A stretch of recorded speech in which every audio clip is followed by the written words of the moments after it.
but did you see? You probably are familiar since you did some work in the field. All the links I just posted in the live stream with the different types of projects that would adequately the satellite systems. But yeah, some of them are drone technology or exactly. using the stratosphere or whatever it is that they need to. Yeah, the Halo project and all that. It's all like open information. It's just not known about because it. Yeah. Google admittedly have done some aircraft for exact same purpose. It's totally official information. I mean, I have already listened to some globers saying that it's a flat Earth claim that balloon and drone are used for communication system. No, not at all. It's totally official information. Yeah. Yeah. Right.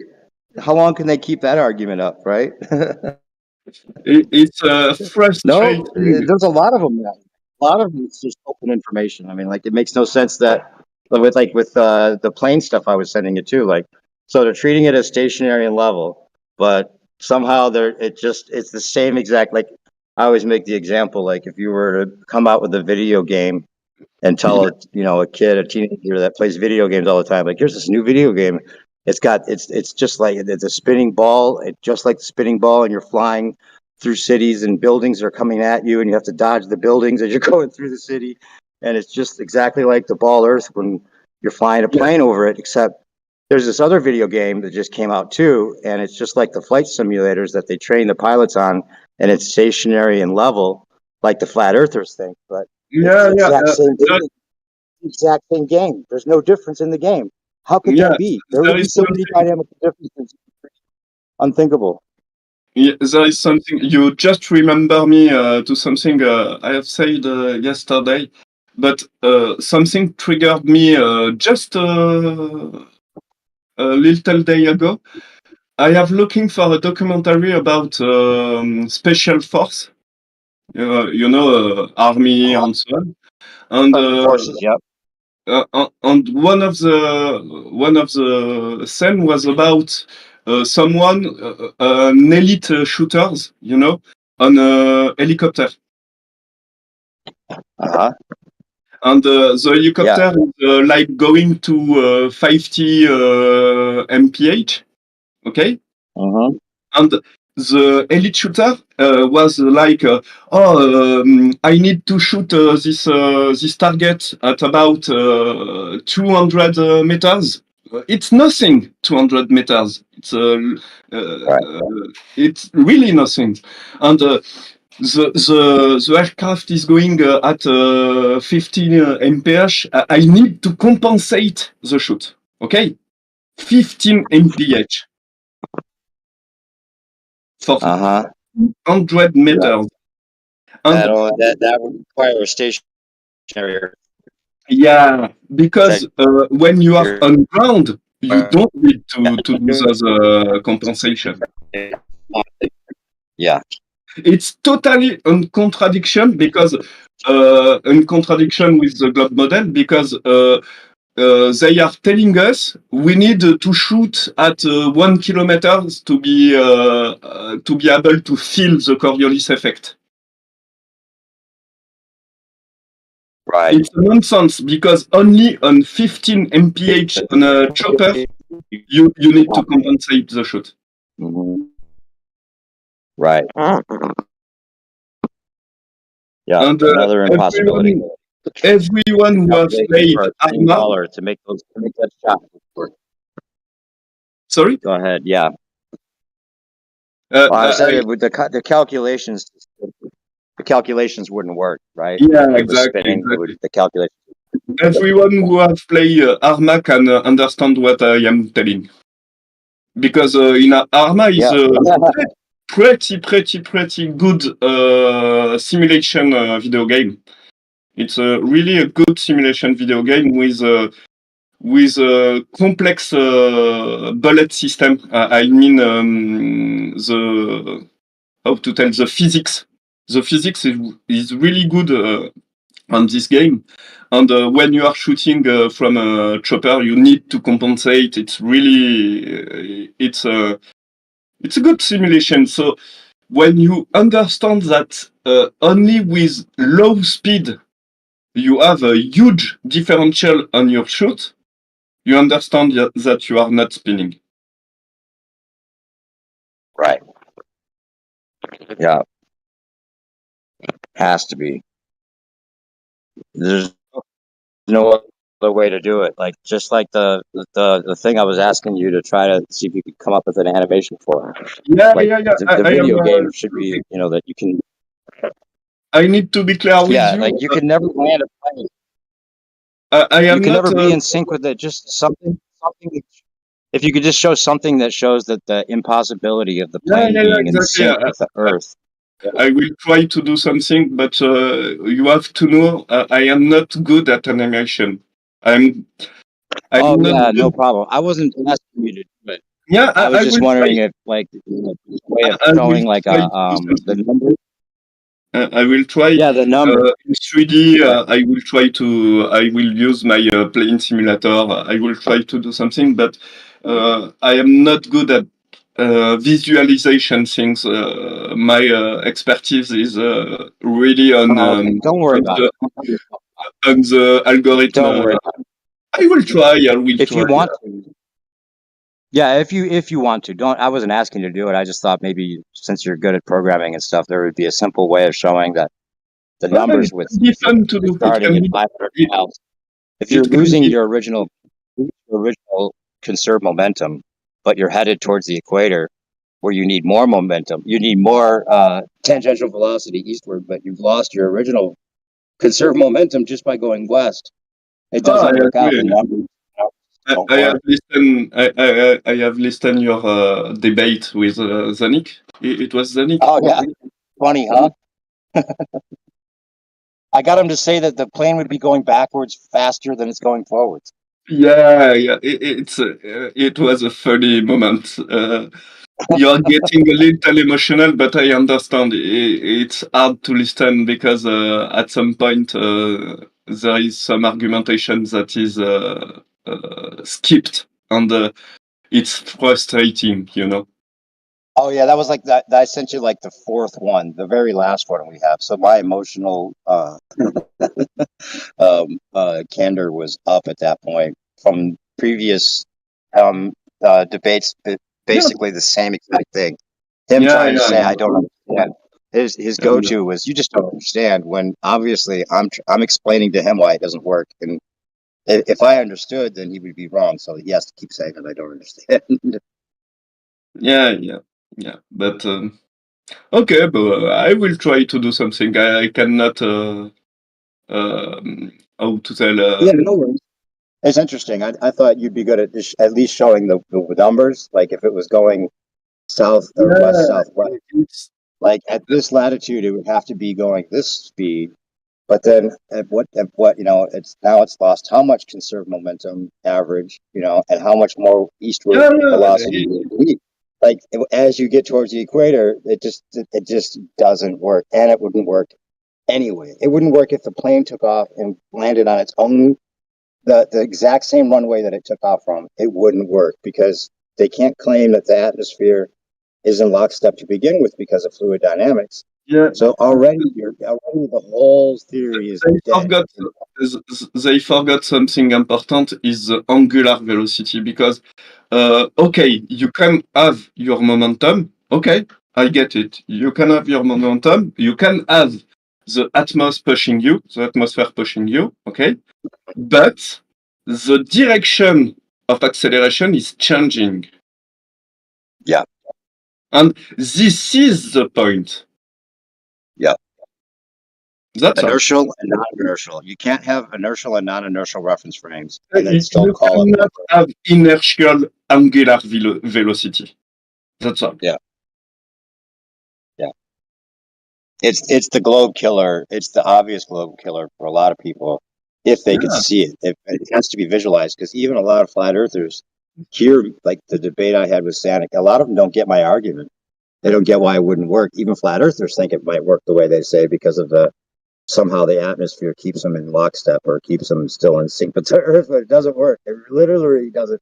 Like, because people fly planes, everyone flies in a plane. Everyone sees the runway in front of them out the window. They're headed towards the runway. The runway's not moving at all, right? Yeah. You never would have to worry about trying to time the plane to the runway. But if you get these ballers explaining it, they have to explain it as if the pilot might be worried about that, and they have to conflate it with winds and saying, "Oh well, look, the winds push it side to side. That's the same thing as the Earth moving." No, no, no, no. 15-degree Earth rotation is not the same as winds pushing it in one direction or another. Not at all. You can't conflate that for people that understand the argument, right? You know what? It's because of Cogdis, because on the mind of people, even if we are spinning, we are an inertial reference plane. And this is the Cogdis that is happening, is like they don't understand the angular velocity. So they don't mind represent the fact that they keep on the plane. So they keep on their mind, they keep the plane leveled. But what we need to do is to mind represent the Earth spinning on the plane going through the spinning globe. Yeah. And it's harder to mind represent this, because Yeah. it's It needs easy. to be simple, visual. Yeah, people can understand and see the contradiction. Yeah, and there is the famous little numbers, I mean, it's even when you think about light year, you tell, oh yeah, this star is only 10 light years. Only 10 light years? It's the same things. It's Light the year, same trillion cognitive, miles. you know? Yeah, 6 trillion miles per light year. Yeah. So, But it's only 10. It's only 10 6 trillions. yeah. And it's the Yeah. same thing when we tell, oh yeah, the Earth is spinning only to 15 Agreed. degree an hour. Yeah. You Oh, know it's how even slower than that. yeah. It's only once per day. You would think that once per day, and Exactly. the whole Exactly. You get relativity. It's twice as slow as the hour hand of a clock. That's the other one they'll do it. because the hour hand of a clock, right, is smaller. It's yeah. I always just say, well, if the clock were as big as they say the circumference of the Earth is, then the tip of that hour hand would be moving at literally 1,000 miles an hour. It wouldn't be slow. It's all size. It's all a size game. Yeah. Yeah. There's a good that's basically with all of their stuff. I would say it's a scaling fallacy. You can't have one Very linear plane I love direction it. because you don't feel linear plane direction. That's not a good substitution for multiple directions at thousands and even 1,000 miles an hour is faster than what they say the speed of sound is. So, but then you have multiple directions at varying speeds, and just because you can use the mathematics, your what do you call it when you compile all the math together. You use them all as one equation to make it seem like one movement. That doesn't make them one movement, right? They're all separate and separate speeds. But they want to put it into the math that makes it all one equation to make it all one smooth movement to keep themselves convinced or keep others convinced or whatever it is. It's Yeah. ridiculous. The rotation of the Earth is the worst form because there's a example this got brought up, and I think it was Kosho in here that was saying that it's like a pool ball. If you hit the pool ball could be spinning and then also going across the table. But that's like the worst example to give because if the pool ball's spinning as it's going across the table, that's not one motion. That's two motions. They could be the opposite direction from the spin, and it's spinning in place as it goes across, you wouldn't feel that as one motion. Yeah. You know, that's two separate motions. Yeah, exactly. Vector math. It's a combination of motion. Yeah, it's called vector maths, where they put all of the movements into one, and they put them all into one equation. Yeah. As if it were just one movement. And you find something interesting because the other thing, the combination of angular velocity is something extremely complex in terms of Coriolis effect and so on. So it's why they didn't even manage to simulate it, the three body problem, you know. Right. Yep. And they use Lagrange points, I think, to help solve that, don't they? Lagrange points. Have you heard of those? No, never. Lagrange. It's a French word. You probably know how to spell it. Lagrange points. It's like basically like parking spaces in space. Okay, like a gravity lock or something like that. Yeah, like where you don't have to worry about the math. It's just like for some reason there's like these areas where they can just use stabilizing math to make it all work. I think that's probably astronautting it, but we used to call it like parking spaces in the space. You know. I think I have already heard that term. Yeah, long time ago.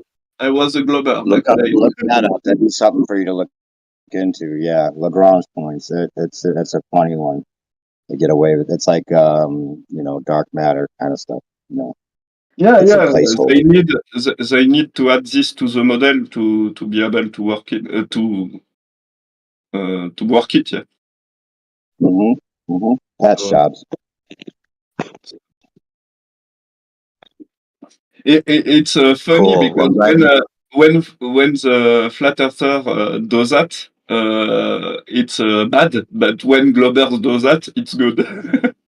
Yeah, exactly. They love to point out the inconsistency.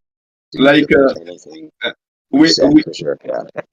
Yeah. I mean, for example, the sky, the representation of the sky, the famous sphere on the open source software. I don't know if you see what I mean. There is a software that I know what you mean, but I'm not sure exactly what it's called. Yeah. And information. Our mathematical model. This one is our. Yeah. Sorry. Go ahead. Okay. Well, you were saying, what's it called? Go ahead. I don't know how it's called, but sometimes people share it on the text. It's a website where you can. It's a flat Earth equidistant azimuthal map with the representation of how the stars is appearing in our personal dome of vision. Oh, okay. Yeah, you know what that is? That's a guy named Walter Bislin, who's actually an anti-flat earther, and he created that model as like if the Earth were flat, this is how it would have to work. Yeah, and he says, but see, it won't work because the light has to bend. Yeah. Yeah, and well, the thing is that I don't care. I don't care. Sorry, it could work without light. Yeah. Yeah, and so they started making a joke. I agree with this. The joke. Walter. Thanks, Walter. That's where that came from. You are roboting. People saying thanks, Walter. The way they used to say thanks. Okay. Oh, they used to say. Can you hear me now? Yeah. Yeah. They used to say thanks, Bob. They used to say thanks, Bob, for the supposed proof of the gyroscope. You know, thanks, Bob. Bob, no doubt. Yeah. So we switched that, and now it's thanks, Walter, because he made the first model. Yeah, but it's funny because it's ironic. Because of that, globers have 95% of dark matter and dark energy, but we cannot have a mathematical model to explain the star. It's funny. And it's assuming what we are seeing in the sky. Because maybe if we are contained, we can imagine everything about lensing effect and so on. So we can be able to have this mathematical model in work. And I agree totally with Walter. It was his name. I agree totally with Walter. If the Earth is flat, the sky must be acting like that. It uh, it's not because we don't have the explanation of why we are seeing the sky like that that is not happening. I don't know if I was clear. I'm sorry, but No, you're right. You're right. No, and I'm trying to get out of the garage so I can get my other mic, and I'll have to come back. I'll have to hang up and come back. But you're right. Yeah, that's how it would have to work. And ironic that he created the model that shows it. If he's an actual anti-flat earther, and on his website, do you know what the website is? It's like WS Flat Earth something. Like he's got a website that has other stuff on it, and he includes that planes would have to account for Coriolis effect yeah. in his website. You know, and he says this is how much they would have to correct Coriolis, which no Robots. pilot ever does. So it's almost like he's secret because he's showing like the impossibilities in like a way that he's claiming to be anti-flat earther, but he's helping us out more than maybe other people. Maybe he's on our side secretly, is what I'm saying. I heard He might be only on. 15% of what you're saying. You are roboting a little. Oh, okay. Let me hang up and come back. Okay, I'm just gonna grab my other mic. Okay. I'll No come worries. back.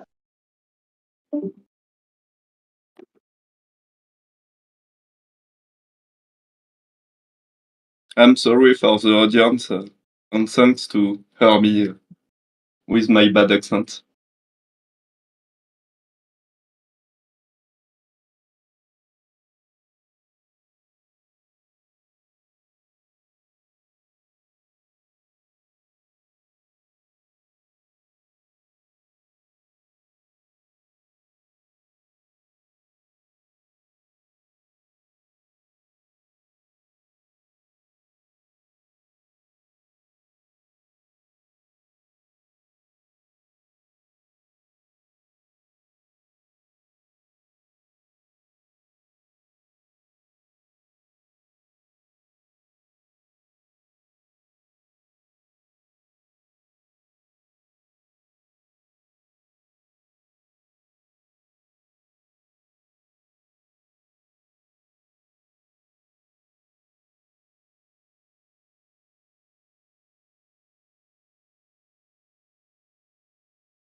I know I can help you with your French accent.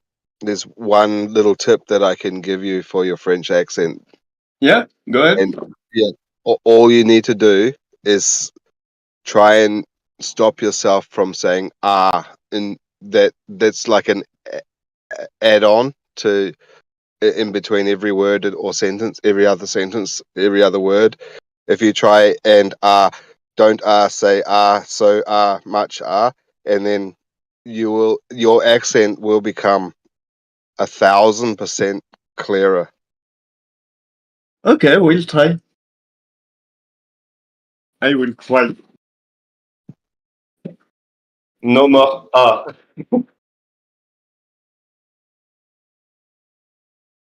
I don't even know if I am a little clear for the audience. I know new perspective is able to understand me clearly, but I don't know you Yeah. guys.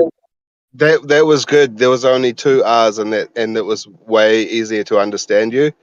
Way easier. Okay, I will try to be more confident with my word. Well, you see, that's a massive improvement just there. So it's not really your accent. That's not the problem. It's just the R.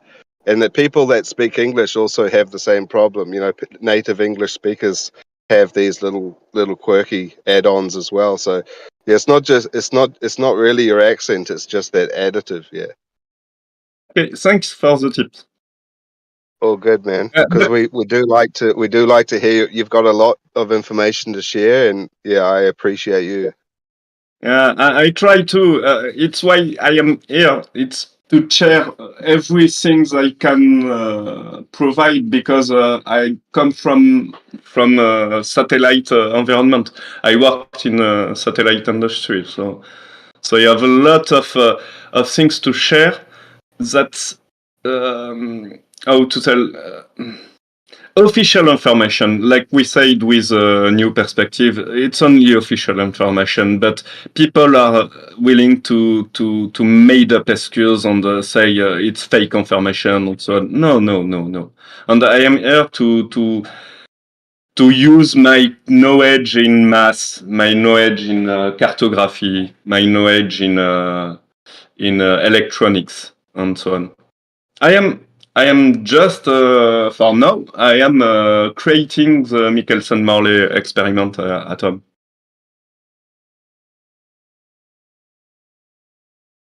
It was Yep. clear. I only counted 17 R's in that sentence. Only 17. Okay. Thanks. I will improve.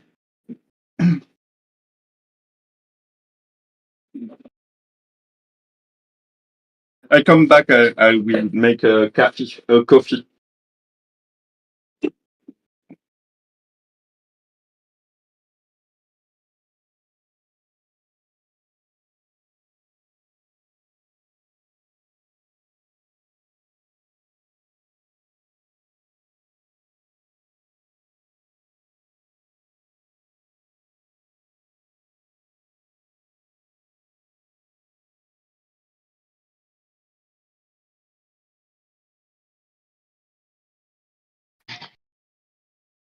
Hello? Can you hear me now? He just popped out to make a cup of coffee. Oh, okay, cool. I And while you were actually, gone, I was helping him with his French accent. So he says ah quite a lot in between every other word. So I suggested if he tries really hard to not add those ah, you know, it's the not really pauses. his Yeah. accent. Yeah, Hmm. it's so much easier to understand anyone when they leave out those add-ons, you know. Right. He's getting better I already, think though. yeah, yeah. Like, definitely, yeah, it seems like more and more he talks, the better he's getting at it. You know, getting across what he says. And I can, I can hear it pretty clearly. Yeah, he's not bad at English. But yeah, you're right. Probably the pauses and the R's, the you know, it does Yeah. obscure it even more maybe for people. That's a good point.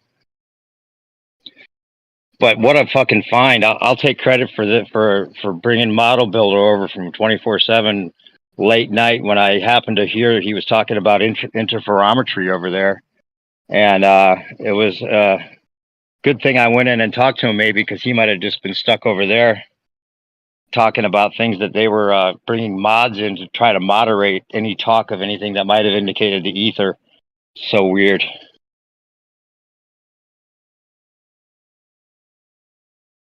But I love that point that was brought up just before what you said about the scale size of a clock and comparing that to the Earth as being a clock. If the hour hand was on the surface of the Earth and moving at the same speed as a clock, that the tip of that hour hand is moving 400 meters per second at the equator.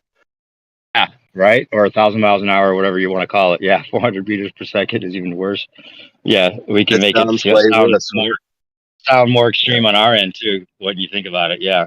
I I don't think know you how need many- to pose that next time you're having a talk with a baller, just tell them to think of the Earth as a giant clock, and just see how, if if it might actually trigger something in their Oh, I've cognitive used it. dissonance. I've used it when once I realized that whole slow as the hand of an hour clock, or twice as slow as the hour hand of a clock. You know, I finally realized, okay, well, yeah, because of the fucking size. Yeah, you make the clock the circumference of the Earth, and it's moving 1,000 miles an hour at the tip. So, yeah, this 15-degree stuff too is what trips people up, and thinking that makes it okay to have a plane go from 500 mile per hour, conserve momentum to the 1,000 miles an hour, and if it's still just 15 degrees, they don't have to worry about the mile per hour difference because Well, they use somehow that the all the time. pushing them along, right? They say that all the time. Yeah, They use it all the time. That's their biggest excuse. It's like do you know the Earth is really, really big? yeah. You know, and there's 12 hours in a day, and there's 24 hours altogether, and that's why that we can fly around in airplanes and we don't notice it. Yeah. Right. Carlos, have you seen my plane simulator on the globe? No, maybe I have it. Show it again. I will share my screen. Just Okay. let me Oh, activate yeah. the second screen. Tac tac. To do some tac tac. So this is a simulator with where it is. Oh, this is a plane simulator on globe. So it's just the geometrical Euclidean geometry we should be able to see on a plane with true plane data. Tac, tac. Cancel. Tac. This one up. That was cool. We got some new people in here that I haven't ever seen before, or maybe they've changed their name, but it's cool. Good to see Smurf in here. We got Plain Reality with 2 L's. And that guy that just came in that was talking to Alan, I had never seen him before, but he seemed to know what was going on.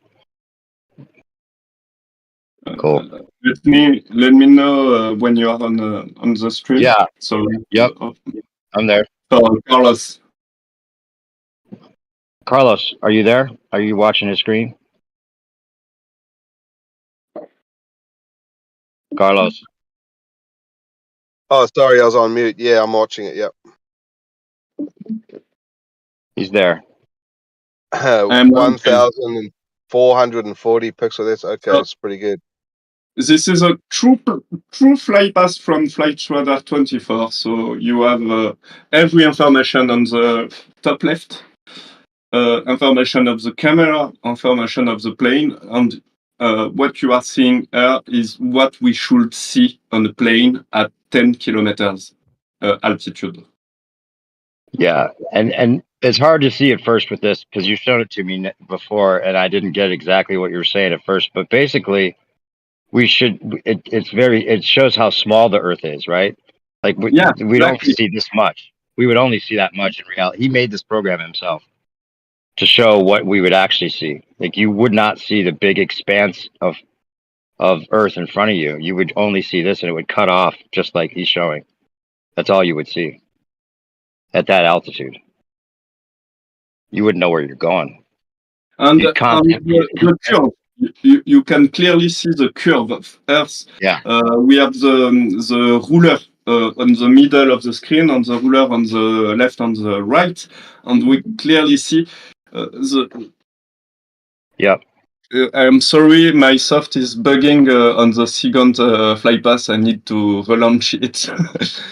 I That's don't fine. know why this second flight pass is bugging my software, but just to show you, just take a look on the rulers, and you will understand the famous curve. It's a geometrical curve we are seeing, and when Neil deGrasse Tyson, when everybody is telling, "Oh, we cannot see the curve of Earth at about plane altitude," it's false. We can Right. clearly see it. That's awesome. Yeah. What do you think about the nose, like the argument that flat earthers don't make any longer? And I don't know if it's because it seems like it would work for the way that they say, but the idea that you have to nose the plane down for a certain amount of You have every second you would have to nose down to keep over the curve, right? you have to. It depends on your speed, but you have to. You Yeah. will. I mean, the fact you will feel it, I cannot respond to that question. Can I But ask him you can I have ask to him hold something? on. Just to clarify, Someone wants- you're saying that you should be able to see curvature Yeah, exactly. 10 miles up, Yeah, 10 that, kilometers up. yeah. Okay, and we don't in real life. Yeah, I have already taken plane multiple time, and I have the chains. When I was kid, pilots liked me, so I have done the full flight on the cockpit. 2 hours So long flight, and I can tell you guys, it's flat as fuck. And I was a Globie back in the day. I was chilled on full heliocentric model, you know. And I I, was calling for the Earth is too big to be able to see I the have curve. another question. Yeah, go ahead. So you said you had worked for the satellite industry. I was Yeah, just curious myself because that's one of the mysteries in flat Earth is how satellites actually orbit. Some say they satelloons. Some say that they're yeah. using I need jet stream. I need to What's your clarify. opinion? I need to clarify something. I worked in space agency, but I worked as a software engineer, and I have done vectorization software and cartography software. Okay, so I have not worked directly with satellite. Okay, I worked with data coming from satellite, but not directly with satellite. And what is I your just want to ask question? your opinion. I want to ask your opinion. It's all right. Yeah. I just want to see what your thoughts are on how satellites work. Like, how do they actually orbit the Earth consistently, Okay, following okay. specific star You know patterns? what? Or not star I patterns. don't, Go ahead. I don't know if there is other things than drone and balloons. Drones and balloons. Yeah. It could be something more. I know some flat earthers think they can be quantum locked over the stuff at certain Mhm. altitude. It may be possible I because think so. I have nothing to counter that argument, but I have nothing to validate that argument. I wouldn't use the word quantum lock, but I do believe that they are locked in their orbits apparently, Yeah. because they keep the same consistent orbit. I mean, over time, some of them get Yeah, thrown but off course or whatever. But you are only seeing.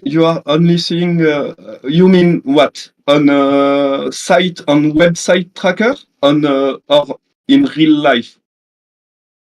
in real life, apparently, in every artificial satellite, right? So the space station, etc., they all follow very specific Yeah, I can show circuits you that are repeatable circuits. So the circuits that they follow are very symmetrical too. They follow specific flower patterns, for lack Yeah. of a better word. Yeah, And exactly. those patterns wouldn't be there if they weren't fixed on a certain circuit. It's almost like they're riding on a circuit on a certain stream, but Yeah, I but just don't know how they're capable of doing that. I I can't don't know if fathom it's the true idea or of not. them doing that and how they would do that. I don't know if it's true or not because I was never been able to validate the website tracker. So I don't know if those orbit are true orbit or not. I can tell it's real things doing this orbit. It Orbit. seems like it might be an actual circuit, like he's saying, though, because of the pattern so consistent and so flower of life like that it could be the electromagnetic spectrum that they're actually riding on, these grid type patterns that have some kind of, like, energy through the electromagnetic sphere, or the some kind of energy matrix of sorts. There you go. There it Yeah, just is, like, dude. yeah. That's it. So if you look at that, man, it's between the tropics always, and all these satellites, including the space station, are all conveniently caught between the tropics always. They never go over the North Pole. They never go over Antarctica. It's like they are limited in their scope, how far they can go out, and it just happens to Exactly. be, they're limited to the same space that the wandering stars are limited to, and the wandering stars Yeah, are looks also like that limited too. to those two tropics. You make a point. You make a point. I never. I don't know how to tell the term. You make a point. I got you. I Yeah, you got you. never thought of that yourself. Yeah, you never Yeah, realized there's a connection there. you are Yeah, But that's interesting. literally my translator. so we can speculate how these satellites are orbiting in such consistent orbit circuits. I can only speculate that maybe there are certain like just like we have on Earth, we have streams and rivers, that there are jet streams up there, but electromagnetic Yeah. jet streams that they could possibly ride on, or these circuits, that the same circuits that the sun and the moon and the wandering stars are riding on, that maybe they've discovered a way to tap into that potential and tap into those Yeah. circuits also. But I just don't know the technology involved with that. That must be some really advanced technology, but it can't just be Yeah, balloons, I agree. man. I agree. I mean, it could be balloons, but it just they would have to be still No, moving no, no, fairly no, no, no. quickly. What I am telling, I will try to clarify. What I am telling is that I don't know if the ISS is really up there or it's a fake tracking system I have. You understand? I Well, yeah. mean, What do if you think the it is that ISS, people are seeing, though? Like, what is it? What is it? Because there's something that people can actually see when they use their telescopes. What is that? What do you think that is? uh, I don't, I cannot make any claim. In Yeah, my opinion, huh? it's a drone. A drone. Yeah. Maybe U2, maybe B-52, maybe I don't know. Mhm. In my opinion, it's that. But if it's really something in orbit up there, I agree totally with Lion. Right. Exactly. And there's something you could look into. Maybe you have some information that you've come upon before that you didn't connect as well. But there was something called a Black Knight satellite, right? And I have a friend that was in the Air Force, and he said that from his research, that he found that the the Black Knight satellite was something they were monitoring on a regular basis, and it did this circuit, and it was kind of like, a top secret type thing, but it was an actual thing.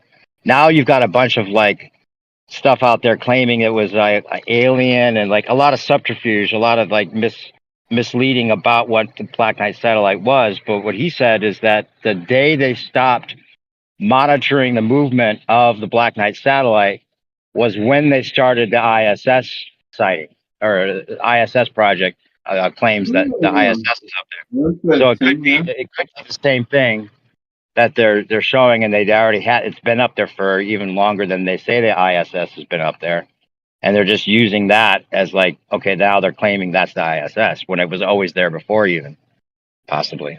I heard that too. I would say that the space station is probably a prop.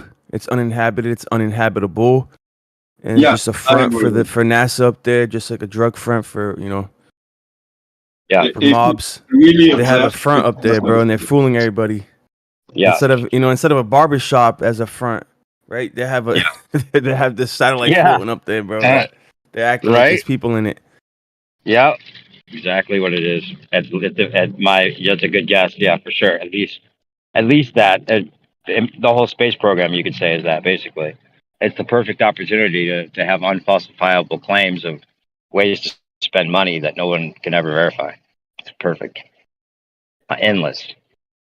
That's why when I make the claim that it seems like they're faking it on purpose, because they plan on ending it and telling us it's flat to have the outer ponder psyop. That could be what they plan on doing it, but there's so. I mean, are they really going to give up their cash cow that way? I mean, the outer ponder defense budget could be just as large. It's crazy. I can't believe how fast we're moving into disclosure, bro. Like I'm not even into ufology at all. Like I'm not. But listen, dude, Mexico, what just came out last week, bro? Like, is that for real? Oh, the coffins with the alien, the ET Yeah. aliens? No, of course not. But It's dude, almost like, too fake. like I honestly, bro, like I don't know because like I've been looking at ancient artifacts from Mexico and Peru. Dude, there's some insane artifacts in Peru and Mexico, bro. Like insane. Like I've seen like Right. I've never actually was able to hold look one. those look like props from the movie ET. It's almost too close to the movie ET. Like the real ones look more authentic than that shit, I think, right? There's so many different kinds, bro. Like I've seen hundreds of elongated skulls, natural elongated skulls, not the head binding ones. And then like the Dr. Greer with his little alien. There's a couple of them that they've discovered too, like just maybe a foot, maybe 12 inches, dude. Like a bipedal 12-inch figure, dude. It's insane. Right. And then they're all over the world, dude. They're very similar, the ones that the Mexican government released. I've seen others just like that. In Paracas, Peru, and other places, bro. Like the fact that the government released these things, like I think that we're heading into a new era, bro. And I do believe that those things are legit. It? Why would they? What do they say? I never looked into why they say they're releasing it. Like now they're like they've had them for a long time, and like what's their excuse for not releasing it? And what's right? But why are they saying that they're releasing it now? What's the reason? Because they think the people should know. Because, I think it's just that it's the time. The time is here. The time of the unveiling has arrived. We just can't believe it. Like it's happening so fast. Most of us are just kind of shell shocked or whatever. I don't know how to explain. Well, then how much of it is still fake though? That's the thing. I think some of it's real. Definitely not from space. Could be outer ponder stuff. Could be ancient ancestor stuff. For sure. There could be all kinds of like outer ponder type stuff going on here.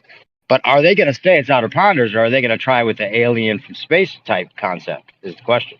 Well, I hear like the whole idea, the big psychological operation, like a blue beam, or like holographic, projections onto the sky. I really feel like these things are legit. Like there are entities that are beyond our realm that are in communication with the governments, and that they do exist. Like these things are legitimate. Some of them are fake to make the other ones the legitimate ones look fake. Yeah, for sure. And Greer is fucking a shill if there ever was a shill. But some of the stuff he's showing you is probably real. Yeah, Dr. Greer is definitely deceived. He's not a believer, but I'm just saying that what he provided, that alien specimen that he provided, I do believe to be legitimate. Some of it, yeah, maybe. Right. The main revelations will happen on the inside. There's something you can trust. And I don't know what to tell. What do you mean by that, brother? On the inside. Inside yourself. We will reconnect with the fourth source called the Dark Mother, aka Dark Matter, and it interesting. Dark Mother. Okay, Dark Mother. And we will calculate with Fibonacci instead of 0 to 10. Interesting. So that's all going to change, and just take my words and try to in the coming time to notice what is changing in the inside. So awesome. don't let me tell you what is happening, but I am experiencing it, and it's not always fun. I can tell you. Lightwater, you always give me chills up my spine when I talk to you, brother. I know you think you actually do know some shit that everyone should Yeah, listen to. but I am not ready. I am busy on the inside, and it has to come to a certain togetherness that I can talk and but Gotcha. I still want to mention it so people can also look in the inside and not only on the outside, but because that can be a distraction. Gotcha. Good advice. Good advice, bro.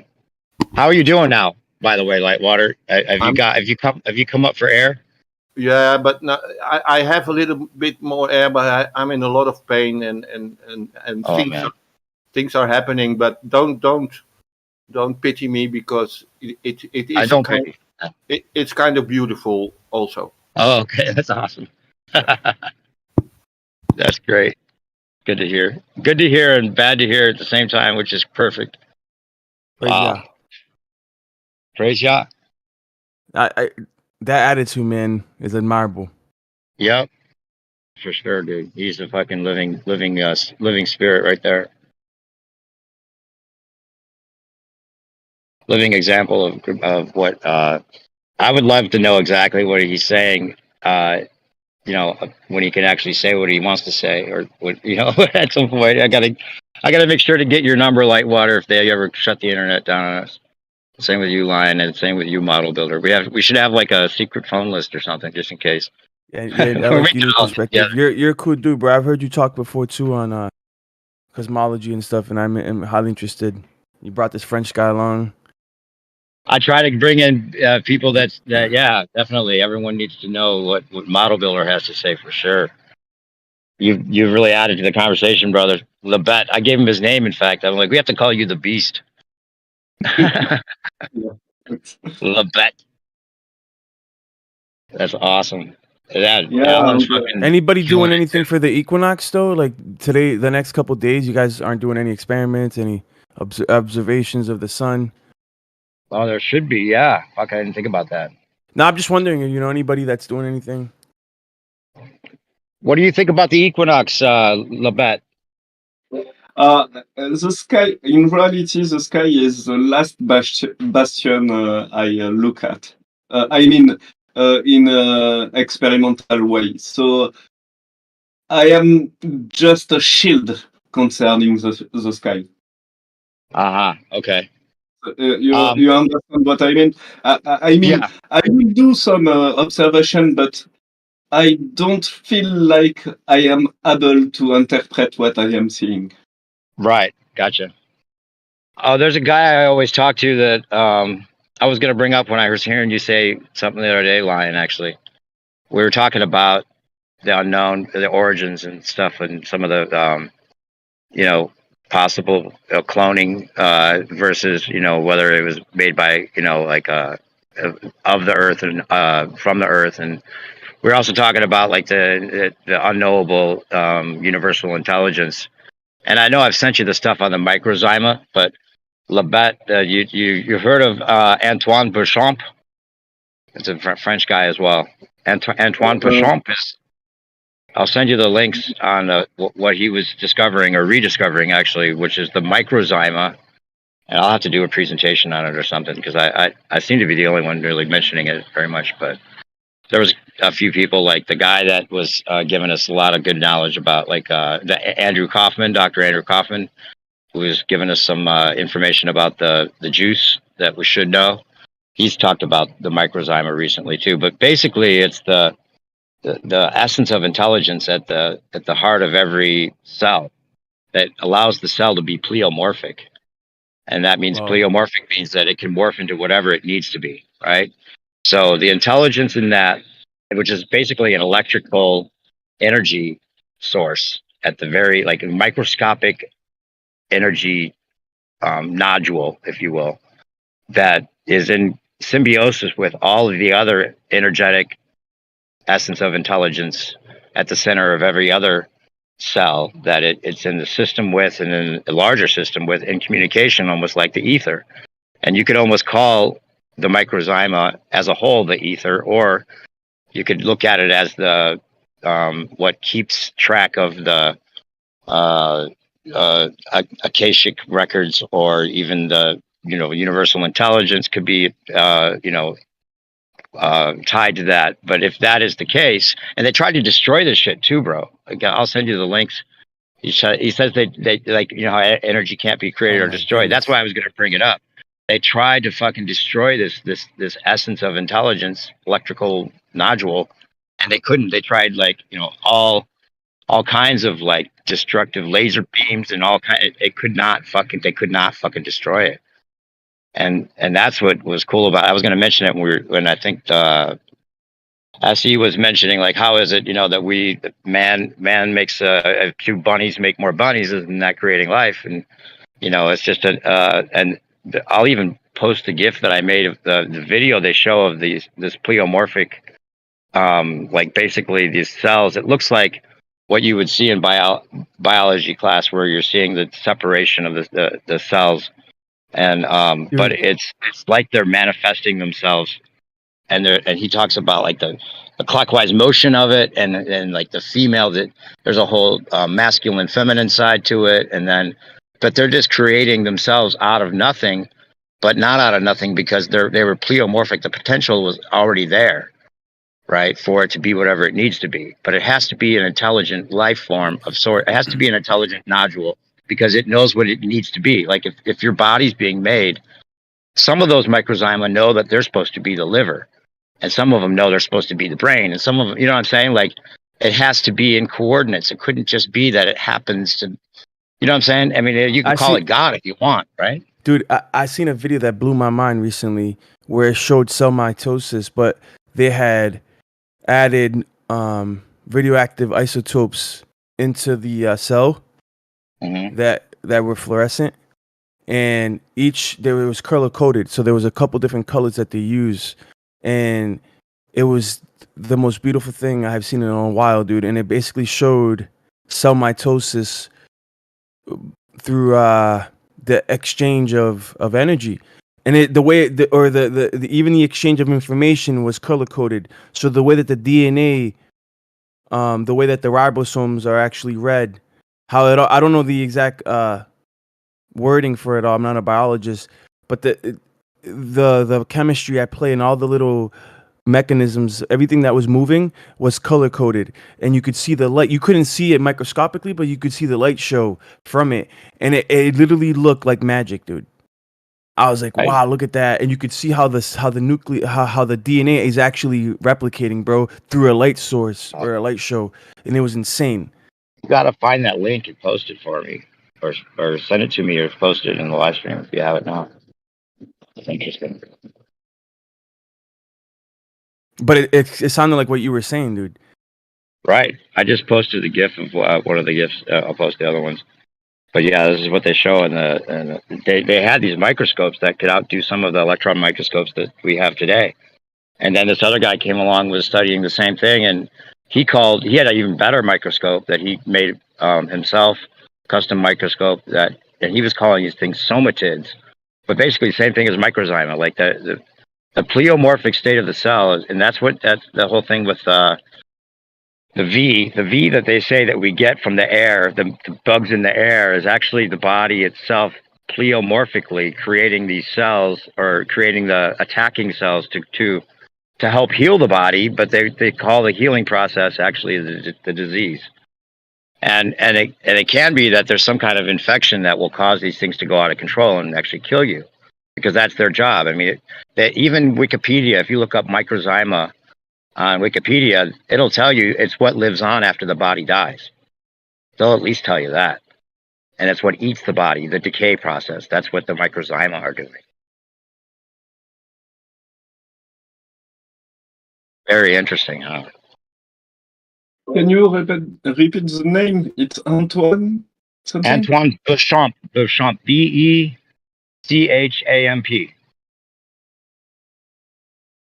Yeah, there's something mystical. It was him against Louis Pasteur. You know who Louis Pasteur is, of course.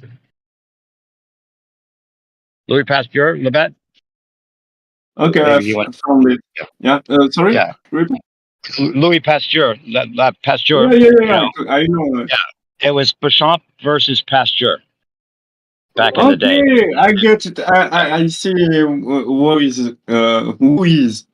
Okay, I get it.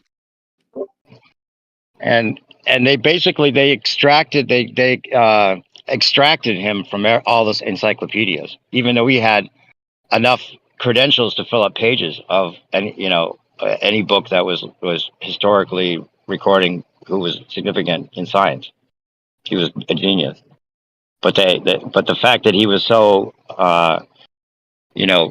insistent on the terrain theory versus the germ theory, he got himself axed from history. And they do that for a reason, right? What do you think about people denying anything that's beyond, like, anything smaller than a bacteria? Like, they deny the existence of DNA and viruses and anything smaller than a bacteria, basically, because they say, just like NASA fakes these images of space, they're saying that these microscopic images are also being faked. And Well, yeah, it's kind of like reluctant and skeptical. It's like a flat earther saying space is fake is like an overall statement. When space isn't fake, we just don't know exactly what it is. It's not what they're saying it is, but we don't know what it is up there and how it works necessarily. But something's up there, right? Like DNA. Like, I believe DNA is a thing, bro. Right. I but can't I'm not see sure. it. I haven't seen it, but it's there, bro. Like, there's no doubt in my mind it's not there. Now, the question is, it's like everything's got so much subterfuge added to it, right? Like, just like the alien thing we were just talking about. Like, yeah, some of it might be actual creatures from outer ponds or other places on Earth. They don't come from space, but there could be other creatures and other type of life forms. And then they throw in a bunch that are obviously fake to make all the legitimate ones seem fake. But I like the same thing with DNA. Like, I've suspected that they can't really do what they say they can do with DNA, as far as like going back in history from 30 years and rediscovering who was guilty and who wasn't guilty from DNA evidence left at the scene from 30 years ago. I don't know that that's true. I could see them just knowing that these people weren't guilty anyway, and then claiming it was DNA that actually made them, available to get free and have their lawsuits, because now they're bringing justice, but they're also prompting up the idea that they can just like go in and get someone's spit that was on, a fucking, banister from like 20 years ago and somehow know who it was. I don't know that they can do that, but maybe that would be amazing if they could actually do that. But I think that's part of them using it to like then pick and choose who they want to make guilty. So once you say that DNA evidence is all you need and it proves it, then they could actually say there's DNA evidence when there isn't, if they needed to. That's all I'm suspicious. I will make a stupid statement, but just we know even about space, they leak some truthful information. It's a revelation of the method. So even if viruses are fake, there is some truthful behind. You understand what I mean? Yeah, absolutely. You can see the moons of Jupiter, and you can see the rings, and there's something there, and it may actually even be a ball with like some kind of something going around it from what it looks like. People can confirm that's what keeps a lot of people believing that they must be right about everything else, because they don't fuck around. Some of those images are totally enhanced. It's not what you could necessarily see with your telescope, but you can get pretty close to that. When you zoom in on these planets, they look exactly something like what we're being shown. Right. Yeah. Same thing about microscopic environment, Mm-hmm. Somebody was on here talking about the flickering of the sun. Was that you, Lion? I think you were adding into the conversation. What was that all about? Is that something that was going around the internet? Well, we talk about the induction of light, propagation of light, and how light works. Well, does the sun have a theoretical refresh rate or a hertz level? Mm-hmm. So like the flicker rate of your fluorescent light bulb, your HID light bulb, your LED light bulb, they all have their individual refresh rates, like the amount of times that they flash per second. Mhm. No, I disagree. It's not individual. It's calibrated by the frequency of your Ballast. electricity. It's the ballast too. Yeah. Like But so the like ballast- I've had Yeah, I've had go ahead. different light sources for growing, and the reason I know a little bit about this is because I used to develop my own LED boards, and I've messed with HID bulbs and different technologies, and just like televisions or monitors, you can, regardless of your electricity source, you can increase refresh rates. No, Right, so you I can, agree. It's you have electronic 60 ballast. hertz, you got It's 120 electronic hertz, you got ballast. 100. You can change The the frequency. Yeah, the I agree. ballast in America, um, I think it's 60 hertz. Yeah, you are on 60 hertz electricity. In Europe, we are on 15 hertz, 50 hertz. So they have 10 hertz. LEDs that go like 120 hertz, 150, 60 hertz. The ballast does, so the light's flickering a lot quicker. Yeah, but It's it better for depends. plants, apparently, It compared depends to. on your ballast system. If you take an old ballast system, it's only not mechanical. How to tell? It's only analogical system, so it will be at the same frequency of the electricity. But there is Magnetic some ballast you're things talking happening. about. Sorry. You're talking about magnetic ballast. I'm talking about digital Yeah, ballast. exactly. And there is electronic ballast, and electronic on can have some multiple frequency. Yeah. But Did you? anyways, what was your original question? New perspective. Oh, I was asking about the flickering of the lights, flickering of the sun. I think Pete brought it up, or somebody brought it up. And the reason that I was asking is that was there something going around on the internet about the flickering of the sun? Somebody was recording it or something? Because I have something a video I'm looking for that shows that happening that we No, caught. not necessarily a flickering, more like an oscillation that I was mentioning. Okay. That you could see at 0 degrees latitude from equinox to equinox to equinox. If you just measure out, if you data chart like a 7-year time span, what the sun does at the equator every time it returns to its position, you'll notice it. You'll notice a oscillation back and forth from 0 degrees latitude, north and south. What are you looking for when you see it? Like, what's it make it do? It's an incremental change. Okay. From 0 degrees latitude, but it's an ever so slightly incremental change north or south. But so for example, it resets itself just like a typewriter. Those old typewriters when they would when they would reset at the end of the page. Yeah. That's what the sun does approximately every 4 years. But I've seen on Stellarium, I've seen a pattern of 8 years one time, 100 years ago, where it took 8 years for it to reset. Interesting.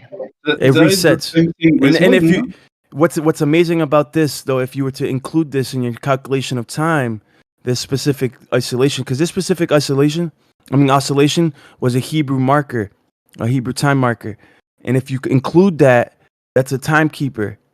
That's actually designed to keep track of time, that specific oscillation, and that calibrates the sun itself by its own self-correcting mechanism that corrects for the extra day at the end of the year.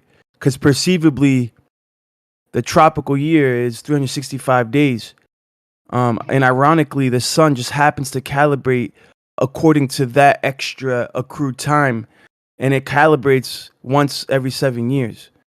It's pretty insane. Interesting. It matches up. It's like the oscillation matches up with the accrued days of the year. Because you know how the 365 isn't divisible by anything.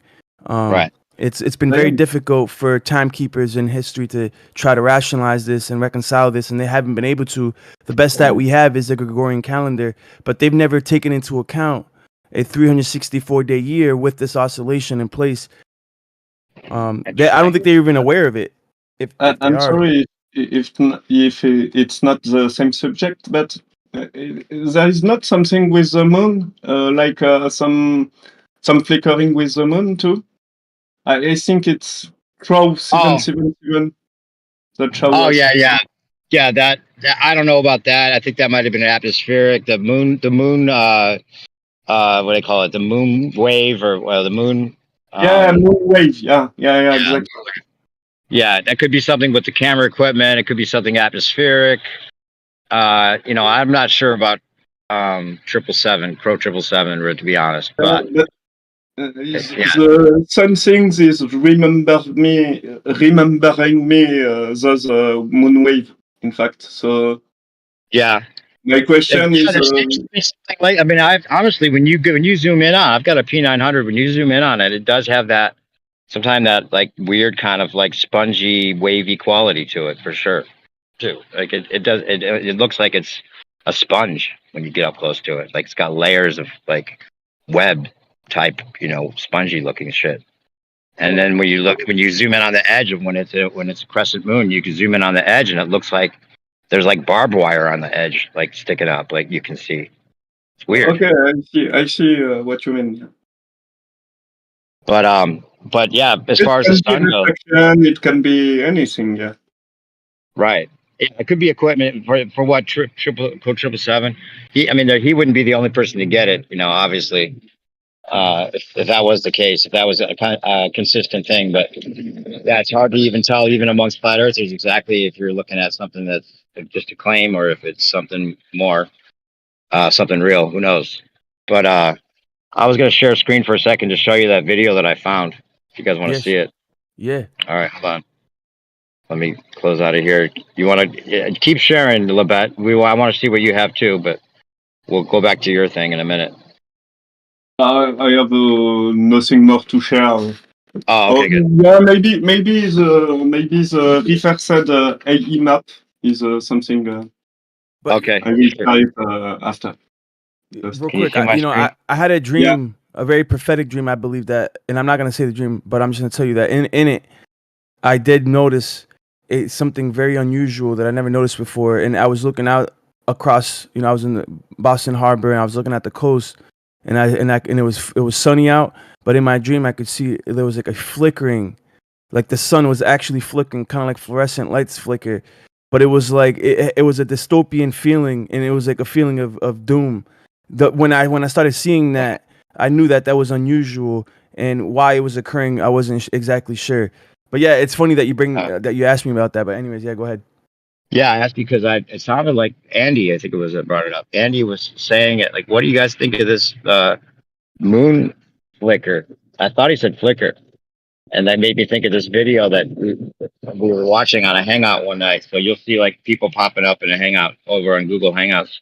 We're all like, what the hell is that? Like, how did that happen? But well, I was going to ask you when you were talking about the oscillation, and it looks like it has like the resetting like a typewriter. Would it also be comparable to like when like turning a corner, like its motion looks like it almost turns a corner at one point? Okay. No, it's just, for example, it makes its circuit all the way around, right? 1 year. When it returns back to the same position a year later, 364 days later, it shifts a little bit. I would say 0.2 of a degree south, right? And then it makes another circuit. That's another year, another incremental degree south, but still under 1 degree. That's why when you show the analemma have a progression as well. The analemas, right? Like So- you can see them like firing. Then hold on. So then the third year, it's the third circuit all the way around, another incremental change south from the original first year, right? So if you measure this, the first year of its circuit, you measure it, boom, it's an incremental change southwards. By the time you get to the fourth year, when it makes its correction, its reset, it's drifted southwards a significant amount. Now, to most people, it's not significant because it's under a degree, but for timekeeping, this is significant. And this Gotcha. pattern can be noticed only with sundials. You're not gonna notice it optically, right? We understand Euclidean perspective. If you just look at the sun, Right. you're never gonna notice this change. And you can't Right. you can't use telescopes. You can't use any optics. You have to use something more empirical, like the shadow of a gnomon. With the shadow of a gnomon, you can measure the sensitivity is very precise. You can measure this incremental change. By the time you get to the 4th year, the sun returns to its original position on the first circuit. I was gonna say. So it goes all the way back to the beginning. It goes right back Yes. to where it started. Yes. That's Were you trying to say something, Lebet? You were trying to chime in a minute ago. Nothing important. I was just the time I understand your metaphor about typewriter, and I agree totally. It's how camera work, and it's nothing important. Go ahead. Well, the reason I brought up the reason I asked the question, does it seem like it turns a corner? That's something that I've brought up before. Actually, Brian Leakey says he noticed that too. There's a shift in its circling that it looks like it cuts like a sharp corner. And my other friend that knew the stars better than anyone that I talked to after that point, it was noticing that because he took a time elapse of the North Star of Polaris, and he did it 6 months later, so he could get the other part of the orbit. It's got a little oscillation that it does, the North Star, and he put the two of them together, and it's weird. It looks just like the Eye of Ra. It does like a little football shape, and it has a little divot where at one side it does like that little fish symbol type thing, and it's crazy how it looks just like like if the ancients knew that's maybe where they got the symbol for the Eye of Ra. But he said he believes from his observations and looking at everything all together that the sun is totally in tangent with the North Star. Like the North Star is the controller for everything to work with or from or in conjunction with. I don't know about that. I've heard that Killian said the same thing. I'm not so sure about that. He said, I just mentioned it because he was saying there was like a turning of the sun that was in sync with something like the North Star's return to its that divot area.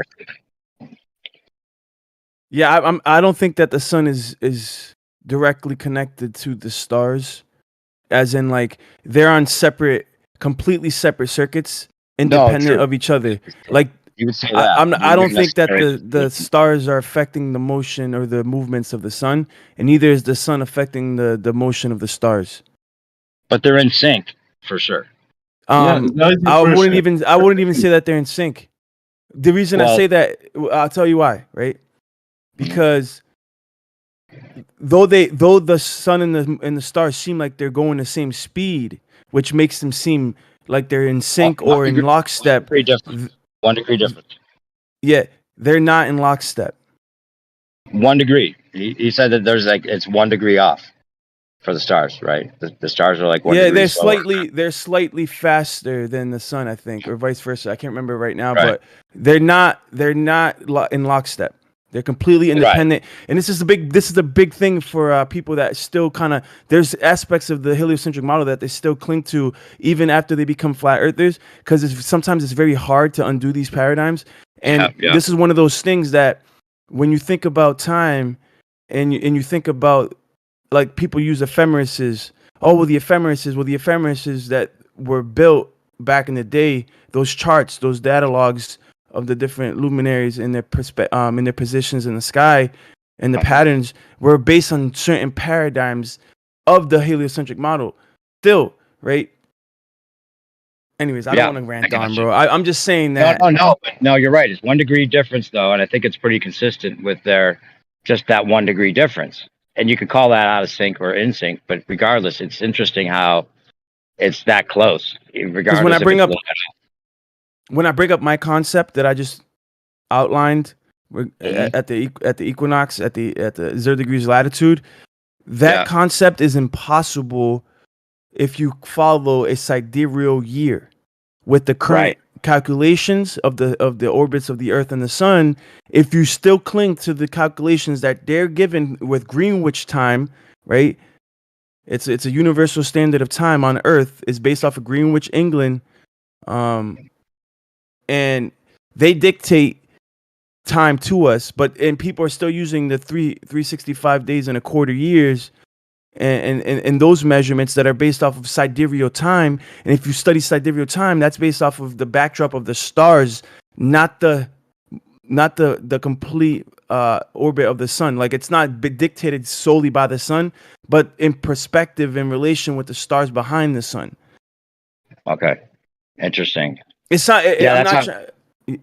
That's how we connected to begin with. I was sending you the stuff. I was hearing some of the stuff you were saying about the sun and the calendars, and I sent you the stuff you'd already seen from Ewar about how it didn't make any sense that they messed with the calendars, all these different changes they've made, but for some reason, these monuments that are showing where the sun would line up with these monuments is still consistent within like a couple days with the equinoxes. And same thing with like the arches, the Arch de the Triomphe. You know what the arches are used for, Labette? Arch de, the Arc de Triomphe. The arch. Sorry. The Arc de Triomphe. The arches. You know what the reason is. You know the reason they made those. You know what the purpose is for. I have some guess, but I have no. Do you want to guess? Before I tell you my guess is it was ancient technology for energy harvesting. Okay, right. That might be the case too. Who knows? Looks like a big shoe magnet. Actually, is one of the theories. Like a shoe magnet. So new perspective or model builder. Do you see the dilemma when I say that we shouldn't use the stars as the main foundation for our timekeeping? Because according to their understanding, the stars are more reliable for keeping time than the sun is. Yeah, I agree. Because the stars are so far away that they will keep time better than the sun, because it's a longer. How far away are they? Yeah, I agree totally. But not as far away as they say, but yeah. But ironically, the sun is actually better at keeping time than the stars, because the sun actually is consistent in its orbit from year to year to year. It has never deviated from its circuit. The stars do deviate, do move. Yeah. They are on a precession. So if you were to use the sun with the earth that we know is fixed and immovable, and that's what the ancients would do, is they would set up monuments on the horizon that would be markers for the sun's movements on the horizon every year, from solstice to solstice and equinox to equinox. And if you look at my name, I have an example of that as my background at the equinox of one of those monuments. Well, if you use the earth itself and the sun as your time clock, you don't need the stars necessarily to keep track of years. All you need is the sun. If you do that, you'll find out that you don't need this advanced. What about Go ahead. What about the moon? Is the moon consistent like that? It's just as consistent. Yeah. Yes. So a lot of people say that the moon's a better way to keep track of time. Yeah. For some reasons, right? I think it was the moon in all time. The moon was the best time clock mechanism. Right. Yeah, because you got the phases. Regardless of not to even make a competition between the two, but yeah, the phases of the moon is interesting. And what my friend said that I think he came from a family or culture that would use the moon calendar, and he said they would celebrate, according to the moon calendar, which would make certain events fall at different seasons. So, like, you could be celebrating Christmas in the summertime, or in the wintertime at a different, if it was in a different, from year to year, you wouldn't be celebrating the same holiday within the same season, is what he was saying. And I thought that was interesting. I don't know how they worked that out with a calendar, if he actually meant Christmas or what it was. There were certain holidays they would have, and it would kind of oscillate with that, and it wouldn't always be within the same exact time of year, which is weird. But what was I going to say? Oh, let me show this video real quick, the flickering sun, so I can stop sharing screen. So I wanted to find something else. You ready to watch? You guys still on my watch page, or are you? I'm sharing screen. You see? You ready, Lion? Lion, are you still here? Oh, maybe you had to leave. I'm sure you wanted to watch this. Lion, what's up? Are you still here, bro? He might have had some internet problems or something. I'll show it again if he doesn't come back. I won't. But yeah, check this out. Okay, so we're talking. It's short clip. Somebody's showing this video. 15 seconds. I gotta remember that. And I'd never seen this before. So looks like the wind's blowing. You got a lot of snow. Looks like maybe some snow flowing. The reason it's paused is because we're talking and looking at it, and then we play it again. Got to ask him. Here we go. And then it just what the hell is that? warps out like that. And wicked, man. Fucking just goes, See it, Babette? gets all electrified. It's like it's sneezing. Lion, you back? Yeah, That was crazy, dude. What was that? Is that from Sergey? There's got to be something else. Hey, what's up? Pick up. Merle, what's going on, brother? Is that from Oh, wait. Sergey? Right there, man. Are you here, or were you on the hangout? Merle, is that you for real? It's me for real. I'm asking What's you. up, brother? G'day. Is that from Sergey? I'm not Russia? sure where we got it. It was from Yeah, an I'm old pretty sure. hangout. Yeah, it's Okay. from him. It would be on his Gotcha. channel, Sergey. Yeah. Oh, okay. Yeah, you may be right. Okay, Mhm. cool. Maybe that's for who was playing at that time. Cool. Yep. I'll have to check it. Can you put a link to his channel in the chat if you Yeah, give us a second? Yep. Cool. That's crazy though, huh? We've watched this before. You've probably seen it when we were on Hangout too. What the hell is that? What do you think? Lion, are you back? We'll play it Lion again. I back missed it. now? Oh yeah, I'm gonna go back to the beginning and play it again. There is some FPS problem, I guess. We can see it, but it's hard to feel the flickering. Can you share the video on the VC text, please? I don't have it uploaded. I just have it on my phone, but I could upload it. Oh, okay. You can't see me sharing screen right now? No. It's short clip. Can everybody see the video I'm playing on my phone? I gotta remember that. So looks like Everybody see the wind's sun blowing, on- got a lot of snow. I know Merle saw it, so Looks like maybe some snow flowing. I'm not sure, man. I can't remember if it was whoever was snowing or just not. trying to talk was roboting, Got to so ask maybe him. it's your connection. And then it just That's fucking right there. warps That's out like that. And it What's up, Merle? How are you, bro? fucking just goes, gets all electrified. It's like it's sneezed. Is my audio cut out now, or people can hear me? Yeah, it's wicked, man. I There's don't know. got to be something else here we can pick up. My first impression is like this sent- is solar flower from NASA. I sent you the video to put in your DM and in the main chat here, Dave. Sweet, thanks, Merle. Yeah. Awesome. Yeah, Merle just posted it, everybody. You just watch the one that's on the stream there, Levette. Sweet. I'm What is kind of amazed. It's like I got a photographic memory when it comes to some of this stuff. Like you remember Yeah, the video, it's like, whoa, what was that channel? Right. Hang on. Right. Good recall. It's interesting that you happen to be listening and then happen to join or whatever and see this, because I wouldn't have known where to tell people to Yeah, go. I'm always fascinated by him in Russia and some of the things he's filmed. It's especially when it comes to the sun and what it's doing, and it's just wild By- stuff. By seeing the video, my first, I see more clearly.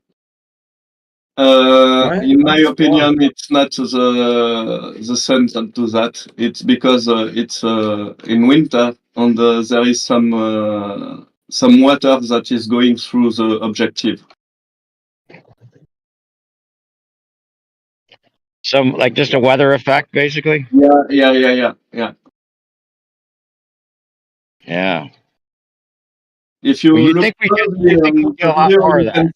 you can see that there is some particle going through the objective, and this particle is water. And when you see, I will try to pause the video and just get the lap. Okay. It's at 11 seconds. 11 seconds. You can see the water droplet going through the objective and creating the light effect.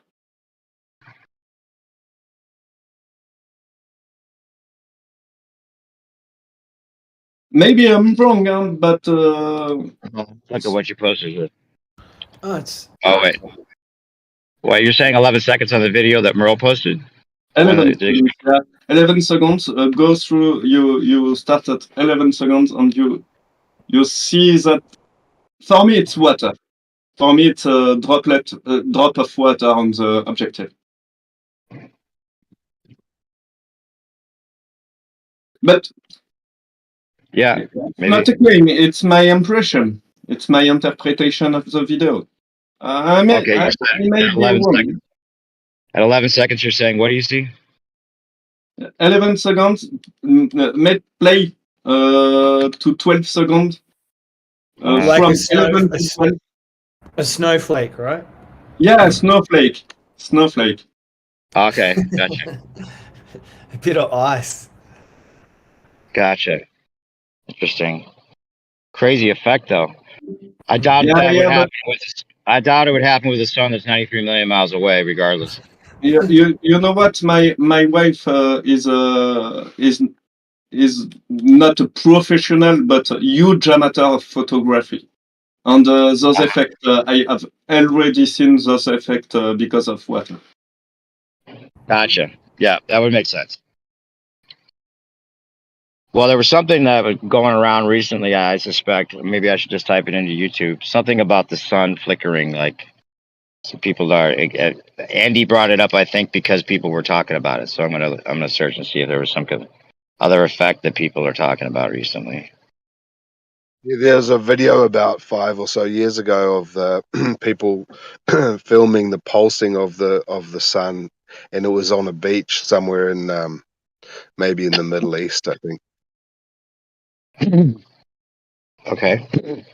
Yeah, the pulsing things may be because of the water on the video, but I am not sure about this. There is we can clearly see pulsing things on the video. Can be because of water, but I don't remember seeing anything like that in my life. With I don't have comparison things. Right. There is the snowflake on the video. For me, it's obvious a water effect, but for the pulsing things, I am not sure of what is it. Hey, Merle, have you been paying attention to this channel, and have you heard what model builders brought to the table yet?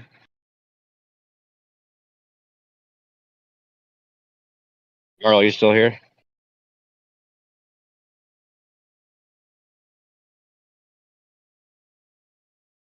Anyway, I don't know. I'm not looking at the chat right now. Merle, if you're here, let me know.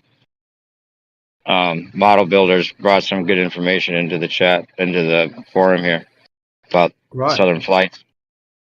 He's brought some stuff into the. He downloaded like 5 million flight data, GPS data. I will share from 5 million. something. I share If my you want, screen. yeah. And so he's calculated that where the GPS shows the speed of planes in the south is, and it's actually about 300 mile per hour difference between what they say it's going and what it actually is going, which would make up the difference in distance. Yeah, I He will used show to you. work for he used to work for a space agency, Merle, and he's here telling us that the Earth is flat. Yeah. That's pretty wild. One second. If you go on my stream, you will see I have done a reversed AE map just to have a retrospective view of the plane repartition over Earth. And what we can clearly see is that over the North Pole there is a lot of flight, but over the South Pole there is nothing. Oh, Yeah. okay. You are not on the. Wait. So it gives view of how the plane is reparted. How to tell is the plane repartition over Earth. So here we have on the right we have we have the AE map as we know, the Gleason's map with 5 million flypaths over it. And on the left, we have the same map but reversed. So the south is in the center of the map, and we can clearly see that the repartition of plane is not homogeneous at all, and there is no one flypath over the south pole. Right. Are there any flight paths directly over? Oh, sorry, Dave. No, go ahead. I was just going to Sorry? ask, are there any flight paths directly over the North Pole?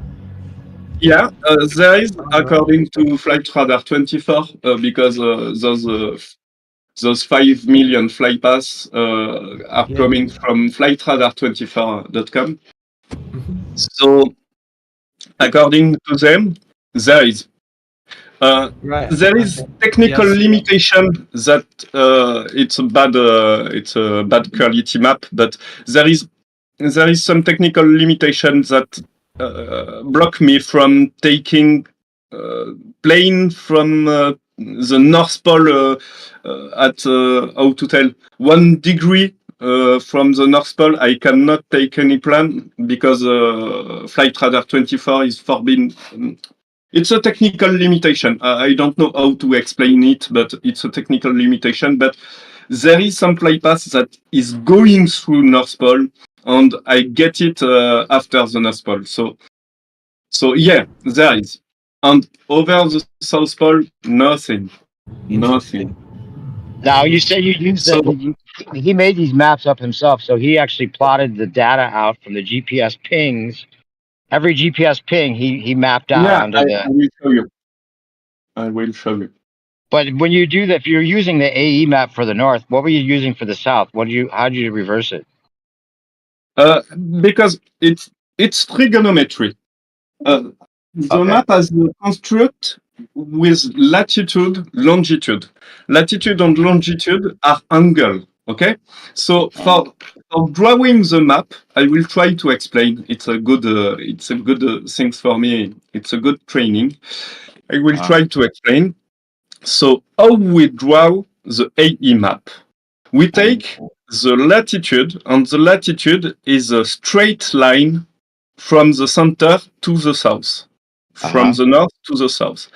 And the longitude is an angle starting from this line. This line is the reference line. Okay, you see my my mouse? Yep. Okay, this line is the reference line.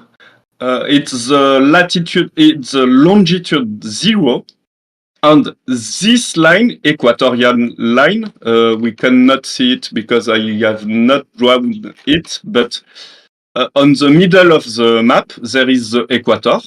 On the equator, the cross section between equator and latitude is the reference point, latitude 0, longitude 0. And the latitude is used proportionally here on this line, and the longitude is the angle on the equator. Okay? I have just reversed the latitude to create this map. Okay. That's interesting because the whole point of what you were talking about was that the flights would have to be a lot longer in the south. And they're only using a certain couple planes to do those flights. Exactly. And they seem to be And they seem to be going a lot faster than they report that they're going, so they make up the difference.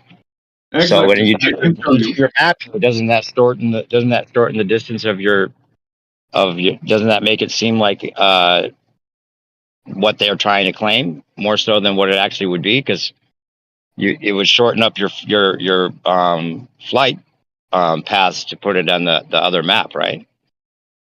Yeah. No, or no. Uh, It just plots it out in reverse, basically, is what you're saying. It wouldn't really affect the distance. this is an example of no, not this one. Sorry, I will try to find the best one suitable. It's this one, but I have other information. This information is not totally true because I mixed two things. But to join what you are saying, on the south, on the south flypath, the long south flypath between I can never remember the name, Sydney to it's Sydney to Or Quebec, or no, was it Sydney to what's the flight, Merle, that they always talk about? Sydney to Canada, I don't know what it is. Quebec, I want to say, but it's not Quebec. yeah, It's from this point on this point to this point of the map. yeah. I am Somewhere- really bad at geography. I'm sorry, guys. Yeah. I'm really sorry.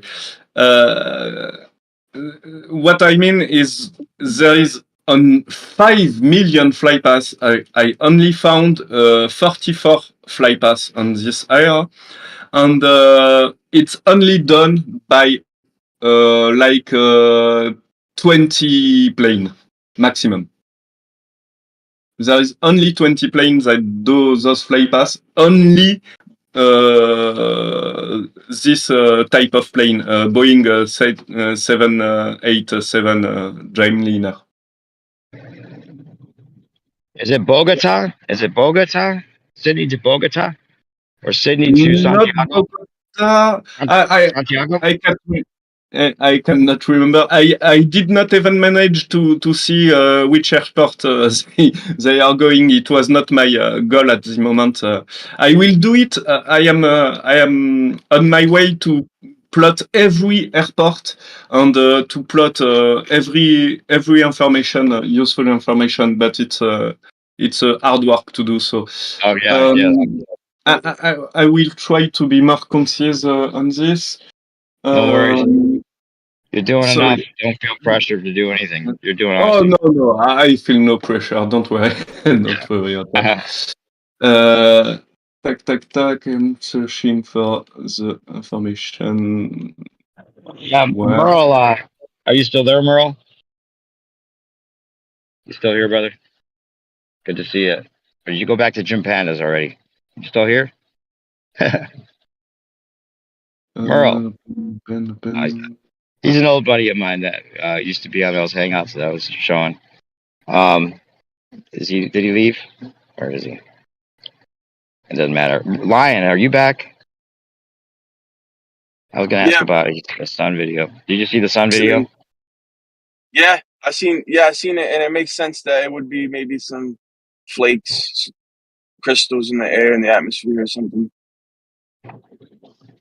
Right. Some kind of weather, like some lighting effect. Crystallization in the atmosphere, that the light shining through, making it do that. But it's still, Right. It looked really cool, man. That effect looked really cool in either way. Yeah. I have found another example of. But sorry, Lion. Go ahead. I will take my turn after. I think he was just saying. I was just trying to make sure he saw what I was trying to show.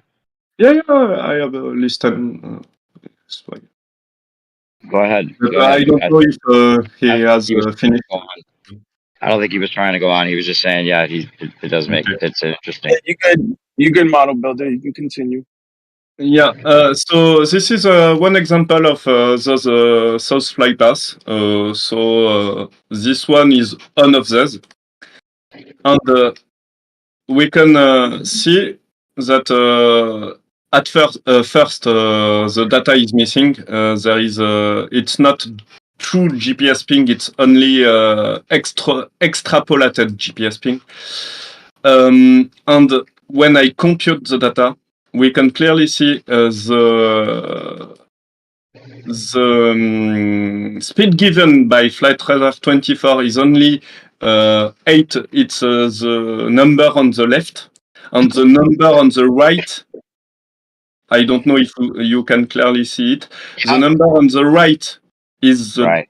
computed speed I have done by GPS ping, and the number on the left is the speed given by Flight Radar 24. Yeah, that's a lot. That's a big difference. That's about 300 Big miles. difference. Yeah. This one is on the other. It's the same day, same hour. The two plane was on the same time, and we can see same things. Error in computation, but in the same. No, sorry. I don't have the time. I don't know if it's the same. I don't know if it's the same moment. Sorry, I don't know if it's the same moment. But Fine. same things. Speed from Flight Radar 24 on the left. Speed computed on the right. 200 kilometer hours difference, and Right. we can see it on the screenshot from Flight Radar 24. We have it's a ground speed. It's the ground speed, so it's not airspeed. Because at first I was telling myself, oh, maybe it's the airspeed, so it's the differential speed between ground speed computed and airspeed. But no, it's the ground speed given by Flight Radar 24. Right. Interesting. I have other, not this one. It's not this call, so this one. There is 3 plane. So it's always those plane. Only 787 minus 9 Dreamliner. Sorry for accent. No, it's all right. Same things. No, not this one. It's old computation system. This one is fake. Not fake, false. I don't mean fake. Sorry for translation issue. What do you mean by false? What do you mean by false? Just this screenshot I have done. There is some error in computation in my computation. My old, my first draw, and it was there was error in my computation. So so I don't want to. Hey, model builder, can you hear me? Yeah. It's not because I only got one AirPod in, and I know it's gonna be bad, the microphone. But I just want to ask No, you, can you get a hear you hold loud of? and clear. Can you get a hold of satellite and the space station and those GPS points? I'm sorry. Can you repeat the question? Just how you got ships too? Can you get ships? GPS locations for ships and not just airplanes, but ships and satellites. People have already done something with chips, if I remember correctly, and I can connect my software on chip, but it costs. It's like I don't remember. It's not too much, but I need to pay to have. What about satellites? Satellite, there is not much things about satellite. There is some website, but I don't feel the necessity to do it. It's a lot of work to connect on those sites, on those website. And sorry, I will try to be more concise. It's a lot of work, and I feel there is more interesting things to get from plane and from chip than from satellite. That's fine, and I understand it's a lot of work, but maybe if we got other people to help you out and also do the same thing that you're doing, except maybe dedicate their time to strictly satellites or the space station's orbits, that'd be really cool. Just to if we can, double check and verify its position and. Yeah, to be,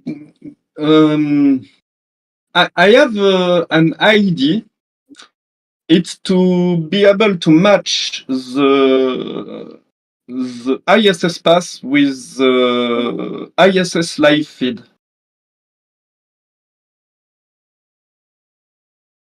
There is actually two ISS live feed, and there is one live feed that is by night, and I guess we can try to match perfectly or not the ISS path with the live feed. You know what I mean? I was clear. Yeah, that'd be cool, man. That'd be really cool if you can get the coordinates for the set or the International Space Station and then map it Yeah, on I your have software, already bro, connected. as See it's that? moving live over the surface of the Earth. That'd be cool, man. And you can track its trajectory. I have already something that track the ISS. Like this line, this straight line here is the only debugging line. We don't care. ISS is here. It's in real time. Sweet. So I have already my software ready to do some comparison and so on. This is how I drawn the ISS path over the IE map. I let it run my software, and when I come back, I have the full path. You know. So did you get GPS ping? Did you get GPS pings for this too, or did you just go by their data? I go back. I go from the data. I connect to a site that is called ISS Follower. Okay, cool. And then you put it on your own map. Okay. Yeah, exactly. It's just official data. You know. Gotcha. Okay, right. Yeah.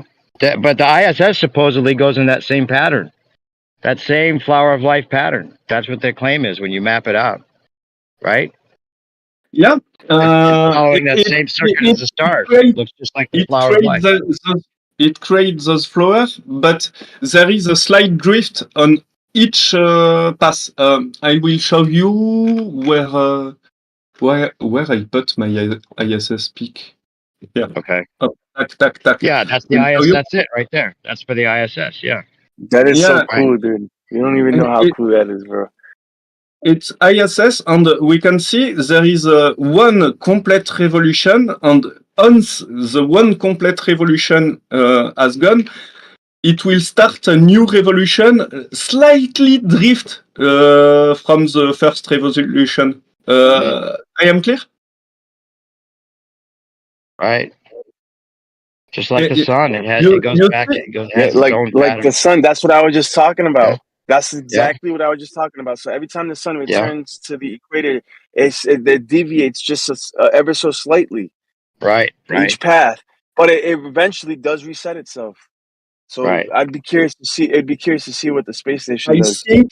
I think it's like you said, like it will. You can see my mouse. Yeah, we can see it. On each revolution, it will do tack, then tack. Yeah. On the same. I think. I think it will do something like that. I need to let my software run a longer time to be able to. Okay. Cool. So he did what you were talking about already. It looks like pretty much. So he didn't get the direct GPS pings. He just went by their data. Yeah, it's official data according to. How do they explain this now? How would it look on a ball of Earth, right?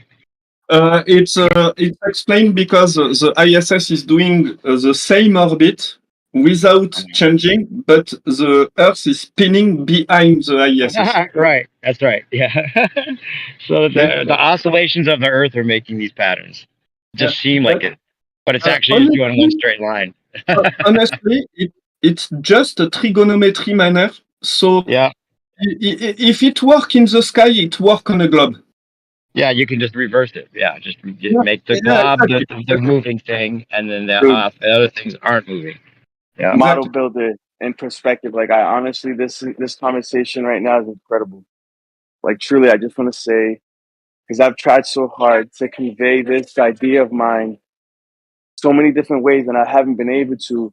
But right here with model builder, I can show you what I'm talking about and perspective. Now you can actually understand what I'm saying, dude.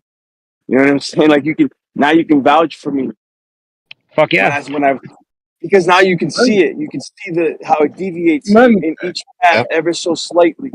Right now, Yep. now you can relate it to the sun, bro. I'm so happy Yep. that this is happening in real time and live at that. Yeah. Yep. Thanks. It's awesome. Fuck yeah. Thank you, man. Thanks for pointing that out. I feel the same way. Awesome. if this pick help, it's a pleasure. I have not done Yeah. this work for nothing. It's cool. It's cool. It's interesting how it makes that. It looks like the little ball Earth in the middle there. Like it's such a perfect circle that Yeah, these patterns make. yeah. The orbit, according to the globe model, the orbit of ISS is slightly drift from the axis of spin of Earth. This is why it never goes through the 16th parallel at south and never goes through the 13 parallel on south. No, 16 on north too. 16 south, 16 north. Actually, there's another thing you could. 60, not 16. Sorry for a translation issue. There's another thing you could map out and show the contradiction for, which is the wobble. You know the wobble that they claim, the Earth's wobble. Famous, the wobbling, it blow my mind. Right. Man. They even said Because that there you know was what? the You know what? population of China. Their population somehow affected the wobble they claimed at one point. But yeah, what were you gonna say? Yeah, and wobbling destroy orbit of satellite. Yeah. Right. You know what? Wobbling.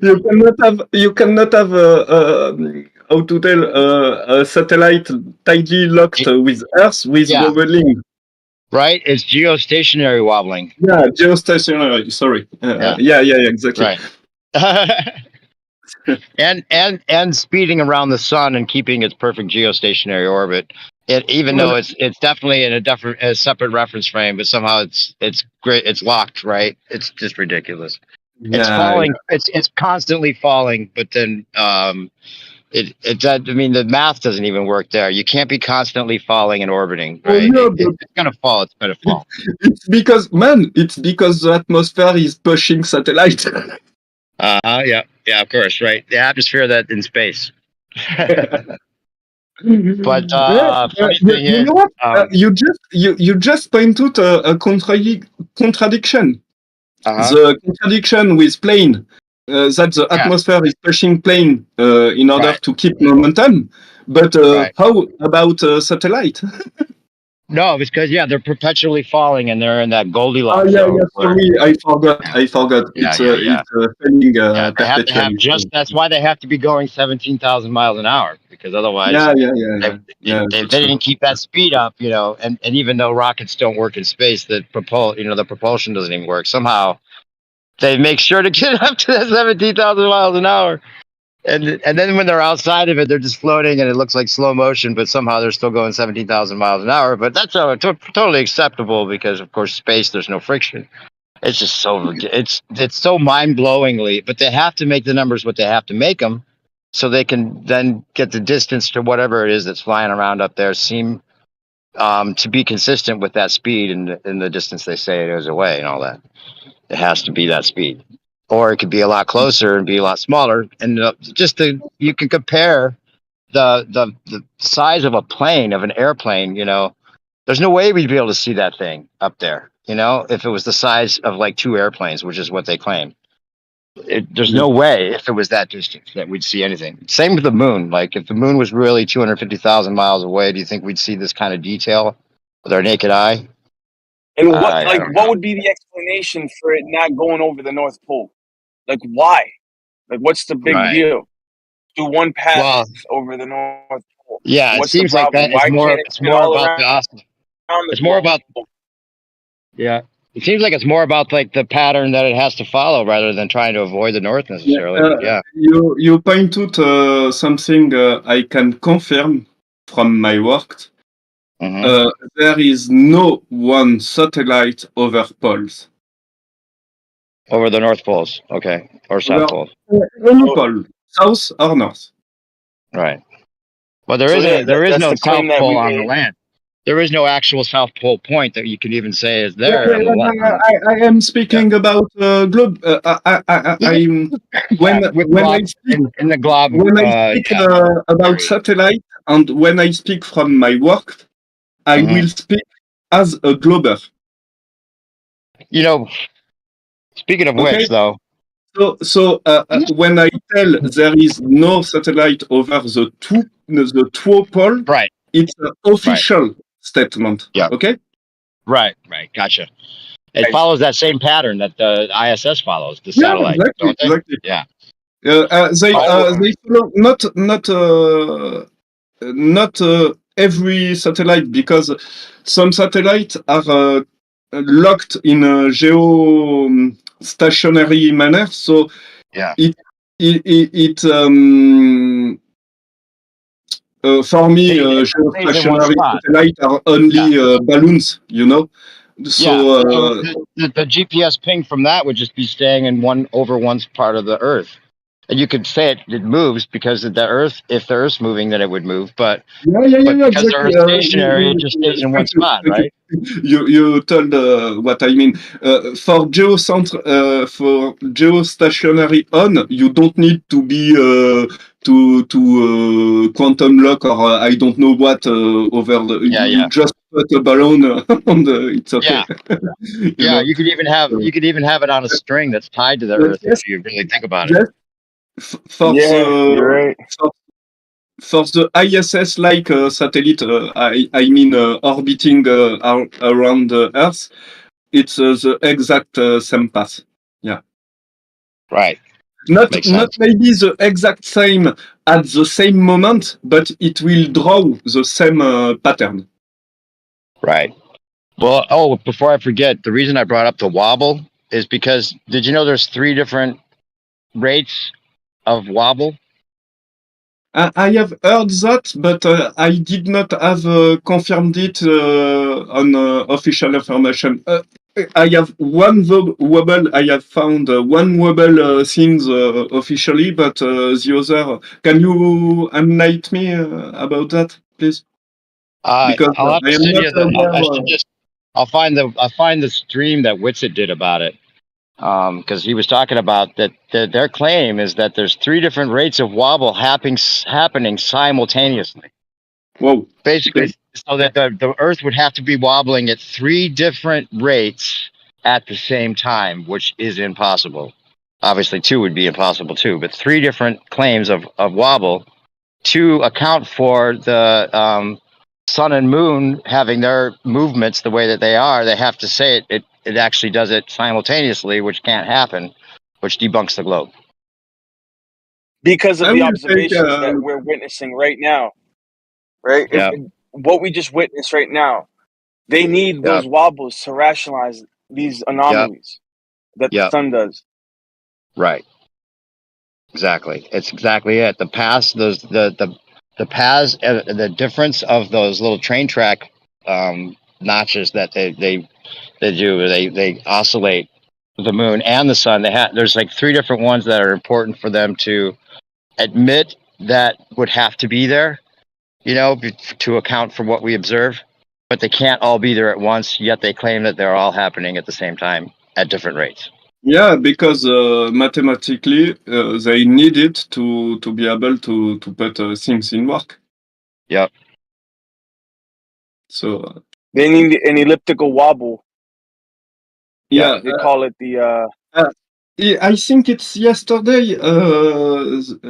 I don't remember with the person, but there was a debate with the elliptic orbit, which is a heliocentric debunker, because how we can have elliptic orbit on the first place? Say it one more time. how we can have elliptic orbit. Elliptical orbit.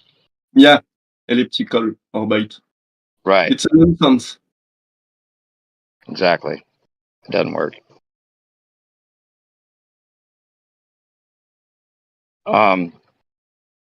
Yeah. So if you, I'll send you the Witsit video that talks about the 3 different wobbles, and you can look it up and see if you could just show mathematically the impossibility of it. You send me in a MP? No, I'll find it. I haven't sent it yet. I'm looking for something else right now. Okay. Yeah.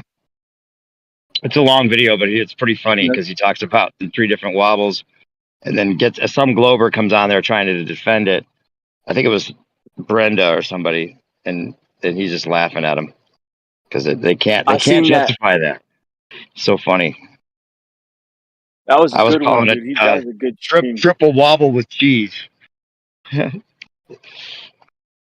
had like the double wobble burger, and then the triple wobble with cheese, and that's just there's no way.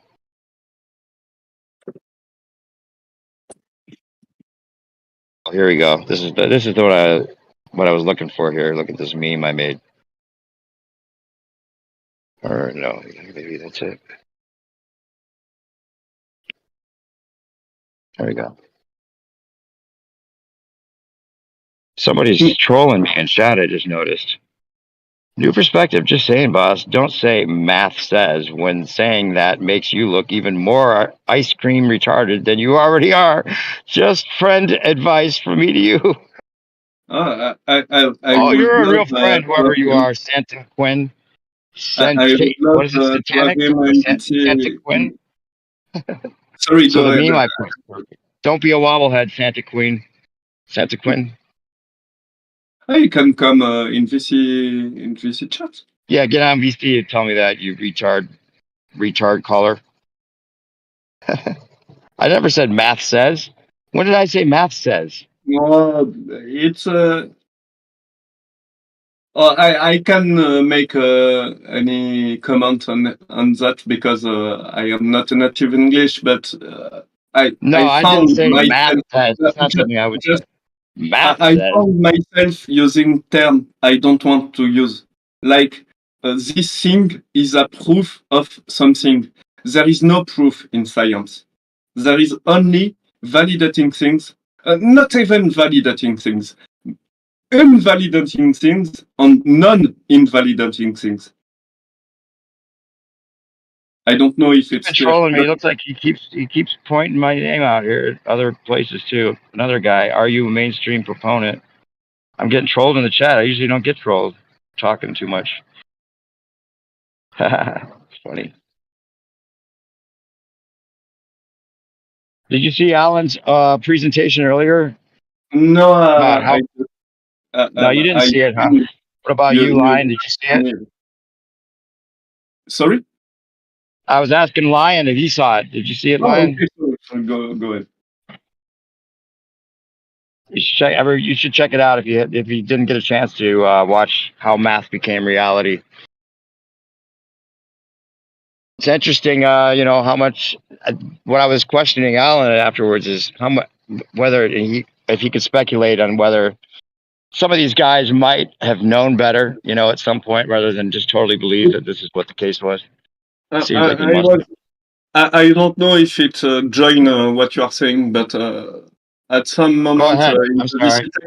Go back to what you were saying. I'm sorry. I'm just babbling. No. It's on the same subject.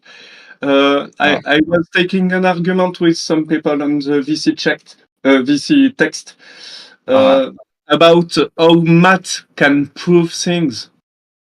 Math is only a language. Yeah. We cannot prove things with math. We can only describe things. Right. And those things. And you can deceive. You can use it to deceive. Because you can make the math seem like something that's not. I have a perfect example. The famous flat Earth function about curvature. Right. This function is not the true function, but it works in the limit of our test. You know, it worked perfectly. It's not the good function, but it worked perfectly on our limit. It's a proof that we can use something that it's not true to be able to have a good result. Right. And how do you think that trick is done? Is it using perspective? I think the sky is trigonometric, and I think they hijack the sky to be able to put the globe. I mean, everything that is explained by the globe model can be explained by a trigonometrical sky. Right. Gotcha. This is why sometime you may have seen I put when globers are assuming the geometric of the sky, I try to say every map in the world, every map is worked on latitude, longitude. In fact, it's only a projection matter. This map I am showing in my live stream, this map is exactly the same as this map. It's the same things. It's the same mathematical representation. Okay? So when we are seeing about Mercator, about the globe, about Gleason's map, about it's the same data. Okay? So every map in the world is equivalent to a globe model with an Euclidean geometric of the sky with stars million light years and so on. And it's equivalent with the sky seeing in a trigonometric manner. Right. So I was looking for that. Did you see the map that I posted last time you were talking about this? With the globe, the stars in this form of the globe. Yeah. Mhm. That's how they did it. We have spoke about it earlier about this famous old flat earther that have done the model of the sky and so on. Yeah. Right. Was it with Wakey Wakey? Oui, yes. The man who explained if the Earth was flat, we should see the sky like that. Yeah, true. Oh, you're talking about Walter Bisland. Yeah, right. Yeah. But, right. So it's I don't understand because even when I was a glober, it's something I can abstract.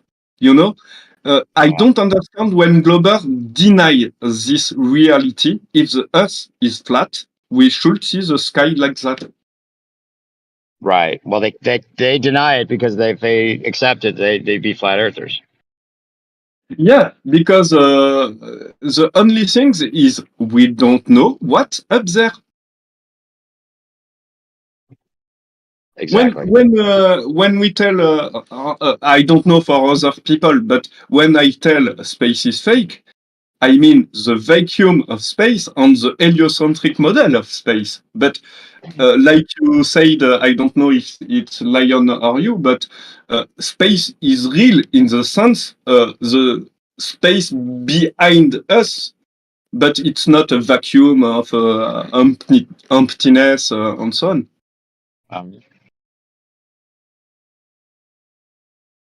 Exactly. And they have to keep they have to keep denying it, obviously.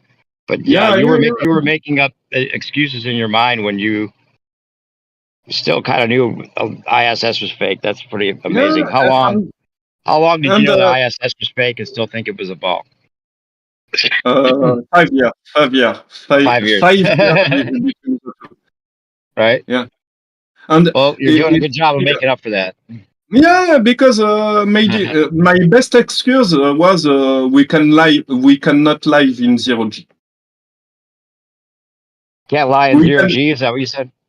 Yeah, because we cannot eat correctly. It was my made-up excuse. Gotcha, right. Oh, yeah, you can't eat correctly. They was locked with the fake moon landing. because on the Phaeton landing they sent people into space, so they needed to keep up this lie by putting people on ISS. Right. That's And funny. it was my made-up excuse. Yeah. Right. That's But interesting.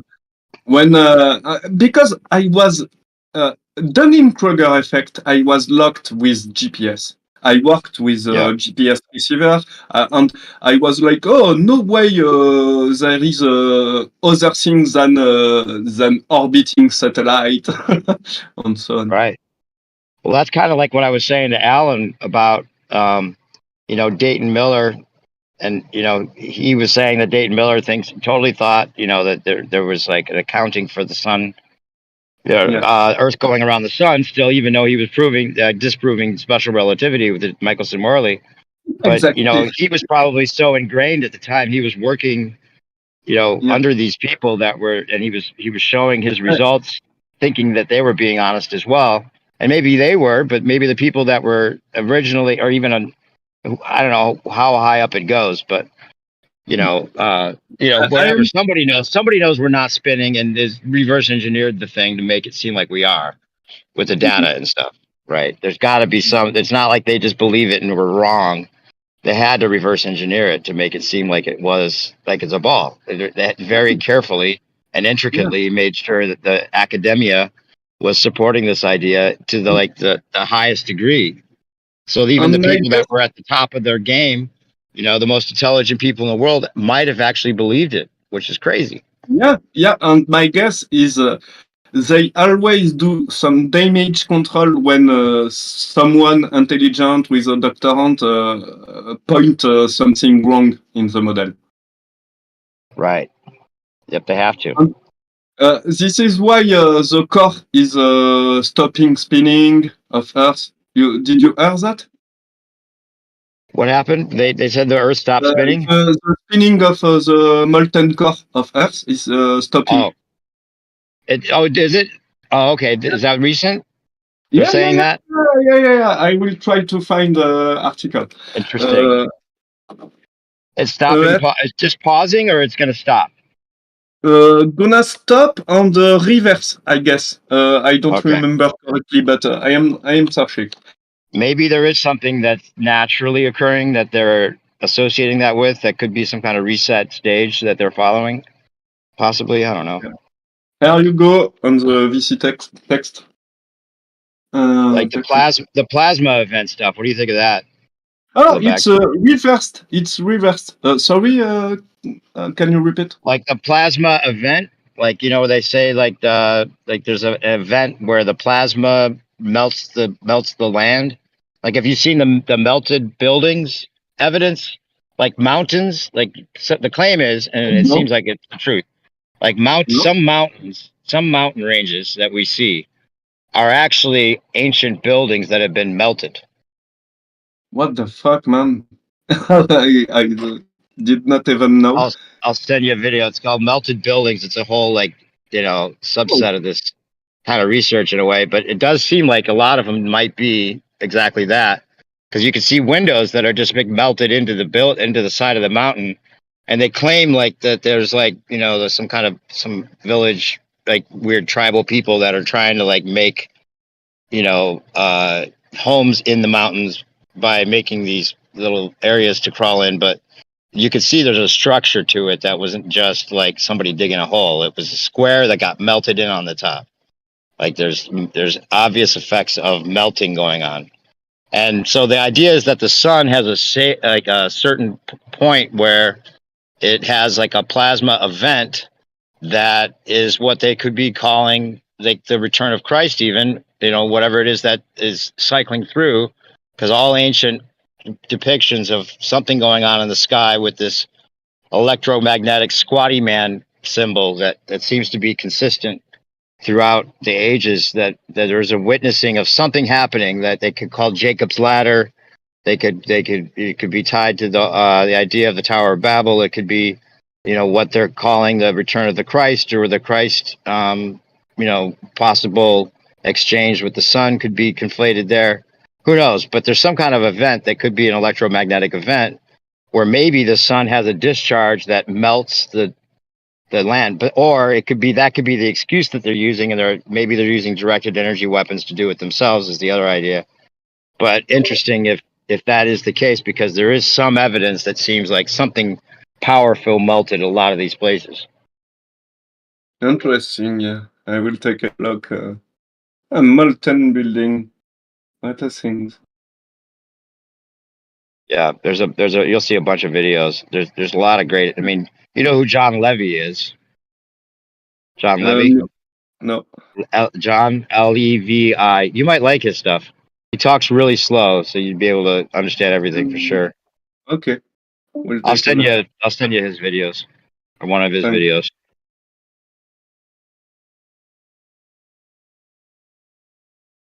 But so, what's the idea with the southern stars? You think, Lebet? Do you think there's actual southern stars, or do you think it's the azimuthal illusion that makes it seem like they're going the opposite direction? I don't know. I would want to go to southern hemisphere to take a look what is happening really in the sky. And my guess is, yeah, it could work like on a globe. I mean, with perspective effect and maybe more effect, lensing effect, and so on. We could have some convergence point through the south. You know. It would not surprise me. Well, But I cannot guys, make any claim about what we see on the south, because even on the north, I am just beginning to be very interesting by the sky. You know, like I right, said earlier, I am a shield on the sky. right. I never was able to find Polaris until I was a flat earther. Have you looked into the idea of the moon map? The moon having the map of the Yeah, Earth on. it's really interesting. It's really interesting. I did not found any flaw on the ID. Right, and so, yeah, the people that check. Have you done the alignments to see if it actually lines up at all on your own? I did not have pushed this at all. In my opinion, in my first how to tell, in my first shows, it does not match. Some part does not match, but we don't know how the reflection is going. If it's a reflection, I take the point. It is a reflection. If it's a reflection, we don't know how it's going, and my guess it's a convex reflection, concave reflection. Sorry. Okay, gotcha. Well, So- did you hear about that from somebody, or did you hear about it through the way I did from watching Iwar Anan? You know who Iwar Anan is? You heard of that? I don't remember where he did like a 6-hour. It was like a 6-hour documentary called "Lost History of Flat Earth." Oh yeah, I have seen it. Yeah. You have seen it, okay? Yeah. Yeah, I've seen that too, bro. That's where I first heard about the moon map idea, and he does a pretty good job of explaining that. I have heard about in fact I have searched a lot of information and useful information on 4chan. I know people don't like this website.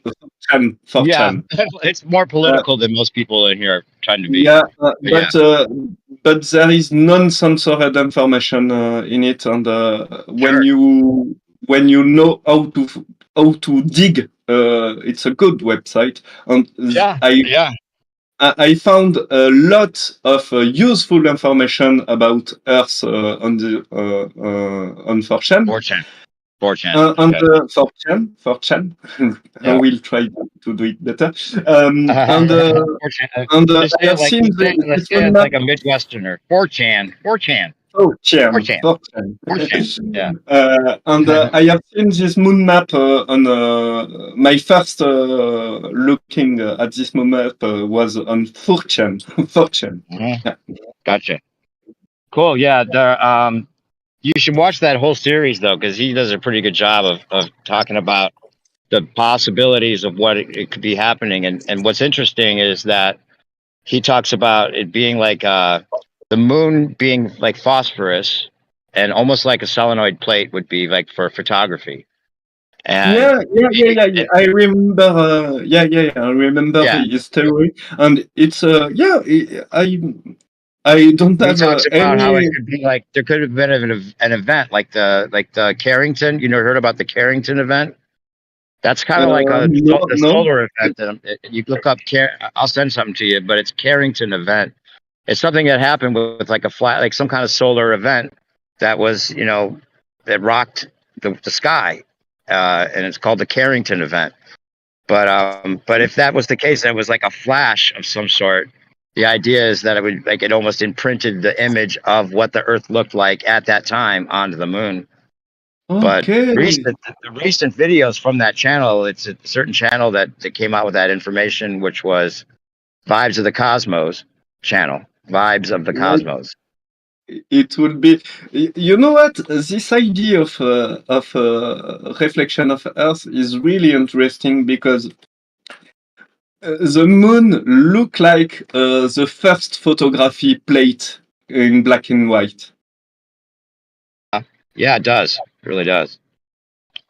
Yeah, So it has that, it's that feel to argentic. it. It's argentic. I guess the technology of the argentic plate. Yeah, And but the really interesting part about that whole thing that I hadn't heard anywhere else was that he was like you could see that the moon has that little knot that looks like a balloon creases coming out from it like that. But that's the double image of the firmament with the little hole that possibly could be a spot. I That's remember crazy. him. That's a crazy idea because that would make sense. It does seem like there's two things going on there. Exactly. I was when I heard that, I was like, "Oh my God, it makes sense." I Right. don't think it is the case, but it's really an interesting idea. It really is. Hmm. And the thing of I'm going to post the Vibes of the Cosmos channel right now because they've come out with even further, more amazing claims that that do seem like there might be something to it as well, which is that it's like an updated version of what's going on. Like somehow the moon is updating itself to change, and I have to watch all of these myself still. But the idea is that not only are not only is the Earth landmass is represented, but the stars, the constellations, are also represented on the moon. Yes. Star Okay. constellation, and an Okay. update. Wouldn't that be crazy? Oh yeah. Yeah. And like you're saying, with the stars representing the Earth, wouldn't it be crazy if you could go and confirm the little spots that are glowing on the moon and see if it actually lines up with where they're saying that the stars line up with the continents? Yeah. Yeah, and the star points are the most deepest points on Earth, and that's very intriguing, isn't it, Dave? Yeah, you say the deepest points on Earth are where they say the stars. Yeah. The most lightest, the most lighter points on the moon mirror are the most deepest points on Earth. Wow. Okay. Yeah, it's black. Yeah, I don't understand. It's like you said. It's like what's the term? Negative. Well, for instance, the Mariana Trench will be more light than other points. So Yeah. Okay. If you want to get the books, there's a whole.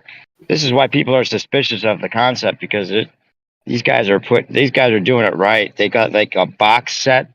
See, unboxing fourth book of Vibes of the Cosmos. They're putting out books and maps, and it's just like a whole thing that's mind blowing. If it's a a LARP of some sort or just like speculation gone crazy, they've done an awesome job of presenting it to make it seem plausible. And the people that I, other YouTubers that I respect, are saying that it's unbelievably precise in the way that it lines up. It's like for it to be coincidence would be like almost more amazing. Yeah, but even the land, if it's a reflection, the land match Petri perfectly. There is just a problem with some orientation, but the land itself, it's correct, Right. But then you get the idea though that if it is like updating, if it's giving us an updated position of the stars or something's changing on it, and it's like an actual real time updating, then it lends more towards the theory of it being some kind of projection or some kind of beyond like someone's actually like updating the computer of the moon to keep track of shit, and that isn't It crazy. can be automatic. I mean, like the sky. Every n time there is an updating mechanism ongoing. It can be not controlled. I mean, You think? it You think was naturally it would be created. reflecting all of the stars on the moon? Like it wouldn't have to be something that was programmed to do that. It could just be there somehow. It can be programmed by physics. Yeah. I don't know. I don't know how to explain that, but you can create a mechanism that is synchronized just by mechanism. Not you are not forced to have a computer mechanism or so on. Okay. Have you heard of the But Black Sun idea, Lebet? I get your idea. I get your idea. It's Mhm. forcibly an intelligent design, and the moon itself, if it's a reflection, it you mean it can be man-made controlled? Yeah, something like that. Like you almost like like some kind of Yeah, maybe. right. I don't. It can be. Yeah. Well, And if it's yeah, all I tell you, represented on the moon, it could be God showing it to us, like giving us like the perfect, like because everybody can see the moon, right? And so they gave us the perfect like, here's where you live map yeah. in the sky. I mean that's just either supernatural or super fucking technical, one of the two. Yeah, I don't know. The two are possible if we go in this direction. And yeah, I agree. If it's man-made, there is a control point somewhere on Earth. Yeah. Well, the consistency of it just it's so clock like. I mean, like we were just talking about with the oscillations and the resetting of the sun patterns and the flower of life so perfectly there over our little area here. It's either, I mean, it's intelligent design no matter what. Yeah. Whether it was God that did it or not, it's something mechanical that some type of intelligence or an inner intelligence, like that I was saying with the microzyma, it has this intelligence to it that's within everything that makes it happen that way, at the very least. Man-made I would add to that. man-made can also mean. Oh, sorry, Lion. Man-made can also mean that it is in that way connected to us that it is as if we make it. There we go. Hey, yeah, I'm sorry, bro. I didn't mean to interrupt you. We both started talking. Well, go ahead, Lion. What were you gonna say? What were you gonna say, Lion? No, yeah, that the synchronization of the luminaries is something that I've been following for years, passionately, manically, up nights, my desk completely covered in paperwork regarding the moon and the sun and their stations. The idea is that, so there's a divine architect that appointed the sun, the moon, and the stars in their orbits at a specific time period. And that specific time period is what the ancients were trying to keep track of, because that was lost to time.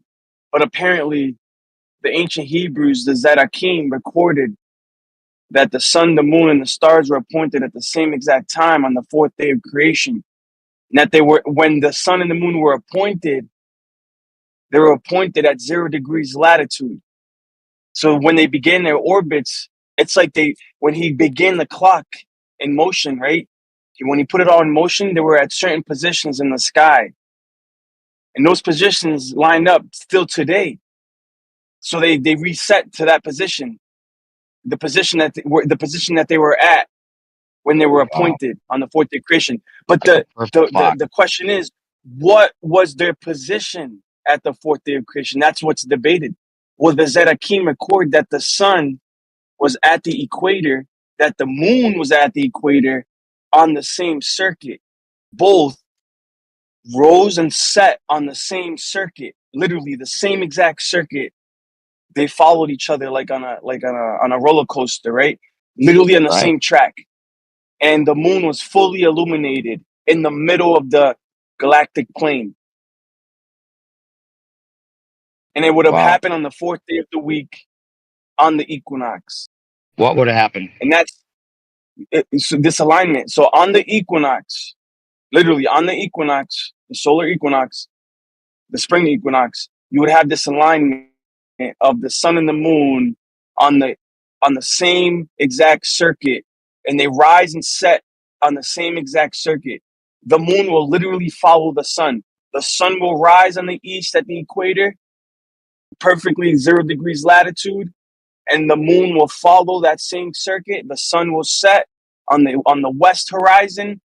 The moon will rise right over the head. If you're at the equator, or if you're in Ecuador, the sun and the moon will rise right over your head. It follows 0 degrees latitude, and at its zenith will be 0 degrees latitude over your head, perpendicular over your head. And then the sun and the moon will set on the western horizon in the same exact circuit. Enoch describes it as the same exact gate. And that alignment occurs on the equinox on the fourth day of the week. Even on the Gregorian calendar, this alignment still occurs today. It's a specific time marker.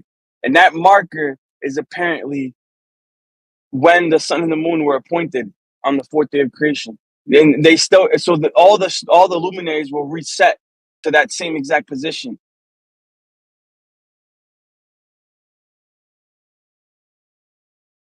And that position so perfect. repeats every Jubilee. At the beginning of every Jubilee, the first day of a Jubilee is according to that alignment. Wow. When's that coming up? I need to go, guys. It was a really interesting discussion. I will Absolutely. come back. Thanks to you for sure. Absolutely, brother. Thanks to you too. And thanks for the patience. Thanks for the patience with me. Thanks. Yeah. Oh no, you're great. Hey, check out the videos I just posted. There's like 4 or 5 of I them. will check all of those. What'd you think of that? Have you heard of the black sun before? You've heard of that theory, the black sun theory? Yeah. I already have seen some things about this. Yeah. Cool. Bye, everybody. Thanks for the host. It was fun. Take care, man. Bye. Bye. I don't think that's the gift that I was looking for. That shows the sun, star patterns on the moon. Have you seen the Vibes of the Cosmos shit about the stars being represented on the moon too, Lion? Yeah, I see one of the recent videos. They had the zodiac wheel on the moon, and I'm like, what's this? I think this is what I made. I made a little GIF of what they showed, and the little transition. That's more the okay. That's a different one. That's the moon map stuff. But I made one of the stars too. If the stars are represented on the moon, that is crazy. Then that seems like something you could pretty much verify if you could look at if it's a constellation and the patterns are all there, and you could see the bright spots. Then it'd be pretty hard to say that's not what it is, because like there's very distinct constellations, and you could look to see if those patterns are there.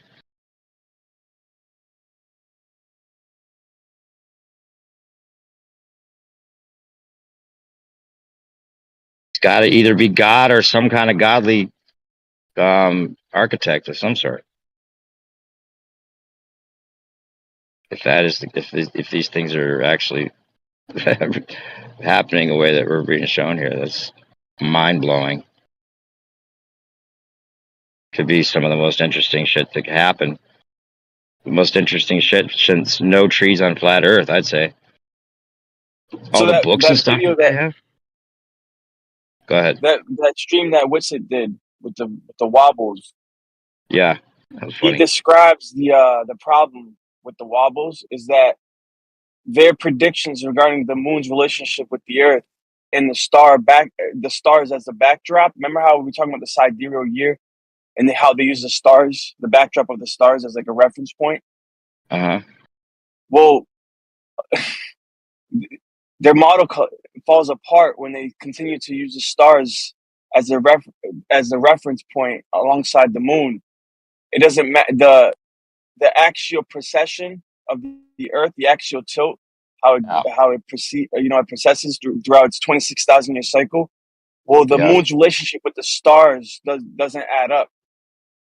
Yeah, It for doesn't it to be match up. accounted for just by the movement of the Earth. Movement of the Earth wouldn't be able to account for both motions. All right, is that what you're saying? Yeah, it doesn't match up. The math doesn't match up. Yeah. There's the GIF. Okay, so I just posted the GIF that I made of their star little fade out that they do with the moon. So yeah, you could just use that to see if that actually lines up with the constellations. But they've got books out and all kinds of shit. I mean, I hope that they're actually like, this is actually something that they're on, because otherwise it does seem like a pretty crazy speculation gone wild if there's not anything to it. Nah, they're top 5 on YouTube right now. Vibes of Cosmos, EOR too, Oh yeah, blowing up, right? but I think that Vibes of Cosmos is some of their interpretations is misguided regarding the moon They map. may be getting a little carried away, but they're onto something. Yeah, they're definitely onto something. There's no doubt about that. I just don't necessarily believe in the greater Earth idea that the equinoxes. I mean, not the equinoxes. The tropics shift around. Is that what they're the all greater about? Earth. Are they saying that? I didn't know that. Yeah, Vibes of well, the North Pole isn't really the North Pole. So, according to our model, or at least my model, the North Pole is literally the middle of I see. existence. Relatively, that's where Mount Zion is located. According to Vibes of Cosmos, the actual galactic center of existence is not what we consider the North Pole. Instead, there's like an area beyond the extremities of the Earth. That's right now, it's beyond the ice shelf. It's beyond Antarctica. That's Right. actually the center. That's The interesting, center. though. Everything rotates If around. that is the case, it just that's would blow my mind. When Ewar went into this, I was just like, oh my god, no way! The moon is showing where the extra land is, and the sun. Then, according to his, and he's the only one I've heard explain it this way. Maybe Vibes does too. But yeah, the whole idea is that there's a great year, and it's the cycle of the sun and the moon in their own little clock formation going around in sync, and thawing out the extra land periodically at, over a certain like 26,000 year period or something, right? Yeah, so the idea is that there's a greater clock that's Yeah. actually processing, and that processing Right. corresponds with the movements of the sun and the moon around a greater surface area Yeah. that is the greater Yeah. Earth, right? But that doesn't Exactly. happen. The sun and the moon don't actually deviate from their current position, and they have not deviated from the current position since the At beginning of least as far time. as we know. As far as we know. They have not moved. The tropics, as far as I know, have not moved from the current location. And Well, how do according to we know? Vibes of Cosmos, and according to the heliocentric model, because of the Milankovitch cycles, the tropics would have to move from their current positions. Even according to just the idea that the Earth is tilted, and that tilt, that wobble, So right? what are they saying, that like the tropics are like continental drift type? Like they're floating, like they're moving? Vibes of Cosmos states that the sun and the moon are moving over the Earth, and that eventually, like Right, now, yeah, I know. eventually, Oh, we're okay, gonna so you be said put. tropics. Never mind. Okay, I got it. You're saying the tropics, Tropic of Cancer and Tropic of Capricorn shouldn't be that any longer. Gotcha. Right, I know about that part. Right, it should be in the Tropic of Aries, and all the maps are wrong because of that. Right, because that's like So back to like too far back. Like it should have been changed a long time ago. Is what the claim is. so hear me out. So eventually, in the 26,000 year cycle of the great year, our current realm that we know of today will be completely covered in darkness for thousands of years until the cycle returns back, until the sun and the moon return back to where we are, to where we live right now. We'd be completely in darkness. Gotcha. We would be beyond the ice shelf. We would be beyond the ice shelf, in like 15,000 years. We'd be beyond the ice shelf. Gotcha. But that's not happening. That's not happening. Yeah, it's interesting. Well, why they got the idea that would be the case, or that just do they try to make the claim? I have to watch more of their stuff, but I just posted a bunch of videos to check out for sure some of the stuff you're talking about. But you're obviously watching that. You said they're top on YouTube in just your mind, or you're saying that they're actually getting No, more definitely, attention? bro. They were talking about things way before, like Flat Earth is just catching on to what Bob the Cosmos has been talking about for years. In my opinion, Okay. I mean, I didn't even know about them until recently myself. Yeah. So why do they come up with these ideas that you don't agree with? Then what do you think's up with that? it's Just because of the speculation. moon map. No, yeah, it's Oh, okay. speculation based off the moon map and the greater land that's mapped on the Gotcha. moon. Okay. You don't think they're trying to like push something because they got books and stuff like that? Nah. I think they got good intentions, but they might not be accurate. Gotcha. Very interesting. Regardless, they got to have there's something to it. It's very easy to hand wave dismiss, even as a flat earther at first. It's just like that. That would be, yeah, no trees on flat earth. The biggest thing since no trees on flat earth. Right? What's up, Snack? Fucking no trees. No trees on flat earth. Remember how hand wave dismissing that was at the time too? And then it's interesting, the whole idea that there was silicon trees. I'm gonna wave my hands all over the place. You don't even know. Yeah. Waving those hands. Yeah, the silicon trees though, the silicon era, maybe. That idea. And that's where the sand comes from, Snack. When they cut the trees down. We live in like a fucking excavated we're in little sawdust. area. Oh my gosh. Yeah. I'm not, I'm not doing this. See, we got the hand wave dismisser that I was talking about just a minute ago. One of them. The vibes of the cosmos stuff. You looked into it, Snack? The whole idea of the moon map, the map of the Earth on the moon. I have other hands for this too. Yeah. See, we got the best hand wave dismisser in the house, folks. Snack to the future. Did you hear Merle on here earlier, by the way? Speaking of not hand waving. Merle was here a minute ago. No, man. Fuck, I missed him. I'll fucking stab you with a knife. I'll fucking lick his ears. He's still here. Merle, you're here. Speak up. No. Speak up, brother. He's got a different name, I think. Shit. What's he go by? What's he go by? Whoever said he's still here. Are you a mainstream proponent? Who? Are you a mainstream proponent? That's his name. Me? No. Oh, okay. I thought you were asking me. Hey, Merle. Hey, Merle. Are you a mainstream proponent these days? sounds like it from your name. He's being silent. He must be having a wank. Flat Earth.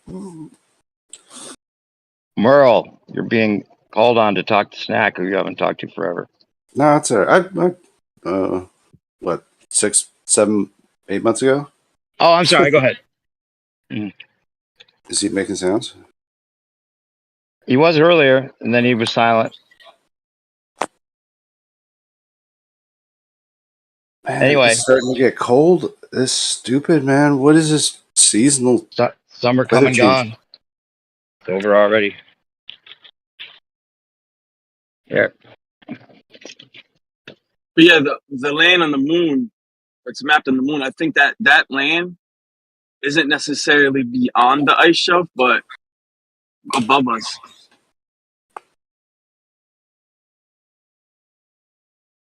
Just like the moon is somehow recording what's above us, even the firmament itself seems to be somehow imprinted on the moon, the dome of it. I think that what we see as land beyond the ice shelf could actually just be a projection on the moon or imprint on the moon from things that are above us.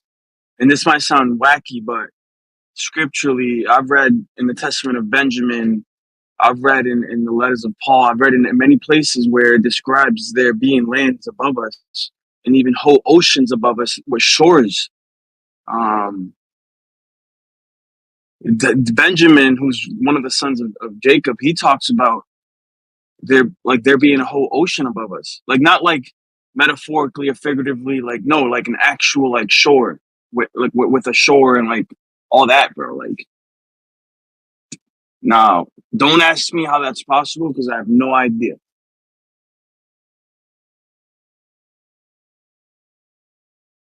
I've got to hang up here soon. I'm about to go in my garage, and I'm going to lose reception, and then I have to go inside and be quiet. But I'll be listening.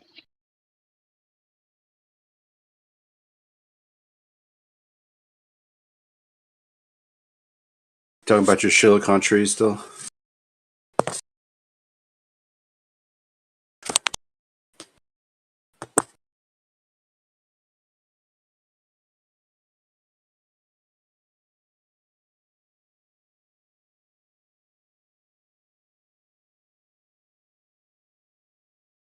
Hello. What up? What's up?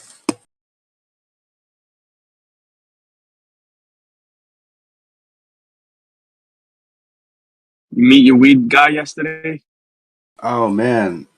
Yeah, that was awesome, by the way. What happened? I was in such a rush and I was like a little bit PO'd because like he was late and stuff. Like late to open the shop up or whatever. I'm like, it's 11 a.m., dude. I mean, come on. It's not like 8 o'clock in the morning, right? Wake up. You just fucking turn the key. That's all your ass has to do. You know? Anyway, no, so I started,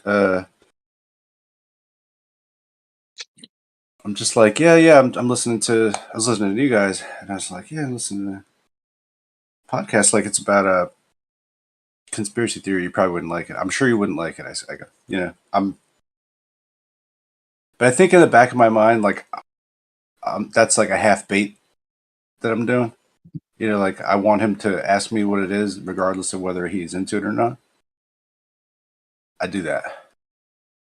Play psychological games. So then, he said, bro, it's not called conspiracy theorist. And I'm like, what are you, an information theorist? And then we like lock eyes, and it's like shing, and then it's like, oh, and then we start like rapping. And you know, and I'm like, oh yeah. Well, I think the Earth's flat. So like he goes, well, the Earth is flat. And I'm like, oh shit. And you're a weed guy? This is amazing.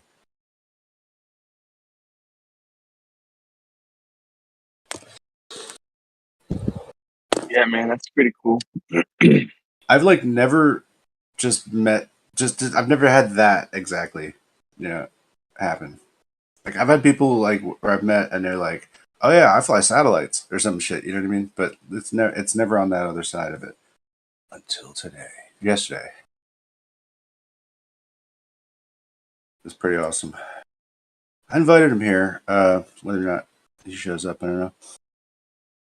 That's kind of how I feel when I meet people in public, which hasn't happened. But I'll meet people close to what I'm expecting to meet. Like, for example, I wear zeets. I don't wear them right now, but I wear zeets, fringes on my jeans.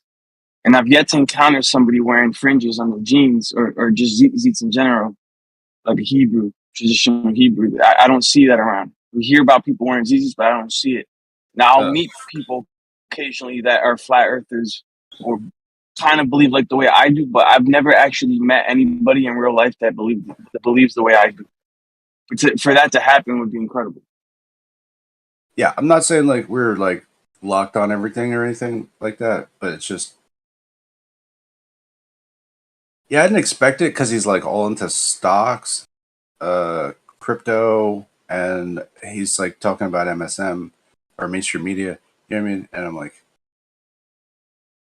I didn't expect it. I guess I didn't expect that he could have all that knowledge and then all this other side of stuff too. Like, wow, whoa, that's pretty cool.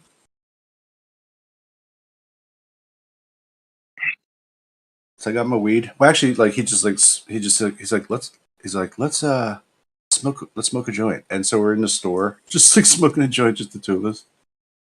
Like, what the fuck? Good stuff. This kid hung out with a drug dealer. Now he thinks he's cool. Ah, No, I'm playing, but he is a drug dealer. I mean, he's got a storefront with selling bud. I mean, he's a drug dealer. I don't know. Like, I don't know what drugs are, but Making buddies with drug dealers, dude. What's going on, dude? no, they're all cool. Like, I don't know. I'm kind of curious. No, definitely. Like the bigger stores, like I don't try to have conversations with anybody. They're made like some kind of supermarkets or some shit. But just like a little fucking hole in the wall joint, whatever. You could be having a conversation with anybody behind any counter. Yeah, here I am validating it. Fuck. Anyway, it was a good time. Like when I don't have to tell somebody that the Earth's flat, and they're telling me that, I'm like, that's cool. Like, that's less work for me.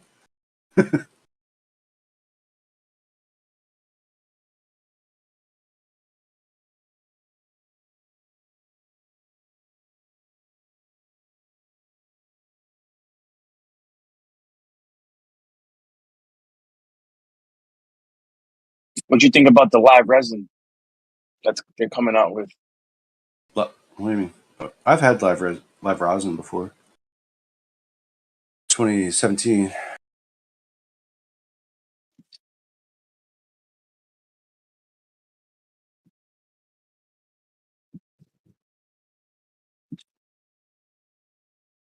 I think there was only one place in Colorado that was even making it at the time.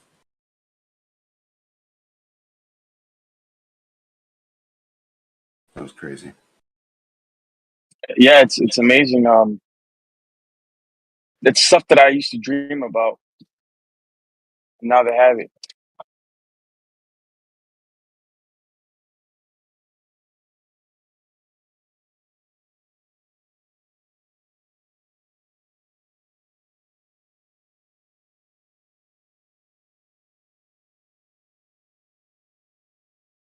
To be able to capture the essence of a bud, right? Without having to dry it and cure it, without having to destroy it in any way. Mm-hmm.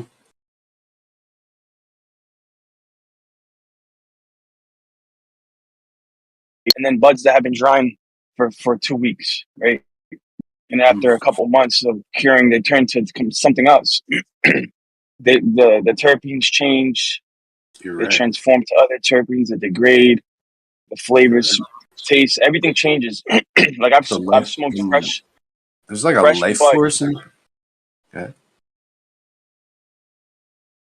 Yeah, just the when you capture a bud, it's they like freeze it with like liquid nitrogen or whatever, and then they capture all the terpenes without degrading any of it, and they somehow they change the THA into THC. I think there's like a decarboxylation process that goes on too, but regardless, however it is that they do it, they come up with this live sauce, dude. That stuff's nuts. And it's just all the terpenes, all the sauce that was present present in the bud without any decomposition whatsoever, any degradation whatsoever. And it's in a vial, dude, and you get to smoke it. That's insane. And it's active. The THC in it is active. Because normally fresh buds won't get you high as much because of there's still water in it.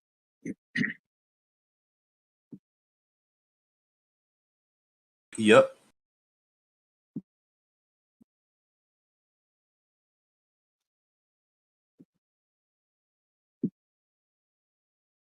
Yeah. At our at the Flat Earth Music and Arts Camp, we had a dab bar, open bar. We had a dab bar. We had a couple art gallery areas, main stage, video projections. I don't know. It was one of the most complete, like, multi-events that I've had the chance to participate in. And it was like last second, like, switcheroo on the location too. So that was like really a pain in the ass. But I used to do that, like scout like a site and hang art up, whatever.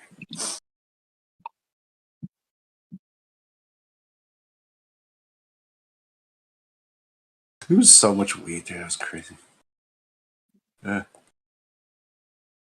other fellow, Critical Thinking Always, he's working at I guess one of the biggest like dispensaries like in Colorado at the time.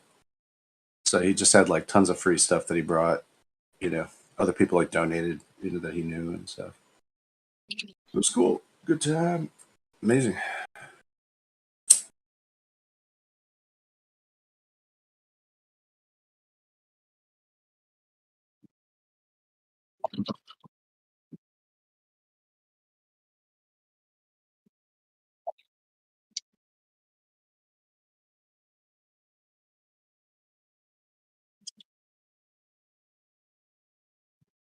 It's fun to put events together, though.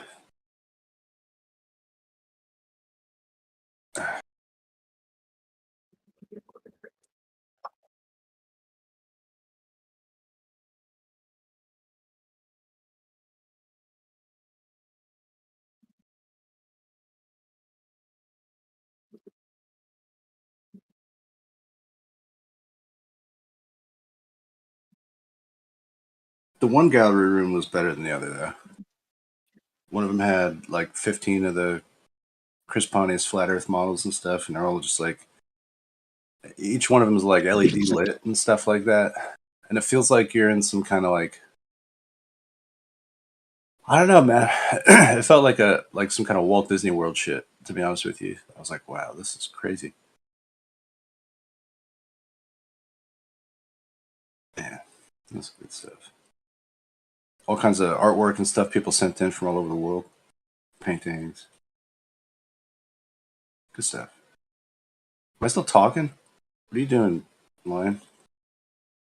No, yeah, I'm listening. Talking. I'm looking at the sky, dude. I see a cross in the horizon, bro, lit up, and then next to it, there's like this freaking dude. There's like There's like a luminary in the far distance. Dude. I don't know what it is. It must be Venus or something, dude, but it's mad bright. What is that, yo?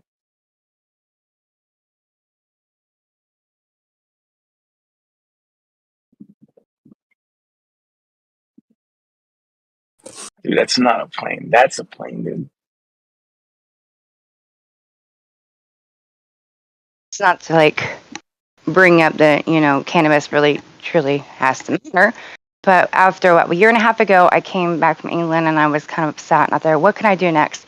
I started going into the other communities like Supernatural and the cannabis community to see if I can outreach to those people because I figured, well, shit, cannabis kind of opens your mind. You have more of an understanding of critical thinking.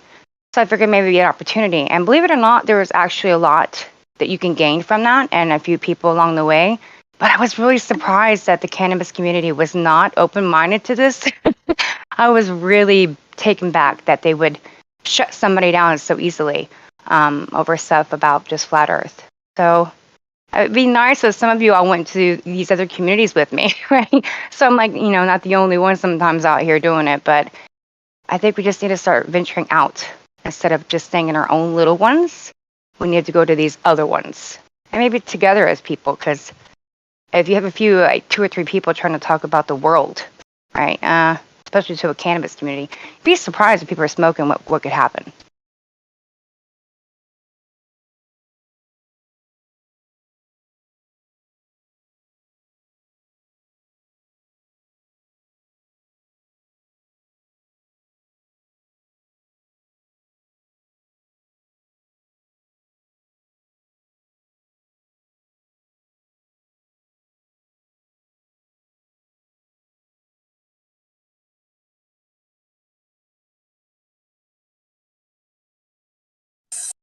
I don't. Yeah, it's not like a really super high percentage of people who like, I don't know, recreationally like smoke and then also get into a whole bunch of other things. Yeah. I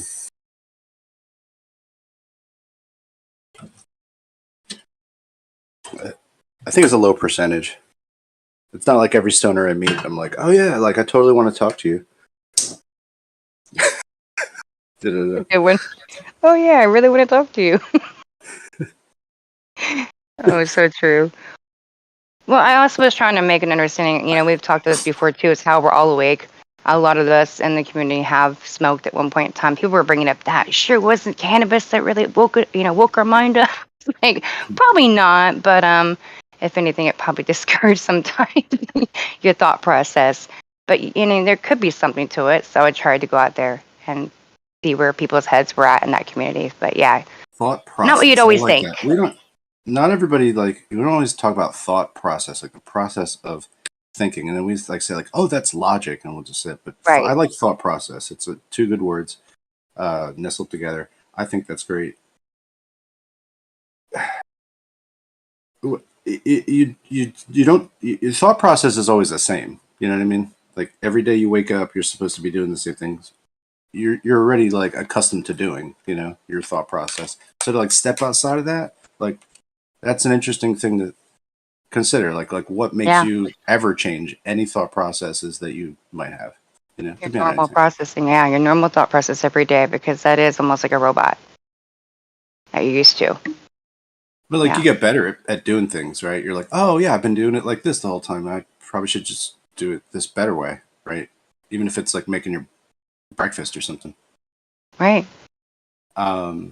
So something it has to be interesting about it that has to increase the quality of your quality of life. Does flat Earth increase your quality of life?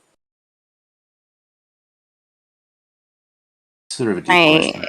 On a personal level, yes. On a everyday wake up, it's going to affect change something in my life. It's actually going to change it. No, it's not changing much, because once you change your mindset, that's already done. You can't change anything too much in your life unless you fix those things and say, I don't want to work the job I'm working at anymore. You know what I mean? Because I woke up and I don't want to do the mainstream way anymore. Yeah, if you start doing little things like that, it could change your life.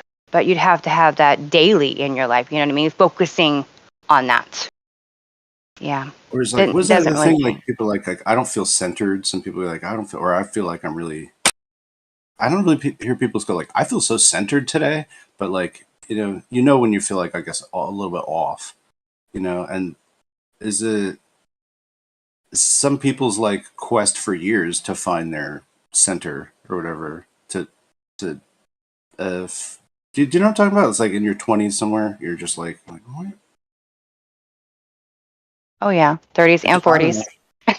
40. Yeah, I just do it every 5 years, but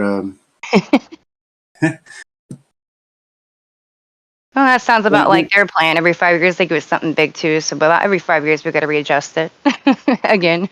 Yeah, well, it's every 5 years. Well, there's an opportunity for that something is going on that's going to I don't know, just wake people up to a greater degree of the narrative, to quote Piche. But you know what I mean? Right. Some kind of something less surfacey, right? Because we're basically groomed to be really superficial consumer like machines. Isn't that kind of what mass media like kind of wants you to be? Like they're just pitching commercials to you like one after the other, and then they're gonna pitch some news stories to you. I mean, they're taking advantage, basically. About it. I'm not used to having ads anymore. I mean, I paid for, and I hate to say it, but I paid for YouTube subscription, so I did not have to deal with those damn ads because I listen to a lot of music and I'm on the road a lot and traveling. But boy, as soon as I had to put those ads back in my life, I thought, damn, y'all are being bombarded like this. I mean, I know it's on a daily basis on your TV and everything else that people do, which I don't, but I'm like, I can't imagine every single day. Then your radio, right? All the ads. I mean, when do people not hear an ad? That's what I'm starting to wonder. Yeah. Shit. No, but I know what you mean. It almost is worth it because I'm like too cheap to do it. But yeah, sometimes you just want to hear like a song. You're like, I just want to hear that song right now. And it's a crapshoot to figure out if somebody's got it like commercialized, there's going to be like an ad in front of the song or not. But like hearing the ad before the song, it just sucks. Even if it's 5 seconds, it's like you just wasted 5 seconds of my brain. It's awful. My brain was already here, like the notes already, you know. So it's like, yeah. Here's somebody like, hey, did you know you can use Glade Power plugins like for the fire? Like I just changed my what I put in my dishwasher, and now dishes are not a problem. And then you get Even worse when it's about the stuff that we talk about, and those ads exist too, and you just want to just throw your phone off. Forget this, forget it. I'm not hearing this. Are you serious right now? Well, but then again, it can also make you kind of frustrated to the point you want to get online and talk about it. You know, something like that happens to me some days too. So I guess it's a win and lose situation. It's how you let it affect you. But there's so much of it everywhere now. I mean, damn, you can't escape this shit. That's probably the worst brainwashing that we have of all. And too many people got stuck, and I did myself, getting stuck in our own comfort. We were just saying a second ago too. You don't ever step out of that comfort. Once you do, it's almost like our own programming. It's like, oh, I can't do that. I can't do this. Oh, I'm not able to do that. Those can't words are like the worst we've ever given ourselves in the last few years. And I keep doing it. Every time I hear myself, I can't do this, or I don't normally wear that shirt, I'll go, oh, wait a minute then. I'm going to put that on today because you normally don't do that. The more we start going against that little, that grain, we feel like it's, against the grain. It actually isn't. It's when we're not giving ourselves enough credit or pushing ourselves enough. And I think we get locked in this little box because they kind of do it to us too. And that programming of that word can't, our words that we use are quite serious. Yeah.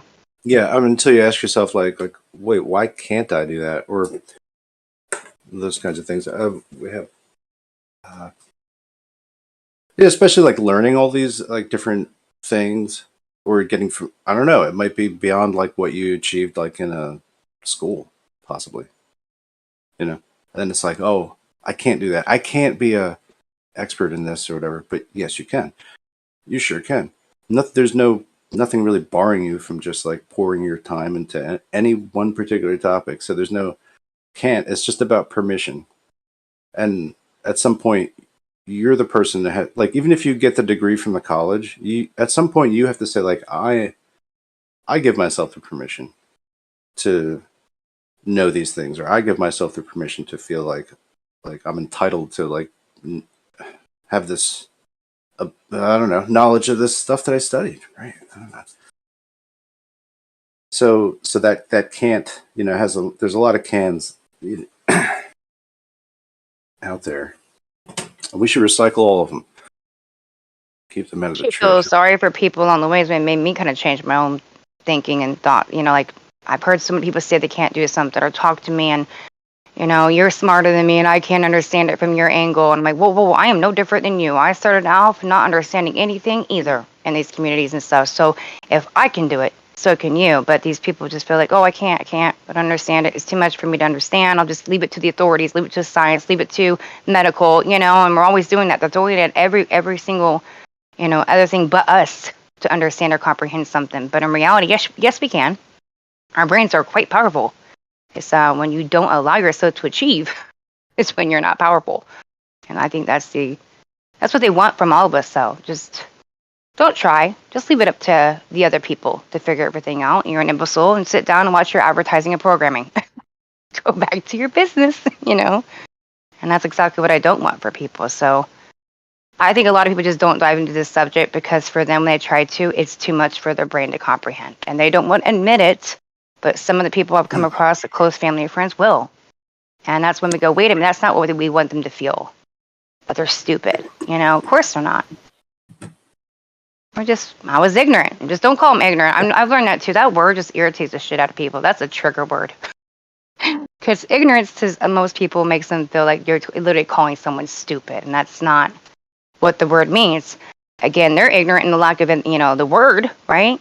But it pisses people off. It does. Do we really care if it pisses people off? I mean, I do. I know a lot of people on here will be saying, I don't give two shits. I'm going to speak my truth. And if it irritates you, it irritates you. That's on you. Does it upset you? I mean, do you worry about pissing people off, or you just do what you want, or does it you really not want to irritate people with the truth? Because I know I don't.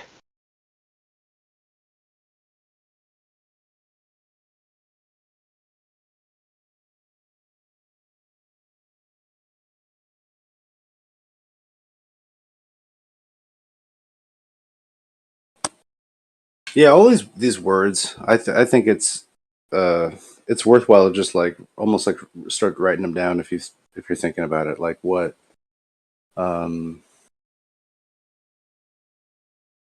even like what's smart mean? I tell you what you're saying right now. I think I had this conversation about a month ago with someone, right? Like intelligence, indoctrination. We've got education. Are you educated? And we push education too far, it becomes indoctrination, right? Before that, we're just ignorant.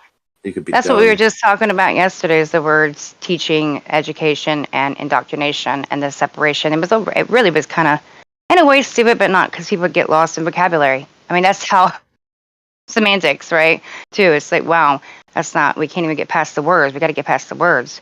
But you could teach anybody anything, and it doesn't mean it's true. We were saying that yesterday. You can teach false information.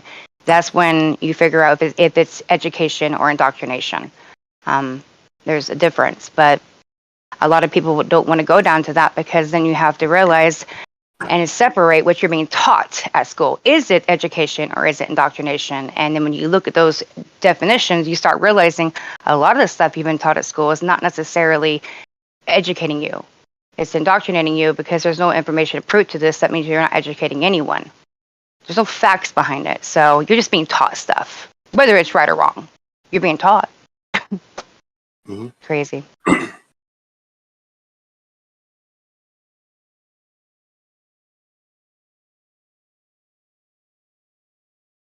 think we're always going to have a problem with semantics and people using them for their advantage. Well, right, yeah. I just think it's something. Geez, at some point, probably like some baller. If you're at saying that you're a flat earther, some baller's going to call you an idiot or something like that, or just basically question your smartness, your smartitude.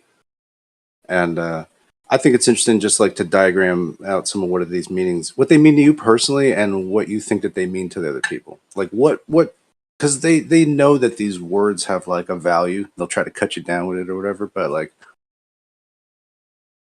know it for yourself. Like if you know what these words mean, then it just doesn't bother you quite in the same way. And I think that's a good thing to like not to play into that, because a lot of the global sort of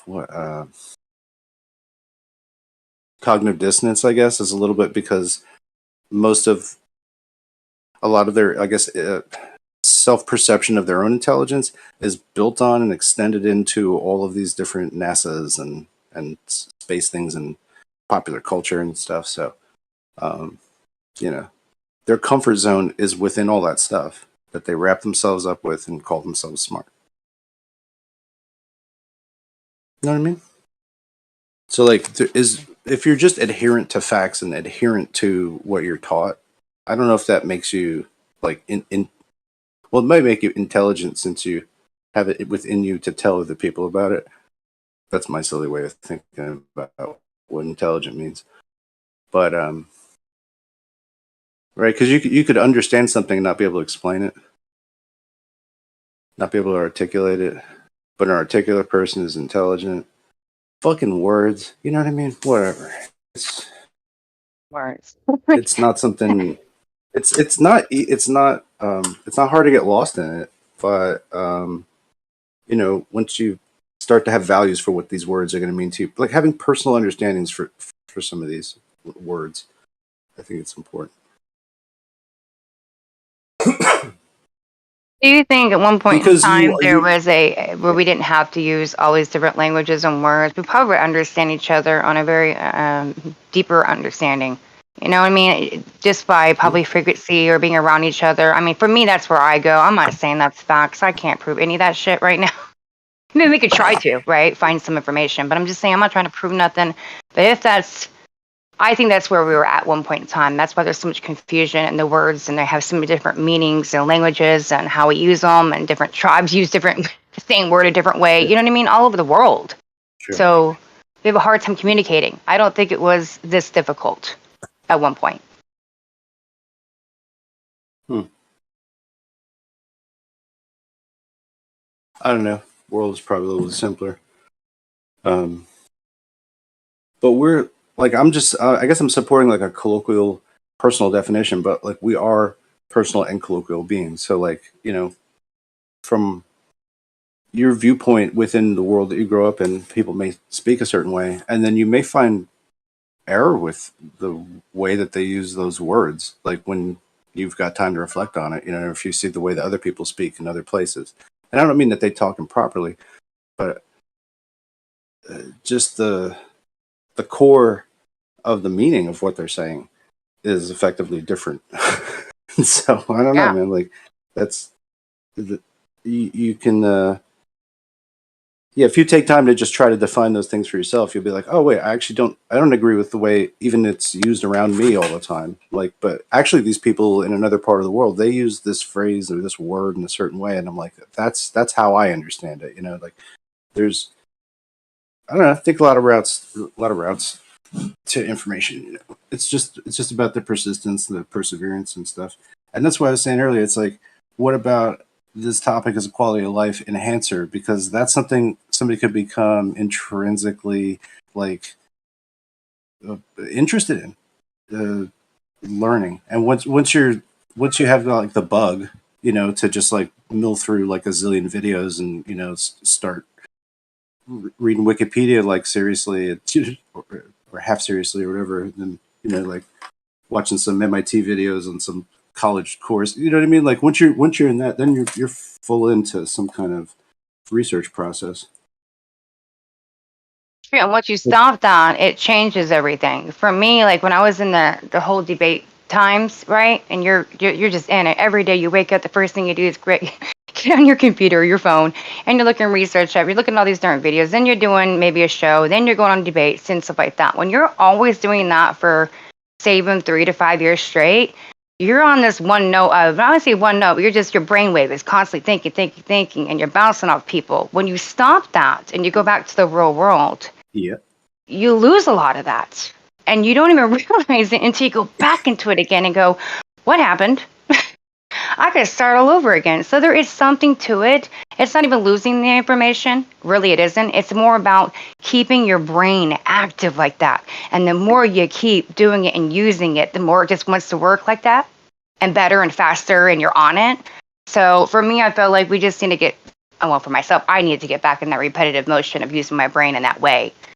So I do think that flat earth or anything in this manner of truth and researching, it can help your life. Absolutely, because it helped mine. I learned a lot, and it had me on a certain feeling in my life, you know what I mean, every day too. And it feels like that information is right there when you go to think about it. It's like, bing, there it is again, bing, and you don't even have to, it doesn't have to take 2 seconds to get to you. No, you're just on it. So I do think there's something about these forums and going back and forth and communicating with like-minded and intellectual people that tremendously can help your life. Or actually, maybe another thing, I guess, to add into like what you're talking about, like going into other communities, but like let's just say there are avenues here where it can be like whatever. What is that? It's almost like you're selling door to door encyclopedias or something to people, and that's the last thing anyone wants to be with this topic, because there's so much interesting stuff. Like, so why ruin it? Like, but it's almost like better to just be interested in that topic. Like if you actually have interest in something, like so find something else that's interesting to you, and then engage that community, and then you'll eventually start talking about what you think about all this other stuff, maybe. And it feels more organic and natural and stuff. Plus it's something you're interested in. If you make yourself part of another community, right? If I don't know, you know what I'm saying? Like if you get into just like a parallel interest or something, or You know what I did when I went to cannabis community, because don't get me wrong, I like to smoke, especially when I was in different states to allow it. Woohoo! Yes, I do. Okay, I'm a smoker too. So I had something in common with them, and I got to talk about things like having last 3 years. Won't go into those words, but we agreed on a lot of things. Now this subject, though, when I brought it up, was like, oh hell, and a lot of them turned against me like instantly. And then I made some really good friends during it. I still have them right now. If I needed $10 right now or something, they'd be like, ding, I'll pay, cash up it to you, and vice versa. Years now they've been in my life. So yeah, I've had some dark moments by going to another community and putting yourself out there, because you get it thrown at you. I've been putting myself on YouTube channels where I knew nobody, right? And there's like 10 guys debating anything and everything but what I want to talk about. Ain't nothing that we're talking about over here, guys. And they're like, who is this woman coming in here to talk about this nonsense? And then you just get bombarded. I thought Jim Panda's server was real. I was like, oh shit, welcome to reality. So, but it opens you up to a whole new way of thinking, because now we're dealing with different people and how they process it, how they're coming at you. So it was an enlightenment for me to see that. And I've made a lot of good friends from it. So I'm happy with it. Like before Kyrie Irving came out as or he said flat Earth, right? Before that happened, I was talking about flat Earth on a basketball forum, and these guys are like, they're all about like stats and figures and stuff like that. A lot of them, or they're just like team fans, they're just like rah rah rah. There's like two types basically. There's like, I just support like this player or this team. That's all I'm about. Like rah. And other people are like, I examine the sport and I fucking, get averages and I check people's numbers and all these things like that. I compute like the best units. Like, anyway, there's, in my opinion, like there's those two general types of fans. Or there's the ones that are just like, yeah, my dad he brought us into it, and like we went to games when we were a kid. It's just funny. Like, so there's like, sports is like religion to a lot of people. If you could believe that, right? It's the thing that they cheer for. It's like what they're hoping for, like to bring something good for them or whatever. The reason I'm going into this is that there's a tremendous amount of people that will just fight you that are sports fans if you try to tell them that the Earth's a different shape. You know what I mean? Or there was then, anyway. And now, like, you'll hear like that there's baseball players be talking about it, and I'm sure it's like filtering and trickling in. It's like diffusing into popular culture, all this stuff, I think. And well, the thing is, the reason that sports teams and that are so easy to people unite over, people find it really easy to unite over common hate, because there's so much hatred in the world, seething anger, people doing a lot of things they don't want to do. Somewhere. The other team, the visitors.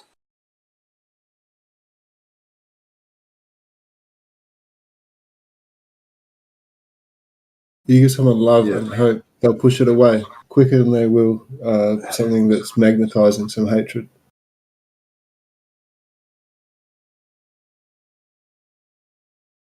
I think it's like people are more they'll let out more emotion at a sporting event than they will for like a patriotic event. Like we don't never like cheer for 4th of July or something, or you're never cheering for your country like this. But this is a time in which I'm not proud to be Australian. All melts together. Like There's nothing about Australia that makes Australians any different to anybody else in the world, and I don't think Americans anymore. This culture, like Western culture, you could say, is sort of like become homogenized. Oh, I mean, somewhat. It's quite a big difference for me because I'm from America. I'm like all my life born and raised here. And when I traveled to England, I was there for 6 months. I wasn't just there for a quick vacation. I was there for half a year. For me, it's totally different than over here in America, sweetheart. I don't know if you've been, especially the last maybe 20 years. It's like what you see on TV. A lot of it is Hollywood, and it depends where you go in America too. So you can't just say every state's the same or city. But we're quite messed up over here in a different way. We're all messed up all over the entire world. But this America and how we fight over here is insanity. I mean, for fuck's sake, we got people getting on cars, turning them over, destroying them, setting cities on fires because their team loses or wins. It's insanity. But they can't be out here, right? They're not even doing that for Independence Day, right? Or any of this shit. They're not even doing it to support our own country and stand up for our rights. No, but we're going to definitely do it for sports teams and Hollywood and nonsense. Hollywood is a big thing that controls people over here in America. And it does over there too, right? Music industry, massive. But You just promote we're going everything to that turns experiment. people against each other. What's that, sweetie? You just promote everything that turns people against each other. Who, I do? No, I'm just saying the operation, like how things Gotcha. come down. Yeah. That's exactly what they do, though. They literally will try to promote everything that makes have a divide, right? Yeah. I mean, I can find so many things about spirituality that's uniting in like Christianity, the things that are common between the Abrahamic religions and stuff. A lot of people don't want to hear it. The contentions are more easier to talk about. But I mean, obviously, people don't talk like not at each other's throats. It's very difficult to talk to people that are religious, like they're very religious, they're very identify as like a very religious person. It's very hard to talk spiritually and understand the common underlying what you would call God. No, it's actually quite sad because you think that would be more people that would have their arms open more, right? That were more full more of love and understanding and wanting to help others and stuff. But that's a very shut down community when it comes very religious. I deal with them. I dealt with my family was too.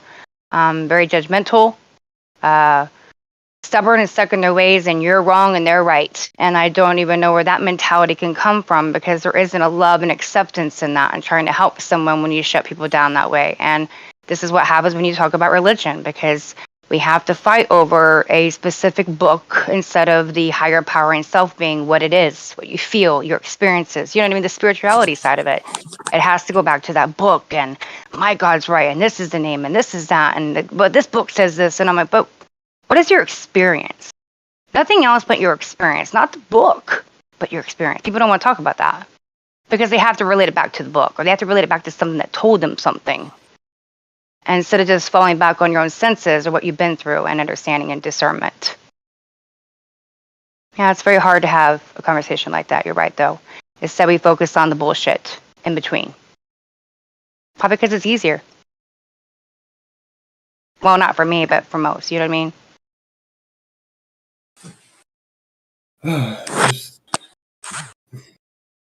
I think it's because a lot of people have lost the tool set to understand how spirituality is actually is the most important understanding of our reality, and the fact that if you did a poll on the street and asked like 1,000 people what their definition of the word philosophy is, they would talk about maybe some ancient Greeks, and they would know little about the idea of philosophy, and philosophy is the key tool to being able to understand, and that's the materialistic world that we're in.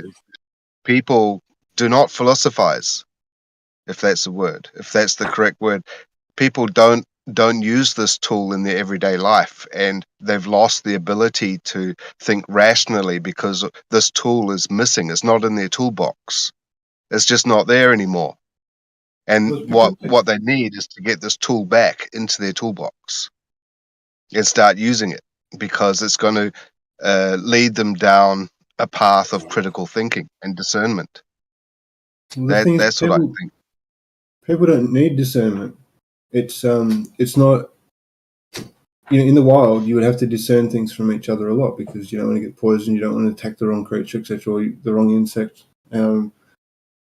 But people use things and they don't know anything about them. Like a car, most people driving cars don't know how they work. Or We're still in the phone. wild, though, technically.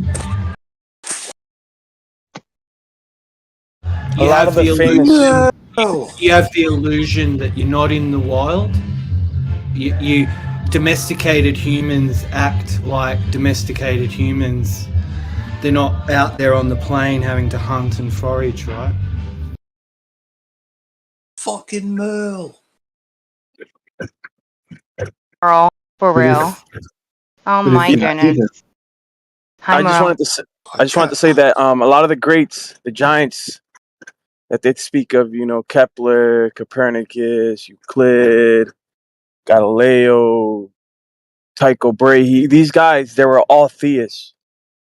And when you talk about cosmology, when you talk about the earth in the beginning and creation, that conversation would be incomplete without philosophy, spirituality, and invoking the idea of a creator. And it's funny because like modern scientism has left that part of the formula out. They don't want to talk about a creator or anything like that because it's beyond measurement, and anything beyond measurement should be automatically discounted altogether.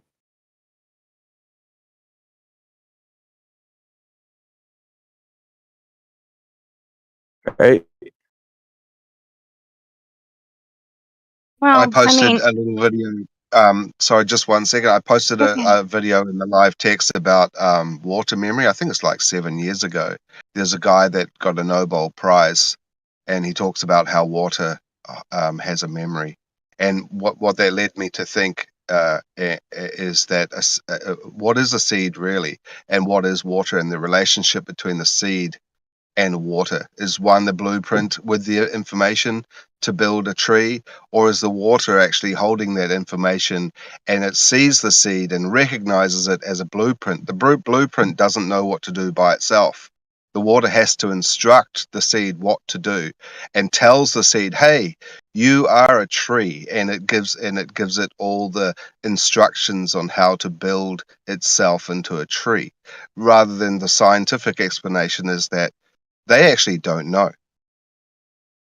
that answer. I don't even know if it's real or not, but that sounds quite interesting, and it sounds logical more though.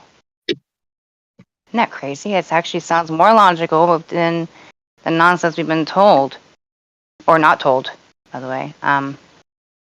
Yeah, water in itself, though. These last few years that we've gotten into research, boy, that was one of the things that excited me the most, learning stuff like that. Not just flat Earth. I mean, we opened up a whole new box of worms when you went into one subject. It's just not one subject here. It's everything. Because again, once you find one puzzle piece, it's like you start realizing there's about 50 million more that you have to include and find, and it all goes together. So it's ridiculous. But that is one of the things that I hope that we end up learning from along the way, and it benefits us as humanity because there's something to do huge. It's massive for us, right, as humankind when it has to do with water. And shit, it's most of our makeup too, by the way, guys.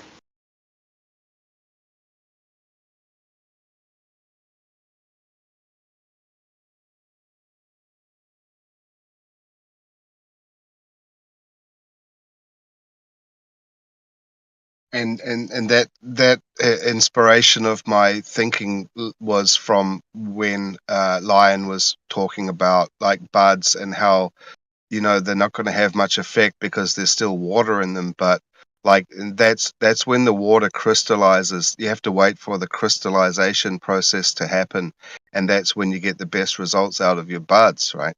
And that's because the water is morphing into a state of information that the buds are going to recognize. Yeah.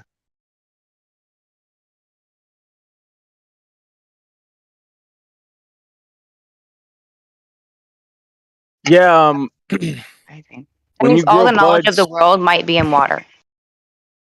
when you grow Sorry. buds and you try to smoke them too soon and they haven't dried properly, you're not really gonna get high because the THC hasn't been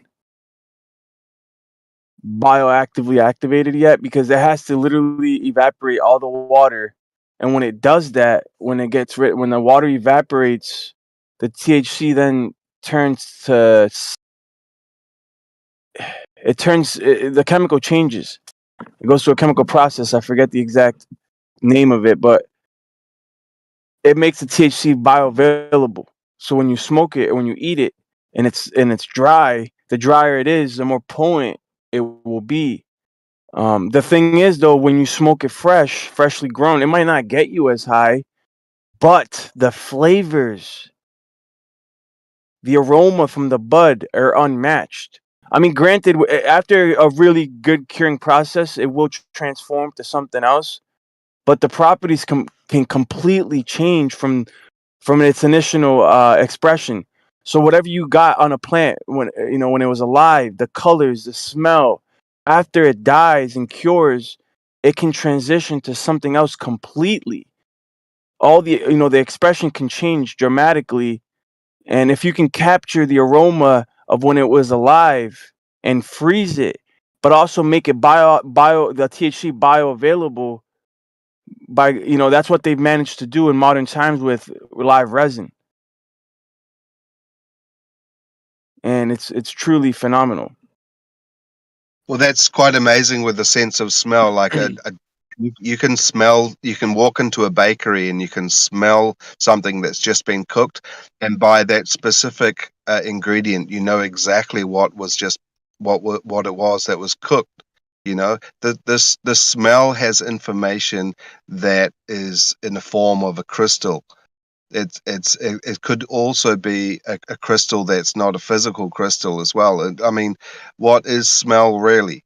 You know, what is the sense of smell? What are we actually detecting here? What is this essence? What is It's it really made? electromagnetism. It's a Looking into like food and stuff too, like Skittles. A lot of our stuff that we think tastes like something actually doesn't taste like it at all. It's just a smell. They're using scents to make you think that you're tasting something. So people are confused what smell is. Most of your food out here is done by smell enhancers. Literally, you're not even tasting what you think you are. Well, Just like Skittles, they're all the same flavor. They're just putting smell enhancers in the they shit. are able. Yeah. They are able to distinguish some aspects of smell, like pheromones. They can point out like oils. There are certain chemicals and molecules that they can point to, and the receptors inside your brain, which your brain works on a electromagnetic and a crystalline process that's sending information, and it's only going to be able to do that if the the molecules are going to be accepted, whichever form of molecule this may be, or in the form of oil or a crystal. It's pretty much one of these two options, really, when it comes down to it.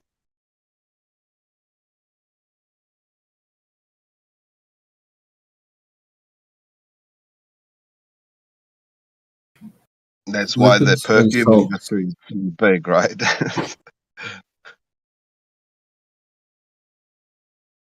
You know what the healthiest thing in the world is to do? Go to your salt grinder, take some big salt crystals, sea salt, out of the grinder, and put it in your mouth. Yeah. You know, that's like half a gram of salt that I just put on my tongue, right? But you know, I need between 3 and 6 grams of salt a day. So that's not even a quarter of my salt intake. You know, I don't put salt on my food when I should. You know, everyone's being told to avoid salt, and the reason for that is they don't want a death crisis. You know, because this is so difficult to explain. It's such a roundabout way to get there, but just the way that society has come, our food supply is mainly carbohydrates. So if people wanted to get healthy and everyone wanted to do it at the same time, they couldn't, right? But you know, anyway, what I'm saying is, if you're eating too many carbohydrates, which everyone is, then salt is a bad thing for you because the carbohydrates kind of act as a salt from the liver to the. I'm not sure how they get recycled, but the thing is, when you take carbohydrates out of your diet completely, you need to have more salt because you get what's called, like, I don't know, people call it keto flu. I got it. And I was fasting for a long time.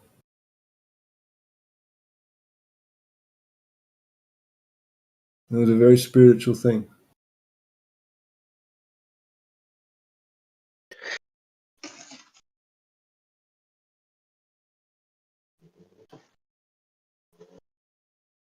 Salt And so, and what fat, when but you good get the fat. salt in your diet, it balances it out.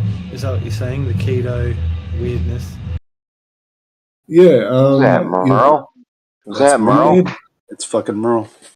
What? What's up, Merle? Hey, Snack. Hey, Jess. Hey. Yeah, I mean, Sunshine. Is that? I know you too. Who are you again? Tripper. He's some other prick. Aussie cum. Sorry if I said that word. Yeah, no, I hear what you're saying, man. I think salt is. Everyone's on the pink Himalayan stuff here, but I've heard dodgy things about that too. So Fluoride. They make it red. They get sea salt and they make it red by adding fluoride and oxidizing it. and it used to be the iodized stuff before that, right? Like the Saxa, the table salt that they'd give us. I mean, iodized salts. I mean, iodine's good for you, but yeah, what are they masking? Why are they adding iodine to that salt particularly? You know, Himalayan salt is okay, right? If you find fluoride in its natural state, but what the fluoride they're adding to that salt to make it pink is industrial waste fluoride. It's more for their finer particles, and it actually binds to your bones, all calcium in your body, and you get bunions and little bone growths and stuff. People get like spinal lock from it, like in China, from where they've got like Anyway, not going to get into it, but So just quickly, fats and salt. If you're not going to do anything with your diet and you just want to eat more solid fat. You know, butter, any fat that goes solid at room temperature. Animal fat, more animal fat. You'll get healthier. just for context, Himalayan salt is pink because it's got more iron in it. It's got like iron oxide, which is red. That's why Australia, pretty much the entire country, has red soil because it's high in iron. So it's not fluoride. Fluoride's just a thing they put in water. And you have to have like massive, massive doses of fluoride to get any sort of degenerative bone disorder. And that's because the fluoride bonds in a similar way to calcium. And so it just means that like your bones will absorb fluoride after it's absorbed a certain amount of calcium, and then you can get bone disorders from that. But you have to have like literally like so much fluoride that if you drank that from tap water or from any source where they add a little bit of fluoride, you'd die of over drinking before you died of fluoride or had any disorder from fluoride. But it's a cumulative thing that we're talking about because it enters the body very easily. It doesn't exit the body very easily. I mean, obviously there's a limit, and it can filter out quite a lot of it because a lot of it's just transient. It's water that's going through the body.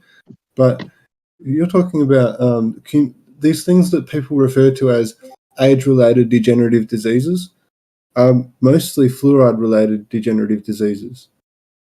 Well, no, that's just not true. So Well, like okay, I your can body take. just processes the fluorides just picked up through the gut, and then it just does what all other things that don't like hard bond, and it just goes some of it towards You've your got teeth calcium to in your improve your blood. teeth. Yeah, Like, obviously, it's but going to improve calcium calcium, motility, right? It'll bind to the calcium in your blood. It'll deliver it to the bones faster. But that yeah, and then the rest will just be thrown out through the what will kidneys happen to because what there's will only a happen to the certain fluoride amount after it's of delivered the chemicals. calcium to the bones? It'll stay there. It builds Okay. up, and once it gets into the connective tissue between the bones, that's when you have the problems. So, Chepper, what's the perfect human diet then? Steak and Steak. liver. What? That makes no sense. I just Like, wanted to just get him having off that steak. tangent. Sorry, dogs are gods. Okay, it's and, cool, and you man. can add a little bit of green leafy stuff to that and broccoli. We got too many Australians here. Too much steak has like an increase in like liver disease, gut disease, heart disease. Like That's if you're eating increased too many risk of stroke. carbohydrates along with it, and too many omega-6s, like your seed oils. I don't know if that's true. I'm pretty sure like all the studies show that if you have like just a normal diet I and then you know. add more steak I know to it, that's your what. increase That's in what the heart common. disease increases. Like your That's risk of heart what the disease common increases. doctor consensus is. But if you read the Sydney Heart Study, just look up that Sydney Heart Study, Yep. and it compared a high-fat, low-carbohydrate diet to a high carbohydrate, low fat diet. They didn't do the high of both, right? Because that would have been torturous. But the high fat, low carbohydrate, lower heart disease, lower mortality, everything. They didn't publish these studies until it was only a few years ago that the son of this doctor found on little punch cards, and then he created the data and entered it all in and got it published as a legitimate study. And it shows that was back in the 60s or 70s. Yeah, so in this, they substituted one type of fat for another type of fat, right? No, carbohydrates are not a fat. Carbohydrates will be stored as a fat, right? Because Well, I'm if you're trying to eating find too the much study here. So it says use of dietary linoleic acid for secondary prevention of coronary heart disease and death. this is the reason people can lose water weight, right? Because the liver, when the liver stores fat, if it doesn't have the nutrients to store with the fat, it just stores the fat with water, fat and water, right?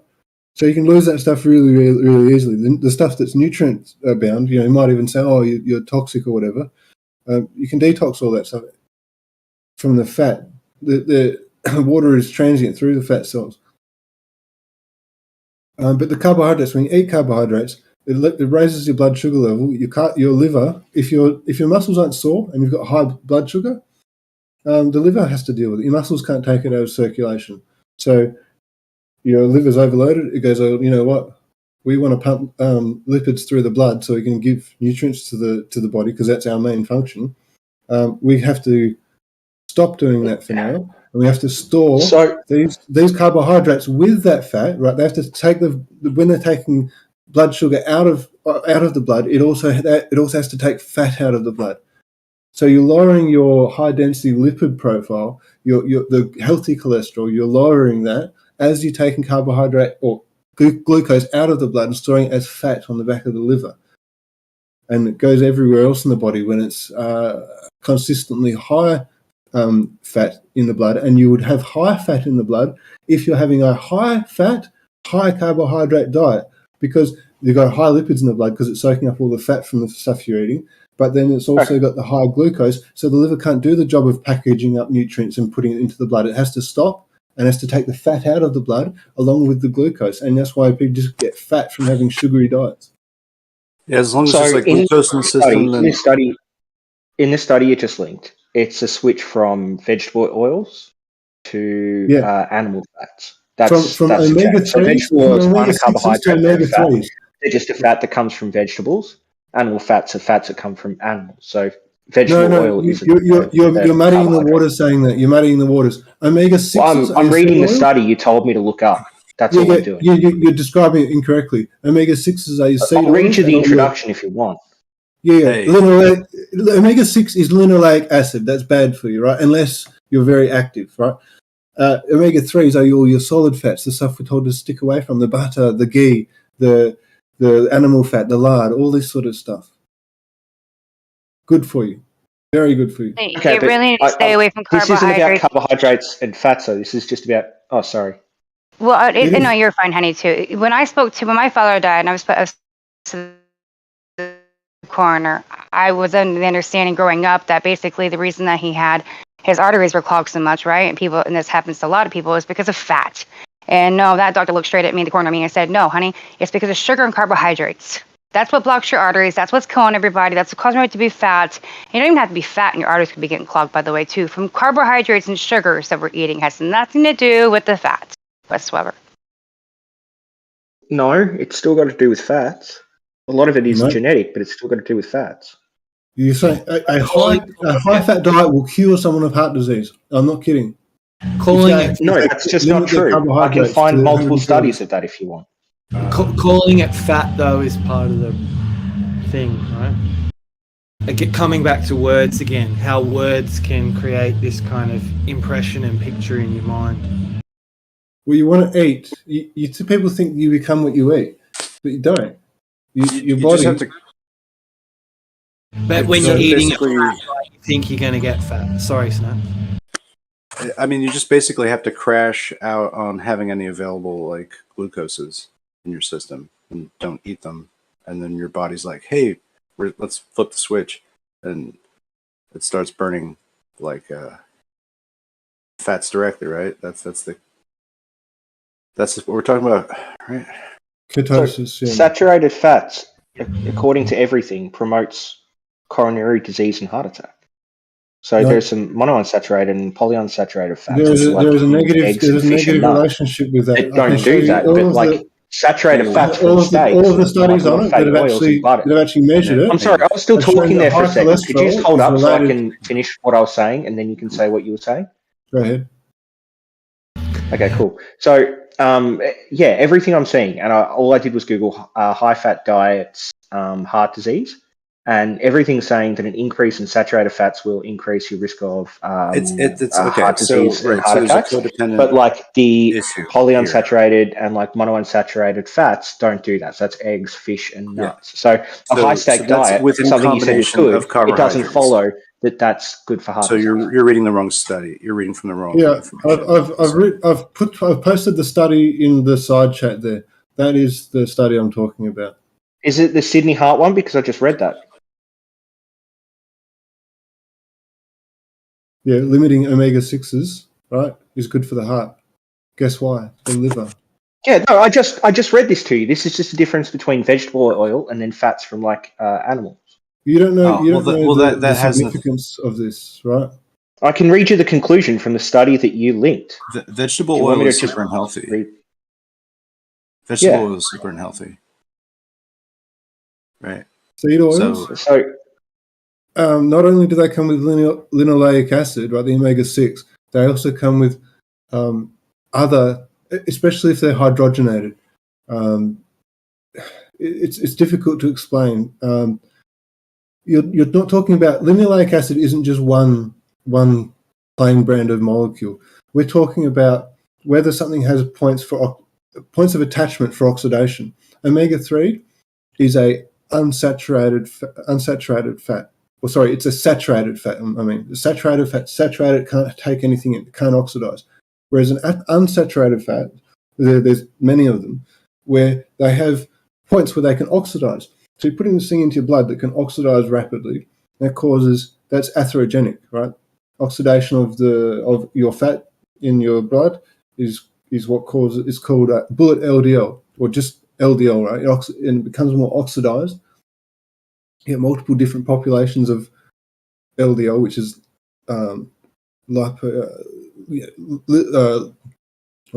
dense lipoprotein, basically. You've got huge the bigger fat particles with more nutrients in them, and then they get depleted as it goes through the blood. If that's true, then these polyunsaturated and monounsaturated fats would have high risk of cardiac disease associated with them. But that's right, they do. They don't. Listen to me for a minute. If you Why? limit, I fact checked your own thing. It's a thing that you also linked, and you were incorrect about what it says. I can read you the conclusion of it right now if you want. go ahead. Great. Where am I? Here we go. Conclusion. In this cohort, substituting dietary N6LA in place of SFA increased the risk of death from all causes, coronary heart disease and cardiovascular disease. So N6, I think, stands for the like vegetable oil. The LA is vegetable oil, and the SFA is saturated fatty acid, so saturated fats.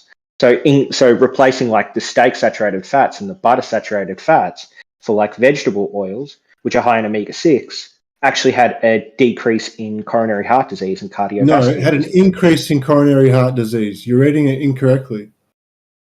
Ooh. How is he? He's reading it incorrectly. Is that possible, dogs? He's telling me that increasing omega-6s decreases the risk of heart disease. That's not what the study says. Read the study. You might be right about that. Let's try this again. 6LA in place of SFA increase the risk of death from all causes. Boom. We just had an Aussie. Linoleic acid in the place of saturated fat, total cholesterol. You guys are and so low saucy. density protein cholesterol. I know, we get triggered, don't we? Do you understand? There was another guy upside down, and I thought maybe he was a little unfairly sauced. Like he was concluded as being saucy, but like I think he's probably one of the best your country has put out in terms of FE, and he's so saucy. But you guys are all saucy. Saucy, yeah. Yeah. Hey. Paul Hogan. It's Paul Hogan's fault. Thank you, Aussies. I'm kidding. I actually love y'all. Y'all are brilliant. It's the omega-6 linoleic acids increased heart disease. So the other study that I looked at said that mono unsaturated fats, like things from like nut oils and that sort of thing, reduce the risk of coronary disease. So it seems like it's this very specific vegetable oil high in omega-6 that can increase coronary disease. Yeah, so omega-6. But you also have to look at, let's look at all sorts of oils. Let's say fish oil or walnut oil or sunflower oil. That's a good one. If you leave these exposed to oxygen and then you consume them, you'll get very sick. And that's why they have expiry dates on them. You'll find expiry dates on coconut oil is a requirement because it contains 30% omega-6, but most of it's omega-3. So it won't, it has to have the use by date on it. But you'll find that coconut oil is find 2-3 years past its use by date. It will not go off like olive, peanut, canola, avocado, and all the nuts and like sesame oils and stuff. They all seem to be good. They don't have the high omega-6. Saturated fats and vegetable oil high in omega-6 seem to be the bad ones that are linked with an increase in coronary disease. Like corn oil, vegetable oil, canola oil, like all those nutrients. Palm oil. But they're most of the oils people fry with, cook with, and stuff like that. So it's not like olive oil, peanut oil, and canola oil. If you start to make comparisons, okay, I'm just saying if you start to make comparisons of that, it's going to be quality of oil that's going to have something to do with the cardiac risk or whatever in that, and then secondarily, I think it's compounding high carbohydrate sugar with this whatever type of fat that's supplied is going to really get you what your true results are going to be. So I don't know if there's a study that's going to follow that.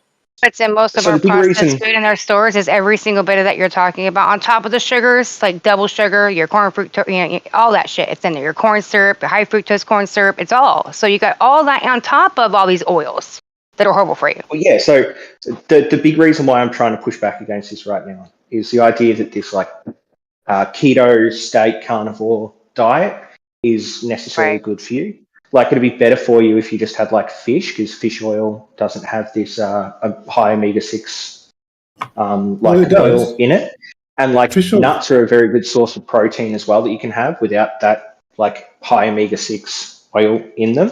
And so the advice of just eating steak as your main protein and having some leafy greens being a good thing for your body is harmful advice. I don't think people should give it out unless they can actually back it up with a study. And the study that you gave just shows that switching out like that very specific vegetable oil for saturated fats may be better, like that may be beneficial, but it doesn't then control on whether switching out either of those compared with like a peanut oil or an olive oil are beneficial. That's probably why the Mediterranean diet is like the best diet that we've ever come across, because it's high in doses of oils. When you say Mediterranean diet, you're giving people bad advice, right? Because what's the first thing they think of?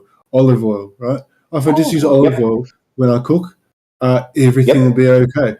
Olive oil contains high amounts of omega-6, right? These are oils you do not want to be heating up, because you heat them up, they oxidize. What you want to do with olive oil is put it on a nice green salad, right, with some olives in it.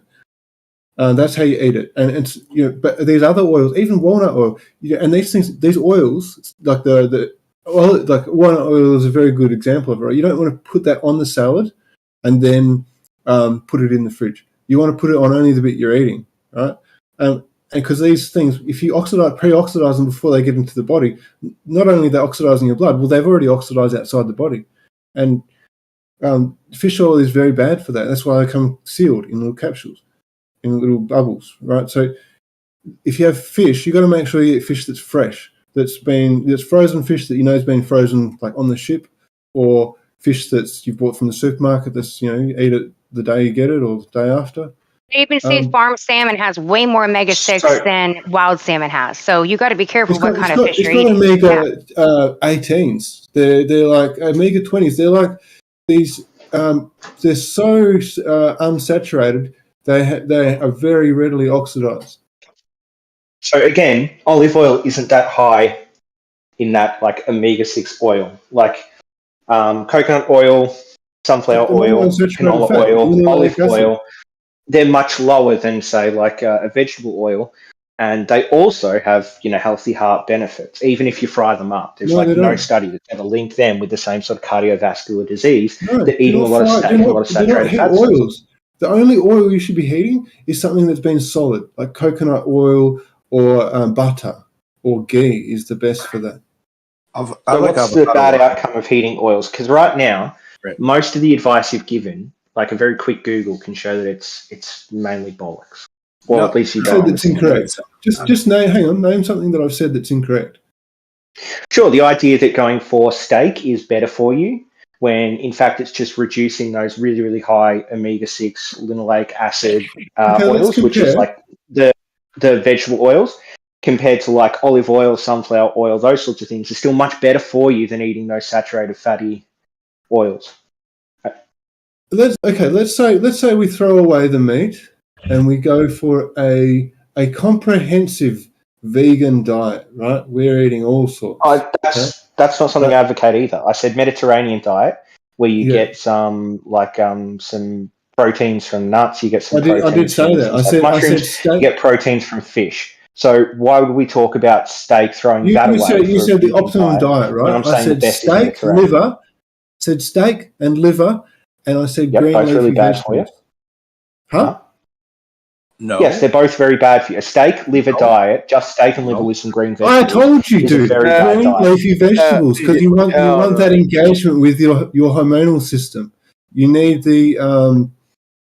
Yeah, so I'm saying the steak and liver portion of that as your main protein is incredibly harmful for your heart. The cruciferous vegetables. Very incorrect claim right now, I think. That basically the green leafy vegetables and cruciferous vegetables are anti-estrogenic, so they help with the hormonal system staying in balance, especially for men, right?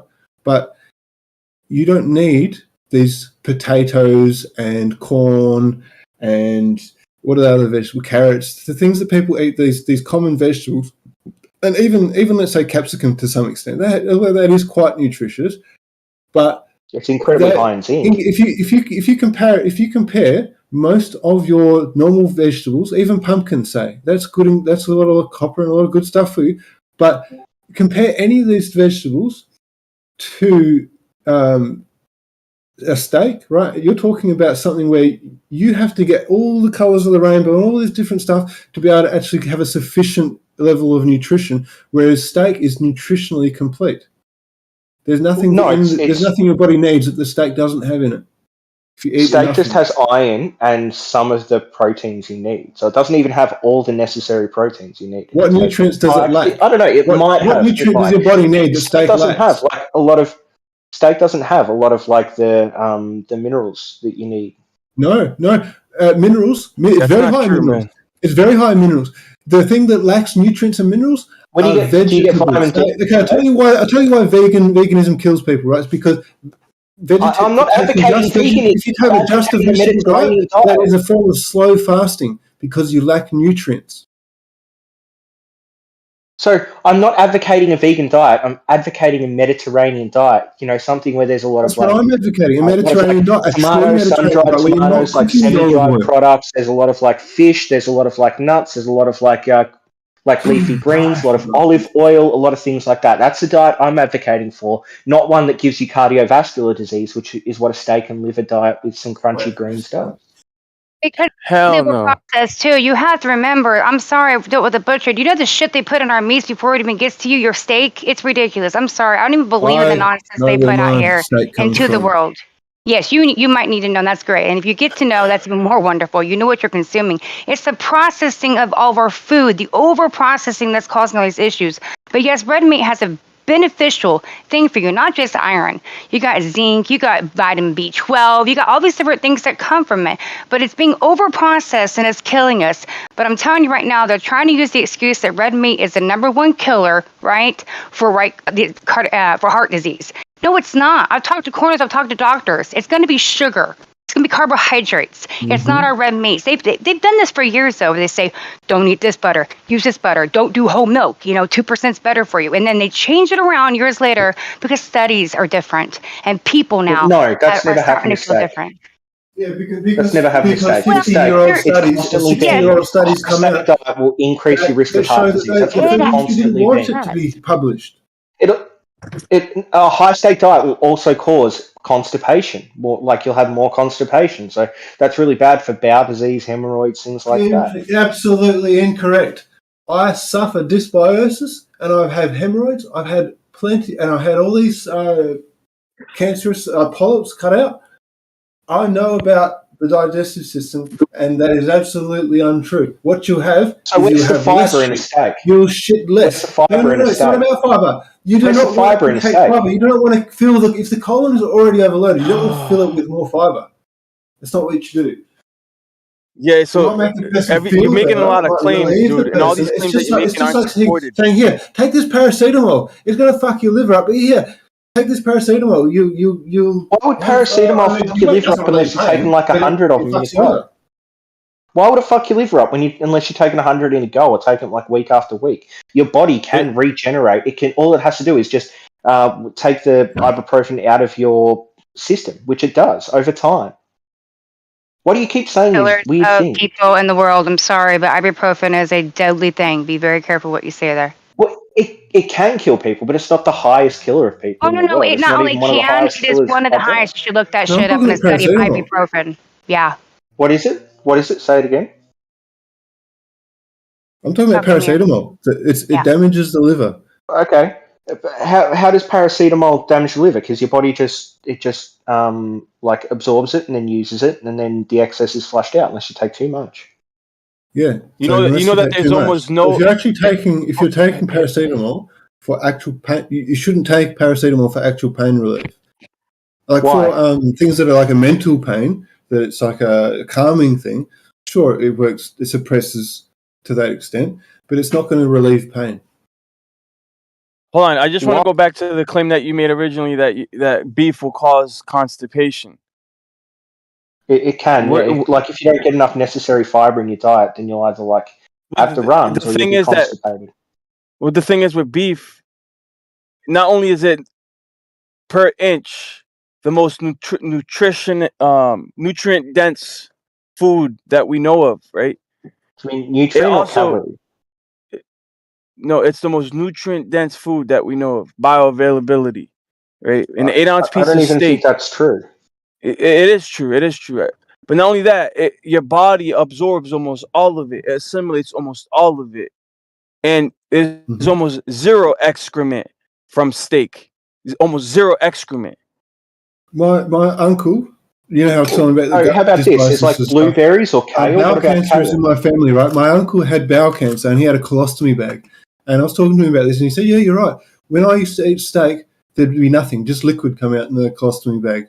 Eat a salad, oh, you know, all this shit in there, right? Yeah. And obviously, it's the small intestine and the large intestine Fiber is a bit unfair to compare it like comes that. with But the vegetable.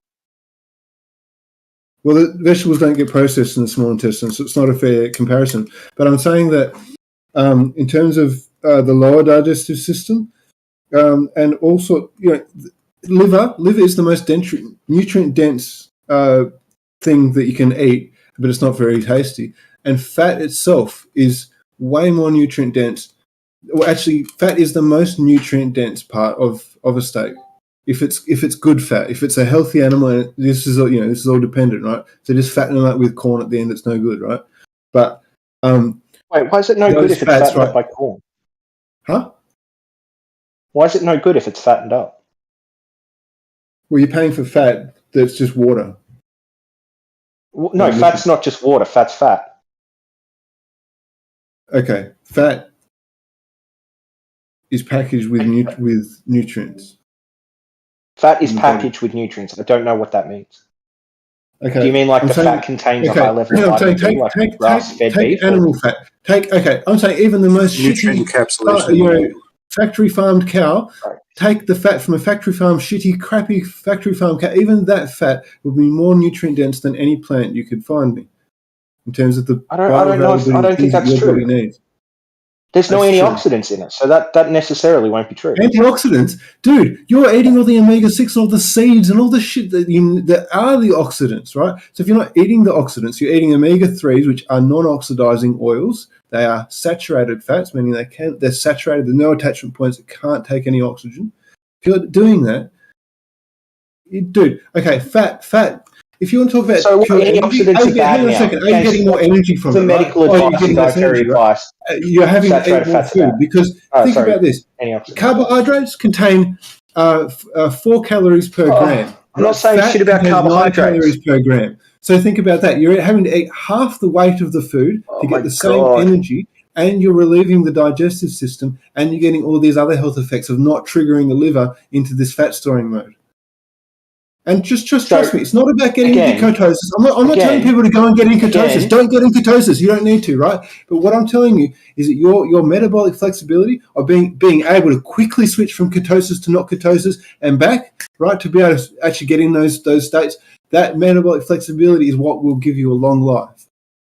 So again, I don't say that you should have like a high carbohydrate diet. My big problems with what you've been saying is that you just want a lot of steak and some crunchy greens for people, and that's not a healthy diet. A healthy diet requires things with fiber, things with antioxidants. No, fiber is not a Good for your requirement. gut Fiber biome. is Like not if a you're just dietary eating steak, requirement. if you're just eating steak all the time, then what's going to happen is that steak's just going to fly through your system, and then your gut biome, the thing that keeps your gut healthy and can have like You don't know lasting impacts anything on your about these immune things. You're making you wash are the out one all that's the making time. aspersions Eat when you're fiber not so that it talking from slowly a place goes of through that. knowledge. Fiber can be You are inside of basically your just casting digestive tract for a aspersions, while saying this and is can the reason why feed people should doubt what the you're like saying. probiotic too much bacteria in your You're gut Australia. that not can offering boost all anything. these You're not good offering any outcomes you knowledge. have. You're not only offering Hey, counter Aussies. knowledge. You're offering counterpoints. So I just gave you knowledge. You need plenty of fiber in your diet so that you have a healthy gut biome. So the food can Not move through true. your Not gut, true. I know but about it the gut doesn't just biome. fly I've through heard you. that. It is good Dude, to shut up kickstart. for a It's sec. not Just shut up for a necessary. sec and listen to what I'm saying. Just listen to what I'm saying. Okay? You need a high fiber diet because it allows food to pass smoothly through your gut, and it also doesn't rush it through so that you have diarrhea all the time. You need that for your probiotic gut health. So How long a does high that fiber take? diet is bad for that. I eat steak only. Like I eat meat all the time. I don't have a high fiber. I don't eat fruits and vegetables. I don't eat nuts and berries. I eat meat. I'm as regular can be. I don't have diarrhea. I haven't been sick in 26 years. So what you're saying, I'm asking you, how long does that take? Because I've been doing it for about 20 something years now. I don't know about your specific gut health. The problem is that just before I can't remember who I'm talking to. Whoever I'm talking to said that his uncle with a colostomy bag had just liquid to come out, or that like the meat travels through your guts quick because you don't need fiber. Fiber just traps things in the No, it gut. doesn't travel Saying quickly. that you need that fiber in order to allow food to produce probiotics in your gut before exiting. Meat travels So the you're most talking slowly. about when you're not regular, you need fiber in your diet. But if you are just eating meat and you've been regular for 26 years, you don't need fiber in your diet. Is that correct? I don't know. I'm not going to go off your personal anecdote. What I'm going off is science and like the You're data not that's going off of available. Your science. You're personal going off anecdote of is rhetoric as and things worthless you've as the heard. shit running through a person's gut unless it's backed up by like some No, form of scientific research. You're talking to two going off people who have experienced these things. going I've off what experienced you've been ill health. told. He's experienced the fucking joy of living a healthy life by having the right diet. Yeah, I'm So telling you're again, you, going I'm off going to go back. outdated. You're going off outdated science exactly. that they pushed on us I'm for the going last off. 30 years, dude. That's what's happening. I'm going off what this guy's saying You're and talking new about science. the paleo diet, dude. Paleo diet, dude. science experiment that I've been doing for the last 25 years is just eating meat, basically. Meat and potatoes. Can you tell me what your macronutrients are for the week? Like how much you had of everything at every day for the week?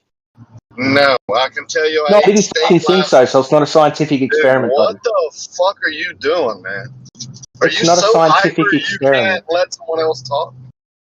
Well, I can, but what I was doing then is I was just proving that you're not doing a scientific experiment because you're not actually tracking any of the outcomes based on any of the nutrients going in your body. All you're doing is saying, hey, I think that I'm eating a lot of meat and I think that I'm pretty regular and I think everything's great. So I'm just going to go with that. No, I know I eat a lot of meat, and I know I'm regular. I only Yeah, shit great. once a day in the morning, every morning, and I haven't been sick in 20-something years. Yep, great story, mate. You're definitely running a scientific experiment with that. You're going to publish the study, or should we have the study of like thousands of people where there were small changes that were tracked in people's diets over the course of sometimes 6 months, sometimes a year, sometimes multiple years? I don't know if you've heard the news. Yeah, bro, I don't think you've heard the news that a lot of people are experimenting with the carnivore diet. You have people like Jordan Peterson, his daughter, Who had to stop and because it made him others that have. sick? I know Who had to personal stop because it made her individuals. sick? I know personal individuals that deal with autoimmune diseases, inflammation, all kinds of things, gut issues, right? That have tried the carnivore diet and amazing cures have been taking place. Even people that have dealt with neurological diseases, manic depression, psychosis, for whatever reason, the carnivore diet seems to be the trick for medical ailments that have plagued individuals that there was no cure for. A simple change in your diet to all meat has been shown to cure and help with all kind of hormonal diseases, malnutrition, you name it, dude. It seems to be a cure for a lot of things.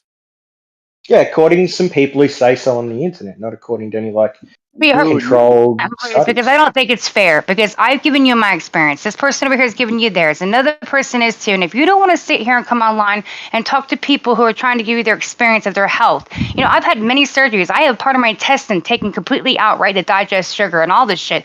So people are telling you what they've been through. And if you can't take that on board and you'd rather take something from an authority, from a university who literally used the words of, we're suggesting that this might cause heart disease, instead of proving it, it's the same shit. Where's their scientific proof? Because their shit keeps changing. Well, you don't understand how science in works then. Because studies.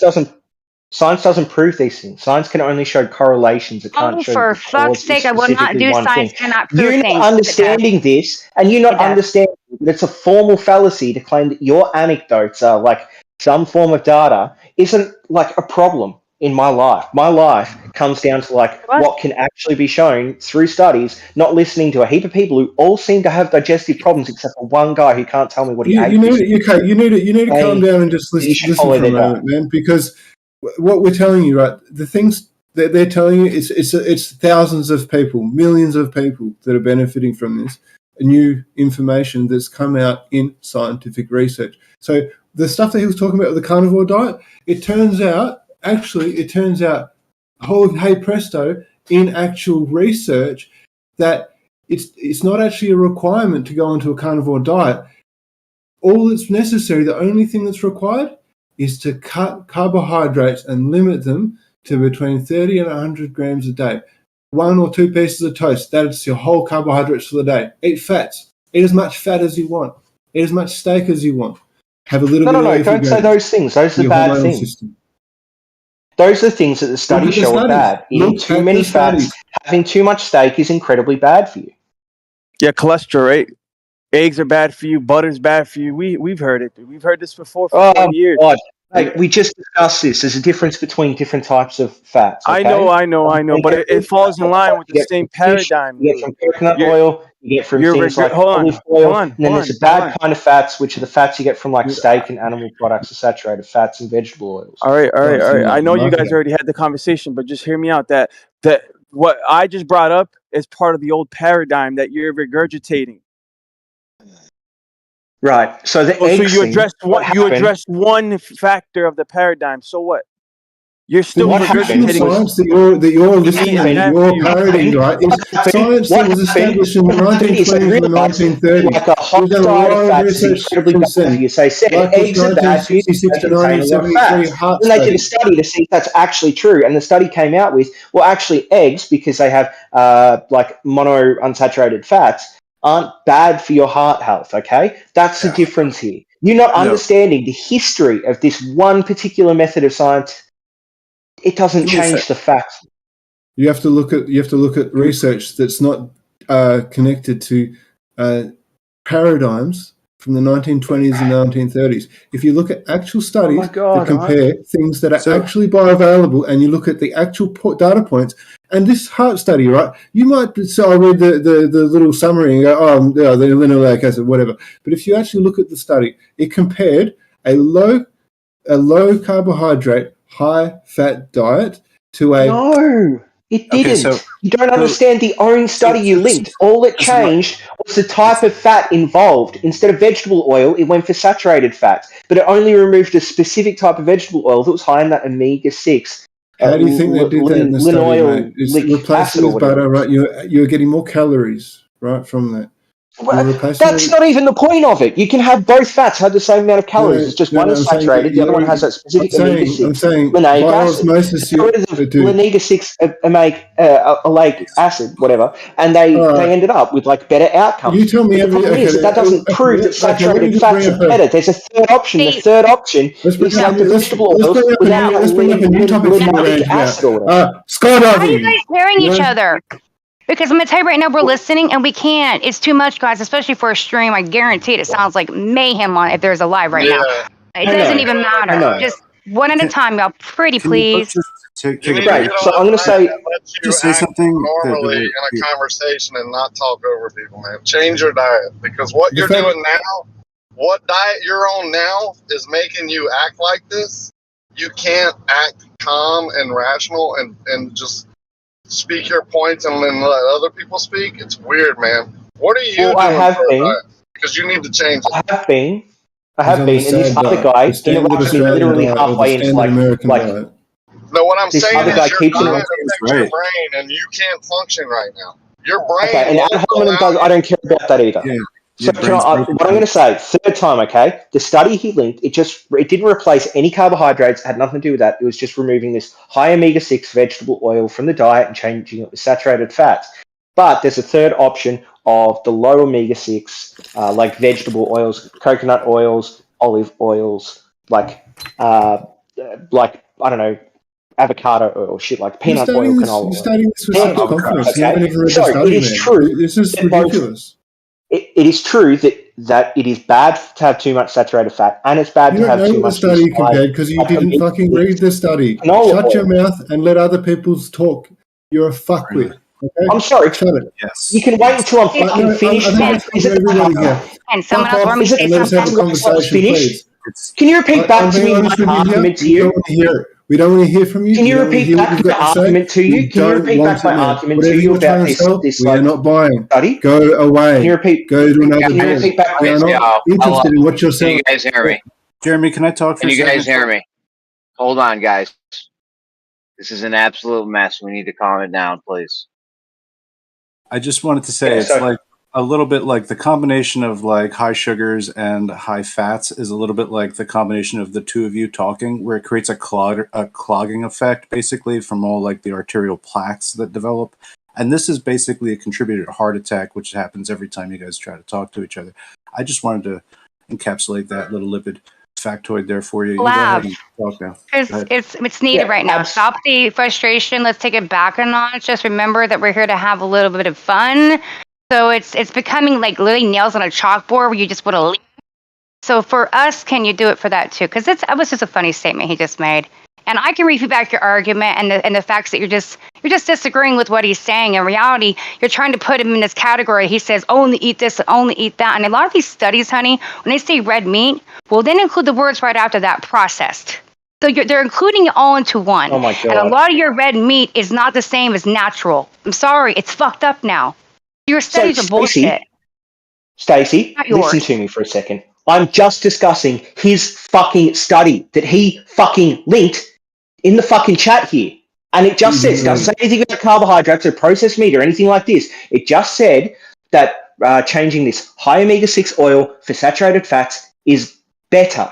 But that doesn't mean that you can't have the third option of the low omega-6 naturally occurring vegetable oils like olive oil. Now, he's not willing to concede that saturated fats from things like steak is also really bad for your heart and for your gut health. He wants to stick on this train, and there's absolutely no data to say otherwise, except for the study he linked, which doesn't show that it's better than things like olive oils, peanut oils, sunflower oils. I haven't said shit about processed food. I haven't said shit about carbohydrates. I've just said things like a Mediterranean diet are probably the best diets. That's backed by science. I'm just pushing back against this guy's obsession with having steak. He in his also diet. agreed. He agreed with you. He actually agreed with you and said the same diet he agrees with as well. He did actually.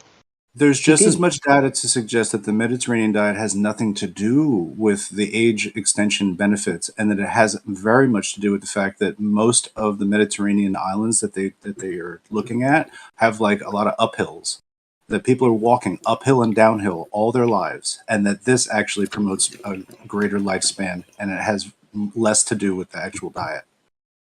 Well, so the problem with that is that there are studies and there's information that people who aren't in the Mediterranean islands, who eat a Mediterranean diet, also have better outcomes than people who have like standard diets outside of the Mediterranean.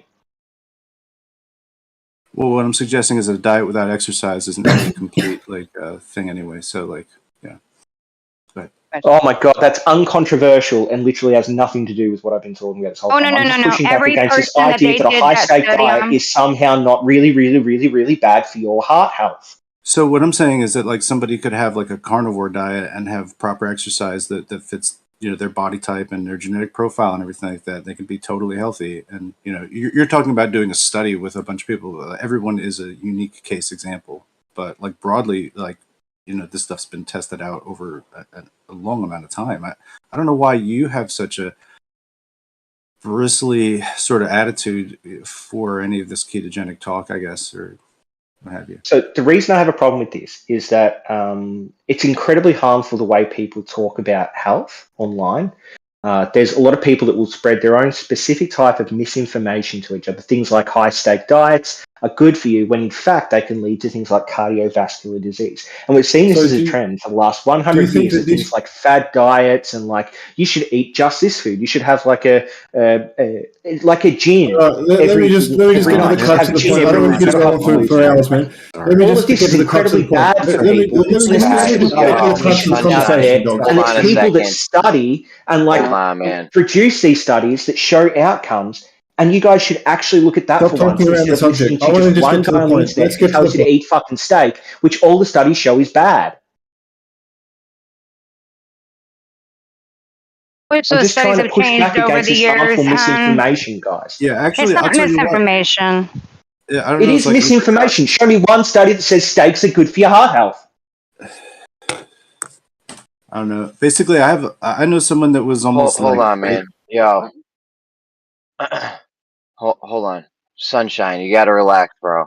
I'm gonna unmute you, but you gotta Just take it down a notch. Let's let everyone finish their thing, guys. Come on, let's let everyone get a turn. Have some social awareness. You know what I mean? There's a lot of people trying to get in right now. Can I say Play it one thing down, real dude. quick and I'll let Play it down, everybody dude. else I've got speak? notes on you.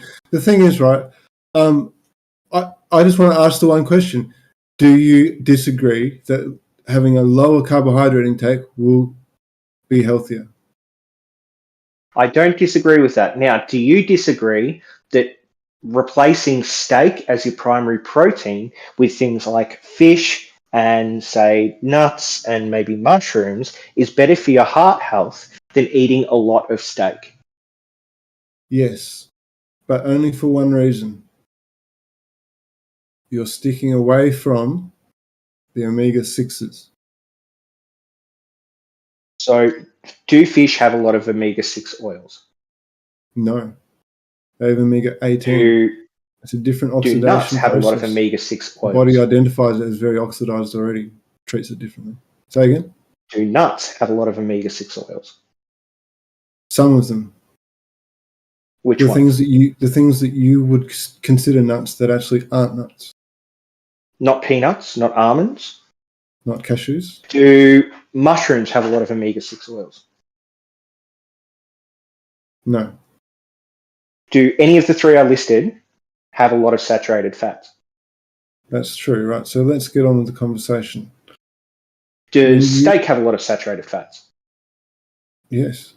You want to increase your Okay, saturated so- fat intake if you're lowering your carbohydrates. If you're actually following the protocol, the best idea to tell a heart patient is get some ghee, some butter, cook with solid fats, even a little bit of coconut oil, not much because it's got the omega-6 in it, right? And you're getting them to lower no potatoes, lowering their carbohydrate intake. And guess what? If you lower your carbohydrate intake, and this is just a fact, You don't know what the word hang on a carbohydrate second. means. Just hold on a minute. Let me finish my point. If you lower your intake of carbohydrates, that's if it's a mainstay of your diet, a lot of carbohydrates, that is an energy source. That is a macronutrient, right? That is energy. So when you're talking about that, you are replacing it with something. If you're not replacing it with seed oils, omega-6s, which a lot of people do, high seed oil diets with meat. So if you don't replace it with omega-6 and you instead replace it with omega-3, right? The carbohydrates you replace with omega-3. You don't change your diet any other way. You still have your fibrous vegetables. If you like shitting a lot, you maintain your gut flora. You can slowly change it over time to a more meat and green vegetables only type of thing, and that's it is healthy to do that if you look at your nutrient profile. Are you ready? Here's a great question for you. I'm going to list off some things, and you tell me which of these is not a carbohydrate. Okay. So sugar, starch. Should I be doing this on camera? Fiber. Let me do this on camera. And and vegetable oil. No, I shouldn't do this on camera. It's got my address. You ready? Sugar, starch, This is fiber, my blood test vegetable oil. results. I haven't seen these yet, right? Sugar, starch, fiber, and vegetable oil Sunshine is not a carbohydrate. Sunshine, can you hear when other people are talking? Okay, so I don't think Sunshine knows what a carbohydrate is. Carbohydrates are sugars, starches, and like fiber. Vegetable oil in the study that he's talking about isn't a carbohydrate. The vegetable oil in the study he's talking about is just oil, but it's an oil that has it's omega-6s, the omega-6s in it. linoleic So acid. in the study, he's saying it has nothing to do with getting rid of carbohydrates for saturated fats. It's talking about getting rid of one type of fat, vegetable oil, and replacing that with saturated fats. That's it. This is why you shouldn't listen to people on the internet when they give you dietary advice. Really what he said, but I mean, that may be what you got out of it, and understand, because there's been a lot of talking over each other and wanting to hear each other's. Well, actually, you want to hear your own point instead of someone else's point. I'm not saying you, I'm just speaking out there. That's what's happening, is we're wanting to hear our own point instead of listening to the other person, letting them finish, and then disagreeing or agreeing. That's the problem. Because there's a lot of things you guys spoke on. Literally nothing to do with anything right now. You're just complaining for the sake of complaining. I'm still talking. This is what you've done the whole time. I know anything. You're just complaining for the sake of complaining, Stacey. I let him finish. I tried to say my thing. He muted, and he got muted because he couldn't stop talking. Okay. Jeremy, help us out here, brother. It's a for a minute. fact. Let other people talk, and I'm talking. So I'm going to ask for respect right now, which is missing from the server right now. When somebody's speaking, or Jeremy or anyone, doesn't matter if you're from mod, there should be respect for human beings. So I'm asking you not to interrupt me, and I will not interrupt you. Okay? That's all I'm saying. But if you guys listen to one another, a lot of things you're saying, which I've said before, are on the same page. But you're looking to fight right now, and that's what was said earlier. You're looking for some kind of battle to tell, I'm right, you're wrong, you're so fucking stupid. And in reality, neither one of you are. So can we calm down? He's left because That's what he Good. does.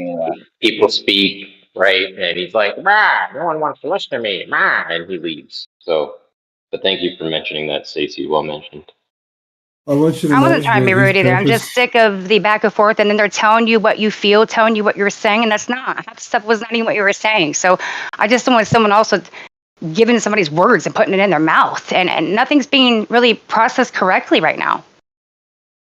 I just want everyone to know that's here that his purpose of being here was to try to amp people up and try to get a reaction. So just breathe a little bit slower, allow yourself to calm down, because he was a troll. Energy change, that's exactly what they want right here. We're almost amps you up to the same level that they're at. You're like, that's not good. That causes stress, and that'll kill you more than anything, by the way. Fuck all this food shit. I'm just saying, be careful. So I was going to show him, right, my my blood test results. So HbA1c, no, that's still good. Fucking awesome. So my liver has definitely decreased in size. I lost 35 pounds over the last 8 months, and I've been monitoring my cholesterol levels because it's really interesting to see what happened.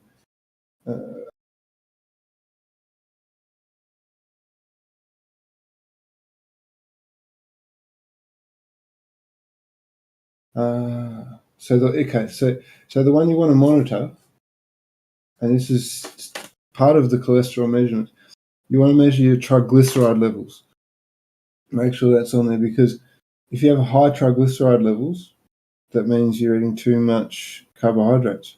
And you will get, what are triglycerides? Well, they're fat, so it's free blood in the fat. And you go, well, what's that have to do with carbohydrates? So it's not fat. The carbohydrates stop that fat from getting out of the blood. So your triglyceride levels will tell you how good you're doing on your low carb diet. They're a direct measure of that.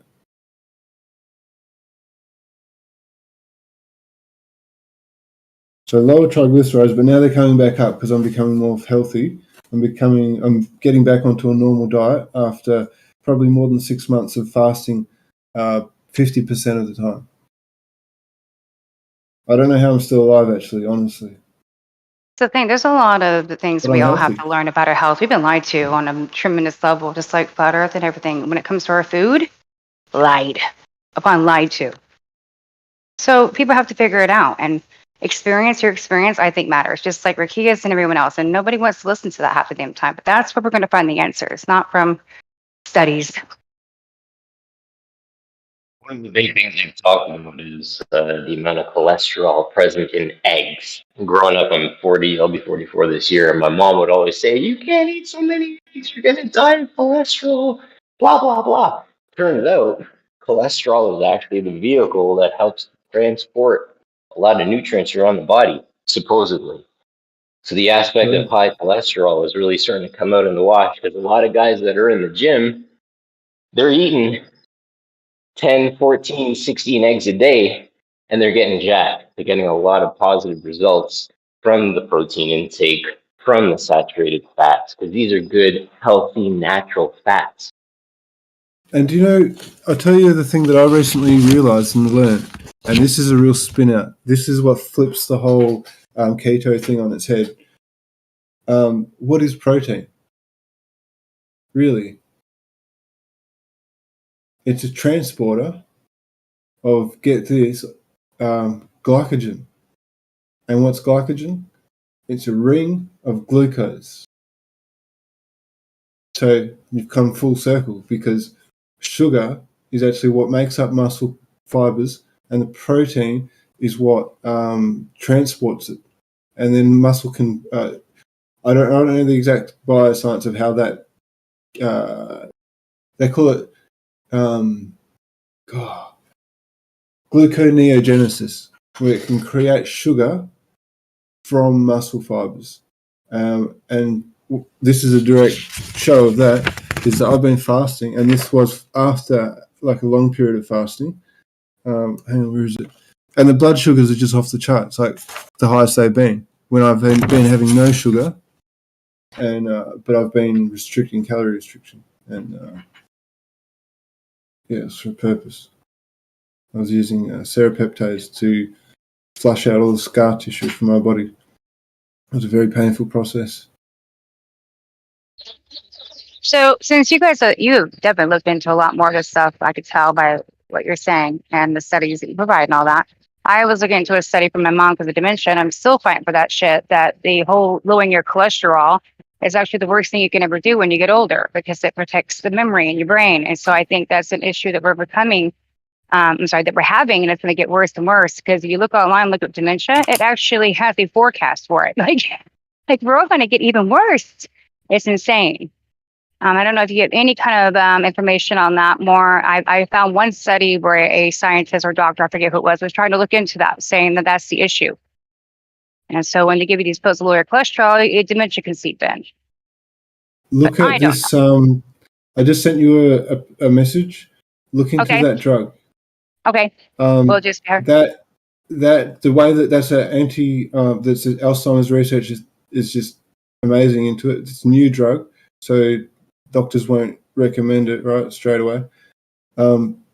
But basically, it acts on that carbohydrate thing. So it's very much like a diabetic drug to protect the liver by speeding up that carbohydrate processing. So you get fatter quicker, but that it'll stop the liver from shutting down. But basically, it works on a similar sort of process, but it actually, I think it allows the body to go into ketosis, so it actually improves metabolic flexibility and stops there's a APOE4 gene in the brain, and it's the way that the brain processes these proteins. And it's got something to do with the way that the sugar, because the brain uses sugar directly, because that's why there used to be, it's not anymore, but you used to see on the back of nutrient things you'd have your recommended daily intake, or the daily nutrient requirement, or whatever it used to be. They had carbohydrates would have a requirement of, I think it was 130 grams, because they thought you need that much energy at least to sustain the energy the brain uses. And what was I saying? Geez, I'm so good. sorry. I need to get off camera. I'm definitely going to look into that, though, sweetheart. Thank you for sending me that regardless. Yeah. Yeah. That's one that I heard of. It's actually, there's so many anti-aging drugs that are related to fasting, and they reckon you can decrease your age if you can get your body to get rid of senescent cells, which basically they're immortal cells in your body. But they don't do anything, and so they're just there until the body has the requirement to metabolize them. So if you're never in starvation mode and your body's never actually going to retrieve those cells, it doesn't flush them out, and they get really old and dysfunctional and even cancerous. But it's called autophagy and apoptosis. Those are the two processes. One is programmed cell death. The other one is like just getting rid of senescent cells. Because you want the cells to die on time to recycle. So, it's just increasing metabolism of the body itself, not so much the digestive system. And getting the nerve activation of the gut. Because the nerve that runs between the lungs and the shoulder blade that goes up to the brain, the vagus nerve, it goes all the way down the body and all the way back up the body. So that's the thing they talk about in yoga, where they have the ascending and descending forces. It's because it's a complete nerve transfer from the brain all the way down to the bottom of the body and all the way back up. It's a that nerve, if that's kinked or got scar tissue or something, and it's not, you have nerves that they're not connected, that communicate non-locally, and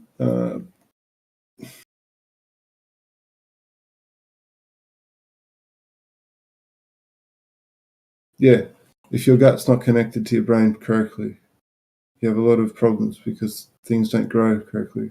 Microbes aren't supported, and the nutrient, because your nutrients aren't absorbed unless those microbes do their job. You know, somebody made a comment in the chat how this is like food's like religion. We talk about it, but in reality, it really is. This is one of the topics that I think is the most important topics that there is. It's what we are eating and killing ourselves every day on, or not, right? And we're fighting on it on every level. And what diet's right? And this is what they got people so confused and with damn diets out here and shit. Our health was already really bad before these last 3 years, guys. This shows it right here, and this is why it's worked out so well, because people's health is shit all over the world because they're doing the wrong things. They're being told, right? Consume all this water, do this, do that, have a balanced diet. That's the same diet that the liars that be, right, they're in play are giving us. So, do we trust them? For fuck's sake, it's like politics. But people, for some reason, trust these authorities. It's their health. This is one of the hardest subjects, just like what's happened the last 3 years, because it's health related.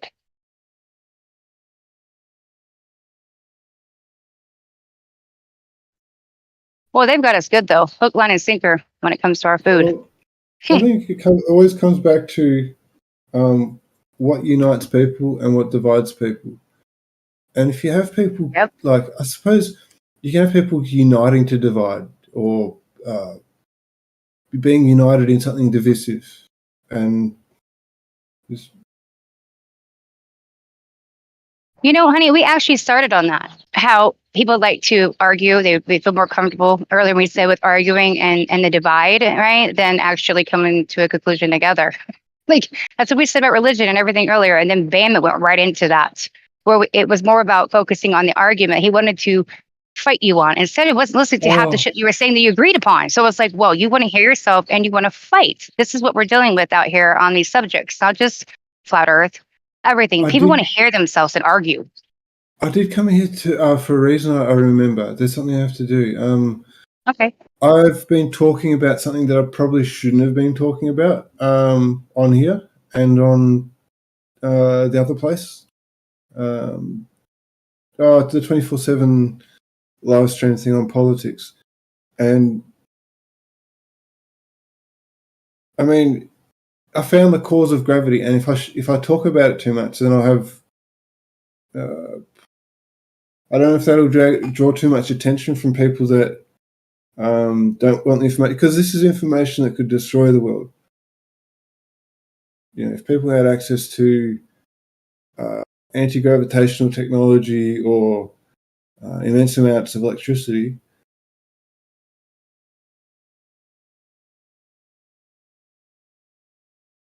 So you're Merle.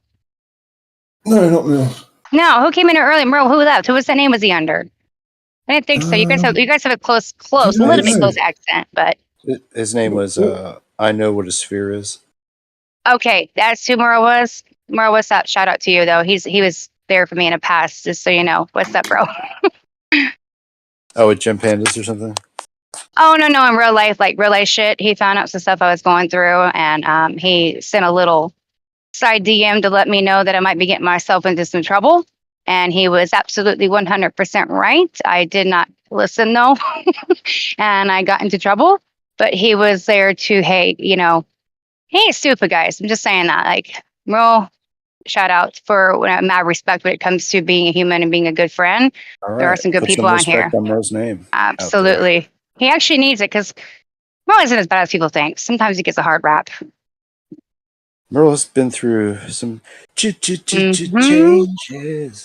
But you know what? A lot of his shit, though, is real, guys. We don't talk about it on here, but some of the stuff that people have been through is outside of servers. It's It's fucked up shit, especially if you're meeting people in real life and stuff. So people have been through it, not just a Jim Panda server. Like some stupid stuff and bullying, and we're human beings, and that's what I'm saying. It's hard out here. The problem I have with radicals are people coming on here and saying that is the reason one of my family members is alive. I went to doctors, exhausted all the tests, did all the studies to the point where they wouldn't take our insurance anymore because the doctors couldn't even name what this person had wrong with them. It was a gut issue that had come from, being sick. And only when we researched on the internet of other people who've had similar situations did we find a cure. The doctors didn't cure. The internet cured her. So for this guy to come on and say you should never listen to people on the internet, about dietary and cures and things like that is just heart-wrenching. Very. Especially when you have people sharing their personal experience too. That's the key. Yeah, I mean, nobody wants to hear that anymore, Yeah, just tell me what the authority says. Let me abide by it, and then good luck to me. I don't know. I might be a special case, but I'm never sick. I don't have a doctor. I'm going out of the country on Saturday for a month, and they wanted me to list my doctor, and I'm like, I don't have a doctor. I don't have a doctor. I don't need one.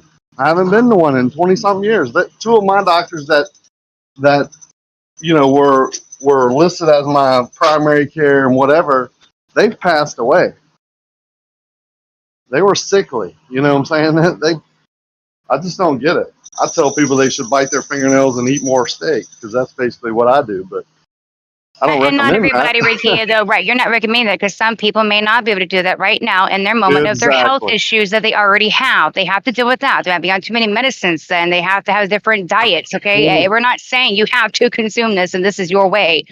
We're saying we're being lied to, and that the food that you're consuming is bad for you. So how do we adjust these things? And you're taking all these medicines because doctors need to tell you have to take them, and nobody's doing any actual research on it besides they, again, right here, a peer review. They see a study and they go with it. And it doesn't even tell them that red meat actually will do this to you. It says they suggest.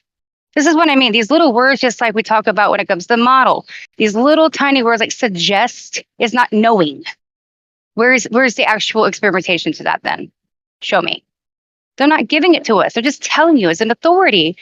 And for some reason, because it's health and science, right? Because it's too much out of their damn comfort zone to even look into it. They trust that automatic belief. Faith. Man. For your health. Faith.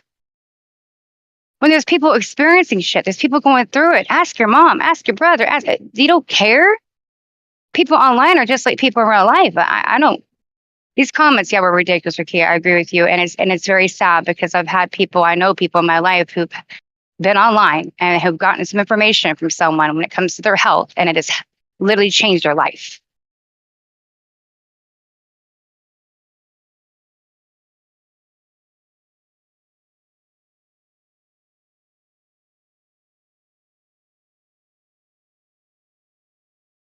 Mic check 1 2. Check 3 4.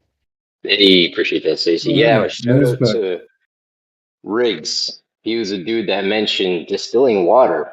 I got my own little distiller at home. I started distilling my own water. What a big difference. Shout out to distilling water. Sorry for me. I have to laugh. Shout out. But yes, distilled water, yes. Do you do anything to it after? Distill that water, but don't forget to mineralize. Well, I don't think it's even mineralizing that's so important. I take ionic minerals. Yeah, it's an ionic thing. Well, it's not so much ionic. They call it structuring water or structured water. And as crazy as this sounds, just passing it through a strong magnetic field, they've got this machine, and you can show you the lab results from it. And I don't exactly know what quality of the water they're measuring to be able to say this, but they're saying that structured water had health benefits in this study with like a lot of people, a few thousand people in the study. Mm-hmm. And it's to do with the way that, like, I'll give you an example. Get up in the morning, drink a bunch of water, go to the toilet, piss clear. Get up in the morning, don't drink any water. I'm thirsty as fuck. Okay. Get 2 or 3 salt crystals, put them on my tongue, wait for them to dissolve. By the time they've dissolved, I'm not thirsty anymore. I'll go and get a cup of water, have a half a cup of water. Piss real dark color. So the kidneys are doing their job and they're filtering it out. Or, when you drink a bunch of water, it's almost like the increases blood pressure. Or, the blood starts getting all this water. So the kidneys kind of is that making it so that it dumps toxins into your blood. So if the fact that water can go straight through you like that means it doesn't have any kind of there's no ionic thing in it. It doesn't have any salt content. It's not it doesn't have any mineral content in it. But I think it's got more to do with you can have a little bit of mineral contents, good, but you can have too much calcium or some sort of stuff in some water. But yeah, they say structuring the water, but I'm not sure how to do that, so I'm looking into that. Like a magnet trap or something like that. Yeah, buying just like some massive magnet and seeing if it does anything. So like basically they utilize like for many of these setups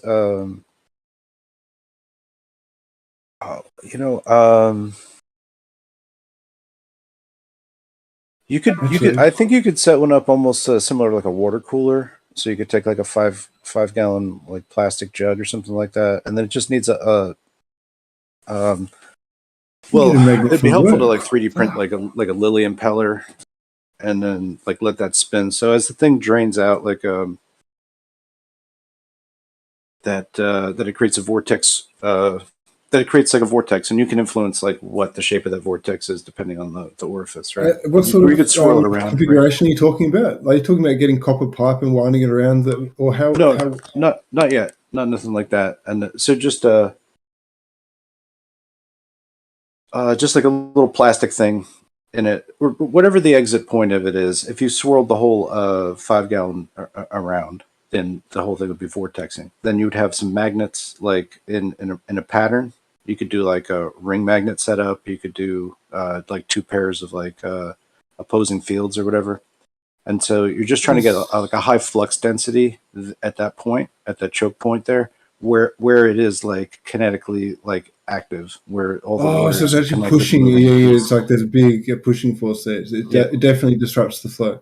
Because the whole flow is like a shape that's like a continuous shape. Even though it's moving and draining, it's like imprinting. So I think every time it's actually draining, it's like having a new magnetic moment, and it's like tuning the water up to that. So I think that's one way to like magnetically. But let's say you had the magnet set up, and then you took the magnets away. There would be slightly more resistance of water flow when the magnets are there. So it's doing something to it. You'd be able to tell.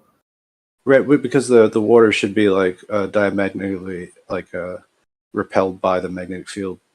So it's going to like force the water molecules into a particular arrangement, as it is also like funneling down and spinning through a vortex and stuff. Yeah. So yeah, and I suppose that that way if you've got it going through a tube and you're focusing something, like you're able to tell if there's actually work being done to the water. You'll be able to tell if there's energy being applied or whatnot.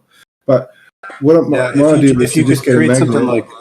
If you could create something that was like a pump recycler, and then you could just continually be energizing that water, you'd have some highly energized water.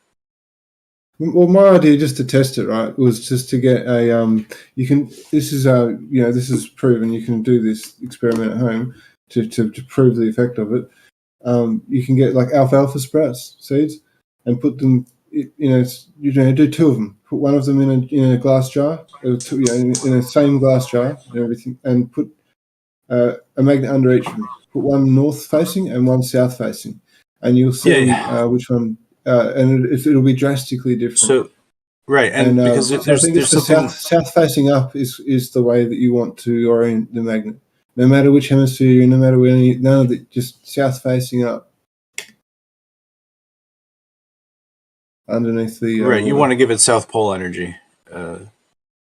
The North Pole energy is constrictive, and it's the North Pole energy that it stops it seems to make the water stagnant, and it also seems to maybe it affects in some way the capillary action that's going on. It was to do with the Earth, the magnetic field in the Earth. When you have directly up is south, no matter where you are. It's because the north is the ground, and if you imagine if you ever seen iron filings in like a magnetic field, you've got these fields that are extending further out that are really weak, but they extend all the way back around, and they wrap back around, and then go into the middle.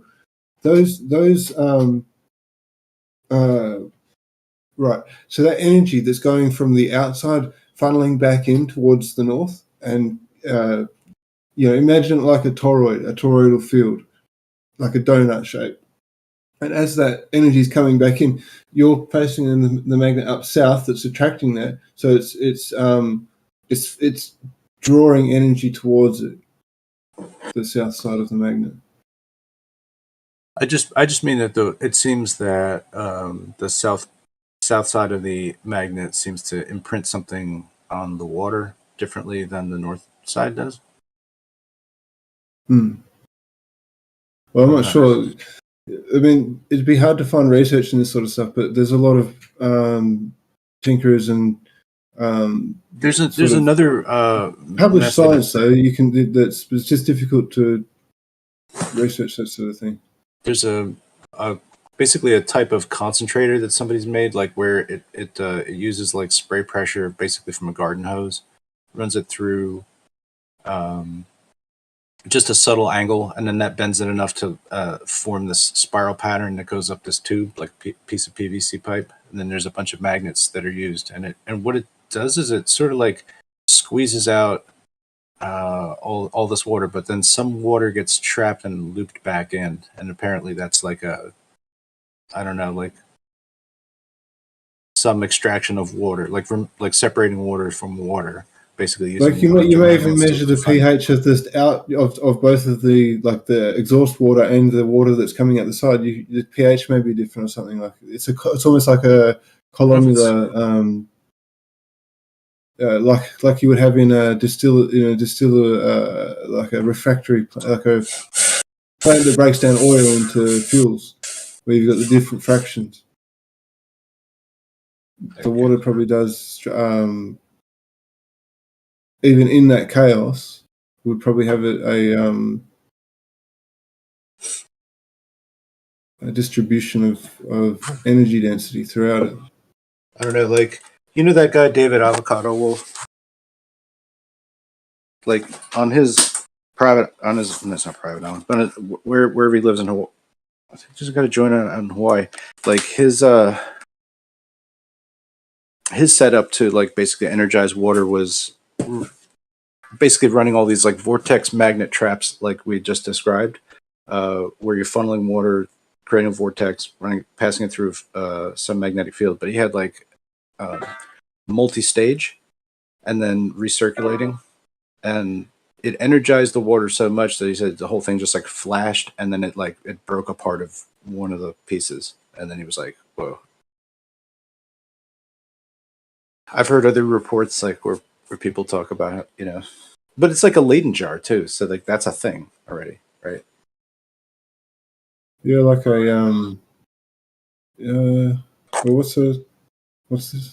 You said a Leyden jar. Yeah, right. Isn't that like where they capturing lightning in a bottle? That goes back to, was it like Leyden University or whatever in Germany or Sweden? So sonoluminescence. Yeah, kind of. It's just like it seems like you can get the right kind of statics going through the water. It's like or accumulation of static. Is it the same kind of thing that they use to like levitate water droplets? That's with sound, like I think like an ultrasonic horn setup. Yeah, but you're concentrating sound waves where they have an intersection where they reach a mode that's a higher energy state than even the gas phase can handle. So it just goes straight to plasma. From liquid to plasma. There's some energy potential. I bet you Tesla had some stuff to say about that. Geez, that dude was very, very smart. Yeah. But you're smarter. No. Every day. I have respect for him. I'm going to try and build a Tesla coil just to see if I can generate any electricity output from a third coil. Well, there's no doubt you can do that. The thing is, like, really, if you're on the ground floor of the understanding of it, you know what I mean? If it just makes sense to you on such like a primary level as it seemed to for him, he's like supernatural with this stuff almost, like, you know. You get like a do you know about this bifilar coil? Bifilar coil is very fucking interesting, and not many people talk about it. Bifilar coil is also cool because it's beamable, right? So that you can have them in pairs, and then they just basically transmit from one bifilar to the other. So you can just beam it through the air, which is interesting for a number of reasons, just because you're passing energy through the air. I've seen it statically wrapped bifilar coil, and apparently it works the same. Oh, actually, I'm thinking of. I don't know of the Tesla bifilar. I know of other bifilers that have been done with Bedinis, so I'm aware of what that is. I'm thinking of. Actually, yeah, no, I've seen. I know, actually winding them bifilar, right? Like speaker wires, winding speaker wire on its side, kind of thing. Yes. Flat? Well, that's sort of like the flat Tesla coil, if you will. Like Well, this is what I want to do, right? Is I want to have them wound the same way. You know, I could even do some like 3D printed things to kind of have it spaced in this particular spiral shape or whatever. But I'll just try and just wind it tight. But the thing is, I want to put a single coil between the two with an epoxy and use that as like a dielectric material and see if that charge being pushed through would be able to be at like some sort of resonance to where you can get some sort of voltage out of the coil in between the two Tesla coils. You know, let's say you have it wound in the opposite. Well, like let's say in the middle. Yeah. If you incorporated something like, you'd have to have just like a power supply anyway. But if let's say you're beaming energy from one disk to another disk, and then between them you put like some type of machinery that can be activated by this. You could have a light bulb, you could have other things going on, but within this field it's possible like you can make another type of device to produce more magnetic energy, you know what I mean, and just like kind of keep that within the like a loop or something. And because nature balances, it will provide more voltage or more current. Like, you know how they say static electricity, and even lightning is classed as like a type of static electricity. Well, it's not actually static at all. It's completely dynamic. I'll give you an example. Build up a static charge in a balloon or like some sort of bit of plastic or something, and use different materials to discharge it. You know, use copper to discharge it. Use all different metals to discharge it, and I bet you that the voltage and the current that you get from the same static charge will be different each time. Yeah, it'll be best from gold. It's the most efficient conductor. Mm-mm. But is it? Well, does it depend on how it's grounded to the earth? I mean, you know you're wrong when you say that, though, Jazz, right? It's not a superconductor. No, because there's a circuit that I saw online, right? This guy builds this thing, and he doesn't. It's a Tesla coil, right? But he's not doing Tesla coil stuff with it. And what he found that he could do with it is he could get energy, like surplus energy, from ground. Like, have you ever heard of this thing called the Joule thief? It's basically a Joule thief on steroids. He has these crazy resonance. He's pulling. I think that the voltage solar from ground. panels are in a way like a Joule thief as well. Like it's like creating an imbalance between two different metals and then like robbing the other of the equalization of charges from it at the rate that it propagates so that it can like suck the energy out. I think that's actually how we're really using solar panels are actually getting the energy output. Look up what's it called? The rectenna or the rectantenna or something like that. The rectenna. So different to an antenna, a rectenna is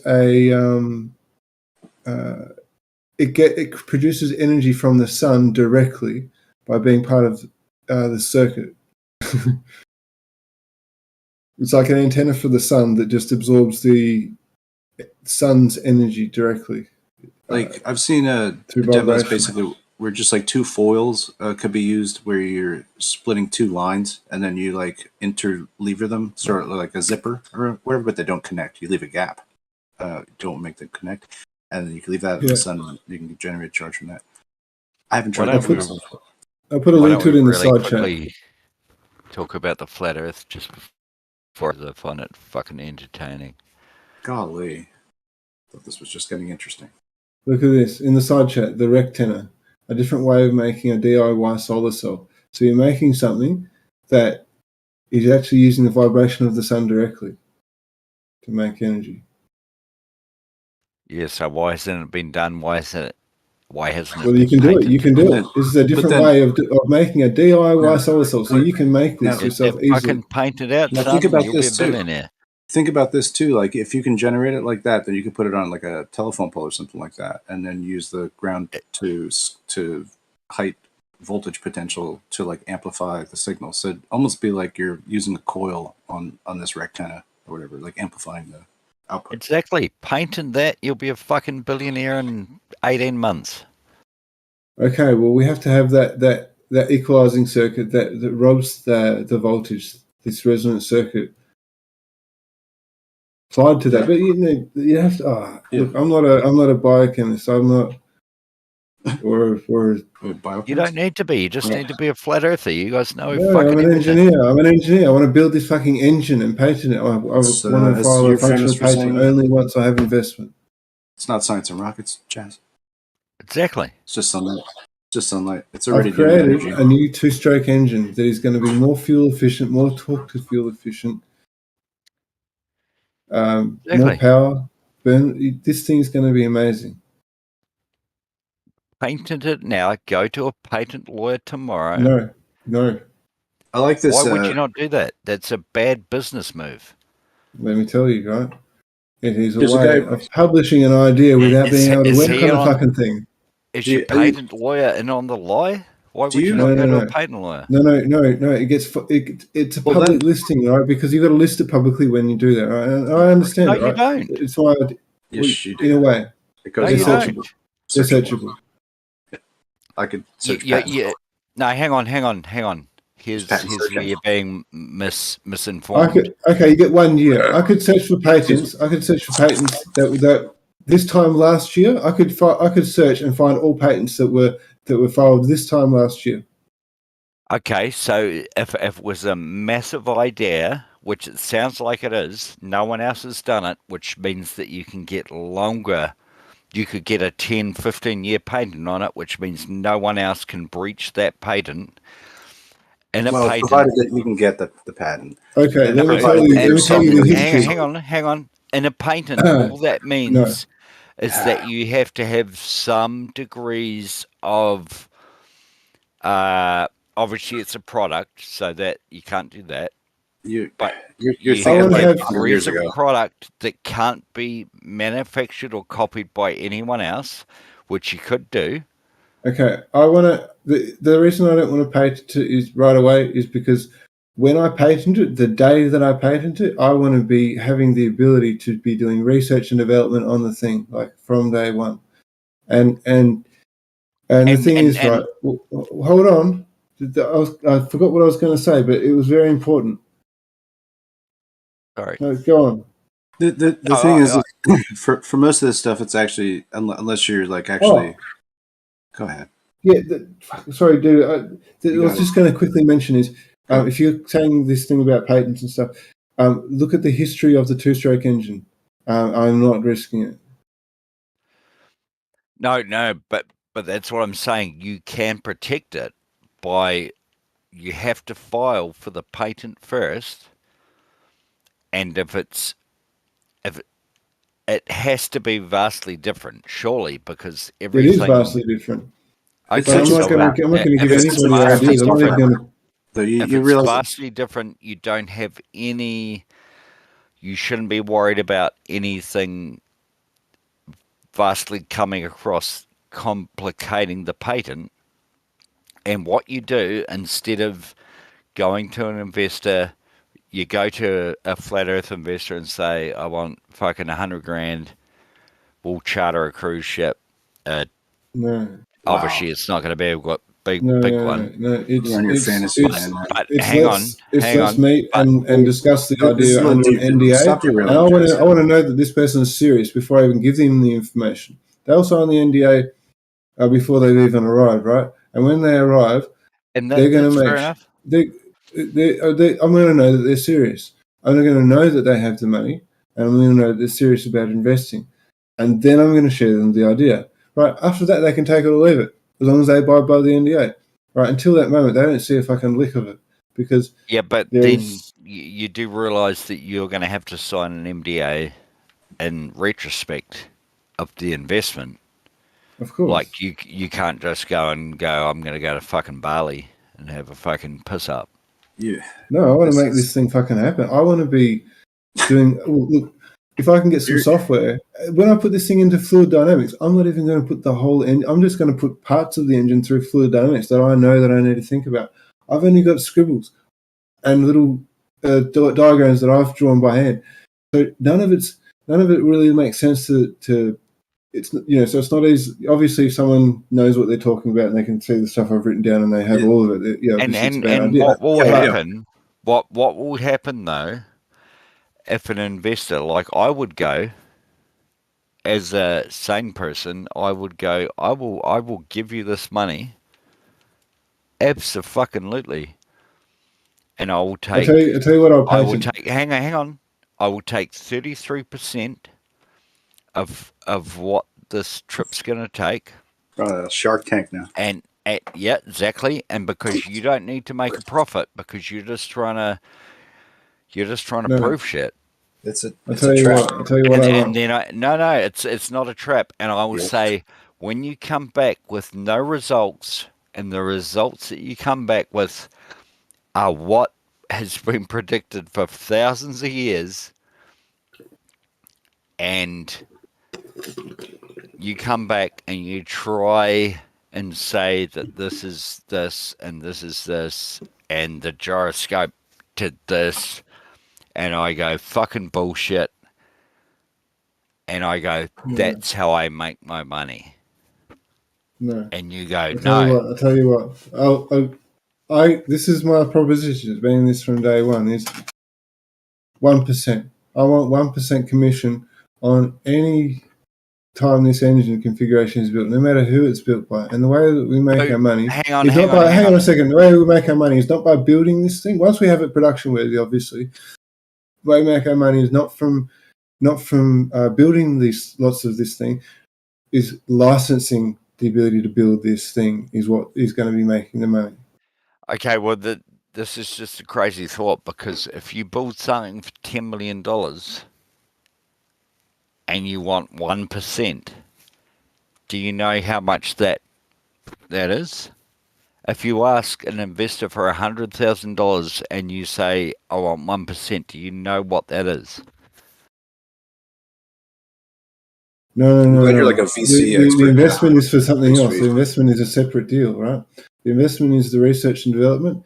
It is the first company. It is the first licensed company that can build and prove the engine over 2 years. They get the first 2-year contract to build for a automotive or even bike. That sort of If thing. you can come up with that engine, an investor will invest in it. And I can tell you right fucking now that no one's going to invest in it unless you can prove that it has done what it's going to do. I have 3 versions of it. What is it? 2-stroke, 3-stroke? How are you No, it's prototyping them? 2-stroke. Okay. Well, no, let's not even talk. I've got a 2, a 3, and a 6. No one's going to invest 300 grand. How many percent do you want equity? No. 10%? The 2, the 3, and the 6. Right. They're all versions of the same engine, working in different configurations that I know will all work. But the two is arguable. And so go on. Sorry, say again. But so you've got prototypes of these engines and they're working. What I'm asking is, what is how much investment do you want for the percentage of equity?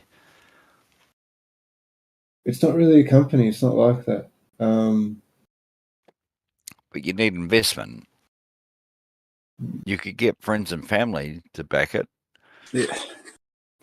The thing here is like, well, it's a just don't license. tell them you're It's a a flat license earther. to be. It's a license to research and development and have branding and name on that research and development, and to have the license for 2 years from the investment date. If we can have a working, okay. I would say, okay, no. Okay, so let's say 1 year to prove, right? And then from that point, right, there's other things that have to be settled. But from that point, after the proving of that first year, then it's from that point on for 2 years. If you can get a production-worthy thing in 6 months, sure, you get a year and a half extra. But from 2 years from that point, once it's actually been fully, and obviously it can be proven way past proven after a year. But from that point on, and that would be the contract. I only want the licensing ability, and that's my deal, is licensing it to other after that date. So it's that 2 years. That gives me 2 years to do the legwork for that as well. Did you make the Facebook page or any other social media pages after you had No. registered the name? I don't have any registered name. Oh shit, son. well, how are you gonna? How are you? Are you gonna just have them ordered? Like, just order the parts once you CAD them out or whatever? No, I'm not Well, gonna. I'm not no, gonna you- do fuck you- all. What I'm know you gonna are. what I'm gonna I wish I suggest could. to I you, could visit you. Sunshine, is I want hang to on, visit Snacks. you. What I'm going to suggest to you, Sunshine, is that you go on the companiesoffice.com.au, and even before that, go on Google and search Sunshine, if that's your Facebook tag name, and make sure that domain name .com.au is free. First suggestion. Some good advice, Jazza, that I've heard come from you. You know what? Listen, Jazza just gave some information that's valid. Just messing with you. But to be honest, I'm not. It's truth. You just gave some valid information, bro. Yes. Stacey, Is that lovely, Jazza? lovely to hear from you. You too, sweetie pie. We've talked in the past. You cannot send messages to a user you have blocked. Okay. Right? Sunshine, the next thing I would do... Unblock? Seriously, Sunshine's coming up with a business, and Okay. you got to go to the Australian Companies Office.com.au, and I think it's called a limited party in Australia. You don't have to pay fuck all. You don't have to register the company right now. You can pay like $10 just to register the name, and then you can register the domain name. I know how to do all that. You know, I've parked domains and run forums and built them before, but and there's then multiple names I could go with. It doesn't really matter. I mean, the one that I'm set on. Oh, I know. no, dude. Oh, because no, if you want to do what you're doing, you got to have the domain name, and your business name has to be the same, and then you have to have your advertising, which costs nothing. Like if you've got a couple of hundred friends around the region, that it all becomes word of mouth. Like it's not. If you're providing a service.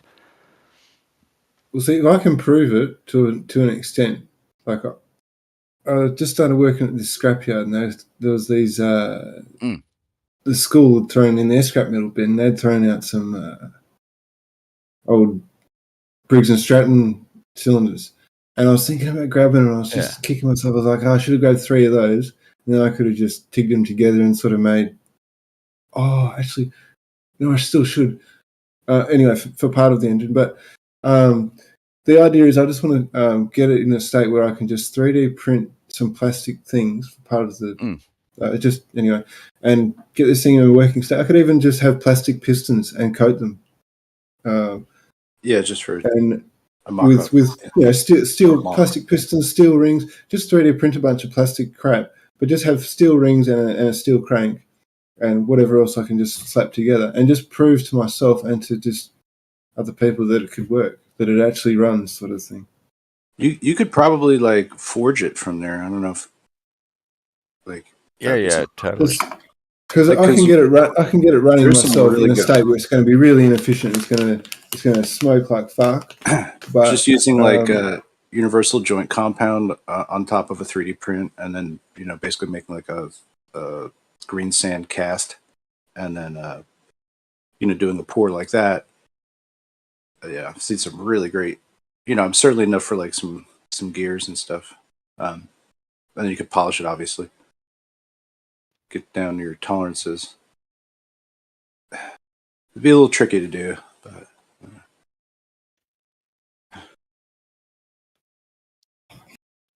Anyway, I gotta go, but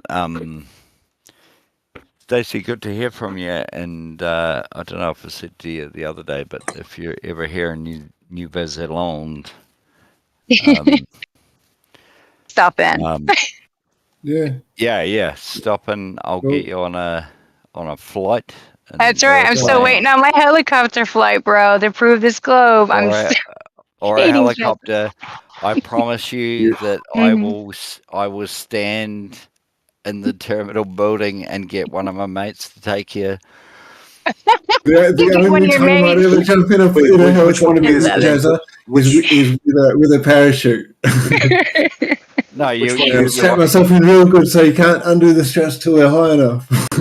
You won't need a parachute. The parachute is me being honest and saying I'll stand in the terminal building. While you which one of you is going to be the designated flyer here? Which one? Because obviously Jazza can't stop drinking. Which God bless us all. Who's fine? Oh, that's a good one. Snacks, have you had enough fucking popcorn tonight, or? A helicopter can glide. Really come back there. Helicopters glide better than airplanes do if you really want to do the physicals on that. Especially in mountainous regions. Okay, is it possible that the rotor stops spinning, the main rotor? If you're a fucking dumb cunt, flat earther, and you pull the collective too hard, the collective will stop. The rotor will stop. You'll go, oh my god, the fucking earth stops spinning. I better land right here. And then the rotor will stop. Fucking idiot. Yeah, you just pull the handbrake. Give fuck all, y'all. There is no such fucking thing where you can just jam it like that. Too much, Jazza. At least you bring me some Okay, so if you do pull the glide too much, it can then cause a stall in the rotor, and then it can't start going again. But if you don't pull the eclectic too much, then obviously it's going to fly properly, and you're not going to die. Now, think of it this way, just real quick. Like, if the engine stops, there's no power, so you're descending, and there's pitch, which means there's an angle of That's attack the to the exact rotor thing. blades, right? Control. And What do you call it? Yeah. And the rotor blades are freewheeling, which means they have no direct connection to the engine. Yeah. So it's not like a piston engine. They're not like going crank, crank, No, crank. no. It's just a turbine on it. It's not really a ratchet, but you can think of it like a ratchet. Yeah, and because they have pitch to the rotor blades, they've got the airflow flowing up through the rotor disc, and that keeps the engine RPM or the rotor RPM going, which is what we fucking live for when our engine stops. If and when, which is not very often, because engines are getting more and more reliable. It's like a one of these plant sort of things where you can spin them and then they'll descend to the ground slowly. But imagine if you were to hit one of the leaves that's spinning around, it would just stop and fall out of the sky. It's almost like a gyroscopic effect, but it as you descend, let's say you're gliding with it and you've shut the engine off completely, which not a good idea to do, but let's say you have. The engine's gone already at this point. Yeah, let's say you turn the engine off. Already and you're gone. just gliding. Let's say you glide a little bit and then you let out of the glide, let off the glide slowly. Will the rotor speed increase as well?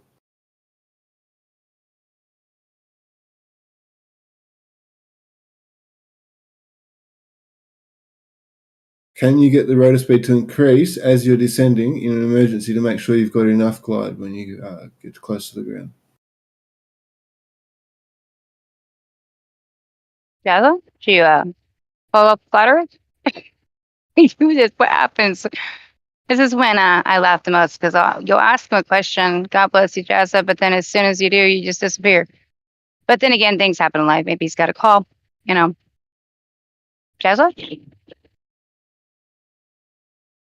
Sorry, Stacey, I'm You're good. just back.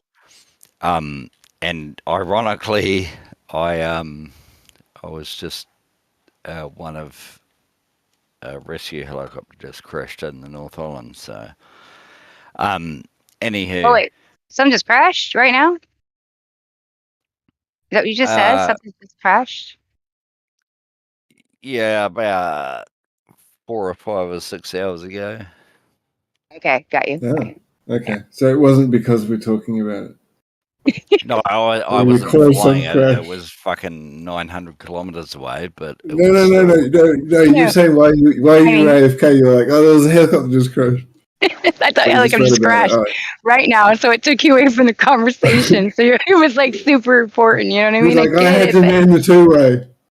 this is why I love some of the covers. Seriously. No. What I mean was, I'm trying to talk to you guys, and I'm trying to talk to them, and at the same time. Oh, you Got are. you. And I'm just trying to make sure they're all right. You know what I love about you, How do Jazza, you know is them? you got That's great crazy. spirit about you, and even when you will never concede, you have this laughter that kind of goes, Stacy's got me, or she knows better. But you know what, honey, I adore you guys because it's about being respectful. So it is good to still see you, hon. Yeah, no, that is very true.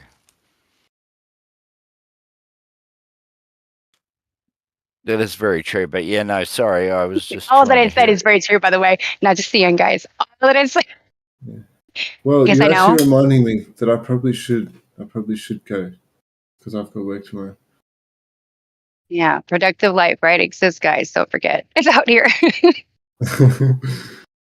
Well, good talking to you, Jazz. I'll have to talk to you about this engine. If you reckon, yeah, I don't know. I don't know how to approach it. I got to Think about it I got to for a figure moment. out building a small, at least putting parts of it through fluid dynamics. I want to put part of the engine into fluid dynamics just as a pump, where it's not, all the special exciting stuff isn't happening in that part of the engine. So Yeah. and then I can do all the other bits separately. Yeah, well, I think Yeah. what Right. I just want to get some fluid dynamics. Actually, no, I've got the email response from Engineering Association. 1 second. What do they say? I emailed this Engineering Association of Australia, but they're like, oh yeah, we'll point you in the right direction. Just give us an email.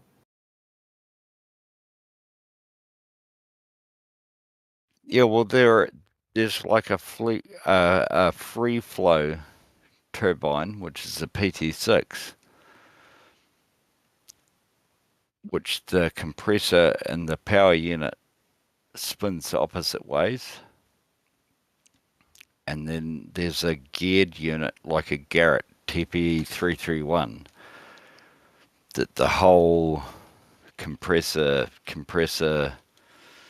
power unit compressor, it's all geared all the same. Sorry, say that about compressor? I kind of wasn't listening. I was reading an email. A gear and a compressor. There's an axial flow unit, which is yeah. and No, I then got there's the sorry, so just take a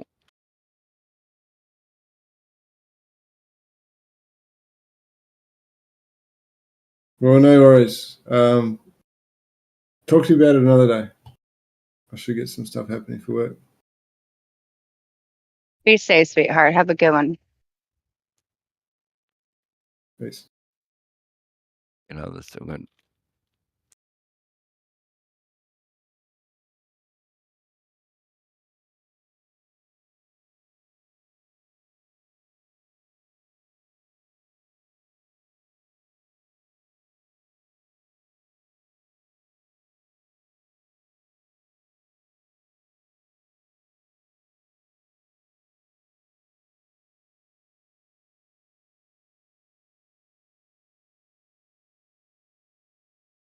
Hey, Jazza, real quick, if you don't mind. Yo, I'm just here right now. Okay. And I know you got to go too. You did say something about that, so I want to keep you. But because it's been a while since I've been around, I don't know if things have changed, but I just wanted to know, possibly, if you don't mind, where your head's still at or not. Do you think there is a possibility that the things that are spoken on the server from, I know you're like fucking flat earthers, cons, blah, blah, that there is still, though, like a slight, even like 0.001% chance that some of the stuff that we're saying could be our reality, but you feel like you have this information that might just be pushing you in one direction, but there is a possibility that we're right, maybe, or no? Stacy, I mean,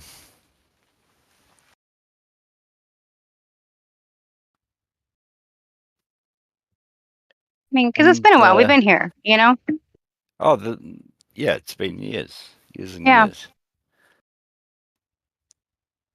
And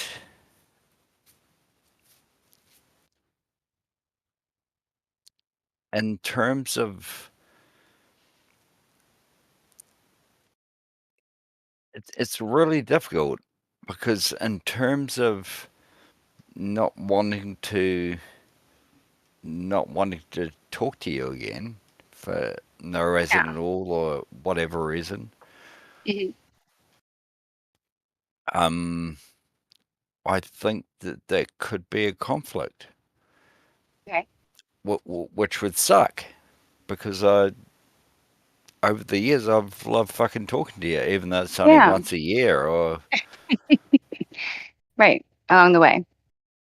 We've had connections and talks about other things besides even this subject that we're like, hey, we're cool. We're cool people in reality, you know, and a lot of them are that we disagree upon, you know, like that's why I do get along with a lot of you and Coach Show and all of them, because I look at you guys from a total different perspective of are you a flat earther or am I, you know, or a glober? It doesn't matter to me on that aspect. It does, you know that, but I'm not going to hate you right? Because of a belief that someone has, a religion or anything. I'm just beyond that. And I think you know that, and I know that. So a conflict with us is not going to exist just because you tell me that there is 0% chance you feel, and you think, or whatever. I just want to hear from your perspective of that there's no possibility. But if you could be open and honest, I feel, this is my opinion, that there is a percentage, right? That a lot of these people will say, you guys lovers will say, well, science is always changing. We don't know, we're predicting and stuff like this, but then that means you don't know, and it's always evolving.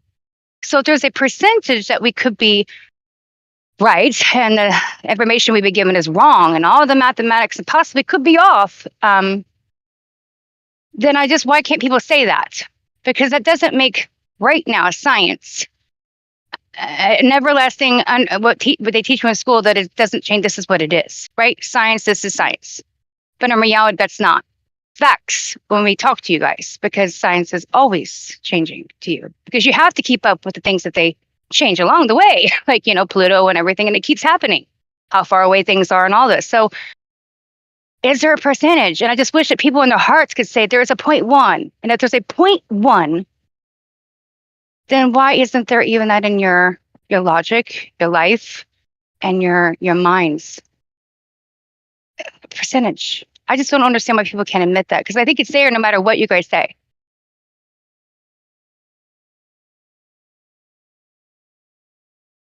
It's like someone saying, I know, and I could prove you God. When you tell me about the globe, I'm like, well, where is it? I'm waiting. And I think a lot of you guys are going by information you've already been given along the way, and not our own resources, not people doing real science like I think this community does together as a whole. And that comes from both sides, talking about the things along the way. So why would I hate you? This is where we find out what's really going on in this world. When they call me a science denier, I know I got them, because it's actually the opposite of that. I think science is smart enough to figure out if it is a flat plane, they can make everything work, right? They could derive the formulas, they could explain away all the phenomena that we can't explain right now. Science and the smart engineers and surveyors could figure it out and do it if that was the agenda that wanted to be pushed. No doubt in my mind. I feel the same way. For people to sit here, a guy from Louisiana could figure it out. I mean, just about anybody can. Yeah. Yeah, I'm fine with theorizing too, but there comes a point where if you're going to tell me you live on a sphere at a certain radius, then you need to measure that sphere. And when I asked all Globers for 6 years to give me the tools and methods they used to measure the curving water, they all say, well, I don't have to do it. It's already been done again. Well, that's not science. Why are you just trusting and getting, having faith in others? Why?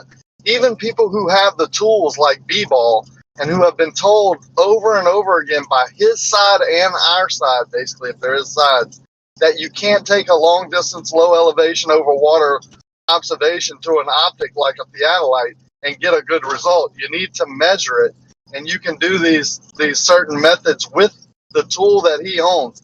Yet he won't go out there and do it. None of them will. It is weird. Like, that is, to me, they'll go out and spend hours and hours and hours and hours doing other stuff, but won't do that. Won't measure what they're telling me the shape of. Something's wrong with that. Yeah, and that's why I was saying, Jaza, like you're relying, no matter what you tell me of your proof, on information that's already been given to you in the first place. But we've already fucked up right there. Stop. And if you actually get honest with it, you don't have that. So how do you have 100% proof? How do you believe it if you don't have it? I don't care if there's a 0.1 that you could be wrong. Admit it. They don't even admit the 100% proof. They say it's the best guess, or it's the one we have the most evidence for, or whatever, however they say it. And, and to me, that is the whole point of science. Keep going. Correct. So it's like they're sitting there admitting they don't have the 100, right? But then they want you to go all 100 in. I'm confused here. Well, I'm not really confused, but yeah. It's a double standard. They demand 100 from you, but they readily admit there's no such thing as proof on their side. So it's kind of like dualism. It's ridiculous. That's just what it is. Plain and simple. And that's why I just wanted Jazz or anyone to, coach all y'all who actually have conceded along the way with me, because I don't know why sometimes with a woman you guys are more calm, because I'm just asking you honestly. And when you guys I would try to get you there, you disappear. And that's what I know in my heart and soul that you know. Tell them in your sexy voice. Right? We didn't play that game, right? We did the sexy voice and they all could see it. It's like, is this actually really what you believe, or are you guys just having fun? And we all know where that goes to. But if you have to be honest, truly honest, you guys are full of shit, because you guys are going back and forth and you know it. So what's your guys' point? Because I think we've already made ours very clear for many, many years, as we just said, and Jazza too, like, oh, you're not going to like me now because of it. No, well, what? Because you can't be honest? That's why people are frustrated here, because you guys cannot just be honest. Yeah, I respect someone who stands by their guns, whatever their beliefs are. I respect that person more than I would someone who's just, flying off the handle or whatever. But to be shown, like I use B-Ball as an example because he does it every day. To show a long distance, low level picture as proof of Earth curve when you know that can be other things, but won't ever talk about the other things. To me, that's a deceiver. That's dishonest. You have to give all sides of the story, and then let the people go do it themselves or believe you or whatever. When he asked me, do I believe? I honestly think he thinks we don't think physical curved objects would obstruct things bottom up. I mean, he asked me over and over again if I believe that. I'm like, what are you talking about? Yes, if the water was curving, I believe the boats would go over the curve. Yeah, no doubt. But if it's a flat plane and the water doesn't curve, I believe there's optical phenomena that cause this also. Like, what's so hard, to figure that out? Like, what's so hard to acknowledge what I'm saying? He's either deceiving or he's just slow, man. And I don't think he's slow at all. What phenomena would that be? The I just posted what Rakia was talking about B-Ball. Now look at those two pictures, right? This is what he did.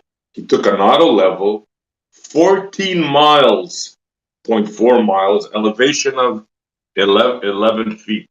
And this is what he thinks happened. He thinks the water went up and blocked all those windows there. That's what he thinks. I mean, it's unbelievable. He actually does say it wrong. He believes the water rises up and the buildings are down, so it obstructs it. Yeah. On his model, he would be on top. He would always be on top, so it would always be, dropping from his feet or from his viewpoint. And that's not what he's even saying is happening. It's strange, man. Exactly, Rakia. This is selective drop, because this drop starts at 14 miles, but it becomes I mean, you can't make this stuff up, What I say is that the water rises towards eye level and creates a horizon, and then anything beyond that is actually in a more actual position, which is lower, so it appears to be obstructed by the horizon.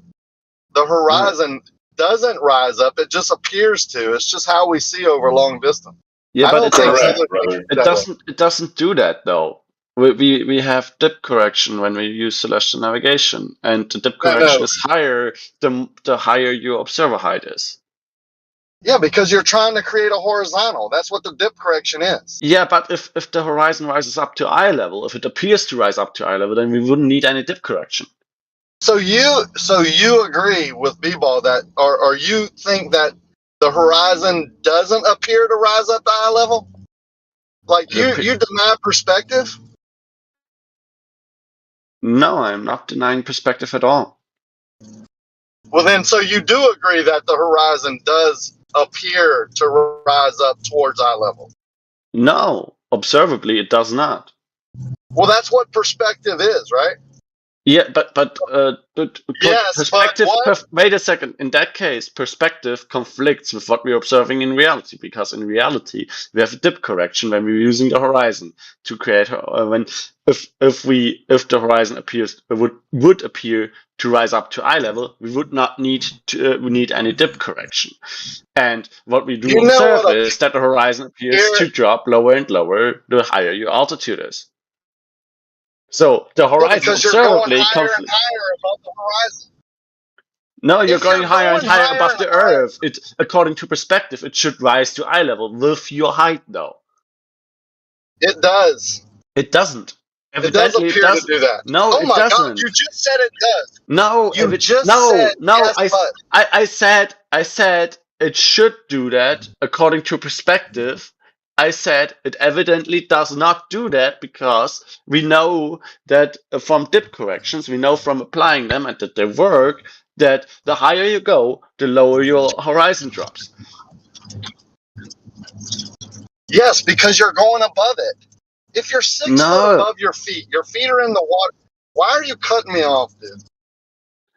That's not a sufficient Are you explanation. okay? The horizon AK, you is did this expected to yesterday. rise You're not to eye gonna do level. it today, bro. Calm down, please. One at a time. Let Rakia speak, then you can go. Come on, man. It's early in the morning. Yeah, Rakia. if your eyes are 6 foot above your toes and your toes are touching the water, then out in the distance, your horizontal, your eyesight is 6 foot above the water.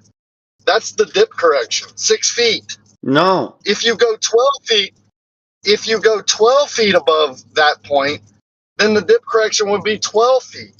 If you're doing the anything dip correction else, is an angle. Not a height. The dip correction is an angle. And the horizon, like when you go 100 miles away, your eye height of 6 feet above the actual above where you actually are, above the parallel to the ground, basically, is going to be so small that you can't resolve it anymore. So the water appears to be at eye level. The horizon appears to be at eye level. If the horizon rises to eye level, then there is no dip correction necessary. So what we observe is the horizon drops lower and lower the higher and higher you go. It should, according to perspective, though, rise to eye level. So we need to know more about the horizon to explain how the horizon behaves fully, because perspective alone is not cutting it, obviously. Yeah, I agree that perspective. I'm not talking about perspective alone. I'm talking about how perspective makes things appear that are at your feet to rise towards your eye level. I don't But know they if don't you. do. Oh my That's God. not happening in reality, though. In reality, we observe. It is appearing to do so. No, if you're going to no. interrupt me, I'm going to interrupt you. Is that how this is going to go? In I mean, you've reality, interrupted me every time we I've observe things above your eye height, above your eye level, to drop down below your eye level, and we observe the horizon, which should rise up to eye level according to perspective, to not rise up to eye level and drop further and further the higher in altitude you go, which should not happen according to perspective. Yeah, not perspective only, because you have to throw in what you're looking through, the conditions and all that. But perspective does make this happen and come to a point.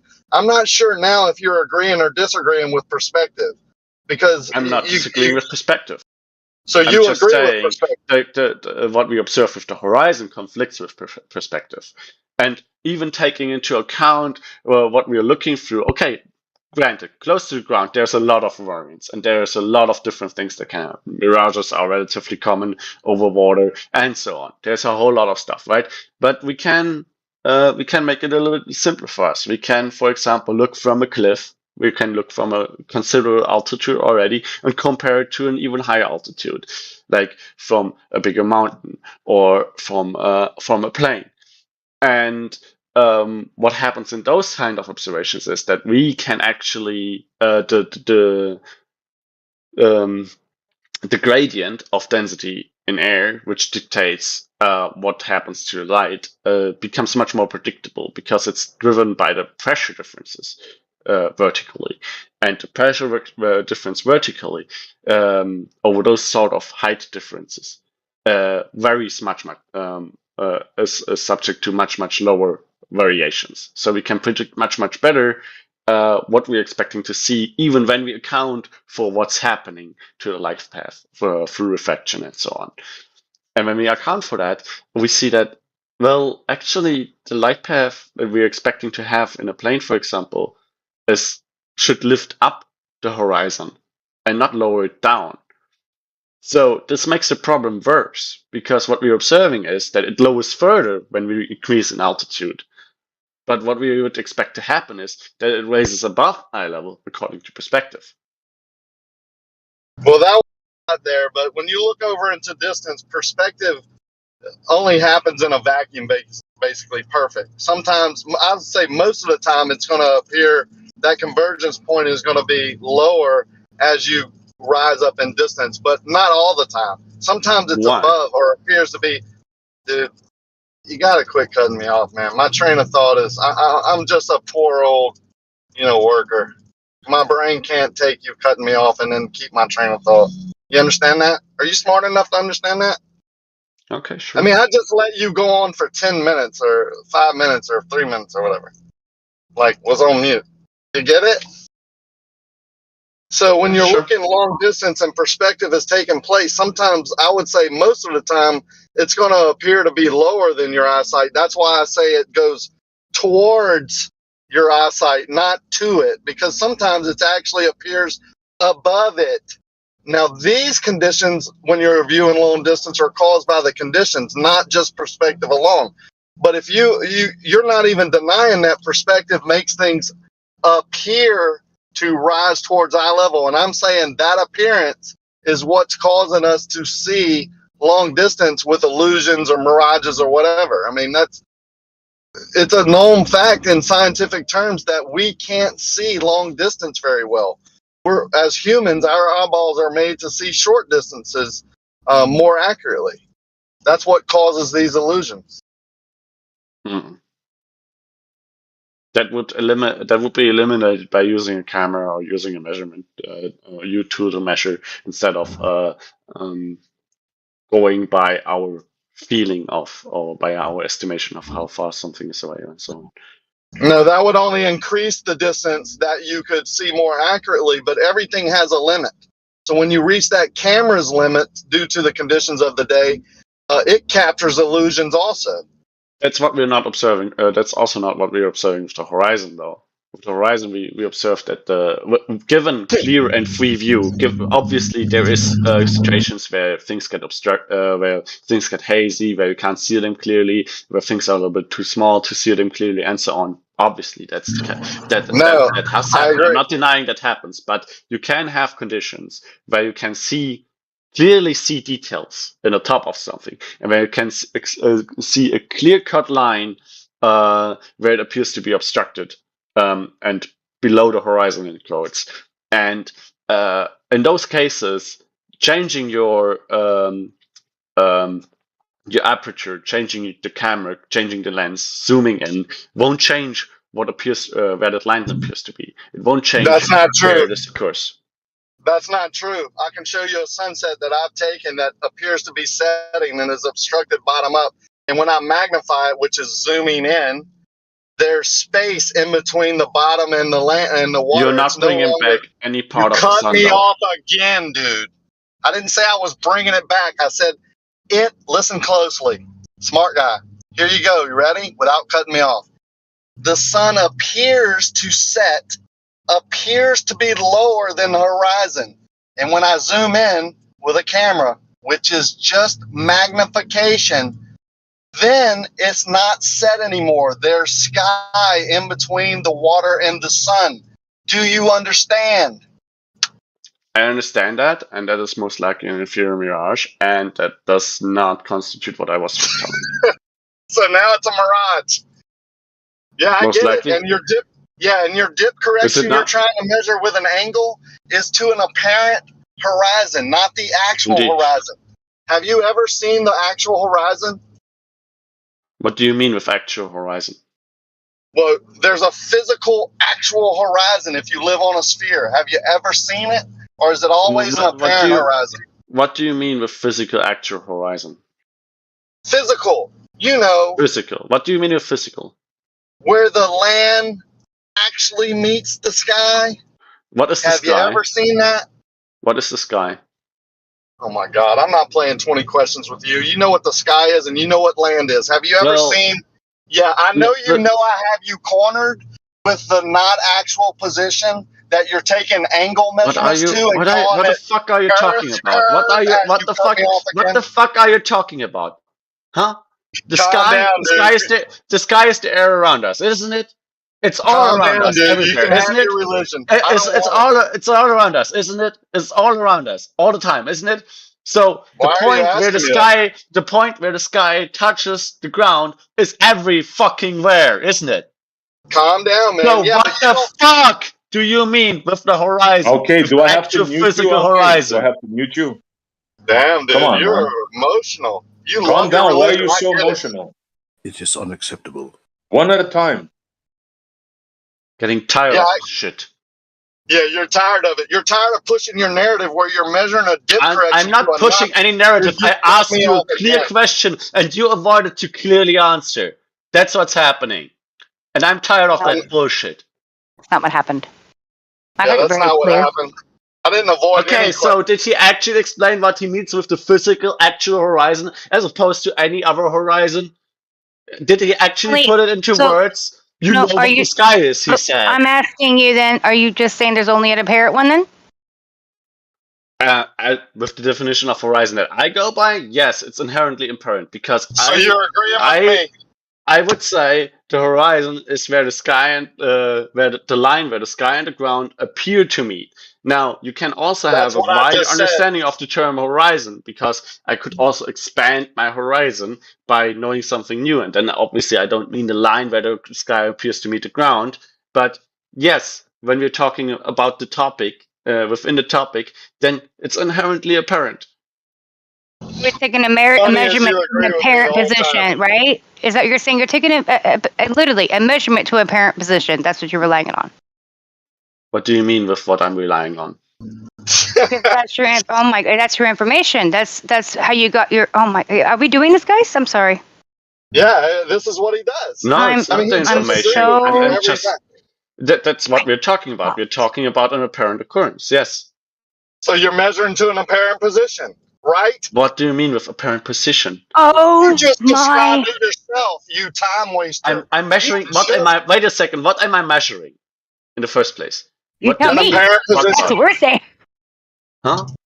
That's what I'm asking because Well, if it's an in apparent celestial position, navigation, what the hell are you measuring?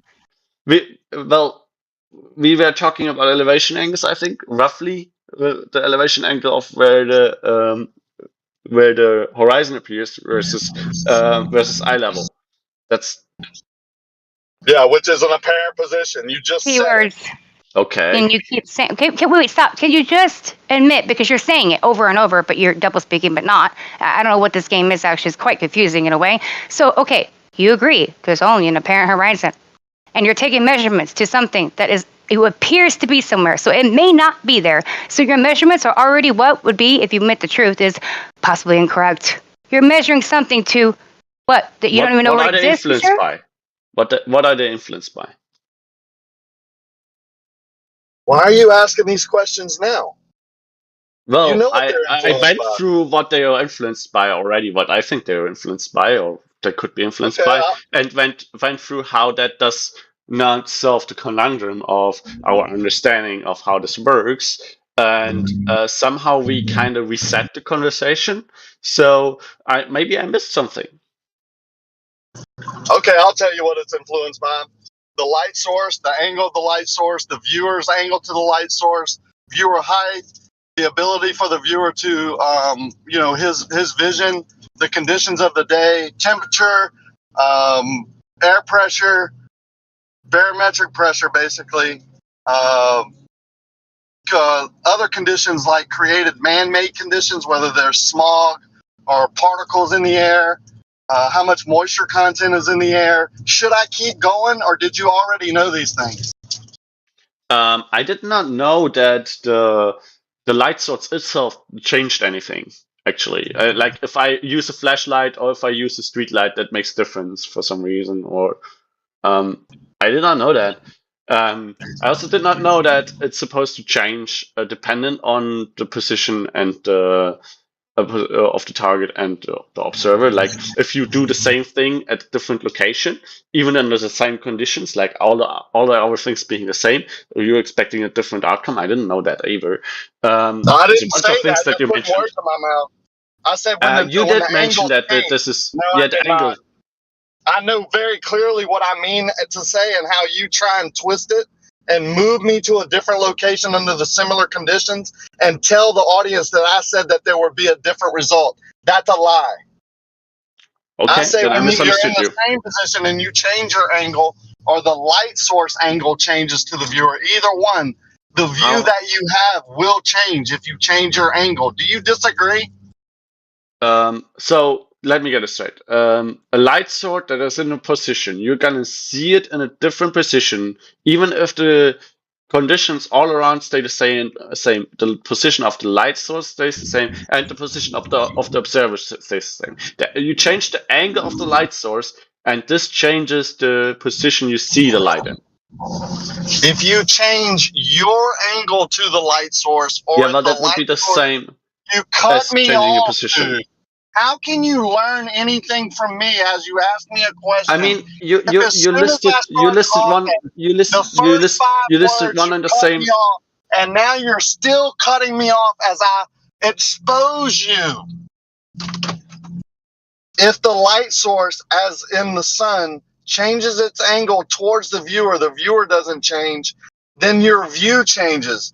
If the sun relative to your position stays the same and you change your angle to whatever you're looking at, then the view changes. If you change angle, the view changes. Do you disagree with that? No, I don't disagree with it at all. But you then You seem to listed. agree with me a lot. Yes, obviously, when you're saying correct things, I agree with you. But that doesn't really address the core of the issue. It's still, but never mind. You kind of listed multiple the same thing as multiple different things, and that confused me. I'm sorry about that.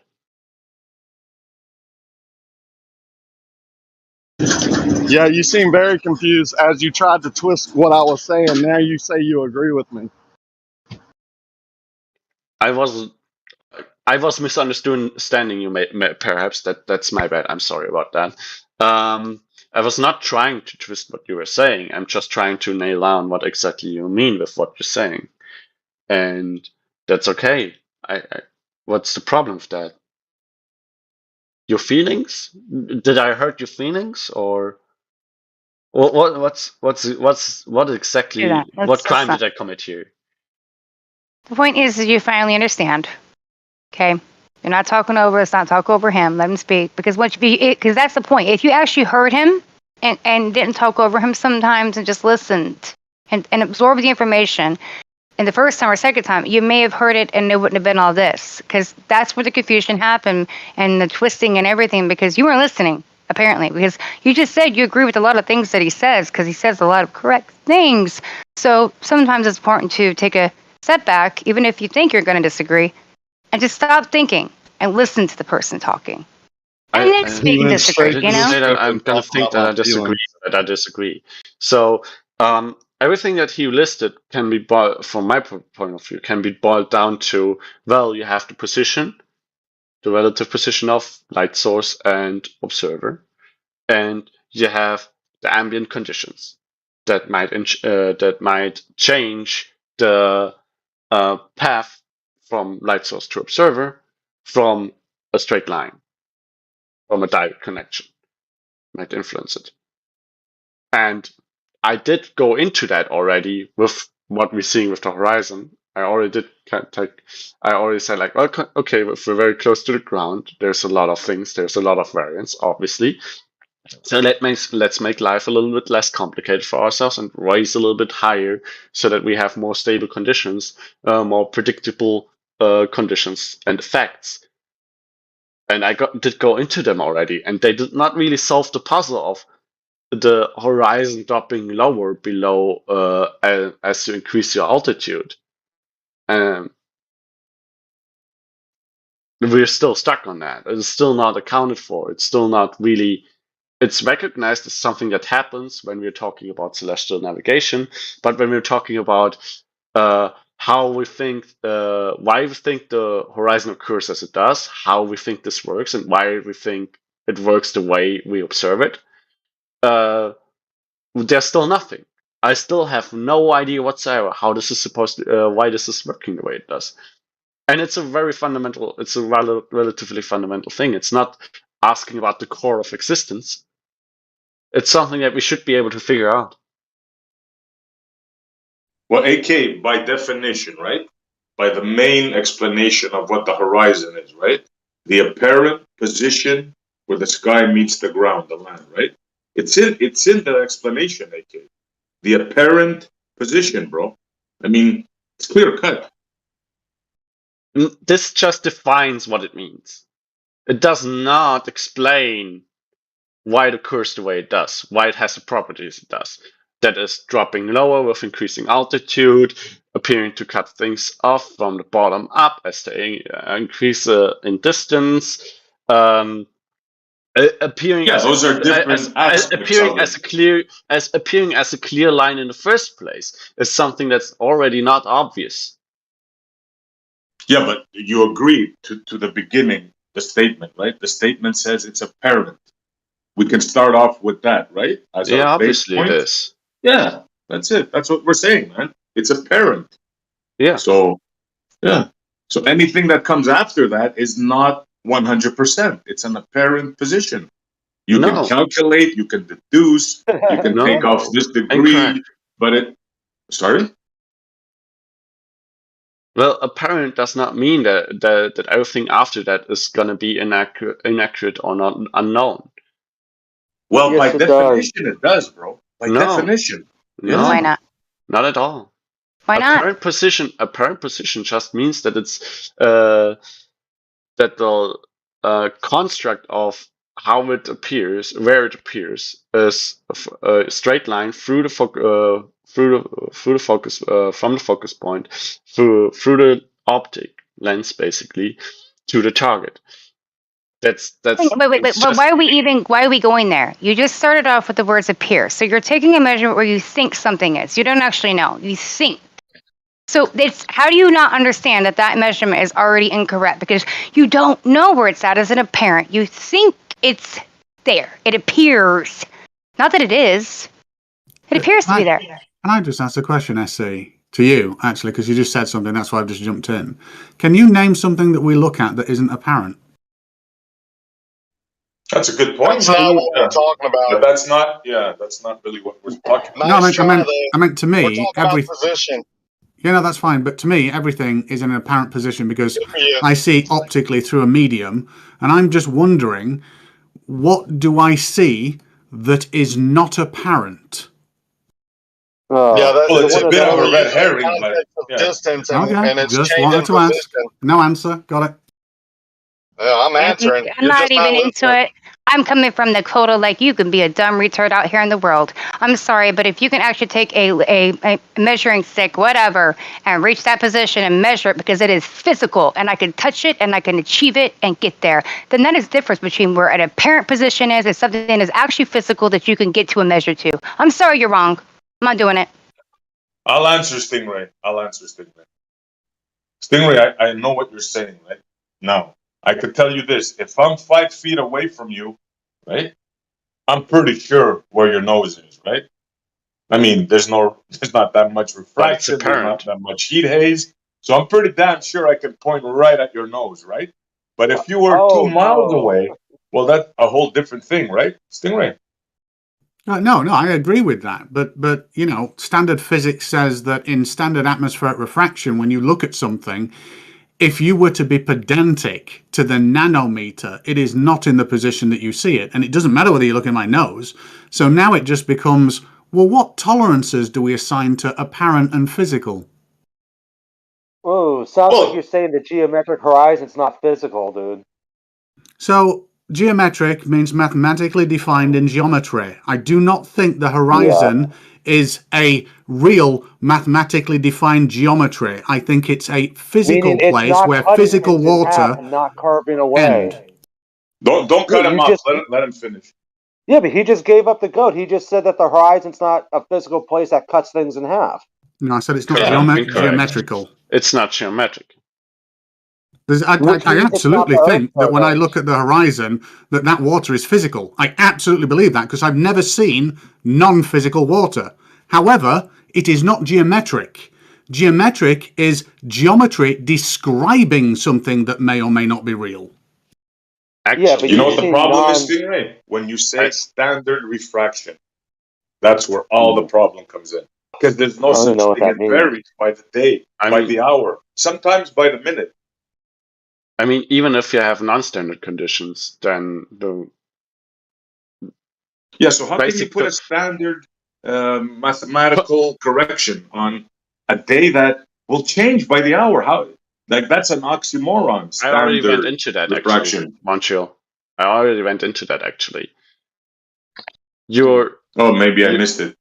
Yeah, you're not gonna go for the ranges where there is very high fluctuation of those conditions and those gradients, and you're just gonna look at the range of higher altitude differences and altitudes that are significantly above the ground, for example, hills, cliffs, stuff like that, where the variation is much lower, and then you will actually have convergence towards the standard conditions. The standard conditions are just like the most commonly observed gradients we see, basically. Yeah, but here, let me give you an example, AK. I have a place where I shoot here in Montreal, right? There's a bridge about 13, 14 miles. So I went the other day, was a nice sunny day, and I go, okay, let me go get a couple of shots. When I went to the water, I literally left after 5 minutes because it was like a fog. I couldn't see like 4 or 5 miles. A clear, crisp horizon, and then you zoom into it, and it's all mangled and distorted to hell and back. Yeah.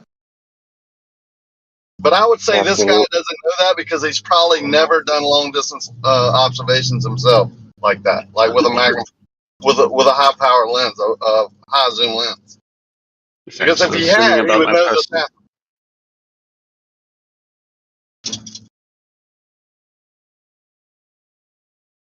Well, I'm not saying anything against you. I'm just saying if you've gone out on multiple days with a high zoom camera, you would know this happens because I have videos that look like a clear blue sky, sunny, nice day, clear day, right? Where there's a clear horizon, and then you zoom into an object that's on the horizon, and it's just distorted to hell and back, like it's all wavy, and there's a mirage in front of the object, but you couldn't see that until you zoomed in.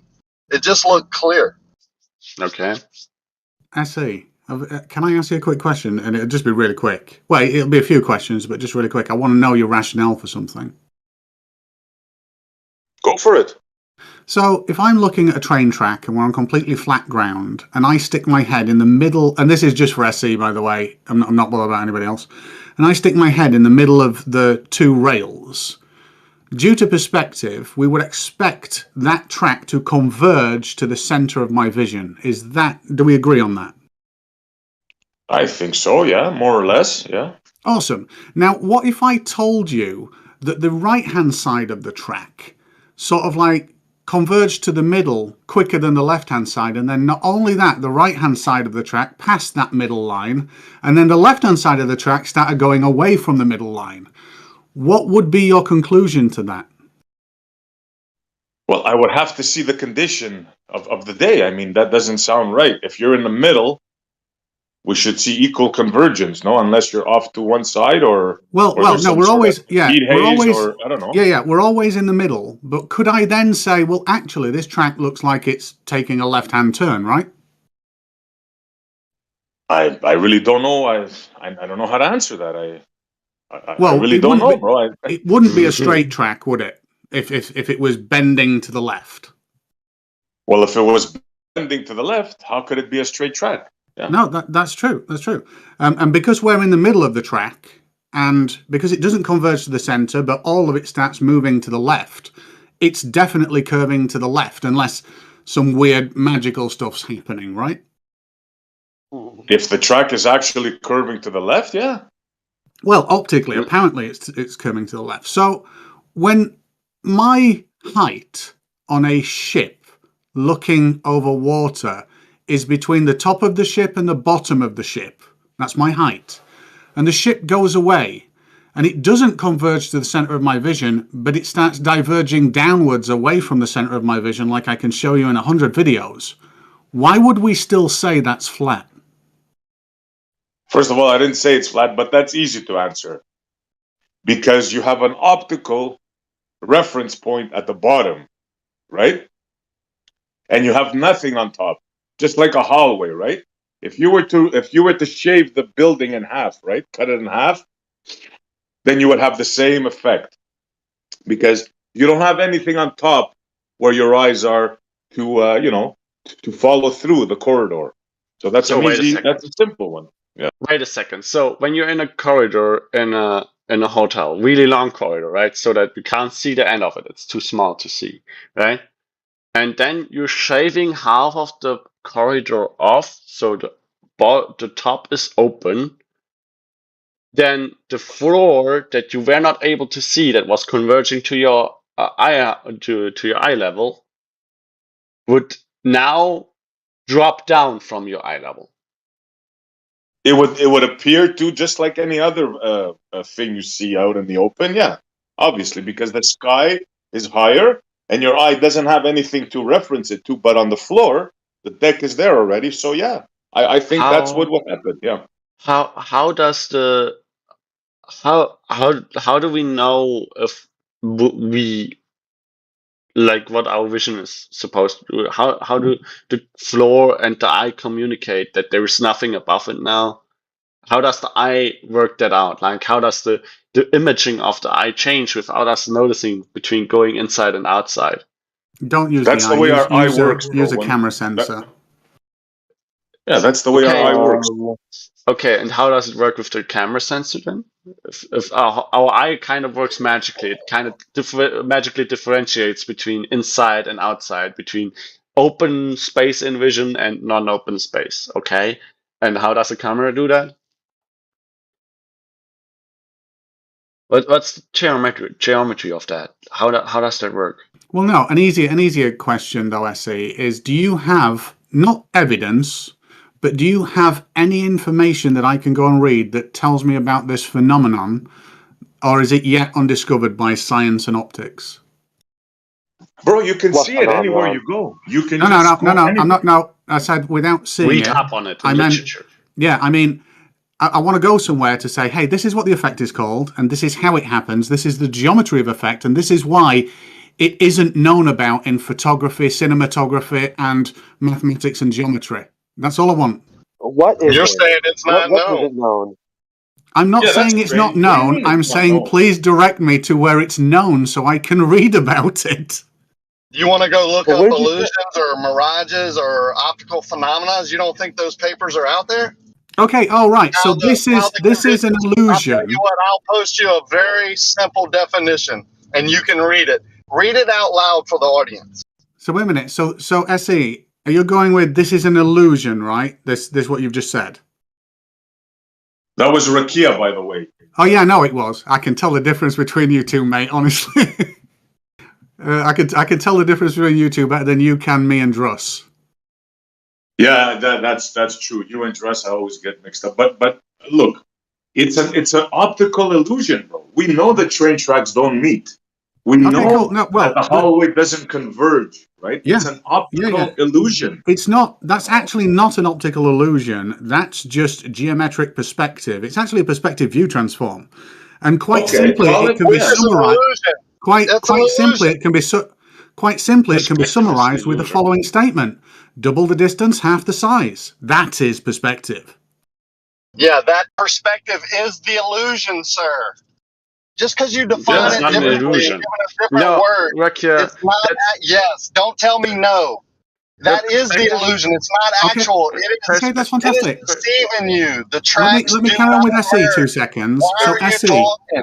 Why are you talking when I tried to talk? Sorry, go on. And then I've got to ask Yeah. SE something. When the train tracks don't actually touch each other but appear to, that's what we're saying the illusion is. Do you get it? Okay, so you're using illusion synonymous with perspective. Got it. Right, SE, are you saying now that these proximities, high and low, are somehow disproportionate when defined in perspective, so that if there's nothing above, it converges below, but if there's nothing below, it converges above? I know you call it illusion, but are we defining it as it's just perspective, right? Well, it appears that if you have like something, if your eye has something to relate to close to the object, right? Like a bottom or a side, yeah, that plays a big role. Because like I said, in the hallway, when we have all sides, we see basically all the sides converging at a certain point, right? But if you eliminate one of those walls, yeah, it plays a difference. Yeah, it affects. Okay, cool. Right, so we've got somewhere now where we can test. So the scenario, and I'll model this out for you, and I might do a little practical thing as well. So you're saying that if I have a little corridor and I'll get one of my cinema cameras with a telephoto lens and I'll look down it, and it won't be a corridor, it'll be a shipping cardboard box thing that I've got that's really long. But you're saying now that if I point that camera down there, and let's not use eyes. Eyes are terrible. Let's use a camera. It's something that's repeatable. We can transfer to different people. They can all use it. It's a grounding. If I use a camera to look down it, the bottom of that box, or the bottom half of that vision, will look different in size if I half the box and take away the top. Is that correct? If you have it out in the, I would say yes. Okay, that's so the way it appears to work in the real world. So my last question, SE. My last question, SE. If I get this box and I use a very wide angle lens, so I have a vanishing point of this long box, this shipping box that I can't remember what the fuck came in it, to be honest. And I take a photo, and then I destroy half the box, the top of it, and I take a photo. If I can show you that the bottom half of that image has not changed one bit because of that, what would that mean for you? Well, I'd have to see it, but you have to replicate the exact things, right? We're talking about miles away now. We're not talking about like a box that you're going to take a picture in front of. Okay. Right? So really quickly, we have to recreate the conditions, bro. Okay. So really quickly there. So it's conditions. It's not just perspective. So of course, it's everything. Because perspective. Those 20 things Rakia called off before. Because perspective. Yeah, because perspective is just field of view, and distance, and obviously physical size of objects. That's it. That's all that is. And believe it or not, that does scale really well. If I scale every one of those metrics by 100, it doesn't change the visual. That's perspective. Now, if you're saying it's other conditions... wait up. I don't think so. You think if you change the distance, it won't change the perspective? Is that what you're saying? Distance and size. Yeah, no. Increase distance by 10, increase size by 10. Put it this way, SE. If I've got a very wide angle lens, let's say it's a fisheye lens, and it can do 90 degrees from the horizontal all the way up to the top, so 180 degrees all around. And I have an object that's 10 meters high, 10 meters away from me. I know very well that will fill up half the frame above the horizontal because it'll be from 0 to 45 degrees. I know that if I double that distance, I will half those degrees. So now it'll be 22.5, even though I've doubled the distance. I also know that if I took that experiment and divided every metric by 10, it would not change the visual. Right, I see where you're going. You're going at a standard thing, but Stingray, remember what we said, right? The conditions change, bro. So you can't mathematical this thing away. Awesome. You understand what I'm saying? It varies by the moment. Yeah, awesome. So this corridor that varies by the moment, would that not mean I could take one photo and then take another photo, or how long do I have to wait till it looks completely different? Well, that depends on the day. maybe sometimes 10 minutes, sometimes 2 hours. It depends on the day. So if I can take a photo on multiple days of this cardboard box and nothing changes, would that be okay? I'm trying to figure out what you're saying. I guess so. I guess you can take pictures of a box. It's got to be far away and in different days, and I'm sure you'll get different views of it for sure. Yeah. If the Some camera days doesn't clearer change, than others. Some I mean, days you'll get fog. Yeah. Well, fog aside, let's just leave it to a clear day. If I put something in front of the lens, I'm not going to see anything, and yeah, that will indeed be different. But let's not do that. So if I do an experiment, if I do an observational experiment, then whereby I photograph this box with a wide-angle lens, and it's a very long box. I think it's about 13 foot, 14 foot. You're saying that based on, if I don't touch the camera and I don't touch the box, just based on it being on different days or different time of day, the geometry of it will change. As in, sometimes it might look a little bit bigger, a little bit smaller, might bend a different way. I don't know what that change would be, but what would I expect? If it's far enough away, I'll give you this caveat. If it's far enough away, yes. Okay, so what's the far enough away bit? Oh, far enough for a parent to not be. That's a good question. Because if I could look down a corridor, and if I took away half the top of the corridor and it changes the bottom half somehow, it can't be that far away, right? Well, you got to understand what you're what we're trying to compare here now is long range observations, right? We got to keep that in mind. So if you want to replicate that with a small thing, I mean, I don't know, can it be done? Because we're clearly talking about the atmos affecting your vision in the corridor between you and the object.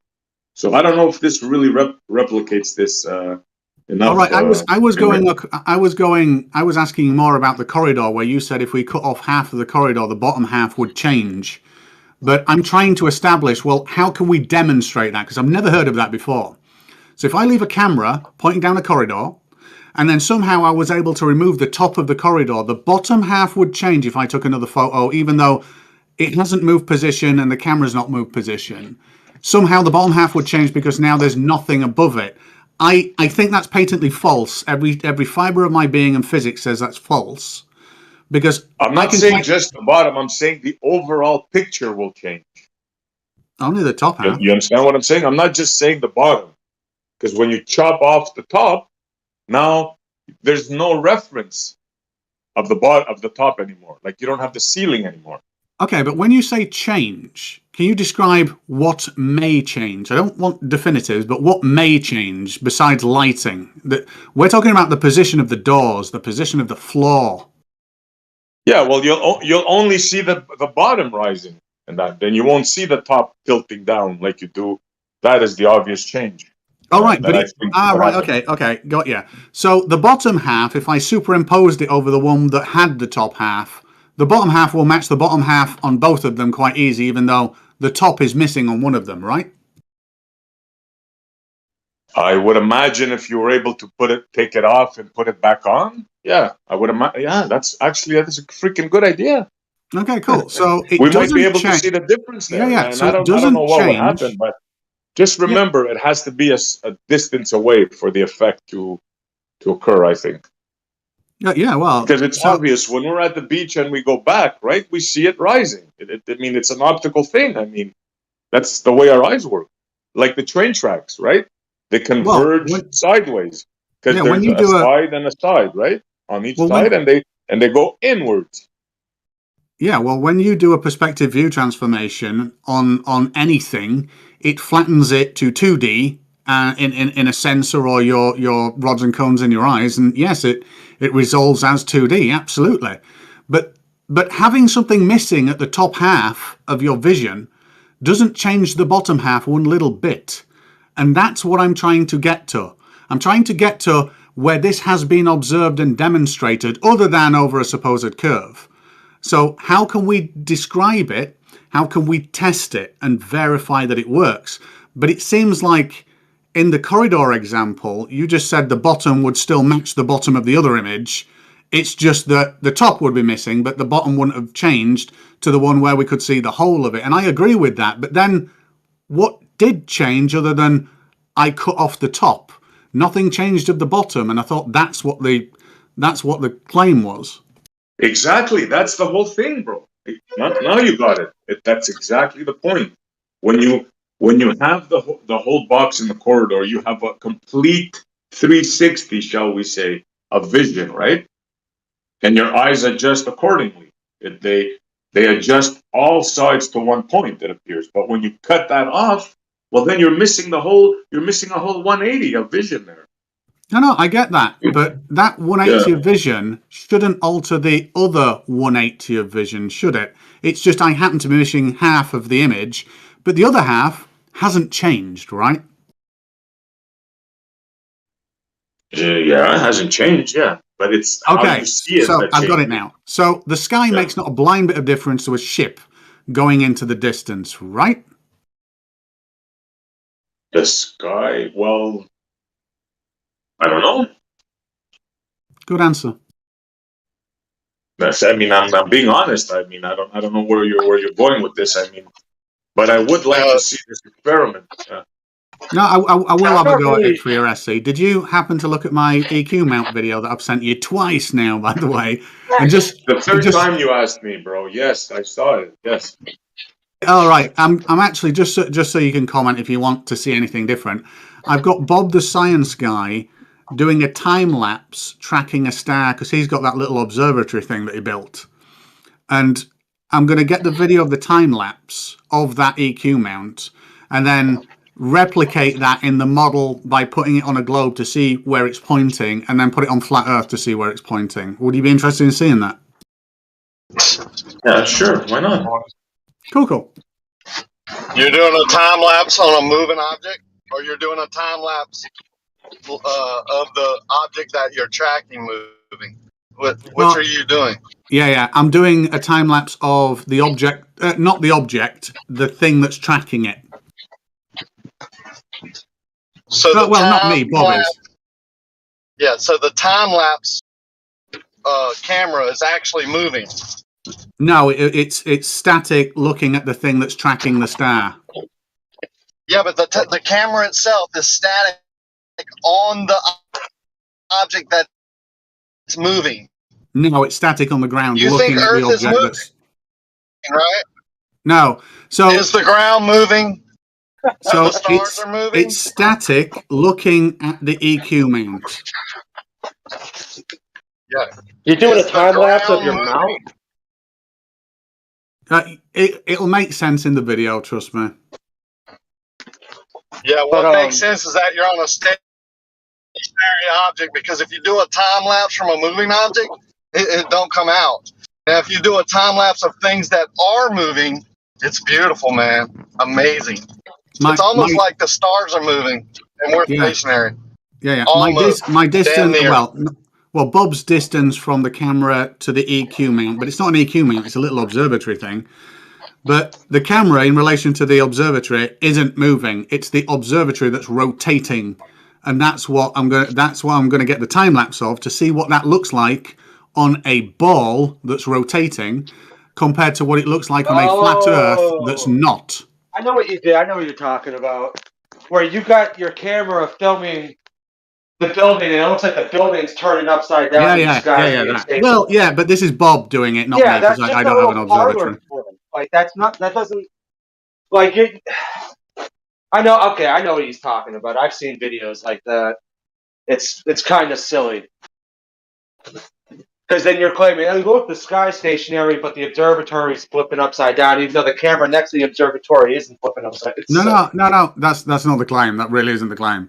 In fact, I don't even care but I know what the effect is that you're talking about and what kind of photography you're doing. I've seen it before. I don't really quite get it. But anyway, just before it gets completely lost, you said something about never seeing apparent water before, right? No, I said I always see apparent water that is physical. I see physical water apparently, always. Physical water. So that means, like, if you were like in a kitchen and you were looking at the counter, you were seeing an apparent counter, right? or apparent tabletop. You're not. Indeed, That- I am apparently seeing Okay, a tabletop which is physical. So anything that you see with your eyes, you're automatically going to put the word apparent in front of it, just from the get-go, regardless of what it is, how far away it is, or you could be holding the object in your hand, holding it 1 inch from your face, and like if you wave your hand in front of your face, you're seeing the apparent location of your hand, is what you're saying. I'm absolutely seeing everything apparent. The reason why you can determine this Right. is you can fool your eyes. You can even, this is interesting, this, you can even make yourself, and it's not permanent, so don't worry, you can make yourself colorblind for about 30 seconds, even though you are looking at something with color. And that's because you're, how so? Oh, you want to know how to do it? Yeah. Oh, yeah. I mean, if you were going to get, I don't want to derail what you're saying, but I mean. Oh, no. It's really interesting. No, it is really interesting. All you do is get a big sheet of either really bright red or really bright green paper and get it so that it takes up 100% of your vision and is quite bright. Look at only that for about 30 seconds. Shut your eyes, take it away, open your eyes, and you'll see in black and white.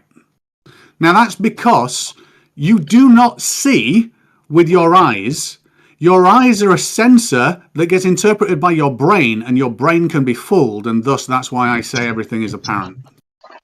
Yeah, that's why I got one for you too. I got one where your brain and your eyes work together like that. You go to the beach and you look long distance at a ship going away from you. Just blink your eyes one time, and then the ship will appear to be sinking into the water. It's your brain not able to interpret the reality of the situation. Oof. It's called an illusion. The thing is, Just cameras should not pick up on that. Just like you can't see the color when you do the blink test or take the paper away and all that. Yeah, but it's do you your wanna know- brain being fooled. It should not happen for a camera. I get it. Just a sec, AK.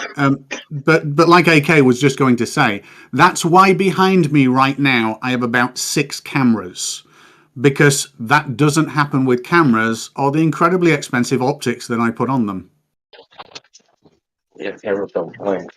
Cameras don't have a brain. But You're saying cameras can't capture mirages? I have multiple videos of my camera capturing a mirage where it shows a bridge. Yeah, I hear you, dude. Where it shows a bridge that's parallel to another bridge that are straight, not curving. The camera captured those 2 bridges actually appearing to curve towards the viewer, the camera. And then when the camera moved to the other side, those same 2 bridges that aren't curving, that are straight, appeared to curve towards the viewer again on the opposite side. Oof. Amazing, right? Maybe use a rectilinear lens then. And that is not what has been said at all. Like, nobody has made the statement that cameras can't capture mirages.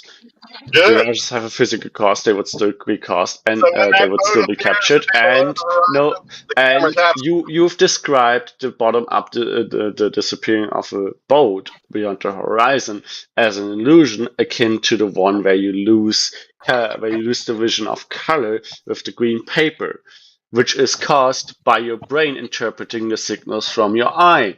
Now, the brain that is not what's happening. That would not happen to a camera. Neither would the camera lose its would the camera video become black and white through this paper test, nor would the boat be caused to disappear. But the boat disappears for the camera as well. So it must be something more like the mirage than the paper test. Yeah, so just really quickly, Raki, I never said that a camera couldn't capture a mirage. A mirage is an optic effect in reality, so it would capture everything in reality. That's what a camera does. Now, the important thing about a camera, though, and just so you don't need a rectilinear lens, just so you know that, I've got one of my oldest cameras here is a 42 megapixel Sony A7R3. And it was built in 2017. I've got loads of Sony cameras beyond that, but that one has even still got active lens correction. So when I shove a lens on it that's a Sony lens, it will take out either the pin cushioning or barrel distortion for me if I turn it on before it's actually sent through the processing unit and before it's sent through what you call the debayer from the sensor. So it does it all pre-processing. So we don't need rectilinear lenses anymore. Just saying. Wait, you have a lens that can remove all barrel distortion? Not all of it. No way. No, I have a camera. No, I'm saying all my cameras. Oh well, no, sorry. Okay, all but 2 of my cameras can take out lens distortion. Absolutely, they do 3 things. In fact, my latest camera, a cinema camera, can do 4 things. The 3 most important are it will do chromatic aberration correction, which is extreme fringing effects where you get color separation. It will do devignetting, which is where the field of view of the square comes very close to the circular edges of the lens and therefore gets dimmer due to less light. And it will do distortion correction. In other words, if I put a flat grid perpendicular to it, it will look like a flat grid if I say de-distort this in camera. If I turn that off, I'll be able to see the barrel distortion or pin cushioning, but I don't have any pin cushion distorted lenses. I only have ones that barrel distort. Yeah, but if you take a rectilinear lens and take a picture and then compress it, it's going to show the edges. It's going to show the entire thing appearing to arc. Like there is no total correction unless you do it in post-production. But what I'm saying is, do you know what causes a mirage? Did you ever read the definition? Well, yeah. Refraction and of. No, I'll read it since you didn't read the post because I've gotten out of my truck for a while. I'll read the definition. I really don't even have to read it. I know it by heart. I don't know why y'all don't read it more or tell people more of this, but a definition of a mirage, as I use it, is an optical illusion created by the conditions of the day. Yeah, not the brain. Okay, so you agree with that definition? I absolutely do. It is optic in nature, therefore an optic sensor will see it. It has nothing to do with the brain. Yes. I didn't say it. That's not what I was saying. I was telling you the definition of a mirage. Yeah, I agree with it. Okay, but the brain also sees these mirages, correct? So does a camera, yes. Yeah, but the brain also sees them, correct? Yes. Caused by the conditions of the day. Correct? Yes, as does a camera. So how can you say that the bottom-up obstruction of the sun on some days, because not every day is like that, isn't a mirage? No, it goes through a very thick layer of atmosphere, and it does have mirage effects at the horizon. Absolutely, I absolutely agree with that. And to be honest, that whole path from when it rose to where it went through the sky to where it sets is completely predictable only on a globe with an atmosphere. Good. And as it reaches the more dense layer and the angle becomes more acute is what I think you call it, you would expect to get more mirage effects like the bottom-up obstruction. I mean, you do agree that mirages can make things appear to be obstructed bottom-up, right? No, I do not agree with that. I do agree with the following statement. Mirages bend light so that light leaving an object may not make it to your eye. They can do so in a graduated way, which will cause a ripple effect and cause the object's light not to reach you. Thus, you may be seeing something else where the object is. It is not bottom-up obstruction. It's light like that's... water. What would sinking refraction cause then? Like water in the foreground appearing to obstruct the sun as it goes away from you and getting lower in your view, different angle, right? More acute angle, would appear to obstruct the bottom of that sun or object first due to how we see into the distance, foreground and background, right? No, incorrect. Total bullshit. Sorry. You can do this on a small scale and you're disagreeing with it. So why is it bullshit? If anybody wants to know why this is bullshit, it's really simple. Because it doesn't fit the sphere model. In trigonometry, you can determine something. If you know something's height And you don't need to know it. You can actually just guesstimate it and figure it out. So let's say we've got a sun that's 1,000 miles high, and that's the center of the sun. I don't care the sun's size. I just care that it's 1,000 miles high and it's overhead. I can now work out with that basic information how far that sun would have to go away so that the center was imperceivably at the horizon. And the answer is 250,000 miles. This is something you can calculate in first grade math. That's perspective.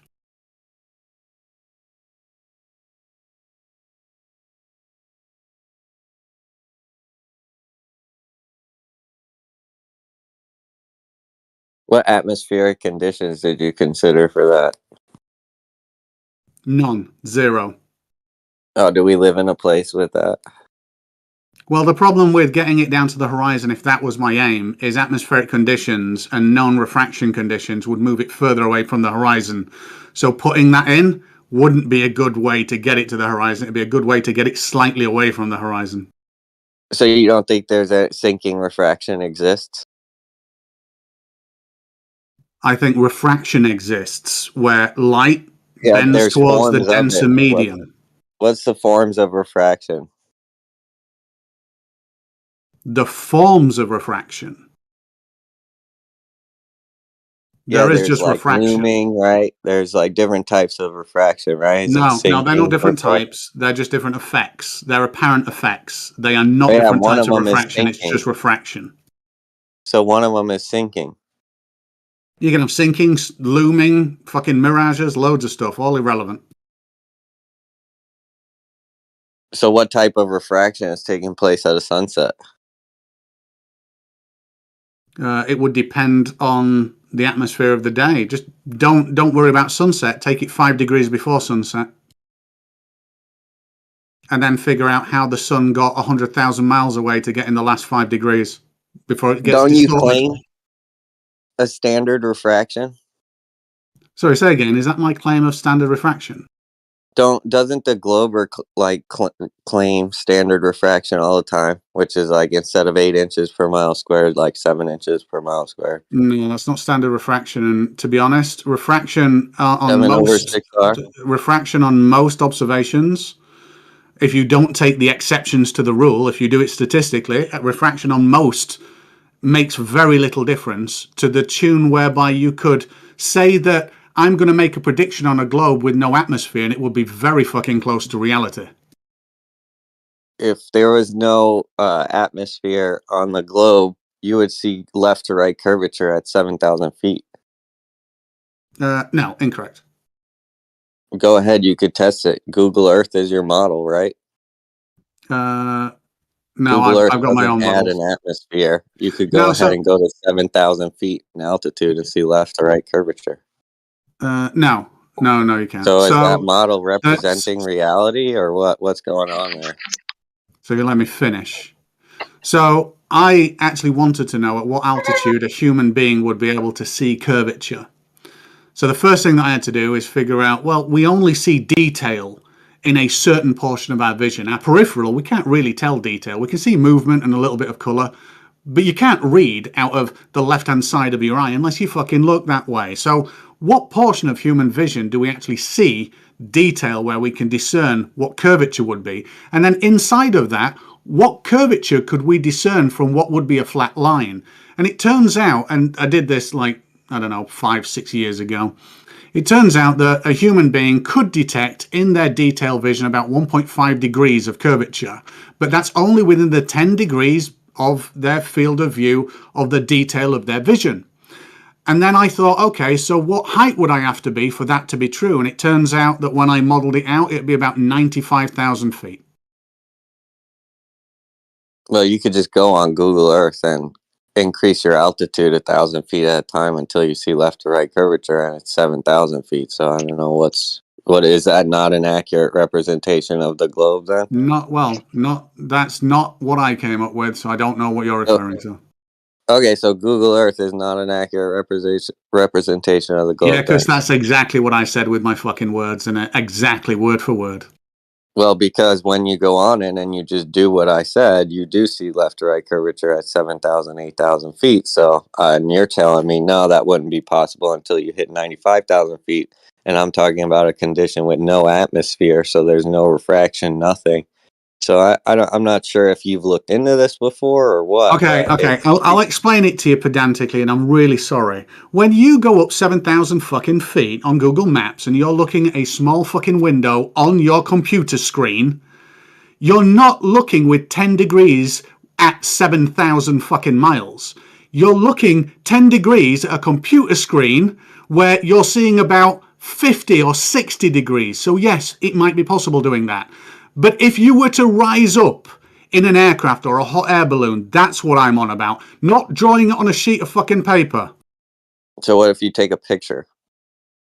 Yeah, if you send up a camera, I would expect that if that camera had the same field of view as the human eye detail has, you wouldn't see it for 95,000 feet. However, if that camera is a rectilinear lens and it has a wide angle view where we can inspect it left to right, something that we can't do in the 10 degrees of our vision, then yes, you'd be able to see it lower.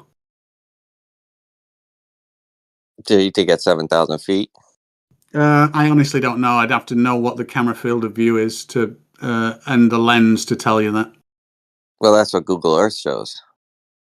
Yeah, I don't know and Google Earth is tiny on a fucking computer screen.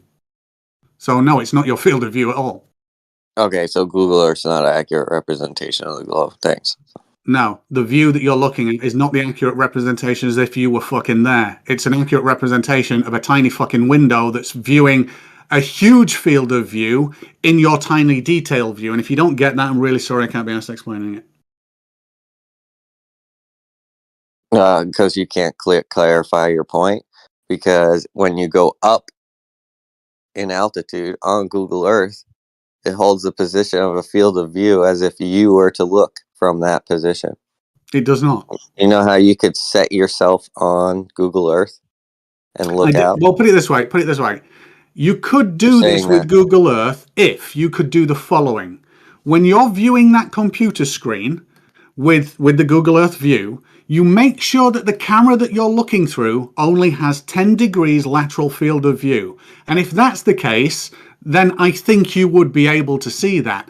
But I'm guessing that the field of view of that camera in Google Earth is huge. It is not 10 degrees. It'll probably be about 80.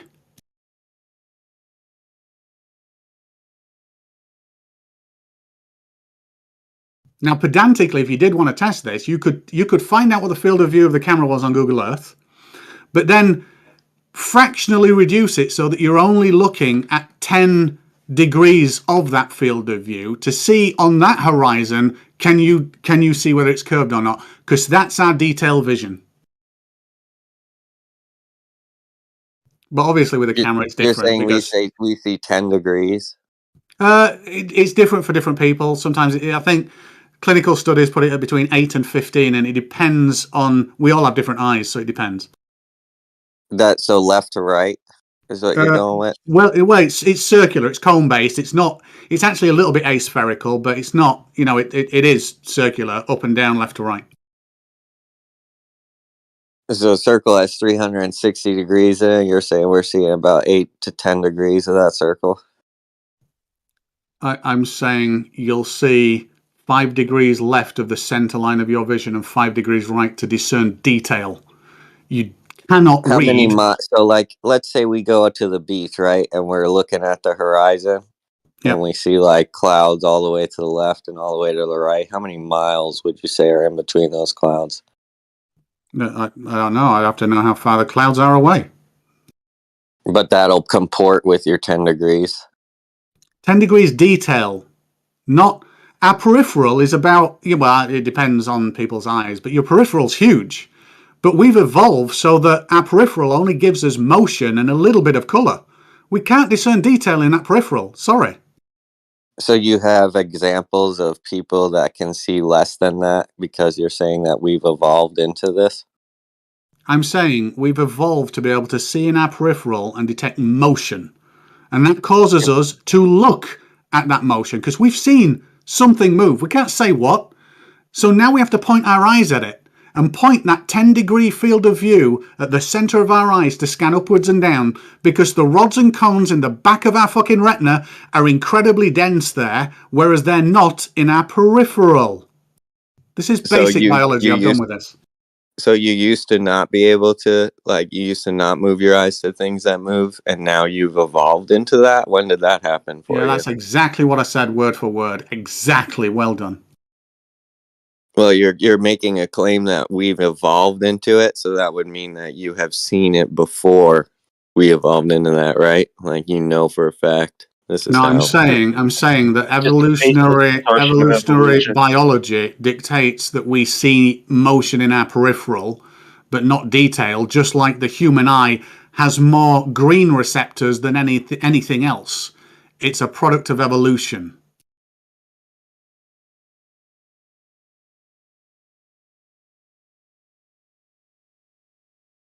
I think the best thing to take from this whole conversation is the British guy. And I'm sorry, I don't know your name. You said that you're not going to see any type of curvature until you get to 93,000 feet. Well, that was my, and I was surprised at that. That was my when I modeled it out, and I had that 10. I think I actually put it at 11 degrees. When I looked at that 11 degrees of vision, I just raised the camera up on a scale model, and I think I got to about 95,000 feet before I said yes. When I look at this small segment, I absolutely see curvature now. It could be that I suspected it earlier. It won't just be there's curvature. It'll be, that might be curvature. Oh no, that's definitely curvature. And then that was the 95,000 feet. Mm-hmm. So what's your opinion on curvature from an airplane? I wouldn't expect to see curvature from an airplane. Before you could see it, huh? You're on about with our human eye, right? Yeah. Yeah, just you sitting there in the seat looking out your window. Yeah, I wouldn't Granted, you expect. gotta also take into effect the window could be curved too, which happens. But windows aren't necessarily. It's not the curvature of a window that would make anything curved. It's density difference there's in that pictures window. of the plane sitting. There's pictures of the plane sitting, on the tarmac, and at the bottom of the window, the bottom half, everything's kind of it's making a an upside down bolt, like a dome shape, because the window is curving inwards into the airplane. It's less to do with curvature. It's more to do with the thickness difference that would do that. But yes, I've seen that. And then that whole thing you said about apparently seeing physical water. So what's all the stuff in all the oil rig videos where you can see water for tens and tens of miles behind the oil rig that's already 10 miles away from 1 foot above the water? What are you seeing there? Yeah, I'm absolutely seeing the water there. And in fact, if you're talking about the black swan, I did a geometric representation of that and figured out that the Earth wasn't flat; it was concave from that. But I also figured out that the oil platforms aren't made out of jelly, and that 99% of the time you don't see that. You see the oil rigs really far down, which, according to you guys, is just perspective. So the black swan is breaking perspective. I don't think the black swan's breaking perspective at all. Oh, cool. because you're seeing everything on a... Well... Who says it's just perspective? Go ahead and name one who says it's just perspective, which was your exact words. I don't know why y'all do this. Right. You're either deceiving, man, or you just want to pick a fight, because nobody I've ever heard in 8 years says it's just perspective. And just perspective the difference, on what? Rakia, is I the could oil use... rig is... Sorry. Wait, it's just perspective the days when the oil rig is cut in half by a big wall of water? No, I'm saying that you guys argue that something disappearing from the bottom up, which isn't actually the most important thing. The bottom up obstruction isn't the most important thing. And I don't know why Globers say that it is. The most important thing is that object... blocking things. That's the that's the curvature. Like that's the curve happening. That's why they. But what were you saying? Yeah, The most important It's part the of only the thing that Let me flurfies explain. understand. Let me explain. Yeah, The there you go. the bottom up obstruction is actually you don't give a fuck about. It's irrelevant. What I do care about is an object that was above you goes away into the distance to converge to your eye line, but then says, "Fuck this shit. I'm going well below your eye line." And it continues to do so. Now, under standard observation and using perspective, you would have to believe that if that is on a flat plane, then when train tracks go into the distance and converge, at some point they come together and diverge in your vision as well, because that would be required to explain something diverging from the center of your vision and going down when it should only converge into the center of your vision. If you just use perspective, which no one does, nice try again. Just overlapped it. Oh no, absolutely, Rakia. There's a lot more to it than just perspective when we're dealing with atmospheric observations over distance. Absolutely get you. But when I take those out and use a globe to predict it, it comes very close to reality and nowhere close to what flat would predict. That's it. When you have it doesn't. But you have to use the globe predictions, you have to take perspective out. Funny enough, with the 69 miles per 1 degree, you have to take perspective out of it. Funny, right?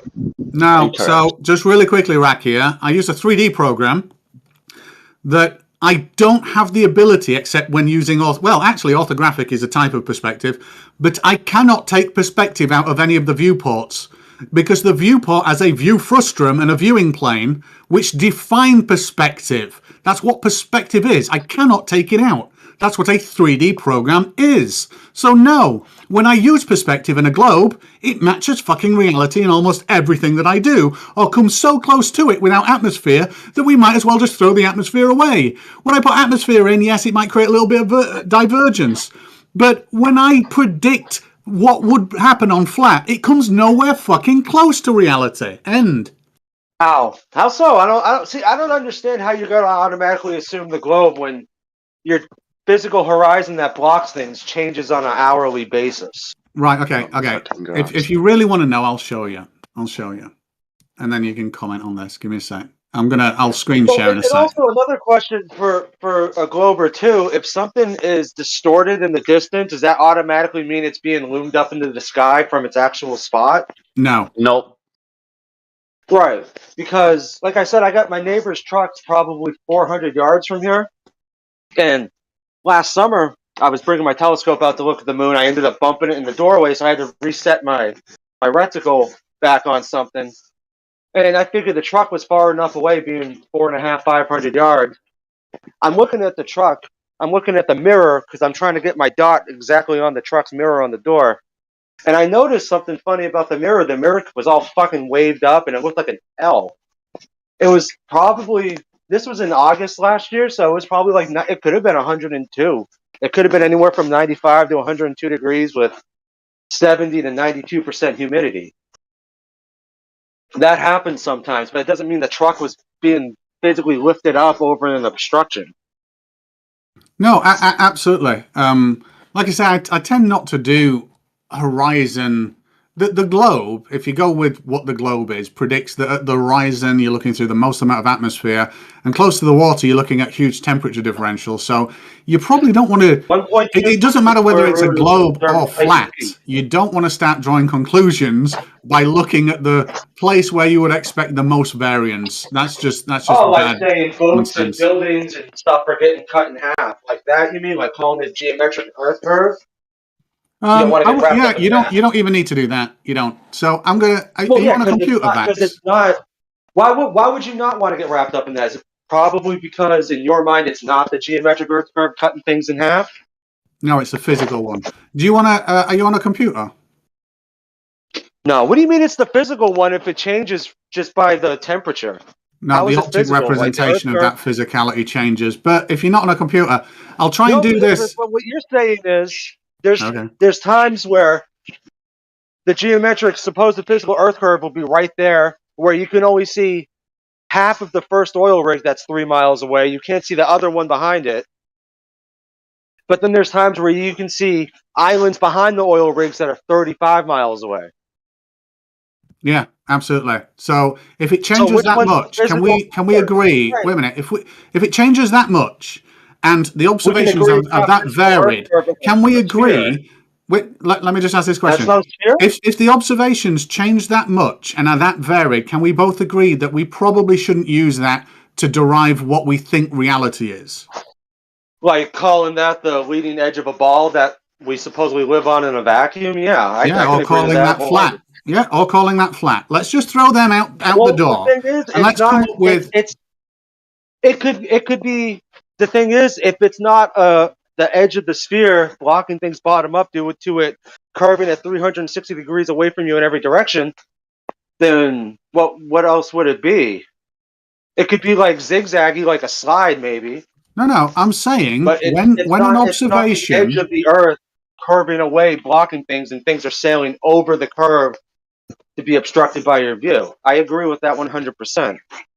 Right, okay. So since observations very close to the water, looking out in the distance at the horizon, can be that varied, let's just agree that, okay, is there anything else we can do to figure out the shape of the ground that we're on, rather than looking at the place where it's so varied, sometimes it's one thing, sometimes it's another, sometimes it's a little bit of something, let's just forget that. Now, most of the time, it's beyond the limitations of a globe, just depending by how much. But I mean, very I rarely agree does with it that. match up I to the agree with that. radius. Yeah. So showing the black swan photo with the oil rig cut in half isn't used. Hey, look, it's physical. That's not physical Earth curve. Well, whether it is or it isn't, the fact that it's not on one day. Well, let me finish. How could it be? Let me just please let me finish. A day later, it's thousands of feet beyond it. How could it be physical if it changes on an hour-to-hour, day-to-day basis? Because we see things optically.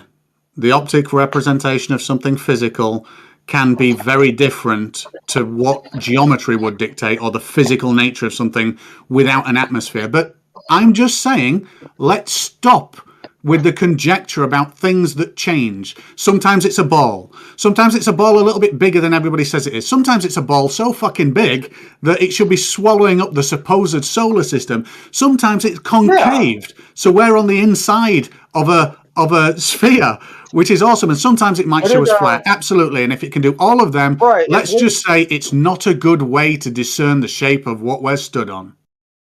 Well, that guy, I don't remember if it's Bob the Science. I feel like it was a British guy. It could have been Professor Bob's Bell. not British.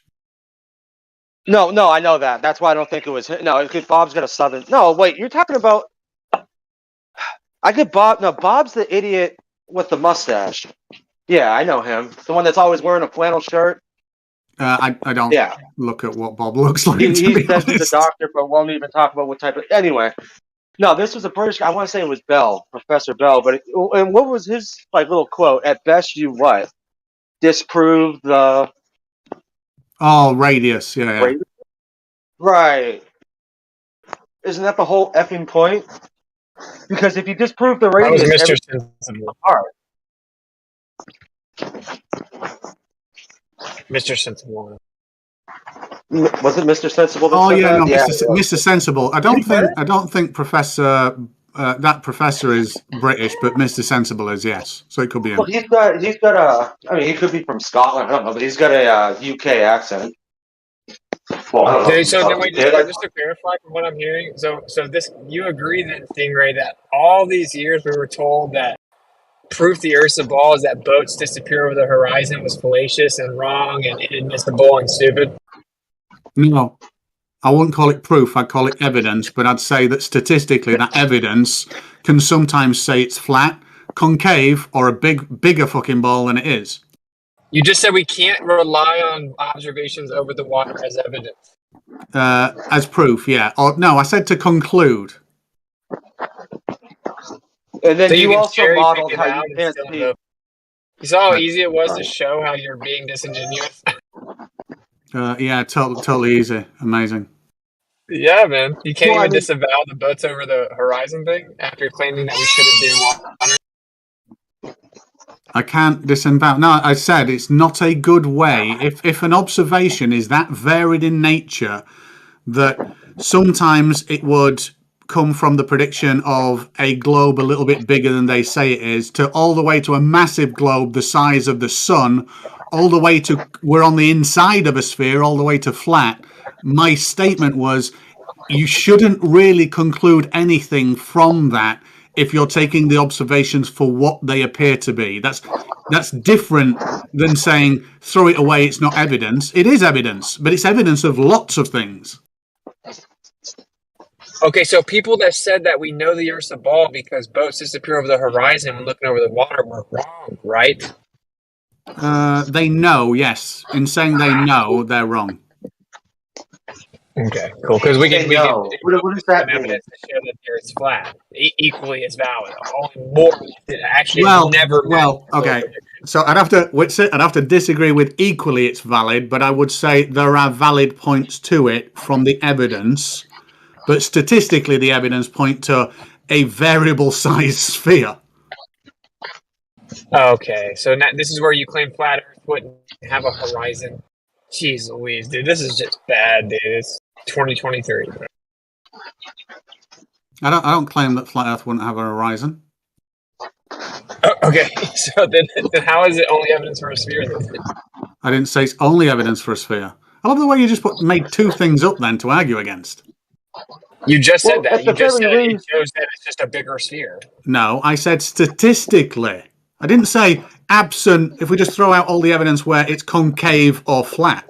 I said statistically it would be a variable size sphere because statistically that's what most observations would show if you modeled it out in those predictions. That doesn't mean there isn't a prediction of flat that couldn't be substantiated with an observation, because it has been. That doesn't mean that, you know, concave doesn't come into it, because to be honest, when I modeled out the black swan, it was slightly concave.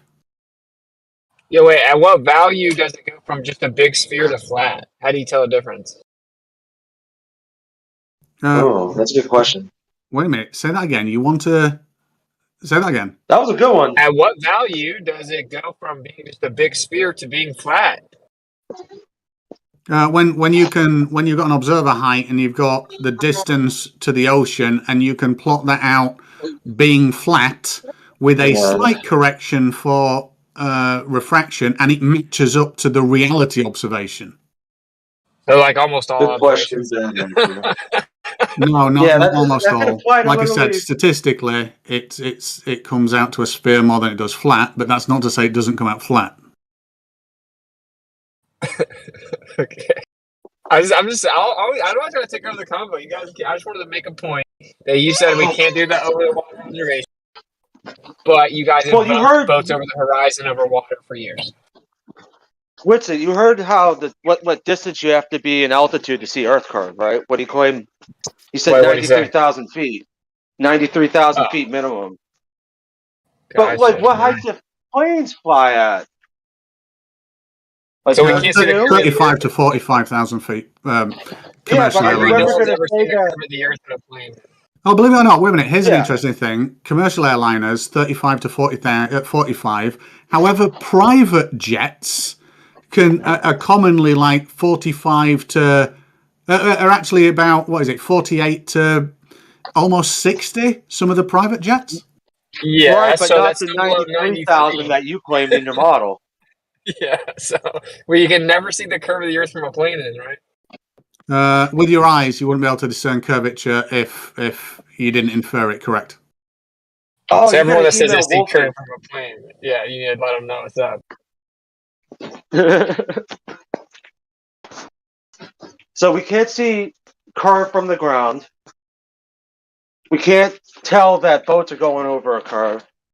We can't see curve from an airplane. We couldn't see curve from the Red Bull jump either then. But we still have to assume it's a ball because... You're not supposed to see curve from ISS. Because do you want to know why it's definitively a planet? Because you got a whole bunch more fairy tales we have to deconstruct for you? It's the mathematical reification fallacies. So... I had an extension built with 2 window apertures, and I tracked the sun and the light coming through those window apertures. And I put a distant star next to a large sphere and I planted my house on the sphere with geometry and rotated the sphere, and it matched perfectly my reality. And when I tried doing that on my house on the ground by reverse plotting the sun, I could never get it to work. Okay, so if do you want to bet $5,000 that I can make what happens in your house work on a flat Earth with the local light source? You want to bet 5K? From 2 observer points, one significant distance from the other, sure. So what's a significant difference? No. Just do you want to bet 5K?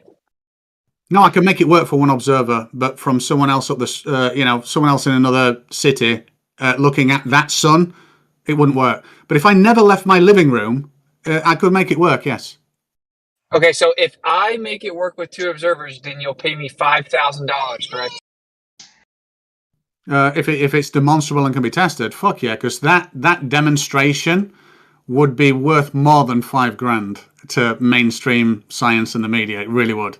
So if you want to sell it to me for that, I'll buy it.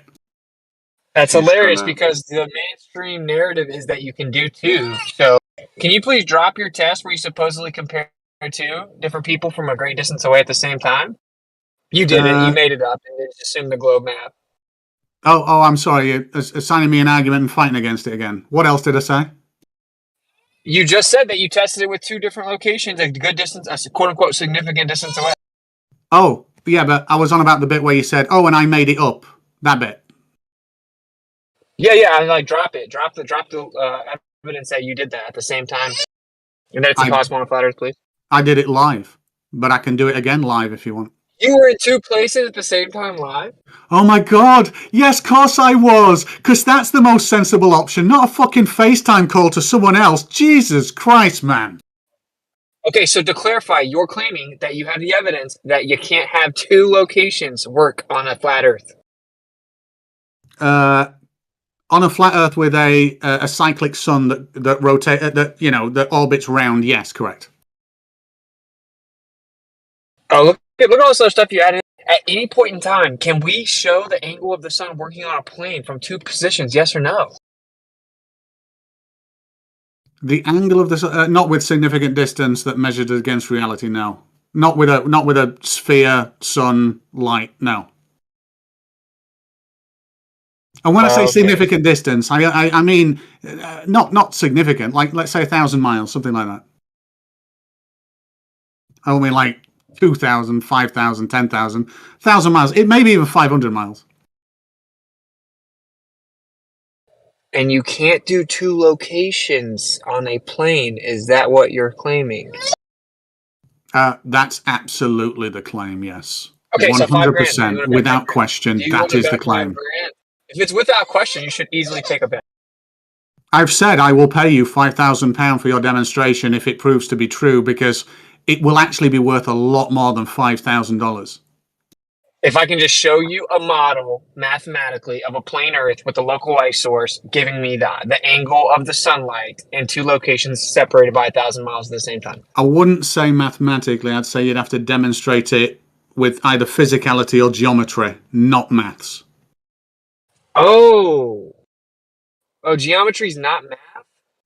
Geometry is, it depends what you define as math. I would say no, because geometry is statically defined and not algorithmic in nature unless you use parameterized shapes, which I would not. I'd use things that would be synonymous with a physical object, therefore statically defined. Okay, yeah, so geometry is static, right? I didn't get that, whoever just spoke. I'm sorry, I didn't mean to jump in. You said you would use static objects? Yeah, so I wouldn't use algorithmically defined or mathematics in a geometric model. I would have explicit definitions of coordinates, no different to building, a model out of matchsticks, for instance. When you build a model out of matchsticks, you've got 2 points for every match. You've got the start and the end. It's not defined in mathematics if those are fixed positions. So I wouldn't say, here is a sphere with a radius, and then have some algorithm draw the radius. I would have statically defined distances in geometry that are not mathematical in nature, but are represented with numbers only that are static. Oh, okay. I thought you were talking about using like physical, like landmark, like. Well, no, you can. You can. The brilliant thing about doing it statically in geometry is there's no difference to that and building it yourself. Like I've got a 3D printer, so if I were to build something in geometry that's static and non-algorithmic, I can just print it out and I get the physical representation of that perfectly. That's what I mean. You can actually be in two places at once with this technology that came out. It's portal video technology. I forgot what it's called, but if you've heard of this thing where like you can project your image in more than one place, like it's an actual.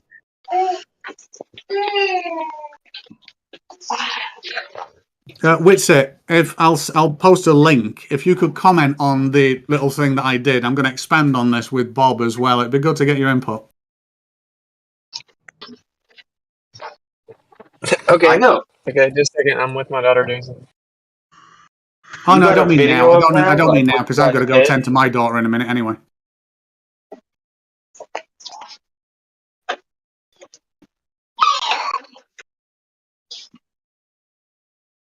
It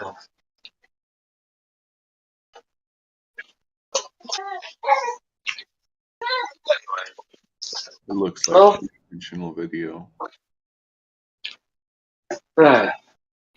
Now we actually have someone from their side saying that stuff doesn't go over physical home curvature. Or you can't deduct that that's what's happening because there's 500 other things going on all at the same time. It changes day to day. So that's weird. Yeah, we can't make any observations over water, including boats over the horizon, and we can't see curve from a plane. This has been a good combo. Yeah. Yeah, I didn't say any of that. You can discern curvature with a camera from a plane. You can recognize it with your eyes. Oh, even though you said we physically shouldn't be able to see it till 95,000 feet. I said in 10 degrees of our detailed vision, that is correct. Yes. What the words and numbers that I put to it matter. What do you mean exactly when you say 10 degrees of our detailed vision? Right. Are you aware that if you look straight at, let's say, a door in front of you, are you aware that you can, in your peripheral, see someone walking and move around, like to the left of that door, like, you know, to the left-hand side of you? You can see that. Could you tell who it was? Probably not. That's what I mean. But if you turn your eyes and look at them, the rods and cones which actually make up the most part detail of your retina are within anywhere from 8 to 15 degrees, dependent on different eyes and people. This is not So new. you're saying, this is just biology. Wait. So you're saying that we would never, ever be able to discern like left to right curvature then? The only curvature we would ever physically be able to ever see or notice would be like north south, like front. Like I can't remember that. Yeah. So Yeah, the effective curvature in front of you. I know what you mean.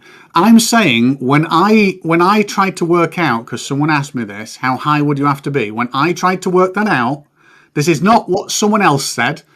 This is when I tried to work that out.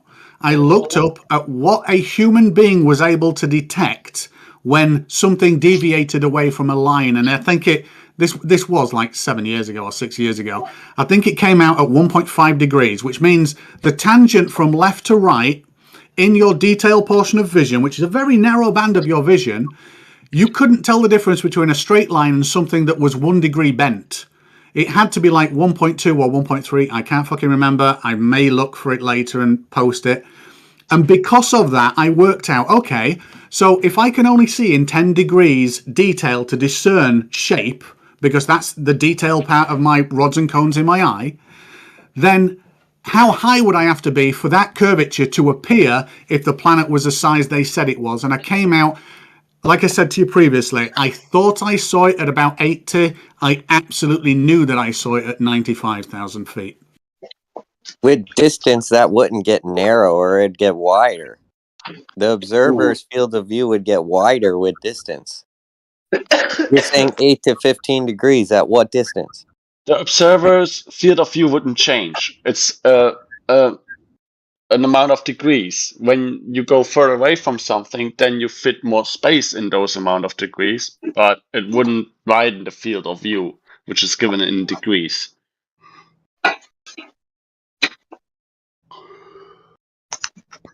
So the Yeah, but you're getting observer further.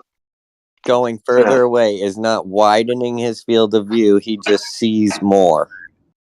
Exactly. You in the same field of view, he's seeing more stuff because the stuff, as he goes further away, gets smaller in angular size.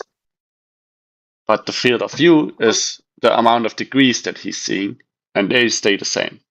He's saying on Yeah, the but you should be able horizon, to see more 8 to detail with the 15 curvature. degrees is what's clear, and everything else is unclear. Mm-hmm. I'm saying the intersection point of, I think I did it at 11 degrees. The intersection point on the edge of a sphere at 11 degrees at 95,000 feet with a sphere the radius of 6.2 million meters made it so that the tangent between the left and the right surpassed 1.3 degrees, which was detectable in that detail portion of vision. That's it. Hey, Vax, if you're not interacting, do you mind putting yourself on mute? So Yeah, that we my can all bad. feedback? Thank you.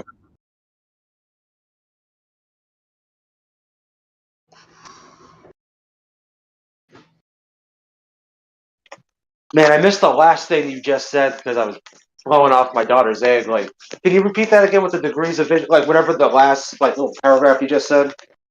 Yeah, sure. But what I'll do in addition to this is I'll find how I did it, and I'll do a little video to show you what I did, along with the supporting evidence from the biological standpoint of human eye perception theory about detailed portions of vision. What I said was, in the 11, I think I set up the field of view to be 11 degrees. The 11 degrees at like whatever height I went to, in between 80 and 95,000 feet, I was able to discern the curvature because it surpassed the lateral change of what a human can detect in deviation from a straight line, which was also taken from another study at the time.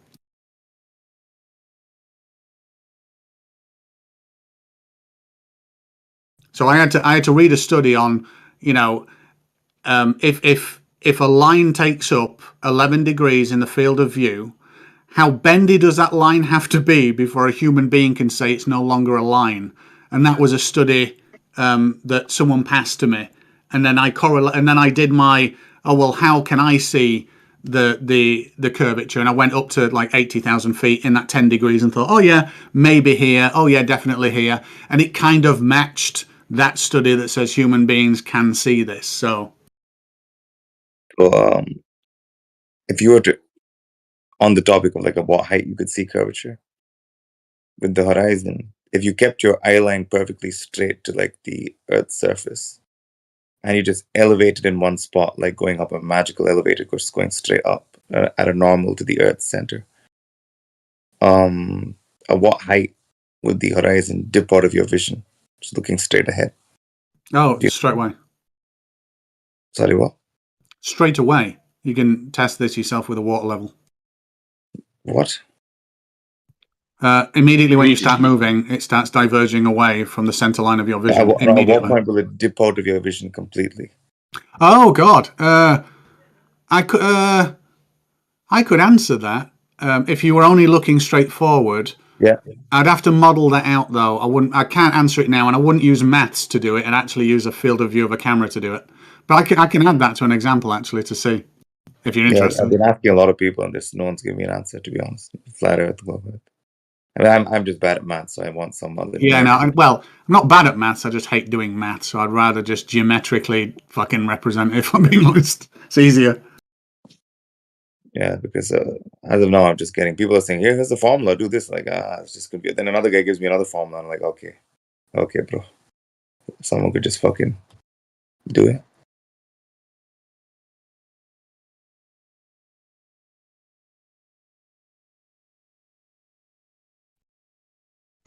Actually, I hate that. I'm going to share. They have the formula. They'll share the formula, but they won't show you how the formula works or demonstrate that they know how to salt formula and shit either. Yeah, So it's always I'm a not little. even hit on them. It's like literally everyone's giving me a different formula, so I don't even know who's the guilty party here. It's like I said, I don't understand trigonometry that well, so I guess I could say Arul, I've just gone live. I'll show you something which I found interesting. Sure. This is the scale model of the Titanic. Cool. On the ocean. Nice. Yeah. Well, it's not. Wait, it's got sorting issues, and it's sorting issues because of what you call a Z depth issue, because of the scale of this thing. But this is sat on a planet. Now, when I move out, this is a 1 kilometer cube, a volume of 1 kilometer. And then if I move out further, this is a volume of 10 kilometers. And if I'm on the ground here, this still looks flat. It really does. Mm-hmm. It's only when I get to like 100 kilometer volume that I can start to see that this shape, even when I'm here, I'd have to be like, way up. But we don't see all of this left to right. I can inspect this left to right. We only see with 10-degree detail vision in the middle, which is very different to what I'm looking at. But I'll put together an example about human vision it'll demonstrate my point on what I did. But eventually this just ends up being on a big... Your point is taken. I understand that, like, with the human eye, like, because you don't have, your peripheral vision doesn't have the same resolution as the central part of you. I get it. Yeah. I didn't know what the word was for that, but I was saying that about. But that's why I'm talking about more of. I'm going to use this in quotation marks. A more objective test would be when the horizon would dip out of your vision completely, looking straight ahead, because that's got to happen on a globe at some height. Oh no, yeah, it will, and I will. I'll work that out for. Well, I won't work it out for you. I'll demonstrate it in geometry and post a video and message you with it if you want. Yeah, that would be great. And here's another question. Imagine, because you can get wild numbers depending on the field of view that people give, and a lot of globe people are calculating, because you would agree that top to bottom also has the same sort of phenomenon that you talked about, this detail. Oh, absolutely. Except the weird thing is when you look at the the retina, it is aspherical in nature, it's not a circle. And I think people with stigmatisms as well have different detail portions, so it's not like a circle. Sure, but I'm sure from eyeball to eyeball it's going to have a range, right? But when some globe earthers were giving me a formulas to like calculate how far I'd have to get up and still see the horizon, looking straight ahead, they were giving me stuff which would only materialize in the, again, vertically speaking now, in the non-detailed portion, whatever the peripheral equivalent is on the vertical plane. They're giving me stuff that, and I was like, that is not what I'm seeing at this height. I'm seeing an actual horizon which isn't visualizing at this bottom non-detailed portion of my vision. So I'd like to, so my question was, I kind of deviated there, but my question was, if we could use some like either on a camera or for the eye, if we could artificially put like some sort of blinker system where it limits the field of view to a certain band, I think we could make the calculation a lot simpler, and we could get a much lower height at which the horizon should dip out of the vision. And like if you could take off that, if you could take off that peripheral plane on the vertical, I don't know what you would call it, vertical direction, and it limit the field of view to a very small number of degrees, then you can make the calculation as to when the horizon would dip out of your vision a lot more, happen at a lot lower altitude. Yeah. No, I can do that for you. But you know that I think when I looked this up, and like I say, this was about 6 years ago, that when tested for shape recognition, the variance in the detail portion of people's eyes was actually quite variant. So some people, for their discernible, accurate detail, I think one of the studies had it at 8 degrees all the way to 15. So there was quite a bit of variance there. But I could do it for like minimum and maximum. Yeah, sure. And it doesn't even matter, because like we don't need to rely on the human eye. We can just, for the thing I'm talking about the horizon disappearing, we can just use a camera. So it's like you could use a camera's field of vision. People have cameras. Why do we have to like factor in? Yeah. No, I can do that. And if you tell me what camera and what lens, I can do the focal length equivalent view as well to make it incredibly accurate. May as well just do it on like a camera which I could easily get and test for myself, right? So like, and if you can again limit the field of vision to a height which I could reach, then it could go and be tested in reality. Yeah. Well, tell me what camera you can get and what lens you would get. Anything, any camera under $1,000, like you can choose whatever. Oh, nice. Yeah, but I love cameras. Wait a minute, what would I choose for 1,000? I'll have a think. It's a hard choice. A decent camera for which one I choose for Even if it's slightly above 1,000, but you know what I'm saying, in the range, like it's 1,000 whatever. It's like it's not a hard number.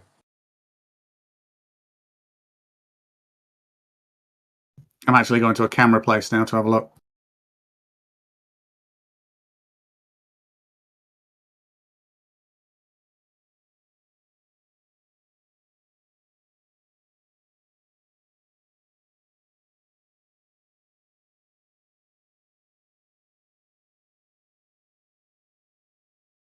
Because the question I just asked, if you ask ChatGPT once, you know the height it's going to say. Well, I know why it's saying it. It's getting the calculation wrong. It's going to say at 4.7 kilometers above the Earth, you should no longer see the horizon looking straight ahead. But that's obviously wrong because it's using the field of view, which is cut off by the Earth's surface from the ground. So the field of view would open up a lot more. Yeah, I mean, the issue with ChatGPT is you need to have something like Wolfram plugin for it to do proper arithmetic, because otherwise you're relying on a natural learning model to give you numerical accuracy, and that's a terrible idea. Yeah, I'm not using this any sort of proof. Yeah. I'm just using this as like just to say like so. Well, but to be honest, it was from that I understood. Okay, I even realized there was this field of view issue. Otherwise, I was just kind of doing some sort of orthographic shit when I was trying to model it. So that was the field of view is obviously going to be very important.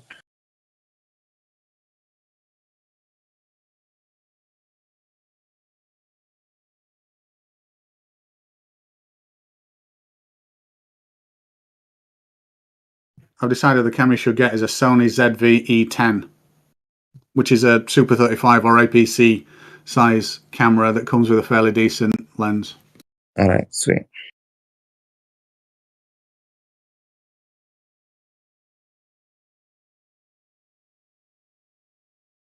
Yeah, well, I'll do. I can't do it now because I've got to go look after my daughter. But if you message me and remind me if I don't get back to you in a couple of days, I will do a little example file for you, and I'll give you it in Blender that'll represent that camera and the data, and the supposed size of the planet and the elevation. All right, sweet. Thank you. Just add you, Stingray.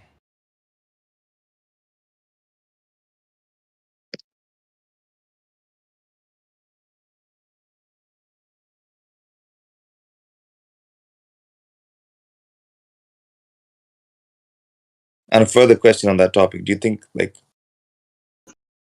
the height would be something that they could? So technically, they should then be able to. If I'm guessing, well, since they're sending rockets to space, it's actually a non-issue. But supposedly, shouldn't they be able to take footage of this horizon disappearing?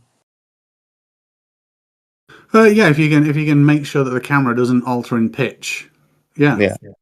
They should be able to do it, right? Since they're getting out Wait a of the minute, Earth. just correct me if I'm wrong. I don't know because I never looked at it. But didn't that dude that was mentioned earlier, Mr. Sensible, do a high altitude balloon with this exact thing? Sorry, no idea, bro. No idea. Yeah. I'm gonna have to go now, but good chat, everyone. A rule, hit me up on that, and I'll do it for you because it shouldn't take that long. But also have a look at Mr. Sensible, bloody balloon launch or something like that. I can't remember what it was. All right, cool. Cheers, guys.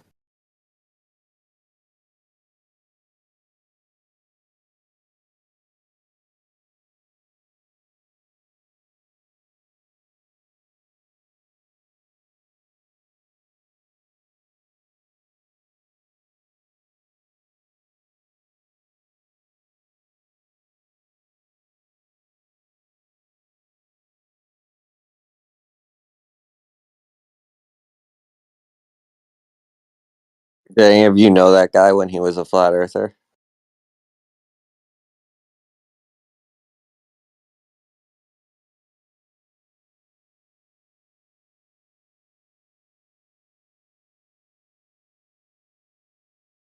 Who was that? Stingray. Nope. Wait, Stingray used to be a flat earther? Yeah, there's well lately I don't know if it's a new tactic or what, but apparently tons of Glovers used to be flat earthers, and they're all No, like Stingray wasn't a flat earther. What's that? Did he just say Stingray that? wasn't a flat earther. You can ask him for yourself, dude. Go ask him. I did. He said that or No, he did. Yeah, he's told me that before in MMM, dude. And I'm pretty sure you were there for that conversation, Tactical.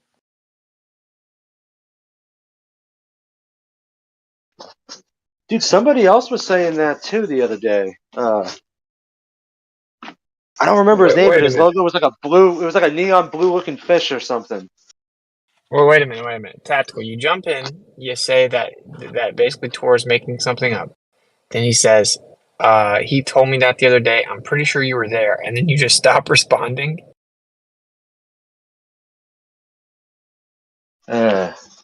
Typical French behavior. Yeah, you should change your names to Tactics, French Cat.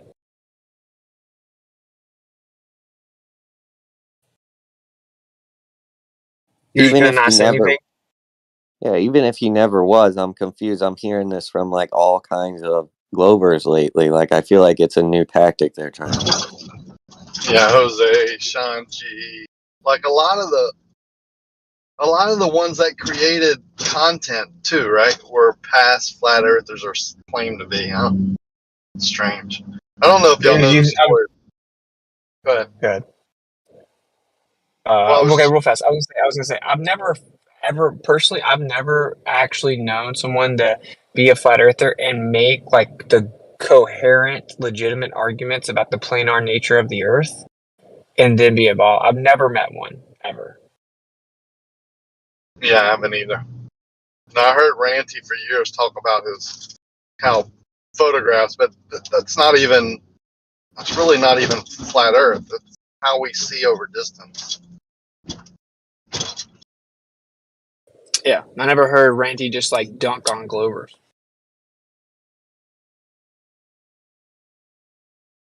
And it's funny, he got hooked up with the same name that Stingray just mentioned, Conspiracy Cats or somebody like that, who obviously funded him, right? Bought him a theodolite, told him to go pick it up and bring it up a mountain, which they never did. I don't think they ever even picked it up from the store.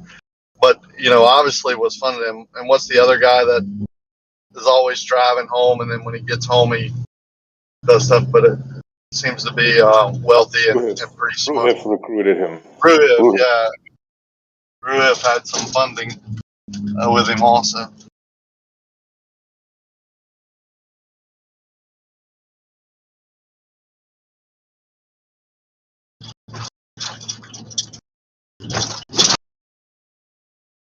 Well, maybe they can fund me if they want. They can fund me so I can go figure out how to become a baller again. So I need you to help me. They need to help fund me a radio test to test the skip zone, and then a really in-depth infrared laser test so we can show whether or not the infrared is refracting less or can be seen from further away. So if they want to fund some people so they can turn back into ballers, bro, holla at me. Yeah, I'm fine with being a baller again. It would be more Yeah, man. peaceful.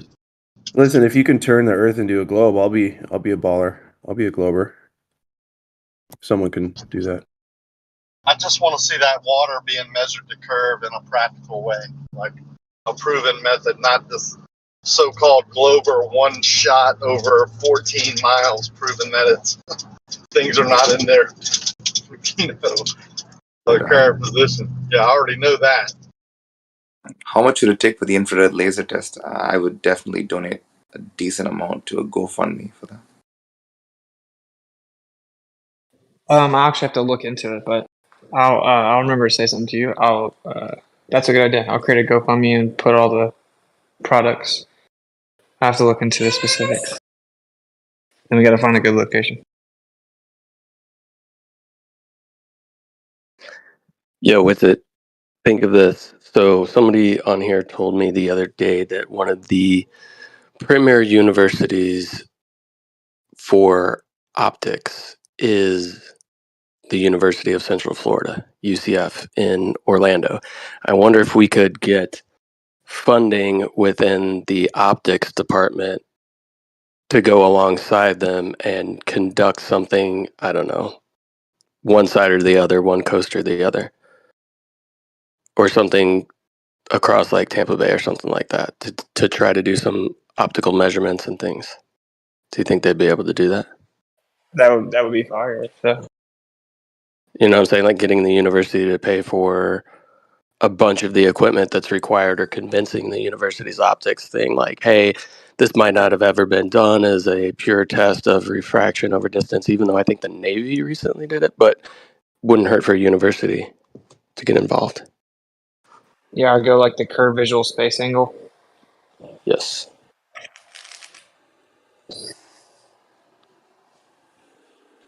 Because then at that point, what rebuttal would they have, right? Like, what university? Where's your peer-reviewed stuff? Blah, blah, blah.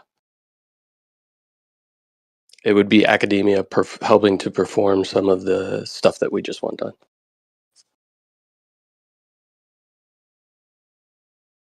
Just a thought.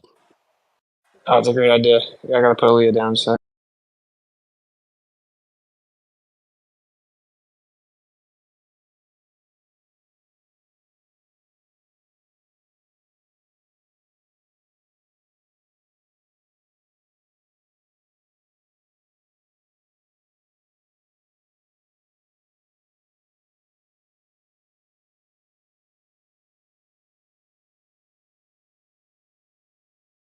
I think it's been a good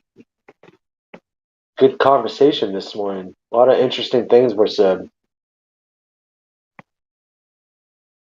But I never pinned Stingray to be a Glover before. That'd be really interesting if that's true, because I feel like this is like I've been reading this in YouTube comments too, like all over the place lately. So it is like this weird new tactic, like, oh, I was a flat earther since 2015, but blah blah blah. Something happens that they don't ever really explain, and then they change all their opinions.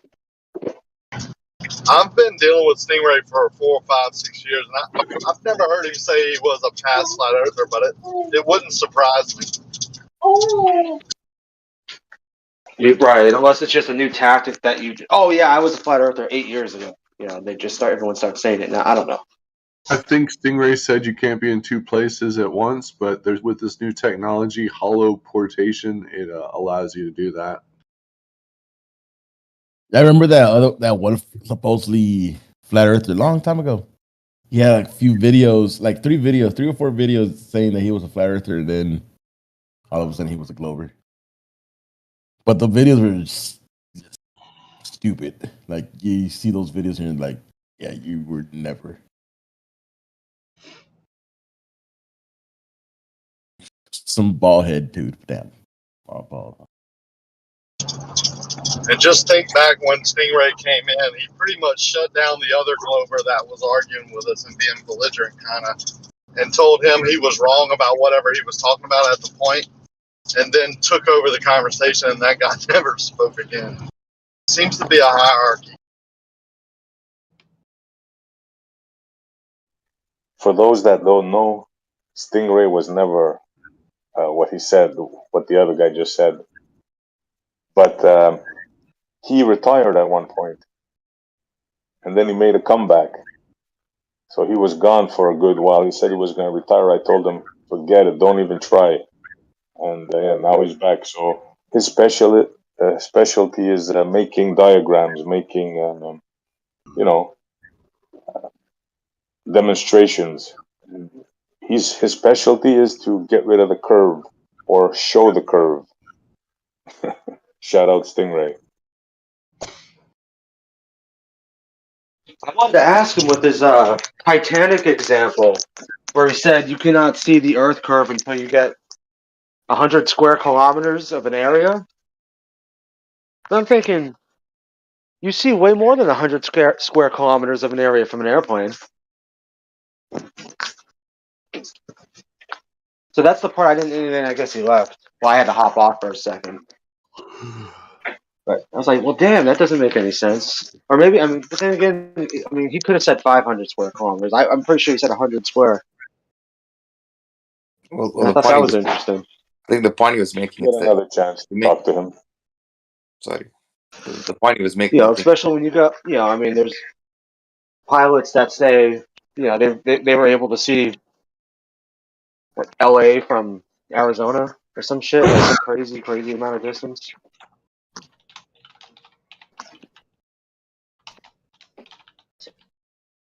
But no, he said some good stuff. I mean, he dismantled the global argument of boats going over a horizon for.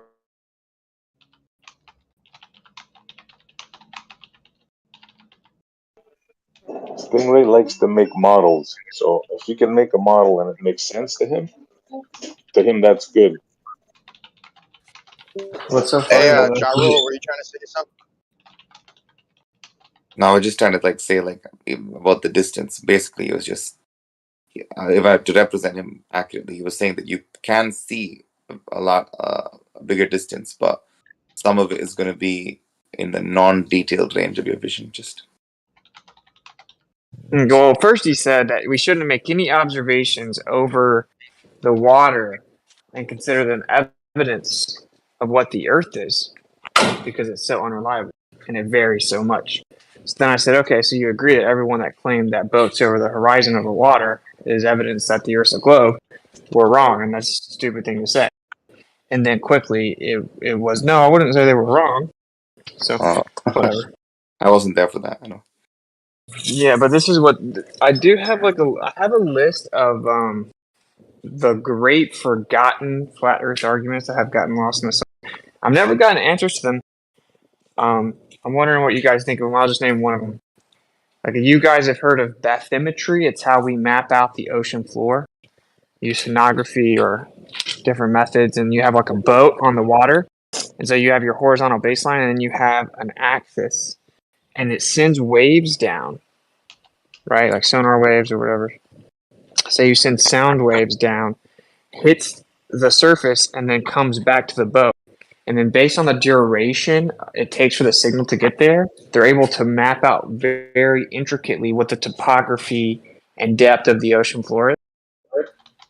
So say that you're in this boat and you send, and this is what this is literally used, right? Like to accurately map out the ocean floor, if it's not too deep, obviously. So say you have your boat, you send out so you're on your horizontal sea level, you send out your signals down, and then you wait for them to come back, and you interpret the duration.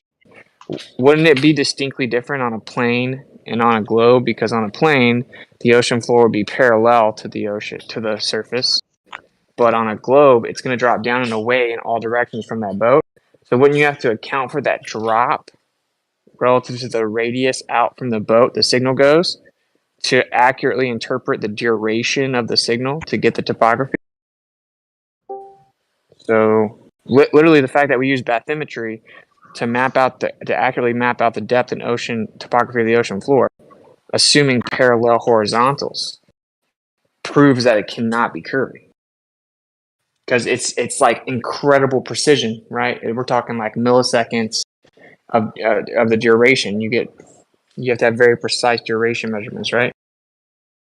You're like, okay, it took 1.3789 seconds here, so this is how deep it is here. Right beside it, it took 1.3798 seconds, so it's a little bit different right beside it, right? It's a little bit lower right beside it. So then they start mapping out the topography with a computer using that. So the fact that we use that successfully means that the Earth cannot be a ball. Like the surface underneath the boat cannot be dropping down and away in all directions. You'd have to account for that, but they don't. And I'll show you NOAA's website and video depicting how they do it. And they just, of course, use parallel horizontals and vertical and horizontal axes. What do you guys think about that?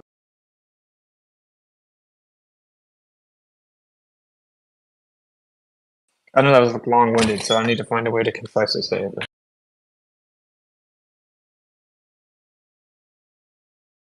The curvature change would be more than the amount of like topographical change, or equal to that. So it would throw it off, and they'd have to account for that. Yeah, like even the topography, right? Like you have a topographical change, but it's that all the topography will be dropping down at a certain rate away from you, right? Yeah. So yeah, you would have to account for you have to account for how much it dropped. So then the only response I've gotten so far is, well, they just do very small areas, so the curvature would be negligible. But I looked it up and like, no, they can go out to 5,000 meters for a single reading. So say you have a radius of 5,000 meters in each direction. I mean, there is, you go out towards the edge of that 5,000 meters, there's this pretty significant drop. And if we're talking about incredibly precise duration measurements, it would for sure be different on a plane Earth and a globe Earth.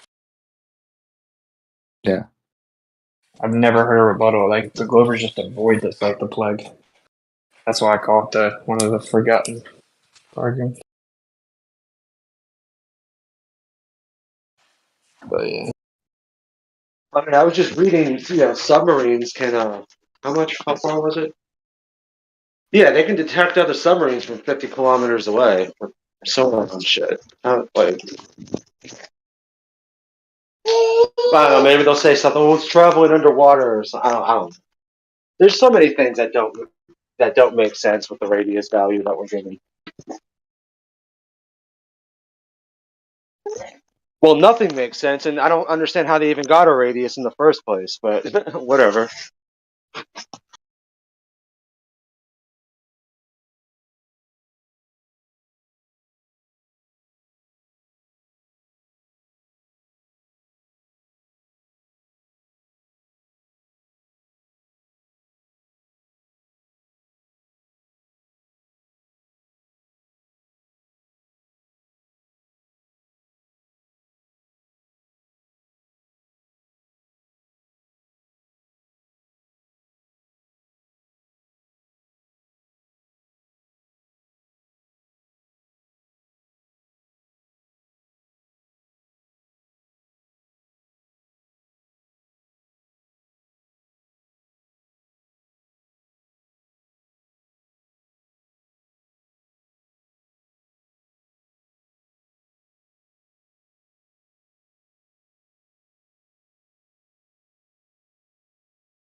The older arguments are tried and true, and it's funny how we get away from them. Like somehow we allowed them to like move the goalposts, and we followed along with it.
You guys ever heard of 5 Sigma?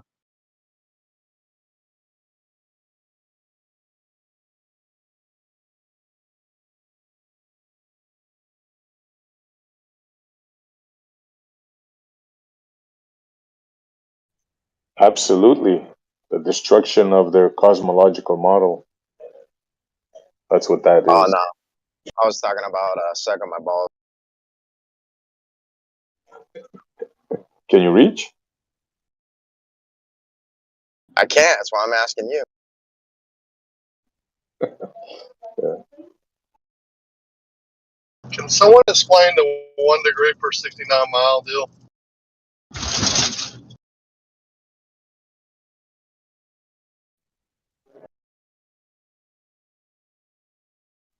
That would be something the ballers came up with their curve calculators. That's their proof of radius, though, right? You're going further away from an object over, like changing your angle because you're on a sphere, but it doesn't work. Like it can't work. If you're going north and you're going uphill, even though it wouldn't be 1 degree per 69 miles. It would depend on the topography of the land, wouldn't it? You don't ever follow the radius. Absolutely, yeah. Now, if they're saying it works on water because the water is perfectly curving, I can kind of see their argument there. When you're on land, it can't work. Yep. The land goes up, down, all over the place.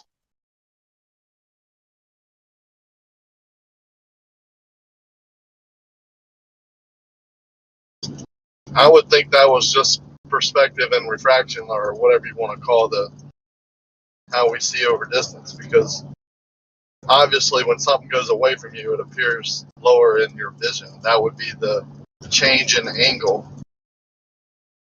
As you get closer to it, it gets higher in your perspective or in your view. And it's around 1 degree per 69 miles, give or take, because of what we're looking through. Yep. And add the Atmos in there, and you got a real powwow.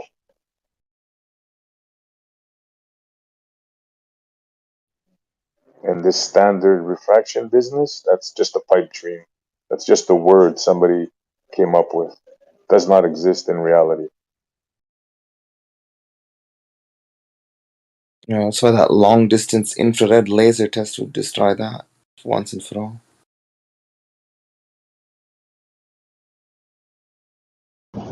They just say things like that are diffracted around the Earth curve. That's what they told me about my radar. It's being diffracted around the curve of the water. They didn't say the oil rig was lifted up due to refraction. They were saying that the radar, diffracted around the curve of the water.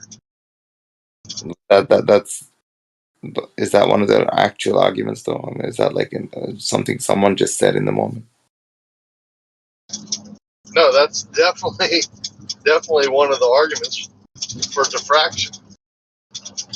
How sonar, over the horizon sonar, a radar can happen because of diffraction. It's following the curve of the water due to pressure or how light works or whatever they want to say. They can make up whatever they want. I mean, they just put a globe and then make up whatever they need to say or do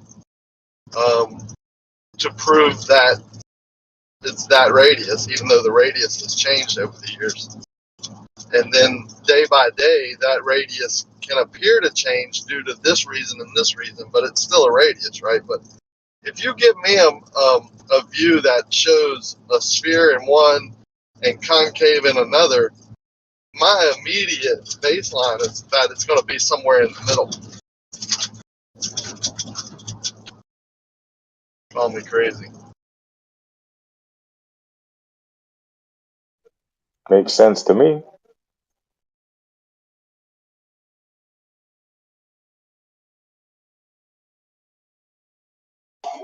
And this apparent business is that's really something they can't wrap their heads around. It seems they don't understand what apparent means.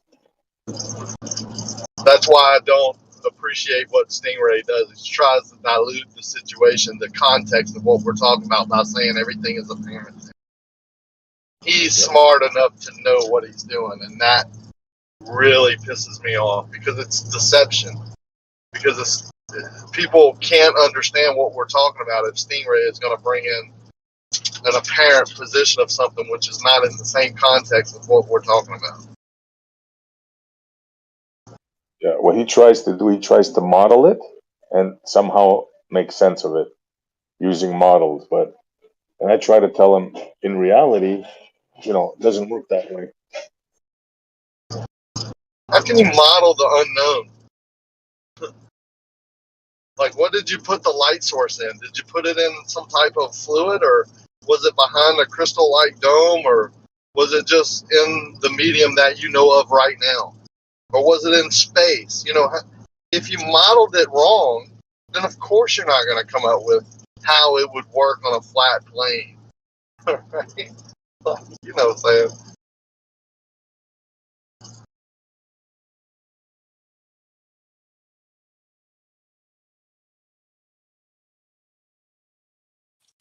So Arkia, you said that you're going out of town, but you're down to do the radio test. I've talked to you about that before, I think. Have Yeah, I don't know much about what you're talking about, but I'm down to help. Whatever.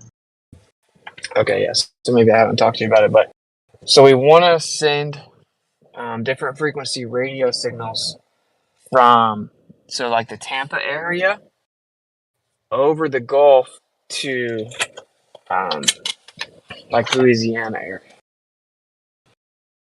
Obviously, like on the shore though, right, from shore to shore over the water, and send the certain frequencies that well, there's many different tests we can do. So I just want to do many ones, but of course, they claim that there's a skip zone.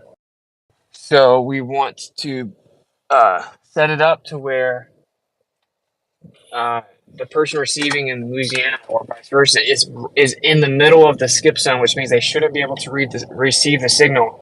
It's supposed to be going up towards the ionosphere, so it should be nowhere close to the surface, right? And so you if they receive the signal, then it's game over.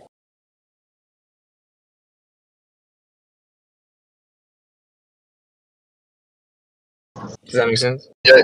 Like, yeah, you'd have to get on the southeast corner, which is I'm trying to think of the fishing village that's down there. It's not Grand Isle, like it's further east than Grand Isle, and it's more south, like towards the Mississippi Delta.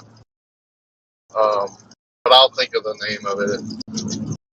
I say it all the time. I mean, you're normally on the water, right? So I don't think it's incredibly important exactly where. You do want to avoid topography though, but my understanding, a lot of Louisiana is like below sea level. I know New Orleans is. Is that whole general area kind of below sea level? Not really. New Orleans is just a bowl. Oh, okay. But it becomes a delta. It's all marshland and stuff. But like there's land that goes through it and roads that go out. Very like extreme south. Like Grand Isle and the other one is about as south as you can go if you look on a map. It's kind of like Key West. Yeah, it's on the point of the Mississippi. Okay. There's now three main outlets from the Mississippi that goes into the Gulf, and then there's one road that kind of runs through the center, and then there's a fishing, stores and landings and all that where everybody goes. So I want to test different signals too.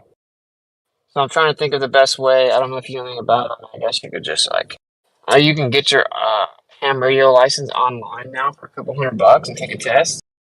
And so we may do that. I don't know, but So I want to do the test where it should be in the skip zone, and then I also want to do a test where the frequency is over 100 megahertz, so that it should penetrate right through the ionosphere, which supposedly tops out at 40 megahertz.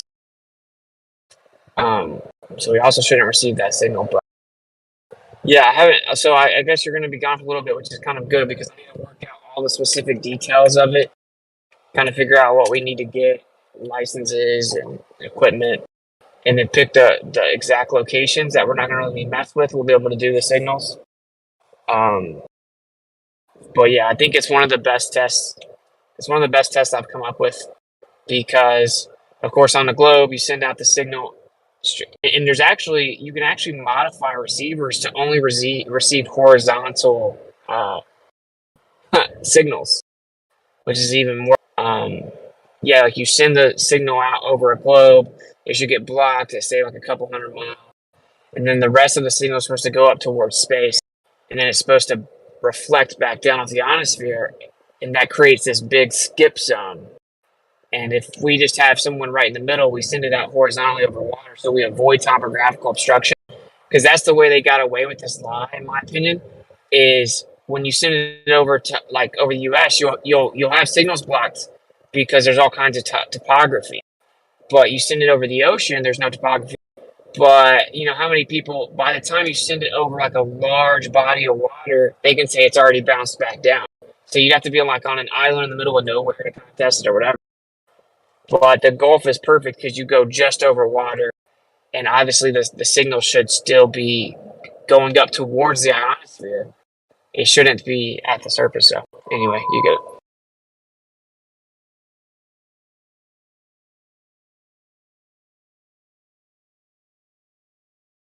So if you're down, like we got people, I'm over here in this area now. So if you're over there, then we got people in both places, you know.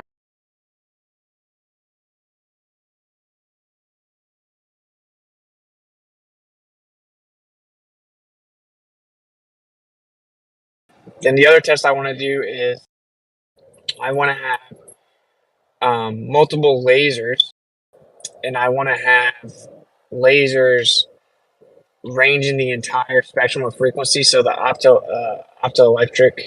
electric optical spectrum. So you go from like near infrared all the way up to like the ultraviolet end of the spectrum. And you hold these lasers, you put these lasers at exactly the same height, and you start pulling it back from the observer. And if we see the lasers from way too far away, according to the globe, they claim that it's being refracted around the curve. So that means that the lasers closer to the infrared should disappear first because they're less affected by refraction.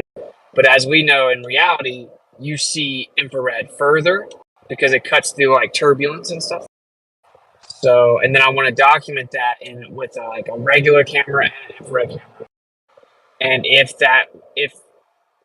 the lasers disappear in the wrong order, it refutes the claim that refraction is bending it around the globe, making us be able to see it. Therefore, refutes the globe in entirety. In fact, it refutes their claim about refraction for all of these observations.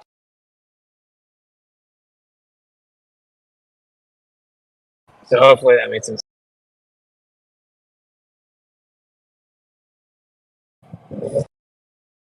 So yeah, I think those two tests are just like game, set, match.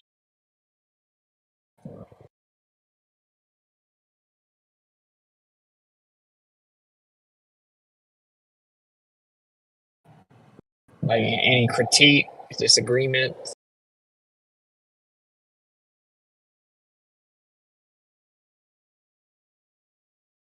I think I killed a room.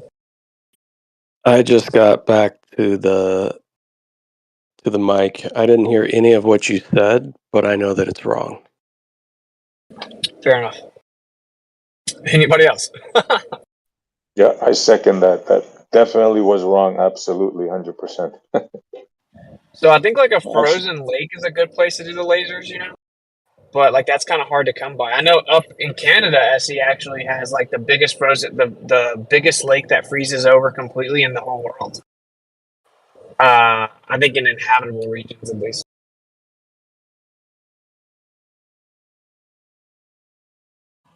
What do you guys think? Do you think we should do it over like a frozen lake, or just like you do it over the salt flats, or just like a large stretch of flat? It's going to be difficult to do over water. You have to be like on a boat that's waving. That's really no good.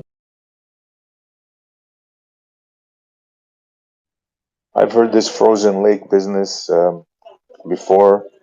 We have one of the biggest skating rinks here in Toronto, Ottawa. It goes nowhere. They're gonna.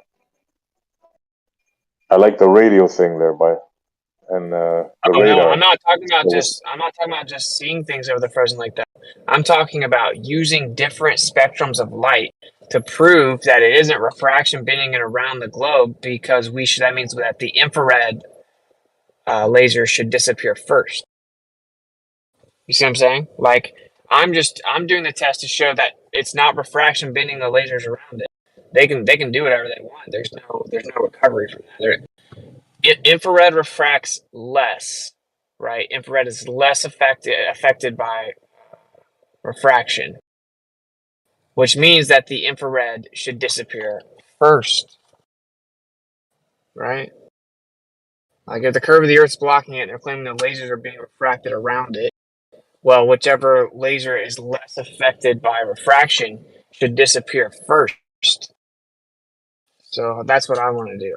I don't want to just show that we see them too far. Yeah, they'll just say refraction anyway, but I want to actually show that refraction can't be the claim.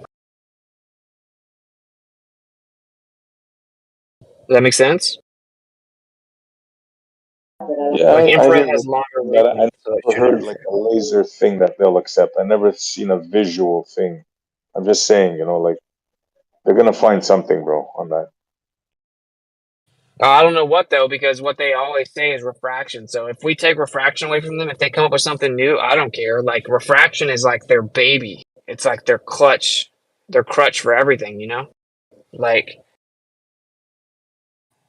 yeah, I don't know if I'm making myself make sense enough, but like, Are you okay, saying you that can do. certain light will not refract? Is that what you're saying? A certain. No. It just won't refract as much.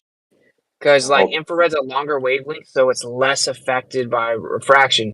So if say we have like 4 lasers lined up and they're all like 2 feet off the ground, and they're on like a little carrier that we can pull back, so we just start pulling the lasers back away from us, right? They're say we go 5 miles and we can still see the laser. We shouldn't be able to see them because the curve of the Earth should block them. They're going to say, oh, but those lasers are just being refracted around the curve, right? Of course.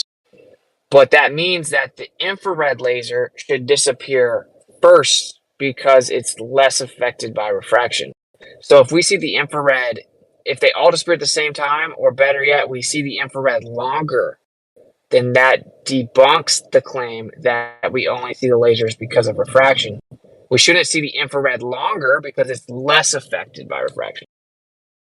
Right? So that debunks the claim it's refraction, which means what are you left with? Oh, there's not a physical curve blocking the lasers. I see what you're saying now. Okay, we'll see what they. But now I get you more. Yeah. And you can do the same thing. That's why I think this month actually Jaren's supposed to be meeting some people in Cali to do this, but also you can just try to make a lot of measurements or a lot of observations with a regular camera right beside an infrared camera with the same optical zoom. And since infrared is less affected by refraction, you should actually see things obstructed from the bottom up sooner in infrared. You should not be able to see as far, and you should see the stuff obstructed from the bottom up quicker. But my experience is the opposite.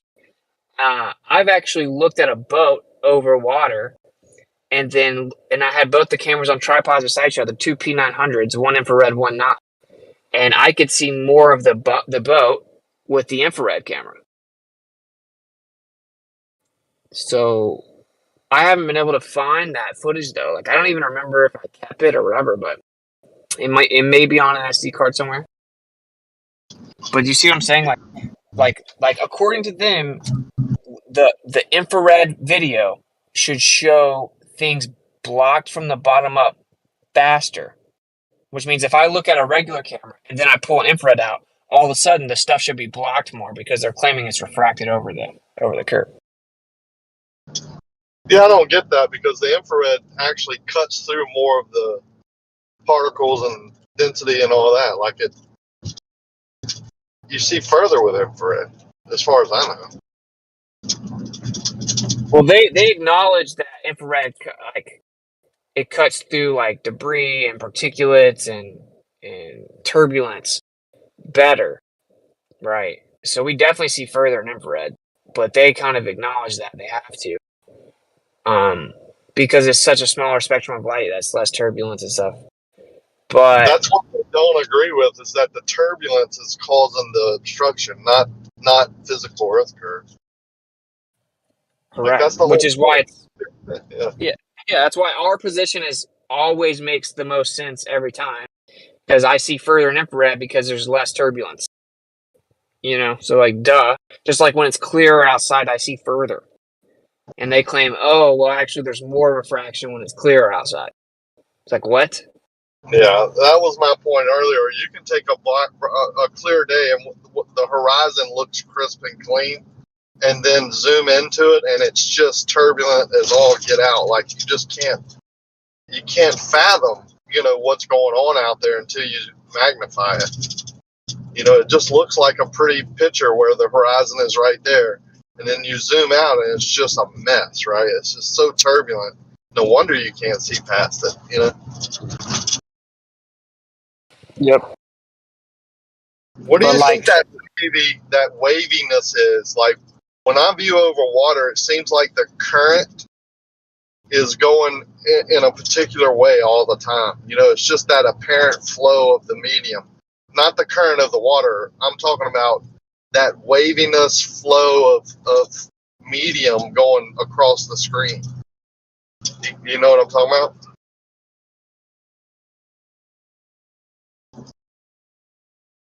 I mean, just to be, I almost think it's the ether that I'm filming. You know what I'm saying? Like, it's that flow of energy or medium that seems to always be in a certain direction, no matter what direction the water is actually flowing. The flow of the medium seems to be in a particular direction when you're videoing.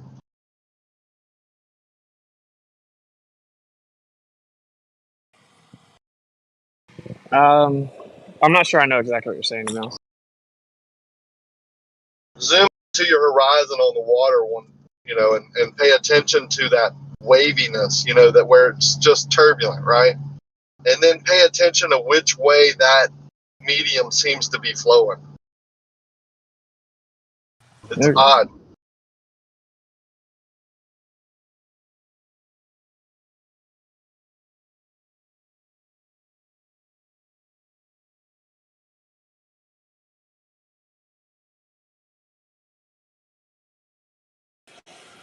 Yeah. Yeah, I think, I mean, I'm hoping if anyone can point out something they think I'm overlooking or whatever, let me know with this infrared thing, because yeah, I think it's just like it's game set match, in my opinion. So if anyone can think of some critique or something, I'm open.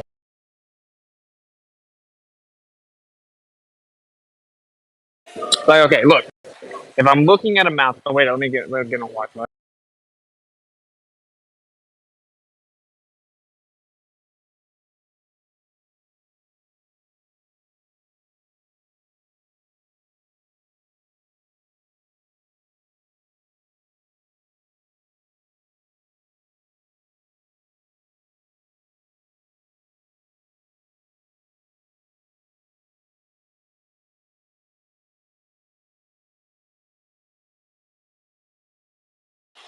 Okay, so you guys should be able to hear me, but so if say I'm looking at a mountain a couple hundred miles away, and the globe model says the mountain should be blocked by Earth curve, but we can see the mountain. They say, okay, well that mountain is being refracted. It's just an illusion, right? It's being lifted up. Doesn't make it an illusion. It is an illusion. No, That's doesn't make an literally what it illusion. is. Is the mountain really there where we see it? It is really there. Apparent Is positions the can mountain really where we see it? is a fish that you see through water that is not exactly in the position that you're seeing it because of refraction, not really there. It's an illusion. That's right. It's not really where you think it is. That's right. Okay, it's not really where you see. Okay, fair enough. If you Yeah, want that's to the boil this down definition of to illusion, illusion. I wouldn't Oh, call that's that the an illusion, definition but of illusion. That's the definition of illusion, though. So just say you're wrong. We can move on. Okay. Anyway, so say we're looking at a mountain like 200 miles away, and the globe Earth mountain, like mass claims that the mountain should be obstructed by Earth curve. So we can see the mountain though, right? So they say, oh well, it's just an illusion, and it looks like you can see the mountain because it's lifted up, right, and refracted. So it's just an illusion that the mountain's actually higher up when it's really not. it looks Okay, like you can see the mountain because it looks like you can see the mountain. Yeah, it's an illusion. looking like seeing something. It looks like the fish is there because it looks like the fish is there in the position it's not actually in. Yeah, It's that's an called illusion, an but it illusion. looks like you can see something because it looks like you can see something. That's Dude, a stupid what are thing you to doing? say. Can you define illusion? A false perception of sensory experience, a false sensory experience or distorted sensory experience, Okay, I guess. so a thing that is like wrongly perceived by the senses. Yeah. You mean No, like so like I thinking concede you what see something, thinking you see something somewhere when it's not actually there. when it's not actually in that position. Yeah, that's an Not illusion. actually there would also be an illusion. Yeah, but the mountain is not actually there. It's not actually exactly in that position, but it Which is. means It still there. exists. Yeah, It's still position there. means there. There means position. Well, it's kind of misleading wording. You just like, okay, feel free to stop jumping in whenever you've been proven to be wrong and it's stupid and pedantic. Thank you. If you want to say something to the actual point I'm making, that's fine. So when we see the mountain from a couple hundred miles away, the globe Earth claims that the mountain should be completely blocked. Like, the Earth curvature should be a mile above the top of the mountain or whatever. Right? But we see the mountain. They say, okay, well, it looks like you see the mountain because it's an illusion. It's refracted up over the curve. So if it's refraction, then that means if I pull out an infrared camera, since infrared's a longer wavelength, thus less affected by refraction, I should see the mountain lower and blocked more. Infrared should show me that the mountain is actually more blocked than without infrared because we've cut down on refraction. By how Right? much? It doesn't matter. It's just that it should change. It doesn't matter. The magnitude does change because, strictly speaking, we are also expecting the colors of something that has multiple components of a color that we're seeing to be in different positions because we're using lenses, and the different wavelengths of the things that we are seeing, of the colors that we're seeing, reflect differently strong inside an optic. That's called color aberration. And the infrared and the effect that you were talking about just now would also be effectively the same thing. So the color aberration, for example, is very, very minor, so that we don't really have to watch out for it commonly. The same way the difference between the infrared refraction and the refraction in visible spectrum, especially the infrared refraction that you're recording in those cases, could be very small. Is this where you say things that don't actually respond to what I'm saying, but you just take like 3 minutes to say them and you take over the room? You were saying it doesn't matter. I'm saying it does. The magnitude of the effect that we're expecting does matter because we need to nail down if we're expecting it to be clearly observable and clearly perceived or not. Okay. The point is that it would change. Okay. So the amount of changes is a different aspect of it. Okay. We're talking about the fact that the mountain should be lower and blocked more than without infrared. Do you agree? In principle, yes. No, there's no in principle. So it's provable that infrared has longer wavelength and is less affected by refraction, up to 25% less.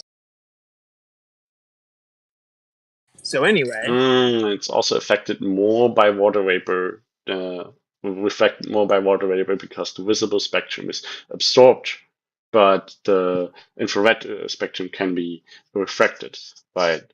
Hence, why you can cut through haze with infrared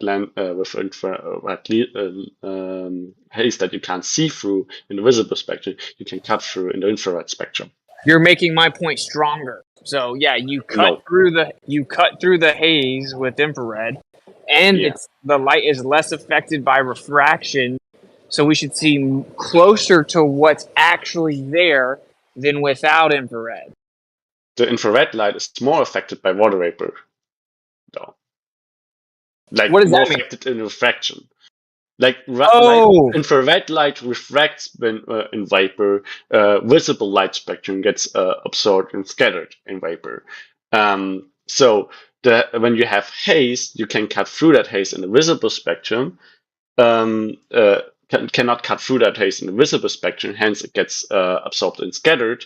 But the infrared spectrum might be affected more by refraction than you can actually observe the visible spectrum to do, because you can't observe the visible spectrum that far. It's scattered by the haze on that length of scale. Okay. So you're saying that the infrared video will actually be more affected by refraction because of water vapor. Do you want to drop a citation, or are you just making stuff up? I don't have the citation ready at that point. I actually read up on this. I did not come up with that idea myself. I was actually just interested in the topic. You did not previously make the claim that the infrared observation is affected more by refraction than the visible spectrum one. I said less. You said it should be less, but it is observed to be more. No, that's not what I said. Okay. Yeah. Okay. So anyway, it's provable that since infrared is a longer wavelength, it's less affected by refraction. It can be done in a lab setting, as it has been thousands of times. So anyway, so that means that if I pull out infrared, I should see more of what's actually there. According to the globe model, what's actually there is a mountain blocked by the curve of the Earth. Therefore, when I pull out infrared, I should see more of the bottom of the mountain obstructed in infrared.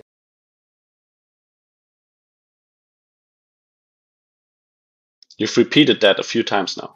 Just agree then. I've already agreed on it. Okay, cool then. So why are you even jumping in? So the point is, then we should do a test where we just have side-by-side cameras, right? And longer distances, the better, because the more refraction would be there in theory. And we see if that's the case, because if when we pull out the infrared, we actually just see further and better, and we don't see more of the mountain obstructed, that debunks the claim the mountain is being refracted up over the curve, and that's the only reason we can see it. Therefore, it debunks the globe model. Okay, cool. Yeah, that test would be really interesting. But before doing that test, we should also probably quantify the difference in the effect we're expecting to make sure that we can actually clearly capture that difference. Okay. But that's the only value that quantifying it would be, is that we'd be able to see it, because it's really, the point is just that it's more. But this is why I went to the laser test, because the laser test is even better.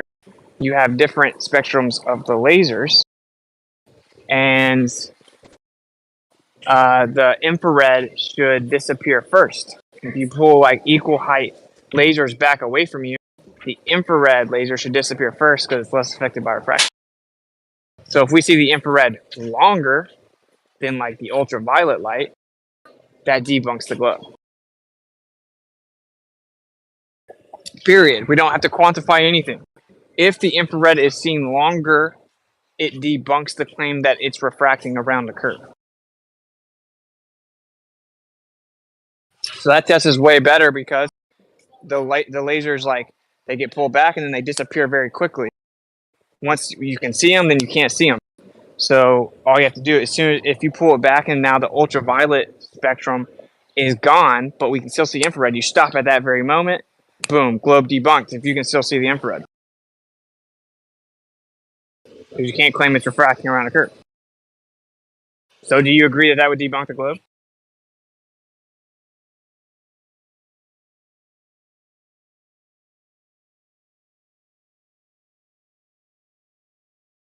Dude, if you finish any question by debunk the globe, they can't answer.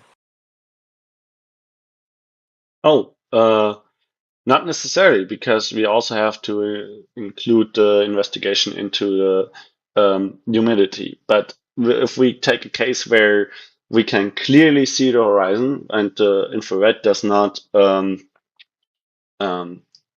cut through haze, then yes, that would, I think, indicate that would debunk the globe in your words, I think. Yeah, you're talking about if infrared doesn't cut through haze. What are you even talking about? Yeah, well, what I was saying before, the visible light range is being absorbed and scattered by haze, by water vapor. It's not being so. If you have humid air, then the only impact that the humidity has is decreasing the density of the air. So light would refract less in more humid air. Visible light. But infrared light, since it cuts through haze, through water vapor, it actually gets affected by refraction through that when traveling through that vapor. Yeah, So okay, buddy. more humidity, more vapor would actually increase the refraction. So No. we would have to I did. actually control those variables or take them into account to make the comparison what we would expect to see longer. So you're claiming that infrared will refract more, which is hilariously and provably wrong, so feel free to cite it. This is where you don't cite it, just like you didn't yesterday. So then you say, oh, you'll do it later, but then you don't. And you just come back tomorrow and make another claim that you just made up and then just refuse to cite it. And then you come back What tomorrow. did I not cite yesterday? You made some claim yesterday. I asked you to cite it, and then you said, "Oh, I remember reading it, but I can't. I don't remember." What did I not cite yesterday? Maybe it was 2 days ago. You don't remember the cite? last conversation we had where I asked you to cite something and you said you didn't have it? What did you ask me to cite? I don't remember, man. I asked you to cite me. I asked you to give me information so that I can read up on it. You did not. I literally did. I dropped the No, you did entire not. list. I dropped the entire list of citations of the test. I literally did. Where? So in the chat, dude. And actually I specifically remember being like, "Oh, funny how you want citations now, but you don't ever bring yours. You just make a plan." So just to clarify, you don't have a citation that infrared is actually refracted more. You're just saying that. Saying it is refracted in water vapor. Yes. And visible light is scattered by water vapor, which is why we can't see through haze. Okay, so again, your claim is that the infrared would refract more.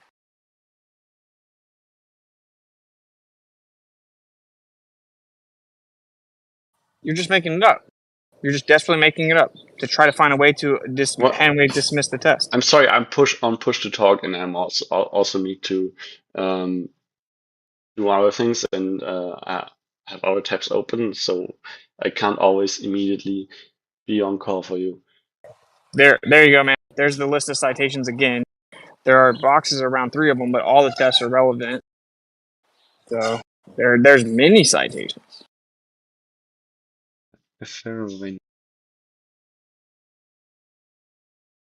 Hey, AK, are you German or Austrian or neither? Why does it matter? I'm just curious. If you don't want to share, that's fine. It's a friendly question. Woher kommst du? Ich bin ein American, dude. All right? And Entschuldigung.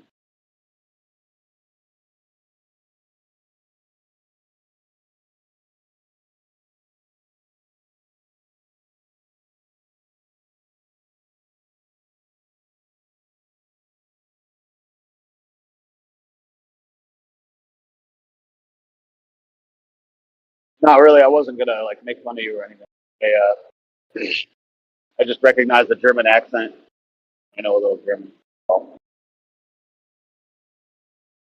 What's up, everybody?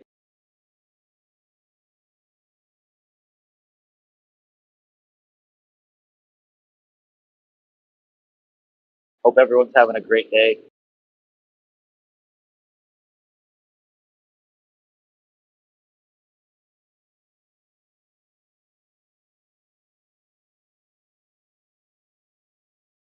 Yeah, what up, brother? Sorry, I'm trying to do something. Here, I'm gonna drop this screenshot. No, you're good. Do your thing. I've been listening. Does red light refract the least? Higher the wavelength, lower the refraction the wave suffers. Thus, from the order of wavelength of the spectrum as mentioned prior, we can clearly see the wavelength of red light is the highest out of all the 7 colors. Hence, the refraction of red light is the least. And of course, infrared would just be even further in that direction.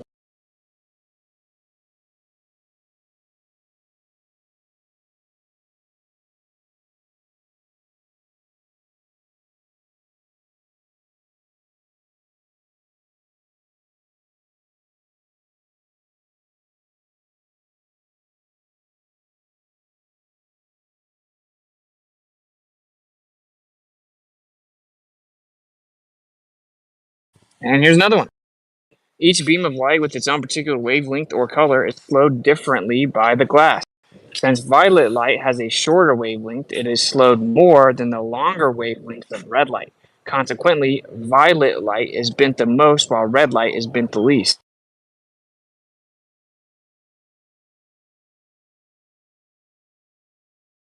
Okay, so if we're seeing so far on the Earth because of refraction, then we should see more things more obstructed with infrared.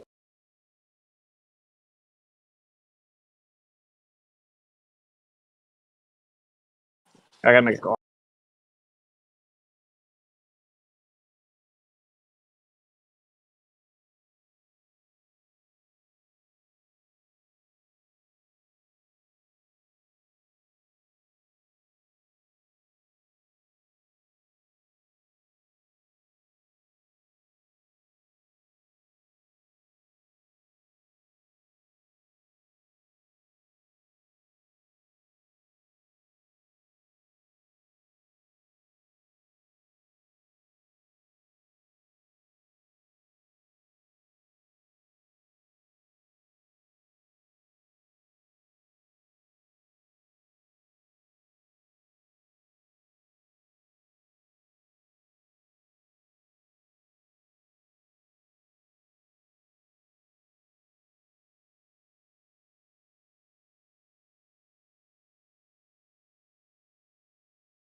Oh, cool, man. I'm also trying to figure out how bathymetry works on a globe. If it can go out 5,000 with a 5,000 meter radius in all directions, it uses very precise duration measurements of the signal, sends down sonar waves. So if the Earth is dropping down and away from the boat in all directions, wouldn't you have to account for that drop to accurately interpret the duration of the signal, since the signal is going to take longer to get to the land that's dropping down further away from you, to be able to accurately map out topography? Well, the answer is, of course, yes. So the fact that we do not do that, but we accurately map out topography with immense precision of the ocean floor, proves again that the Earth's not a globe. Wells send sonar waves 10,000 miles. Also proves that the Earth is not a globe. I'll be here all Dude, don't even get me started about the Of whales. course it It's like one of is. my favorite ones. Dude, okay. So, how do these whales travel up to 10,000 miles in deep sea channels, when in open water they can only travel up to 250 kilometers.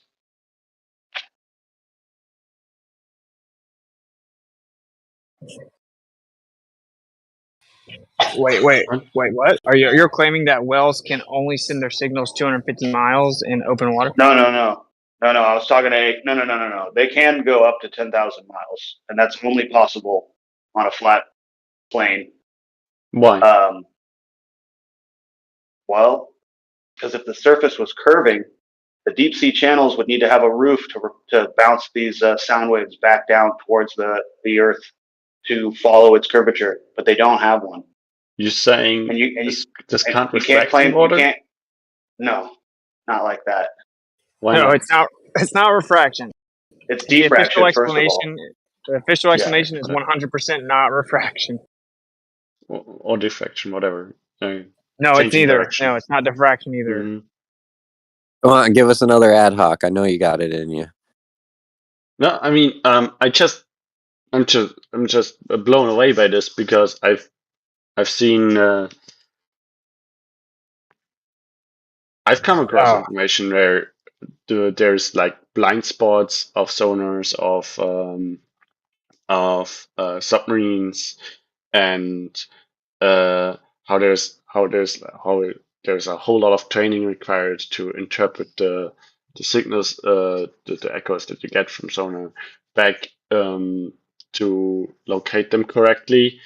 And all of this was to do with like, well, the temperature is changing in water and the salinity is changing, and there's all these different layers which all lead to like the direction of your echo and the direction of the sound that you're sending out changing a whole lot. So it's really interesting to me that you're now claiming that this does not exist. I guess sonar must be much more simple than the information that I've come across. It's interesting.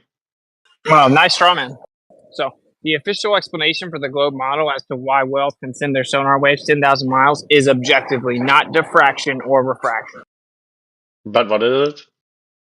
Oh, you just want me to tell you so you can immediately believe it, pretend you knew it was in it, and teach us about it, and then claim you read it somewhere, but that you just can't find it right now?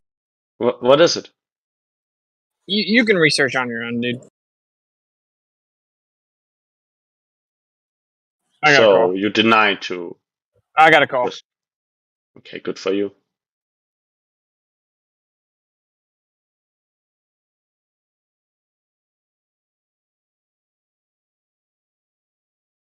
It's interesting how he always points out things that supposedly disprove a globe and are supposedly not possible on a globe.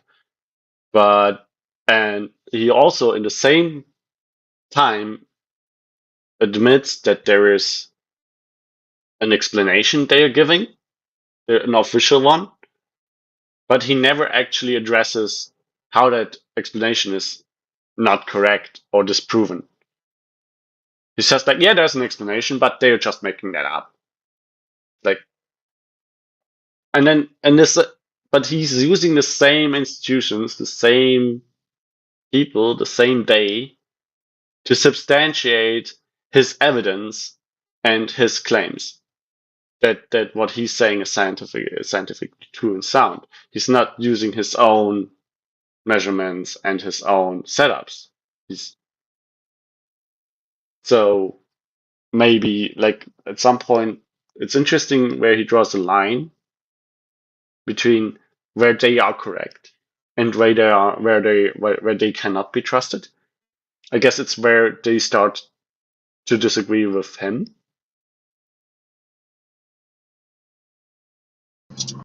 You sound desperate, man. Being honest. Yeah, I just like to focus on the arguments. I don't really like to talk about the people making them, to be fair, if I can help it. Yeah, okay, but it's interesting. I was saying earlier that like I don't want to talk about the person or the people. I literally just want to talk about the argument. Especially when they tell you they're leaving to go take a phone call and you immediately start bashing them. That's why I said you sound desperate, man. Good for you. Yeah. Okay, let's talk about arguments. What arguments do we have? No one wants to He's talk to saying you, really, man. the You claim never was support being anything. is being made You that never we support see. anything you say with citations, and then immediately say that the other person doesn't support what they're saying with citations. Right after the fact, he listed citations of what you said he didn't list. It's Well, the amazing. No one citations, wants to talk to you. the citations he's bringing are not. He's always going one step further than what he's claiming. He's like going one basis. He's like saying, well, the Michael Zamorni experiment at different altitudes shows light speeds up, and therefore it's the heavens moving around us when we see stars moving. Well, this is a conclusion that they did not actually make. He's always like adding a conclusion that they did not make. They did not have the mental capacity to add two and two together, apparently. So he's not actually like he's going off of information that is evidently true, I and tried to he's give you citing 2 that. hints. Yes. I need you to listen. I tried to give you some hints. Just stick to the arguments. Don't worry about the people making them. Okay, we're not here to not here to do that. Sure. What I was saying with he does that and he does that, I was not talking about his personality and about his person. It doesn't change when you remove the person out of it. Then you can say it was said that, then that, and then that was shown in return. Didn't change. I was talking about the arguments. Okay, yeah, good. Just because Very good. a person is being mentioned when talking about arguments does not mean that you're talking about the person. Okay, you're right. I agree. Can I just ask you some questions? Like, you don't have to answer them, but I just want to like get to know you as a person a little bit better. Would you be willing to answer some of them? That is a really interesting contrast to what you were saying just now. But if it's not too personal to me, I'm gonna answer them. Yeah. Yeah, no, I think there's a difference between, talking about somebody and the way that they're acting, and then talking to somebody to get to know them so that you might be able to find some common ground. Because sometimes when you have common ground, you can have a better conversation about the things that you disagree on, you know? Sure. What do you do for fun? This, for example, um, I'm picking up reading again. I'm watching some series, normal stuff, I guess. And yeah, this sometimes. What are you reading? Mostly fantasy stuff. I'm gonna reread the Aragon series. Oh, wow, dude. I haven't read that since I was like, man, yeah, it's been a while. That's cool, dude. Did you read the Game of Thrones by any chance? No, I watched it with my wife. Okay. Oh, with your wife. Do you have a family? We're just married. We're starting out. Maybe we're founding a family. Maybe not. We're still not completely Oh, sure. dude. I see Kinder in your future, dude. I'm just kidding. I don't see the future. I don't claim to see the future. Anyways. That's cool. Are you religious? Not really. So like agnostic or Yeah, actually. I'm having a hard time with it. I was raised Christian, so I guess this is most comfortable. This is most ingrained in me. But I I have to acknowledge that I actually know that stuff. So that's cool.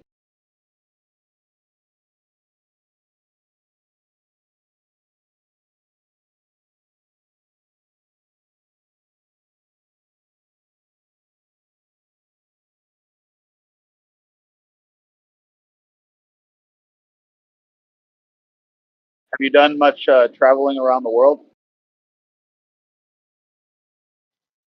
Hmm. More than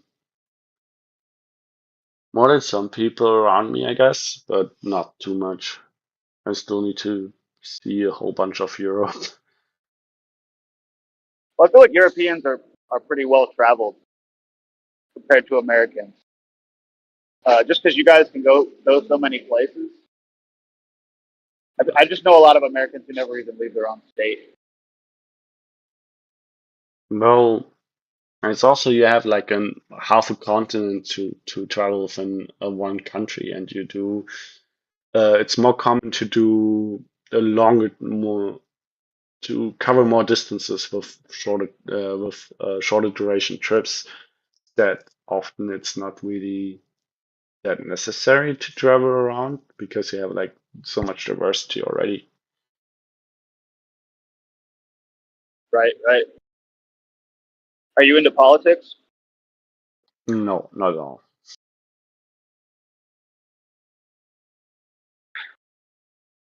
Do you watch the news? Actually, not really. No, I That's get fine. Neither do frustrated I. too quickly. Yeah, I think I understand that. Do you like history? Sure.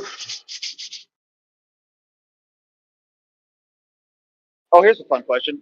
Are there any conspiracies that you do subscribe to, or you think are like true, real?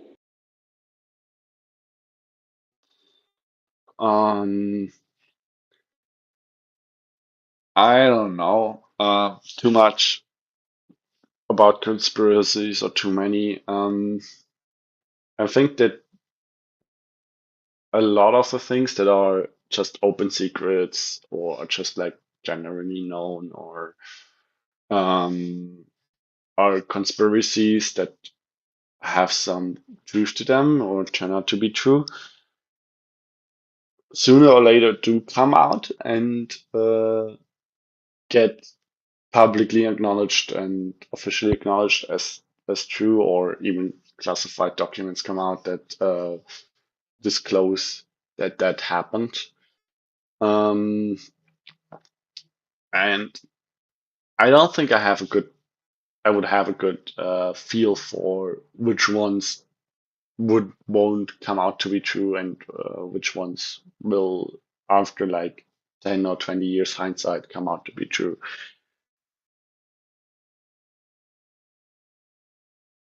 Yeah, it can be hard to sift through all the BS sometimes. Try to make sense out of nonsense. I hear you.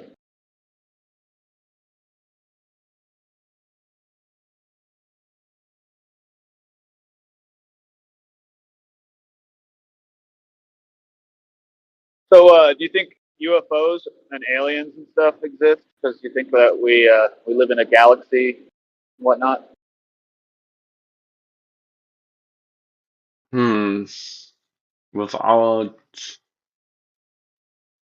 UFOs, unidentified flying objects, yeah, sure. Whenever you see something flying and you don't know what it is, you can't identify it. It's I mean a it in the UFO. more I mean it in the more colloquial sense of like technology that we don't have, craft with no visible propulsion, defying the laws of gravity as we understand them.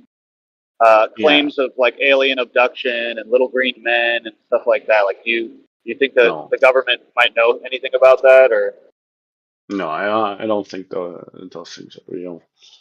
oh, you don't think those are real at all? Wow. Did you know that Yeah, the United States government had a congressional hearing where they testified that in a UFO crash they picked up non-human biological material? yeah, but it could also mean anything. What, like there was a banana on board or something? Whatever, yeah. Oh, okay. Theoretically, there's Yeah. non-human and biological, I guess. I mean, those analyses also don't have to be perfect. You don't necessarily have to be able to reconstruct what was inside something for from where you pick it up. Um, that wouldn't necessarily prove to me that those those stories check out. Well, it's kind of interesting from an American's point of view because for decades, the position of the American government was that UFOs don't exist. These people are crazy.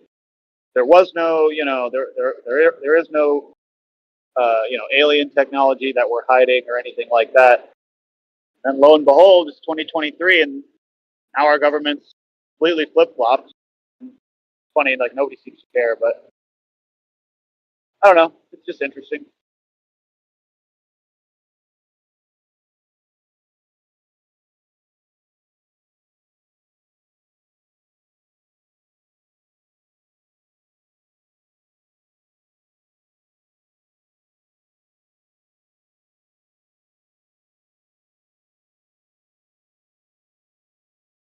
Man, maybe he's Irish. That was an Irish goodbye if I've ever seen one.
I had this dream last night that I was driving my new car down the street,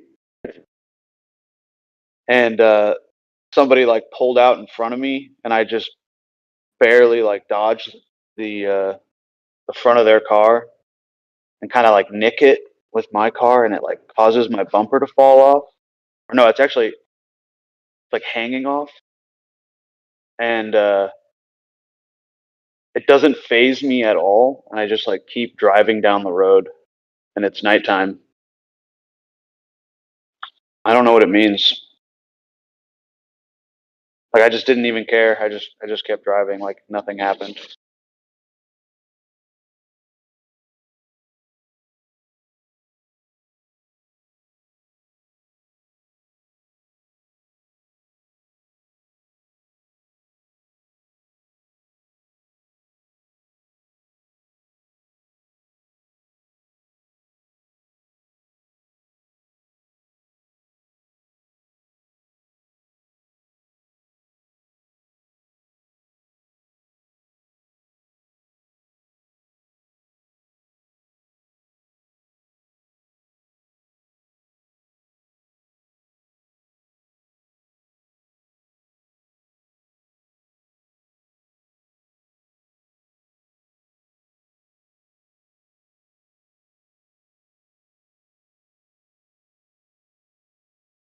So have you guys heard this thing about September 23rd?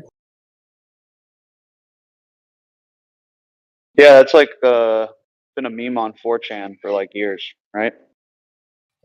Maybe, I don't know, but like, so there's a lot of predictive programming about September 23rd. So you know how after 9/11 we went back and looked, and there's like dozens and dozens of like predictive programming cartoons and movies and stuff that show the towers being destroyed or 9/11 on all the clocks in the background.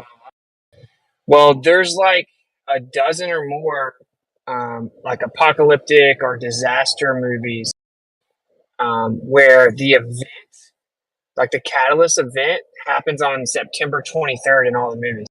Like I guess the day after tomorrow that happens on September 23rd. There's a lot of them, bro. Like a lot. It's crazy, bro. It's like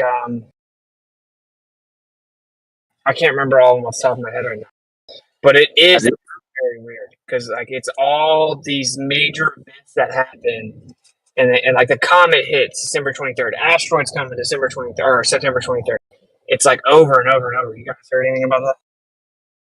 Yeah, have you looked into this comet Nishimuro? No.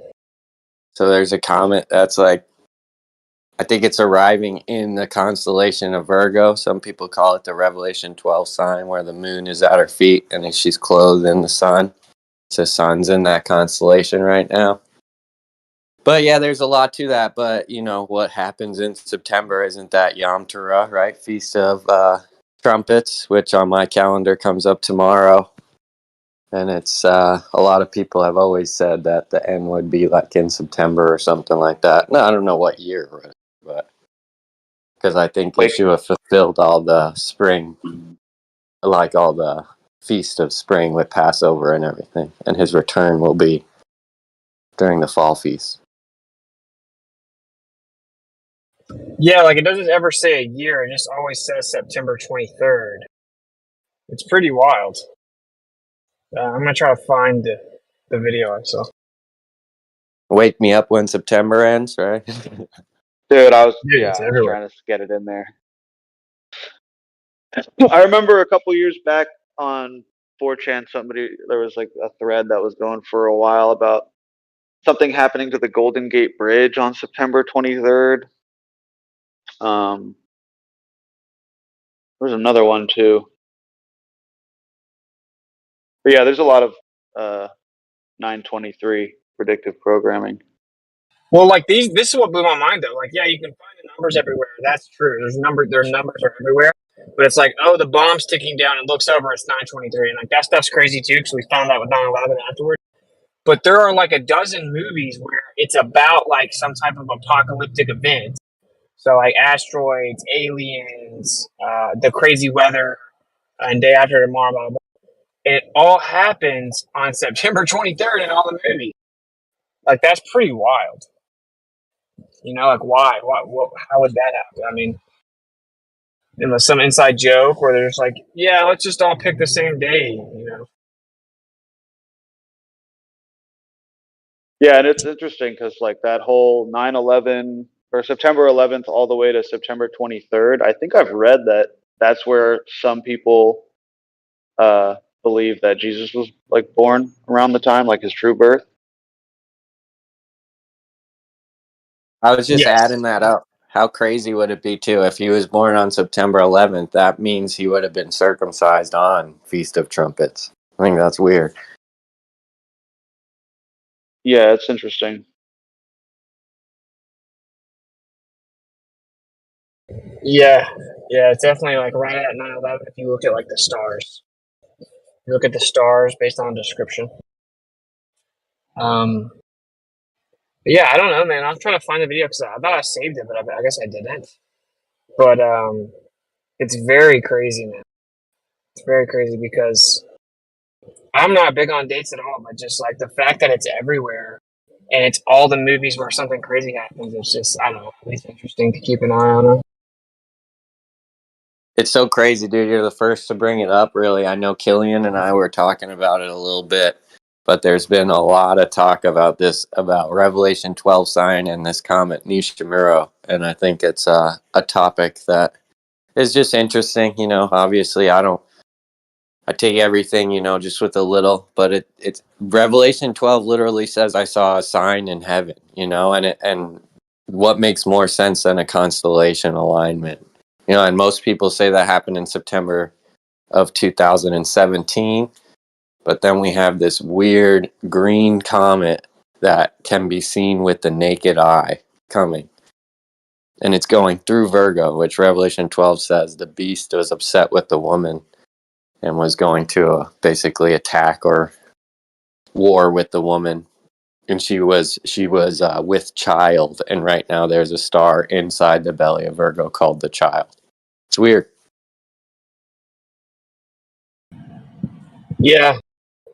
Yeah, I've seen a little bit about that. It's interesting.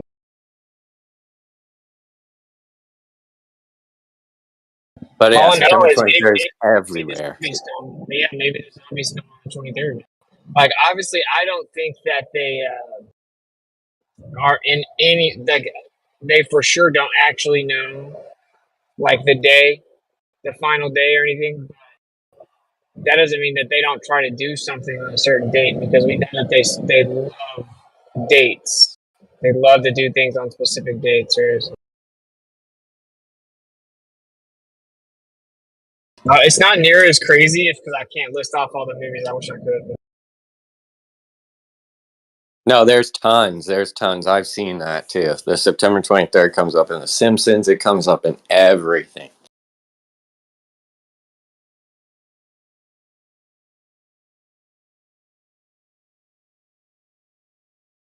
I'm gonna see if I can find it. So there's going to be something happening in 4 days? They're about to flip the switch. No, I don't know, dude. Okay, in the Big Bang Theory, an asteroid strikes on September 23rd. Give me a second. I'm gonna name them. In the movie This Is the End, on September 23rd is the rapture. In the movie Pandemic, an outbreak happens on September 23rd. In Ghostbusters, evil is released on September 23rd. In the movie Tomorrowland, disaster strikes on September 23rd.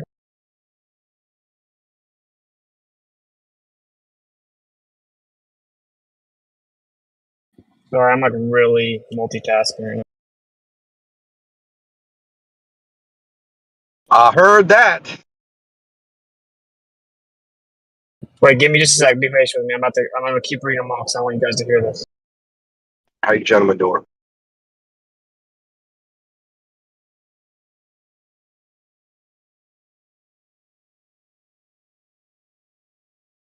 September Okay, 20, so September 23rd, like 2023, even, you know. Yeah, so we got Big Bang, asteroid. This is the end. The rapture happens on the 23rd. Pandemic outbreak happens on the 23rd. Ghostbusters, Evil's released. Tomorrowland disaster strike. Little Shop of Horrors, the humans are threatened by some type of disaster event again on September 23rd. Huh. In the movie Knowing, a solar flare strikes on September 22nd and lasts into the 23rd.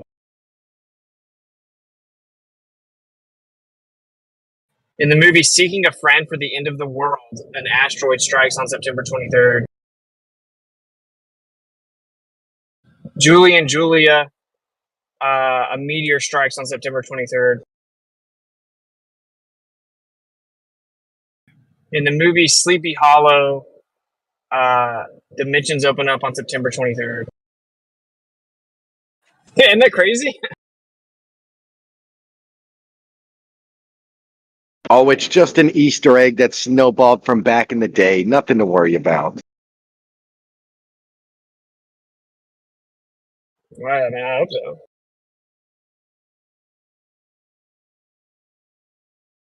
Yeah, But what if Mason it's that the big be events telling, on these movies happen at the same time? Go ahead, sorry. yeah, the Masons seem to be telling us something, and they're definitely planning something for September 23rd. But how can we know it's this year? It could be next year. You know. Oh, it could be 2050 for all I know. But actually, it is going to be 2323, right? And that's a repeating digit. So Yeah. Yeah, 2323. That makes sense. Isn't that Michael Jordan's number? 23. Yeah. Yeah, and then if you think of it, September of 2023 can be considered September 23rd. You know what I mean? Maybe they're going to disclose aliens, even though the demons have been here the entire time we've been here. And they're not coming here. They've already been here. And they've been in control the entire time. Demons have been in control the entire time. Well, yeah, But they're there's all kinds of things they can do. Right? There's all kinds, like there's like the alien thing, there's another pandemic, there's the zombie thing, they activate things remotely, you know, like they got the solar flares in here, they got asteroids in here. Obviously they could have like crazy weather wars. I mean, you guys heard what just happened in Libya, I'm sure. Have you guys heard about that? I A haven't crazy personally. Oh wow, dude! A crazy flood just happened in Libya, and it's estimated that 20,000 people died. Bro, that's wild. I was just looking at a map of like all the fires in the world, and it looks like, 2/3 of the world's on fire right now. It's crazy. Yeah, I guess it happened like really early in the morning when everyone was asleep, and the poorly maintenance dams just broke, two of them, and then just like violently flooded the city in Libya. Yeah, I was trying to unmute. I absolutely did. They're saying that whole flood is actually one of the reasons why gas prices have gone up so much in the United States. Which is kind of hilarious.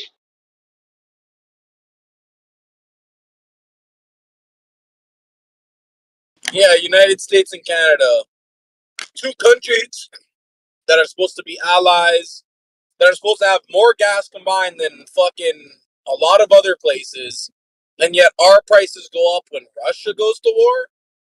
Sounds like some Jewish people in our fucking economy are colluding with some Jews in Russia to me.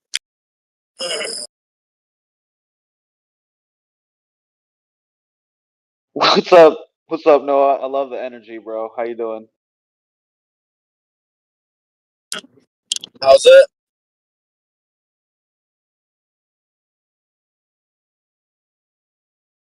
I also am upset about the gas prices. Not chill. Especially not in a V8 Vic. Dude, don't even get me started, bro. I just bought this car, and literally since I bought the car, gas prices have gone up like $1.50 a gallon where I live. It's insane. What about converting to propane? I heard that's the new move. Nah, dude, I'm just gonna start drilling for my own oil or something. Produce my own Killian, crude. you just missed it, dude. Austin was bringing up the September 23rd, bro.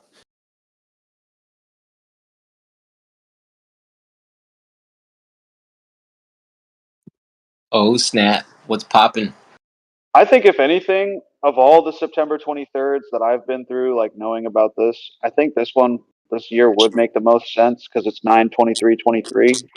Hey. I like that repeating stuff. So what's the deal on the 23rd?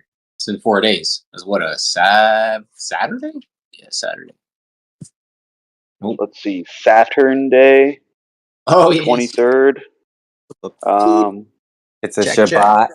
Let's just hope that it's something super lame and identifiable as a psyop, and it just totally flops, whatever it is. Let's pray for that, honestly. It's 6 days before how the Day of crazy would it Atonement. be? How crazy would it be if they tried to do like a 9/11 or like a pandemic type event, and it just totally flops?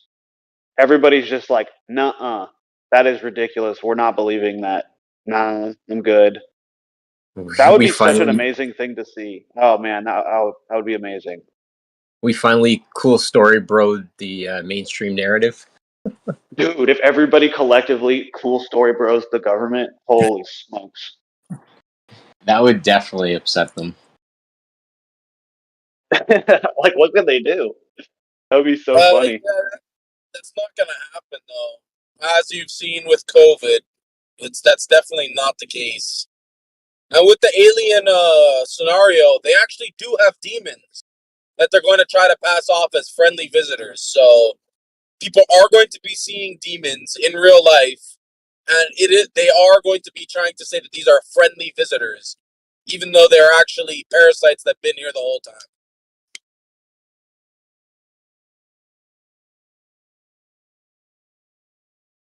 Under the guise of bringing peace, right? Bringing peace and unity to mankind and uniting us to fight the bigger bad alien that's getting ready to come.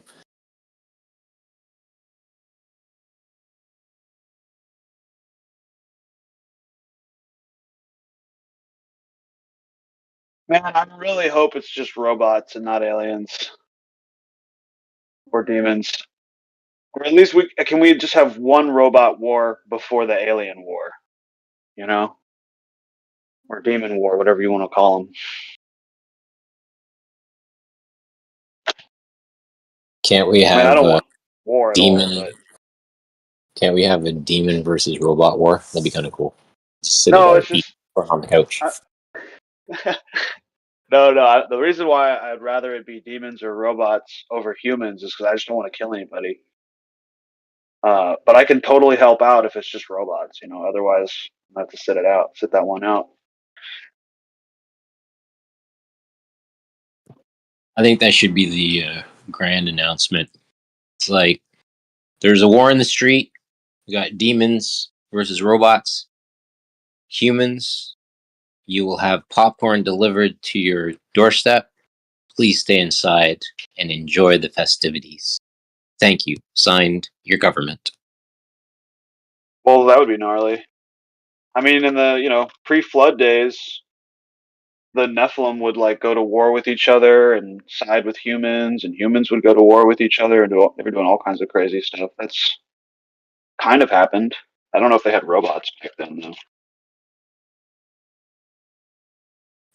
All right, so the scrap goes down now. What side are you taking? The robots or the beasts? Oh, neither, for sure. I mean, I would probably be preying on both of them.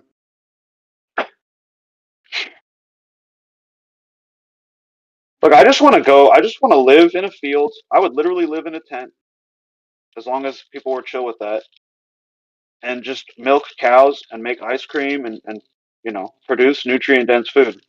But if you're going to jack my world up so badly that I can't do that, let's go. Like, I don't know. You know what I'm saying? Yeah, did you see they have a new jab or something? They're No, I saying like, didn't. all the previous jabs were ineffective and don't matter. Like, take this new one and it will work. And it's like, wait, what did you just say? Like, what just came out of your dumb fucking mouth? Like, what kind of retard writes these scripts, man? Or not? They're not retarded. They just assume we are, and I think they're right.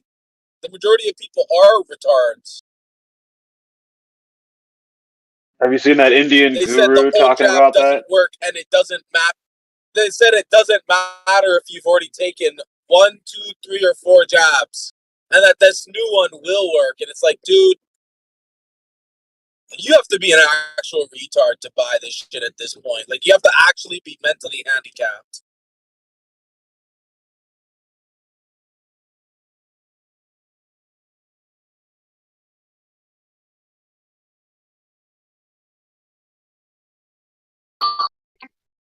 Know what the end's actually going to be like.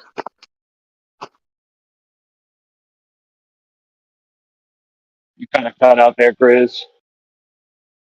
Here's what I think the end's actually going to be like. I think it's going to be like today, where there's wars going on, there's famines everywhere, there's storms. Yet I'm eating, I'm drinking, hanging out with friends. I talk to you guys like nothing's happening, and then it's going to end. 100%, dude. Very well said. Couldn't agree with you more. The thing is, if tomorrow, if I somehow impossibly had some knowledge that tomorrow was the end, I wouldn't do anything differently. You know, get up, say my prayers, do my thing, live my life.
Mike, check my. Is it dead air?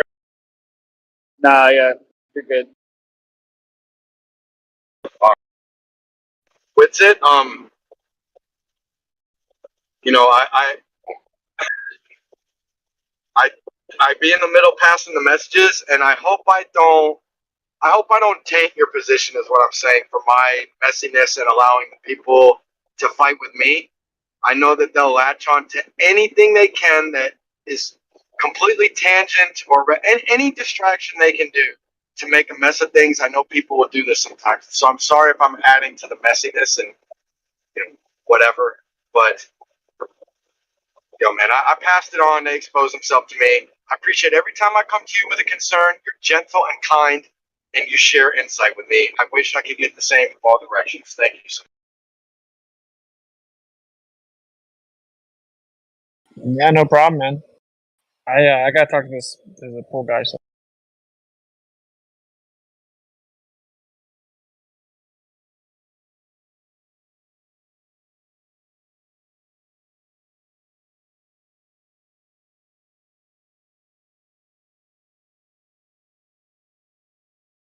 All right, so for anybody that still cares, so, I've been passing messages about these interferometry experiments. The other side doesn't accept them all. We got,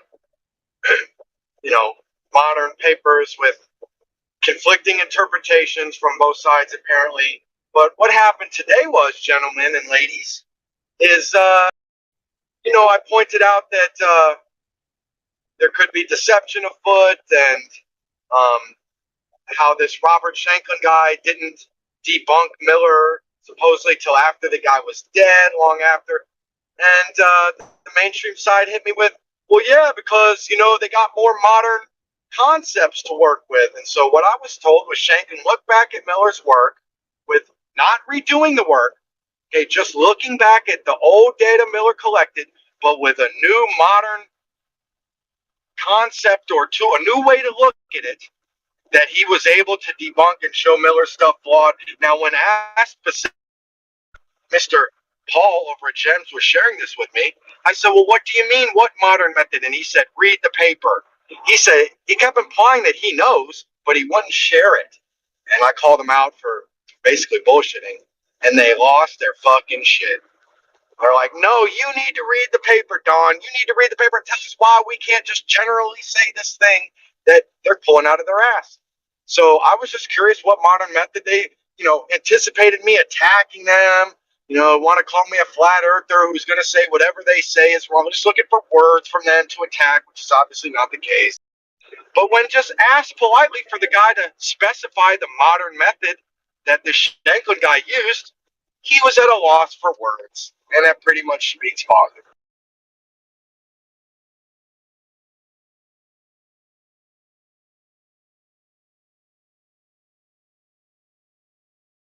And that's how you fairly recap something.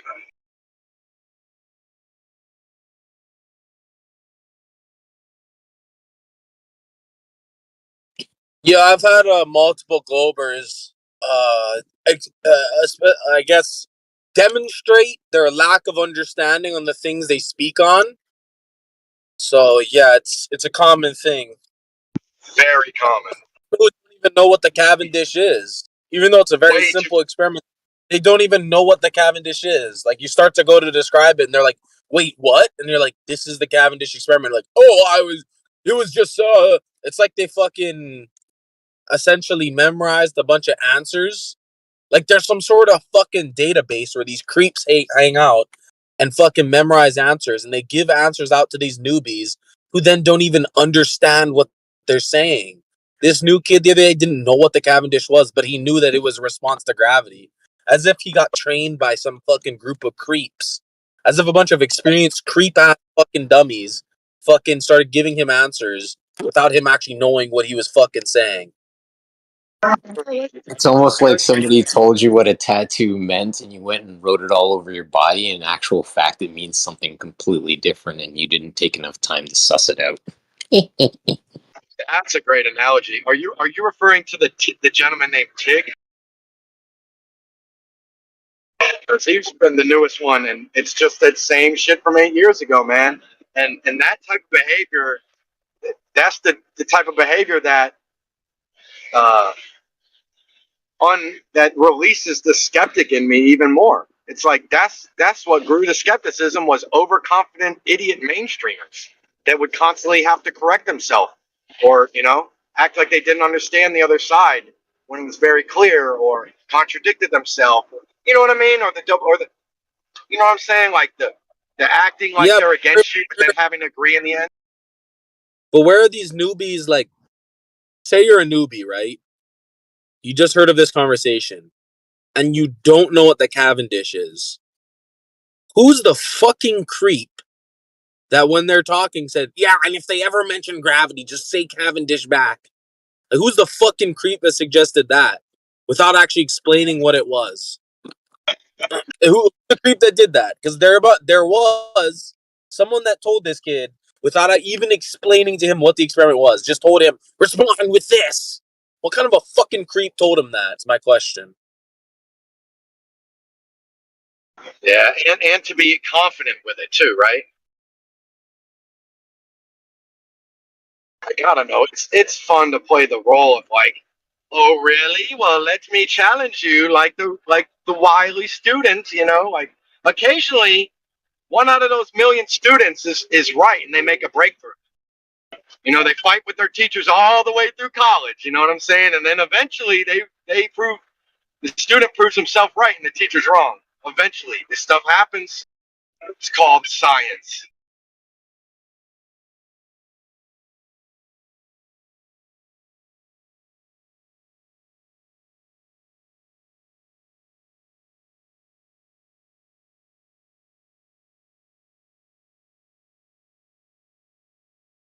Happens all the time, even relevant to their little precious model.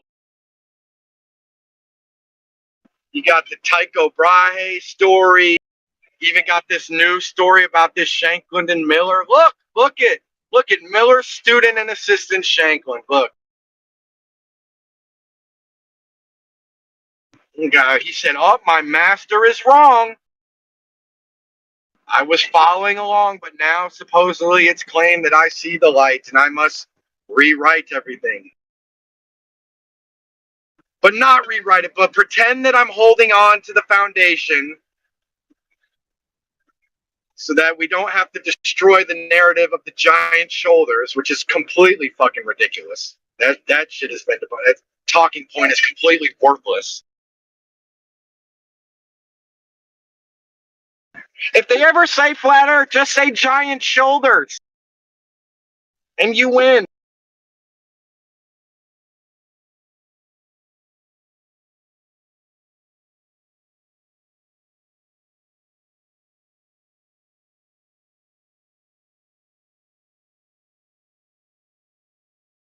If you ever talk about space may be different, or the earth may be moving or stationary, they want to straw man you into ether because it has implications. Ooh, well. If you ever act like you're curious about space, so you automatically think the earth is a flat map. I mean, I don't understand their position sometimes. Like, science is just science. If people say they want to show you more, I want to see more. And I can't see more if I have an argument, a disagreement, right? Like, I don't want consensus. I want uniform agreements.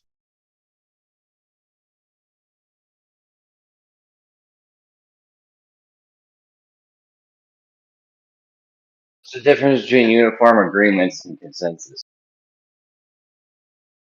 Consensus is like a majority, though. It doesn't always have to be everybody in the consensus. Maybe by definition, you might want to put it on me like that, but usually we say colloquially a general consensus. So as long Yeah, as everybody agrees, you're saying even if everyone and not just a bunch of people. You're saying. yeah, but even Everybody should No, I agree don't. that even if water boils at 212 degrees in X pressure with Y variables. Everybody agrees. Hold on, if Noah. You're everyone, next, bud. You're next, Noah. Hold on. What would you say, if Don? everyone agrees on something, it doesn't make it true. Noah. That's He can go. He can go. I didn't hear what I you agree. said, though.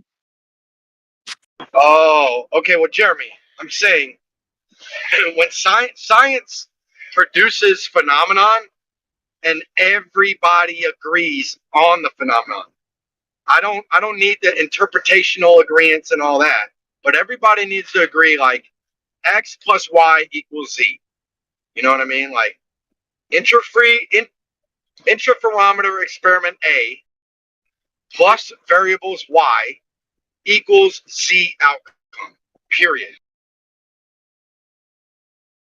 And I'm telling you, at this point, these guys, it's not the interpretation that they're arguing.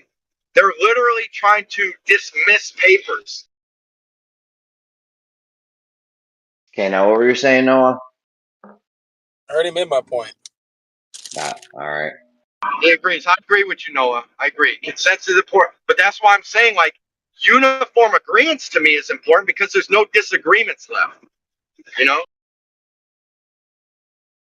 Like, they got papers, like one paper saying, nope, we can't get this result. Another paper going, yes, we can get this result.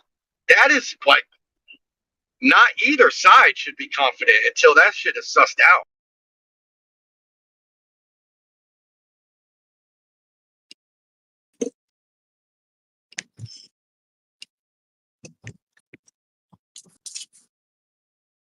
You know, you can be, I see, like, you can have a strong position, but still be humble and be open to be like, look, this is what I'm getting. I'm doing it over and over. You know, show me what I'm doing wrong. Show me what you're doing that you think is the same, but you're getting a different result. Like, it's just back to the same shit, Jeremy, man. It's like they killing the messenger for no fucking reason. And when you see messengers getting killed in science, that's a red flag to me.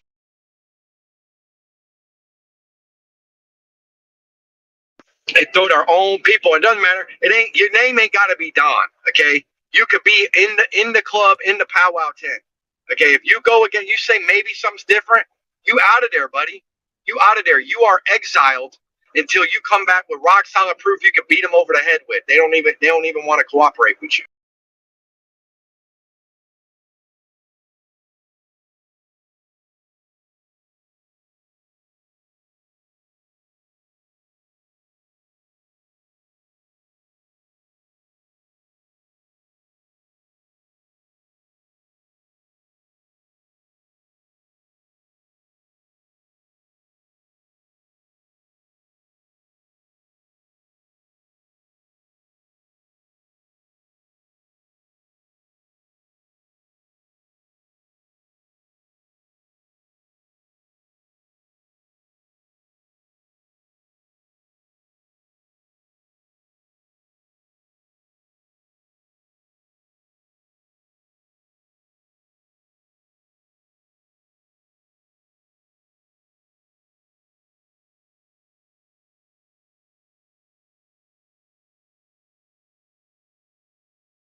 I'll be right back. I'll see you guys in a second when the Earth spins back around. I'll be right back.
I'm posting things.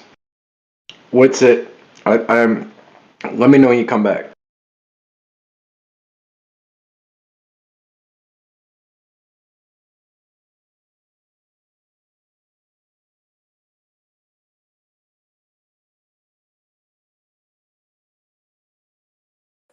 The rest of us sitting here like chopped liver. Mm-hmm.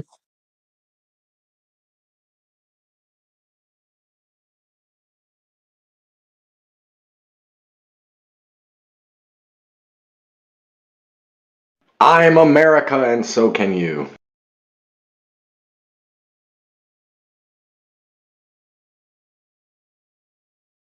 So the Globers tasked me to do their footwork for them as they expose themselves as just parroting little parrot that just parrot everything that their masters tell them. Meanwhile, projecting on me that this is what I'm doing because I'm simply passing messages back and forth. But the journey, the organic journey, should expose the truth to the audience from various angles.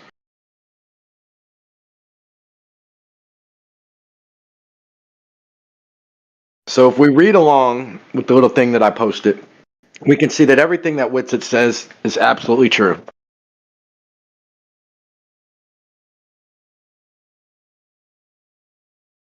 Now, what's being positioned by the lemmings is that there's more to the story. And they say, well, that was true up to a point, but now we got the new. And we must have our heads in the sand over here. You know what I'm saying? But anyway, I've been tasked with describing the new from the guy that's parroting the new, even though he won't share the new. He wants me to unfurl it myself. So let's see what we can do here. Maybe we'll get to go educate them some. So moving on, let's see what Shanklin says.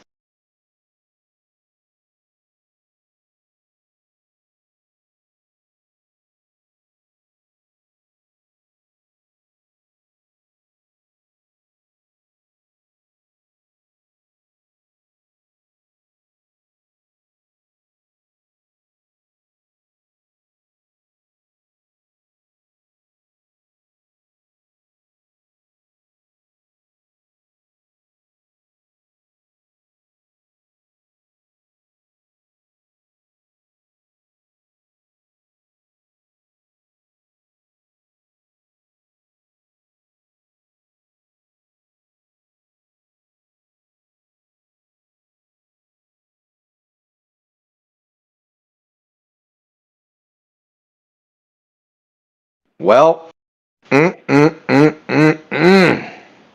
news for the Globers. Oh, bad news.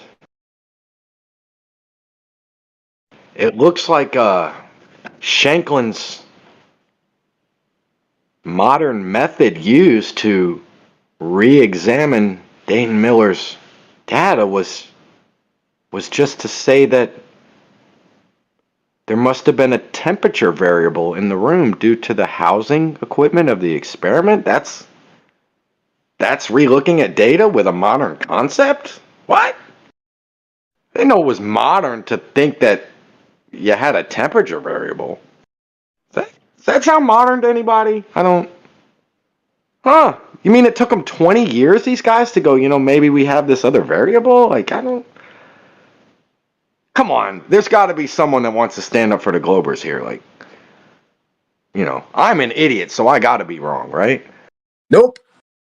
Ain't nobody here standing up for temperature variation. Temperatures. But you get to go against me. I'm the idiot. Wouldn't it be great to go against me? It's so easy. It's just dumb old me. Nah, bro. Ain't nobody want to go against that.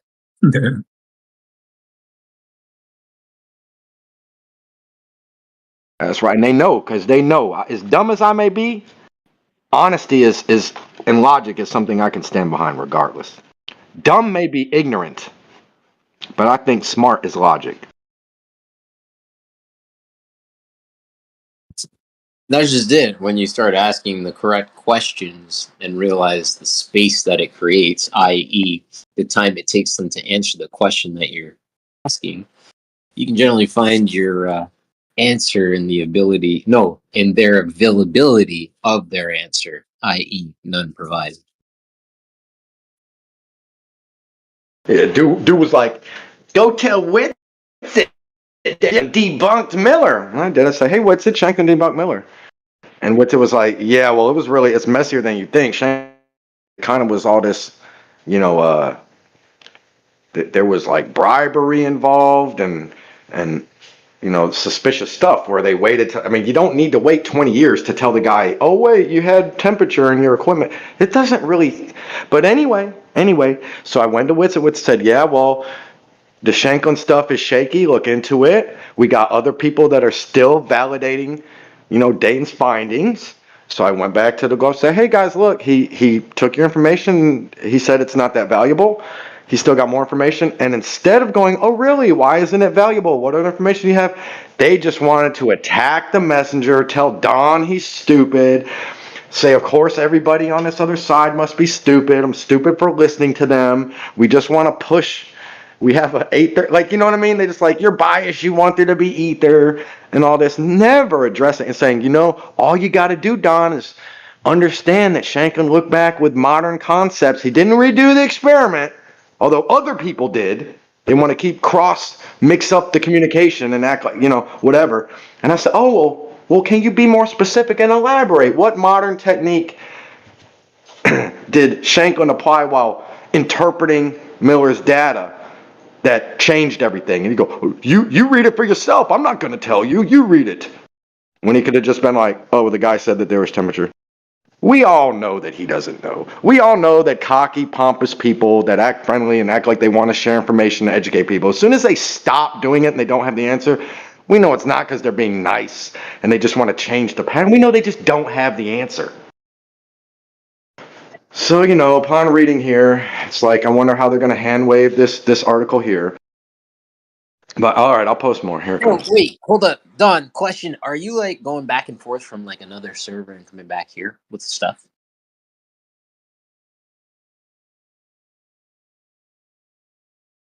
Yes, absolutely. I love it. He's running stories back and forth. You're the man. Well done. I tip my hat to that messenger that's willing to run between the two kingdoms. And he's like, look what these guys said. Well done, man.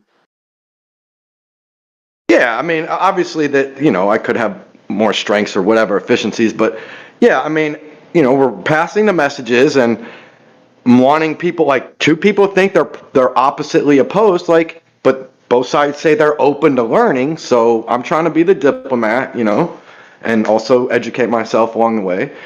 Because you gotta steal, man. Your opponent, when you're trying to learn stuff, you want to know what the opposition thinks, right?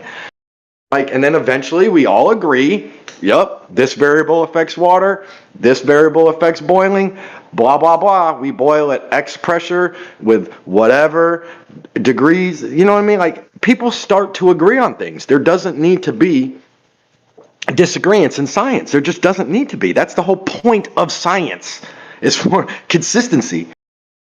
But Don, have you looked into and understand the idea of the burden of proof? Well, from the scientific perspective, maybe I'm not so familiar with it, but legally I'm a little more familiar with it. Well, it's just like a lot of people don't realize that in this forum is like we own the proof, right? Like real life, what we observe, that's where we are. So the burden then it goes to them, the Globers, to be able to prove that their curve, seal, tilt, like all these different things actually show up.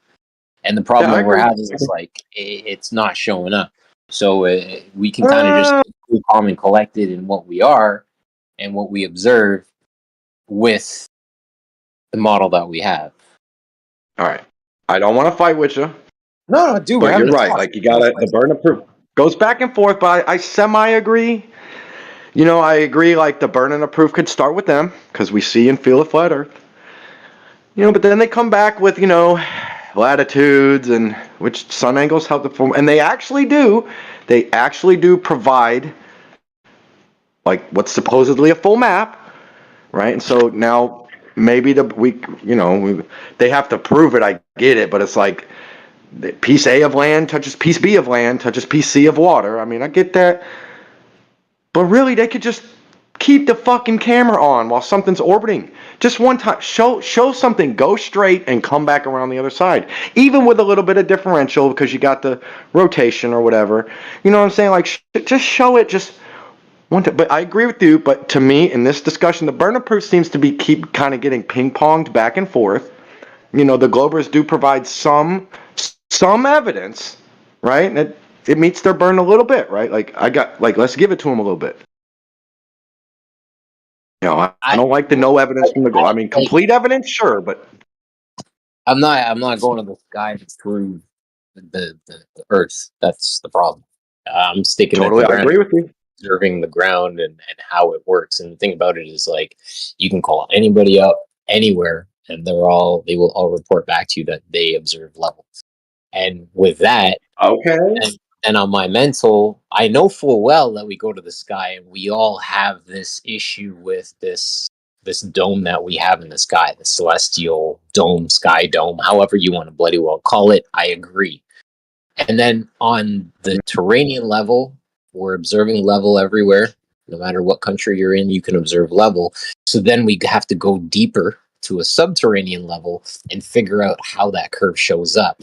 And that's where I say I sit comfortably where I'm at, and then the burden gets pushed onto them to show us how that shows up, how that ground. Okay, right, but don't you feel like, look, if they not using the sky though, just using the ground, if they go, look, I'm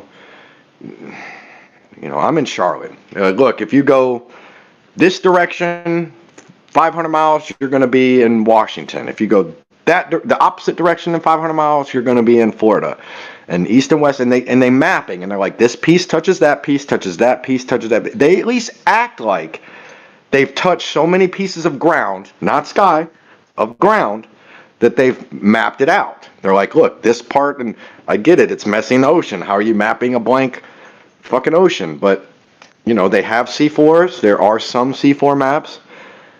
I'm skeptical, don't get me wrong, but we got to be fair, okay? And I don't like their sky shit.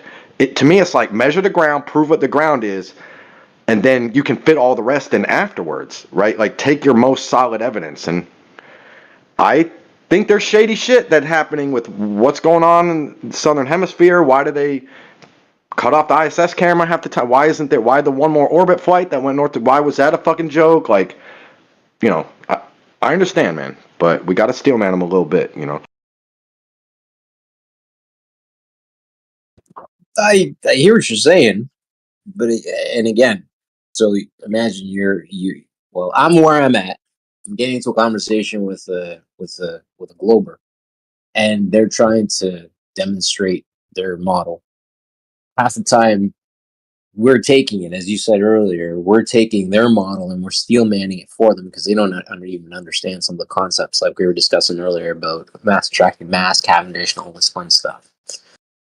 What I'm getting at from a standpoint of, like, again, on a Turanian level, being able to demonstrate that there is an actual observable 1.25 mile drop for 100 miles traveled. That's not showing up. Like, on a macrocosm level, they have a number of the 3959 radius claim, 3960, whatever the hell, 4,000 mile radius claim that they claim. And that's on a macrocosm, but on a microcosm level, the small view, I should be able to travel 100 miles and observe this, or at least be able to tell that there's a 1.25 mile drop occurring. But as soon as you present that as a if this then that scenario, situation, steelman, if you will, their comeback is frame of reference, which comes back to perspective, which is exactly what we say, that your reference frame is where you are looking at what you are, but the ground you're standing upon doesn't change with perspective because it's solid. It's terra firma. It doesn't go anywhere. It doesn't change. And we go higher up, gain further altitude, and all we see is the horizon line getting further and further away from us, but there's no distortion, no convex, no concave, like nothing shows up that would present even a slight distortion in the curve, or sorry, slight distortion in the horizon to present a curve over that distance shown, which is a problem.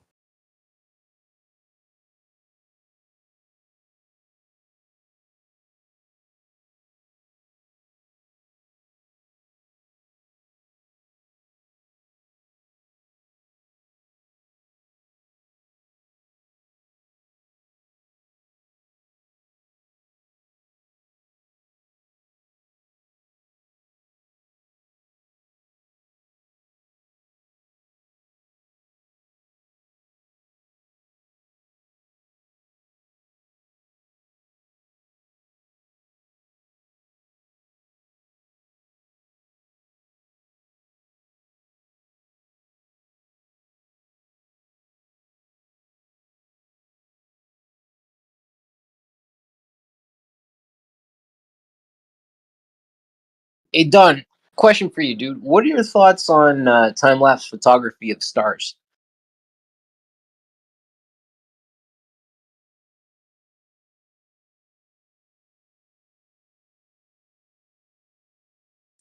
Can you say again, please? No worries, dude. What's your thoughts on time-lapse photography of stars? With relation to the ground moving, of course. Oh, that's interesting. Saying, what do I feel about it? Yeah, like I mean, I have to shout out Pillbox XO on this one because he's the one that presented it. I'm like, holy shit, that's a really good idea. I never even thought about that. So yesterday I was talking with some coworkers on my desk, and I was like, my left hand, I was showing the sky moving at the like a carpet, and then I was showing with my right hand the surface rotating, right, 1,000 miles per hour at the surface, or at the not surface, sorry, at the equator. That's the claim. So I'm thinking to myself again, like time lapse photography. If that Earth is spinning, the ground is spinning, that the camera is actually attached to, how is it capturing the stars moving and the ground isn't? Like, to me, if you had two moving eyes or two moving things in the same shot, or sorry, the ground was moving and you were capturing the sky moving at the same time, it would be like a dog's breakfast. What do you think? Sorry, I kind of poisoned the well. Yeah, we're gonna have to go through this one by one. Like, if you let's make a point by point, and we can agree along the way. Because I think I have a. So I think I disagree, but I'm not sure. You gotta. So Okay. we have a thing on the ground. Yes, we have it pointed to the stars. Yes, we see the streaks. Yes, you're assuming 1,000 miles an hour. Yes. Okay, keep going. Okay, so if because they say that the ground is moving at 1,000 miles per hour at the equator, that's the claim spin. Okay, You agree, right? that's what they say. Okay, so if I have a camera, let's say my camera is mounted in South America, somewhere close to the equator, right? And I've got it pointed up at the sky, and I'm going to do time lapse photography, say for 12 or maybe in one night capture, 8 hours. Okay. How am I able to do a time lapse capture that we see photos of star trails and everything if the ground is in fact moving? Oh, I don't know enough about that. I know that if you were to have a warehouse and you were to put your camera on a track and look up at the ceiling of the warehouse and uh, send the camera down the track at 1,000 miles an hour, I mean, it would be able to still look at the ceiling. Or if you were to put it on a rotating track, and it seems like it would do the same stuff. I don't know what I don't know enough about it, man, to catch what you're pointing out here. I don't really see a. Okay, so have you ever taken a picture of your like family or taken a picture of anything in the past? Yeah, you mean, yeah, well, sell me on the phenomenon, like streaking or something, or what's the. We're gonna do a lily pad for a quick second. Just sorry, Okay. I'm eating lunch at the same time. Yeah, so we taking can pictures. film. Come on. So if we take a picture, Yeah, film. in the Yeah. past, we took a picture, and holy crap, I sneezed. Maybe I didn't have the best stabilizer technology built into the camera, whatever. I sneezed. that picture becomes very blurry. You agree? Okay, yeah, but it's radical motion, not uniform motion. Okay, so then is your claim then, not your claim, but would you say that the globe's claim is the ground is moving in enough uniform motion to be able to capture the star trails? Yeah, I mean that's got to be their claim, right? Dude, that's just it. You and I are both in a place where it's like we have the picture, and now again the burden goes to them for them to prove how in fact the ground and motion capture seems perfectly still, yet we're capturing the motion of the stars. Like it can't happen. You can't have a perfectly taken I get picture your of the point. star trails with the ground being steady. Something ain't Right. right. I get your point. Your point is if you're making a video and it's super still, but you know that there could be motion on either frame, you're like, what's more likely, that the camera is still and the other stuff is moving, or that the camera's moving and the other stuff is still, but you're just holding the camera so perfectly as you're moving it that you're not losing any uniformity. I mean, that's your point, I guess, and that's a fair point. And that's just it, right? It's like, let's remove all the appeals for a quick second. We're not going to talk about any authorities. We're not going to introduce anything. We're just going to look at the picture. And the picture is showing us that the sky is making streaks, the stars are making streaks, and the ground seems to be completely still, which again, based on my knowledge of how pictures are taken and whatnot, that camera's got to be perfectly still, mounted on a tripod, whatever. You can't even have a human being holding it, because if that person moves, breathes, sneezes, coughs, twitches, whatever, that entire time lapse goes to shit. I mean, I don't know, man. Like, you know, there's movie cameras that are like sensitive enough that they're moving around, you know, and they could produce whatever this type of stabilized image, I believe. All right. I appreciate the back and forth, man. Yeah, I don't know. I mean, I get your point. Your point's really cool because it takes in the little things like the not perfect sphericity of the earth, you know, like elevation, even hills and stuff. Like you're gonna get, depending on where you are, you might not get like uniform streaks or whatever. But your point about the sensitivity, that's a cool point. I mean, I like it. You know, like you got earthquakes, you got stuff that could be shaking the ground. I think the scale is just big enough to where it's not, these little things are not sensitive enough to affect the smoothness. But it does make you think the way you present it. I appreciate it.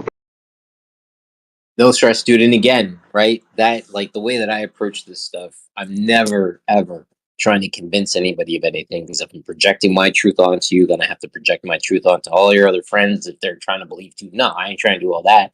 I just want to speak to you just to raise something in your mind's eye, which it sounds like it did, to create some space so that you can start to think. Because maybe the next time you're going to see a star trail, you're going to be like, holy shit, I get it now. Because, no, I'm not Dude, expecting I'm to so run. open. Go ahead. It's so obvious that people want power in the world. It's so obvious that people know that knowledge is power. Okay? The reason why they will lie is everybody wants to lie all the fucking time. Like, of course, they only tell the truth to if they think it's a more efficient way to get what they want, you know? But I respect, dude, I'm totally skeptical.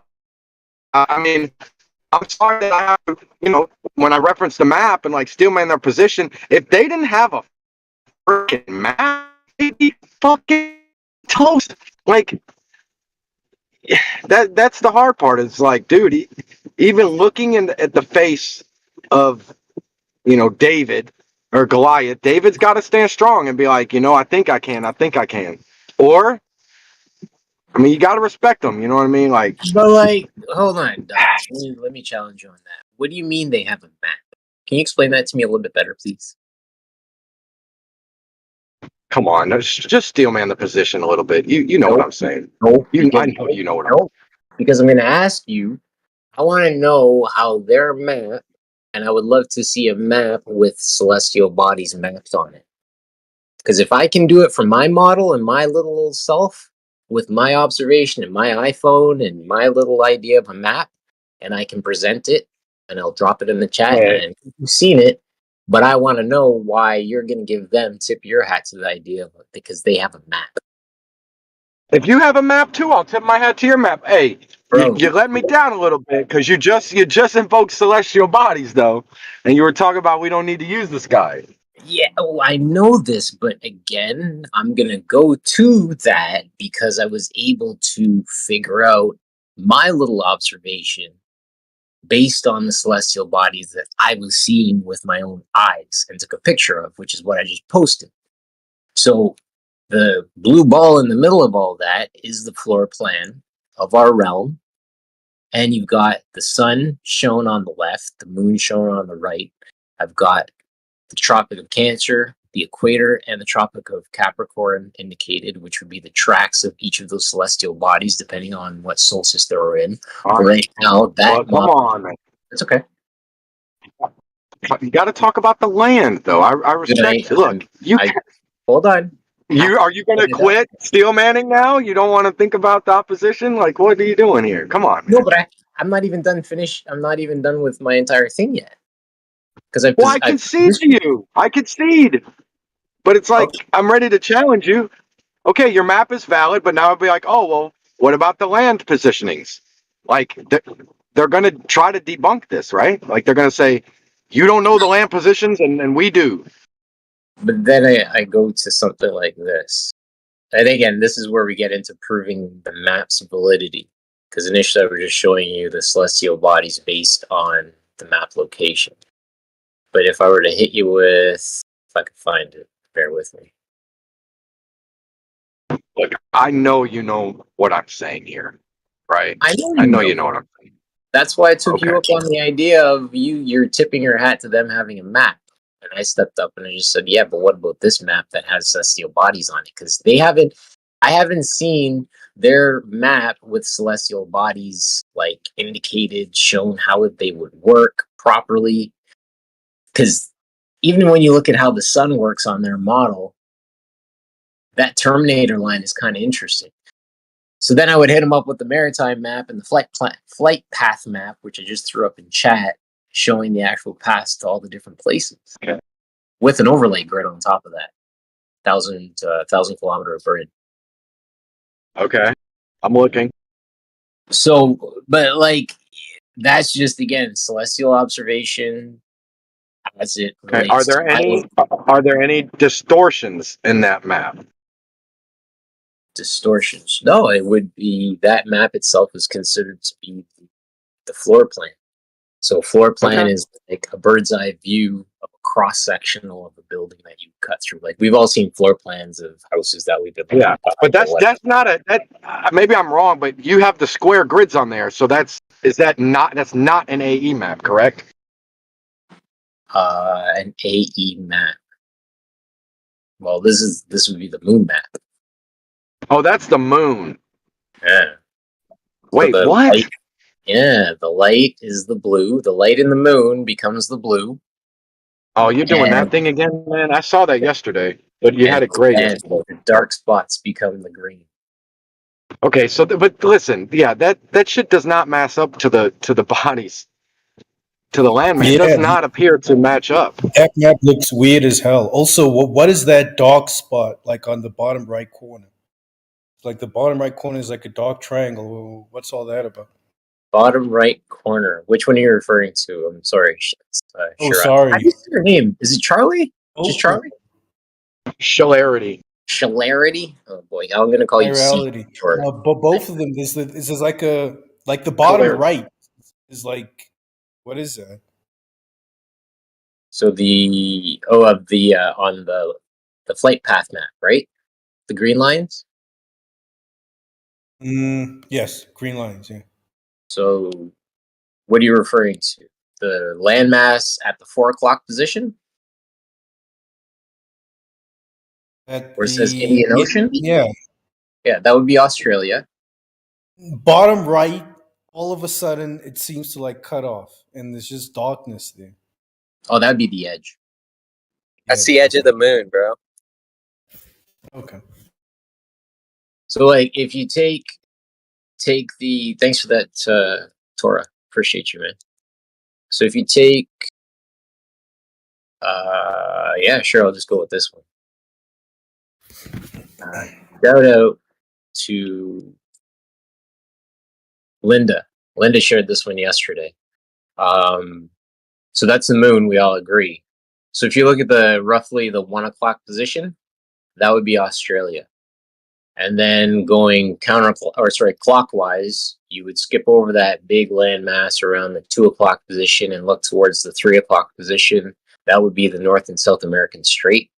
And then as you travel inwards towards, like, say, back towards the bigger black spot, that would be Eurasia. And then you have Africa at the 12 o'clock position.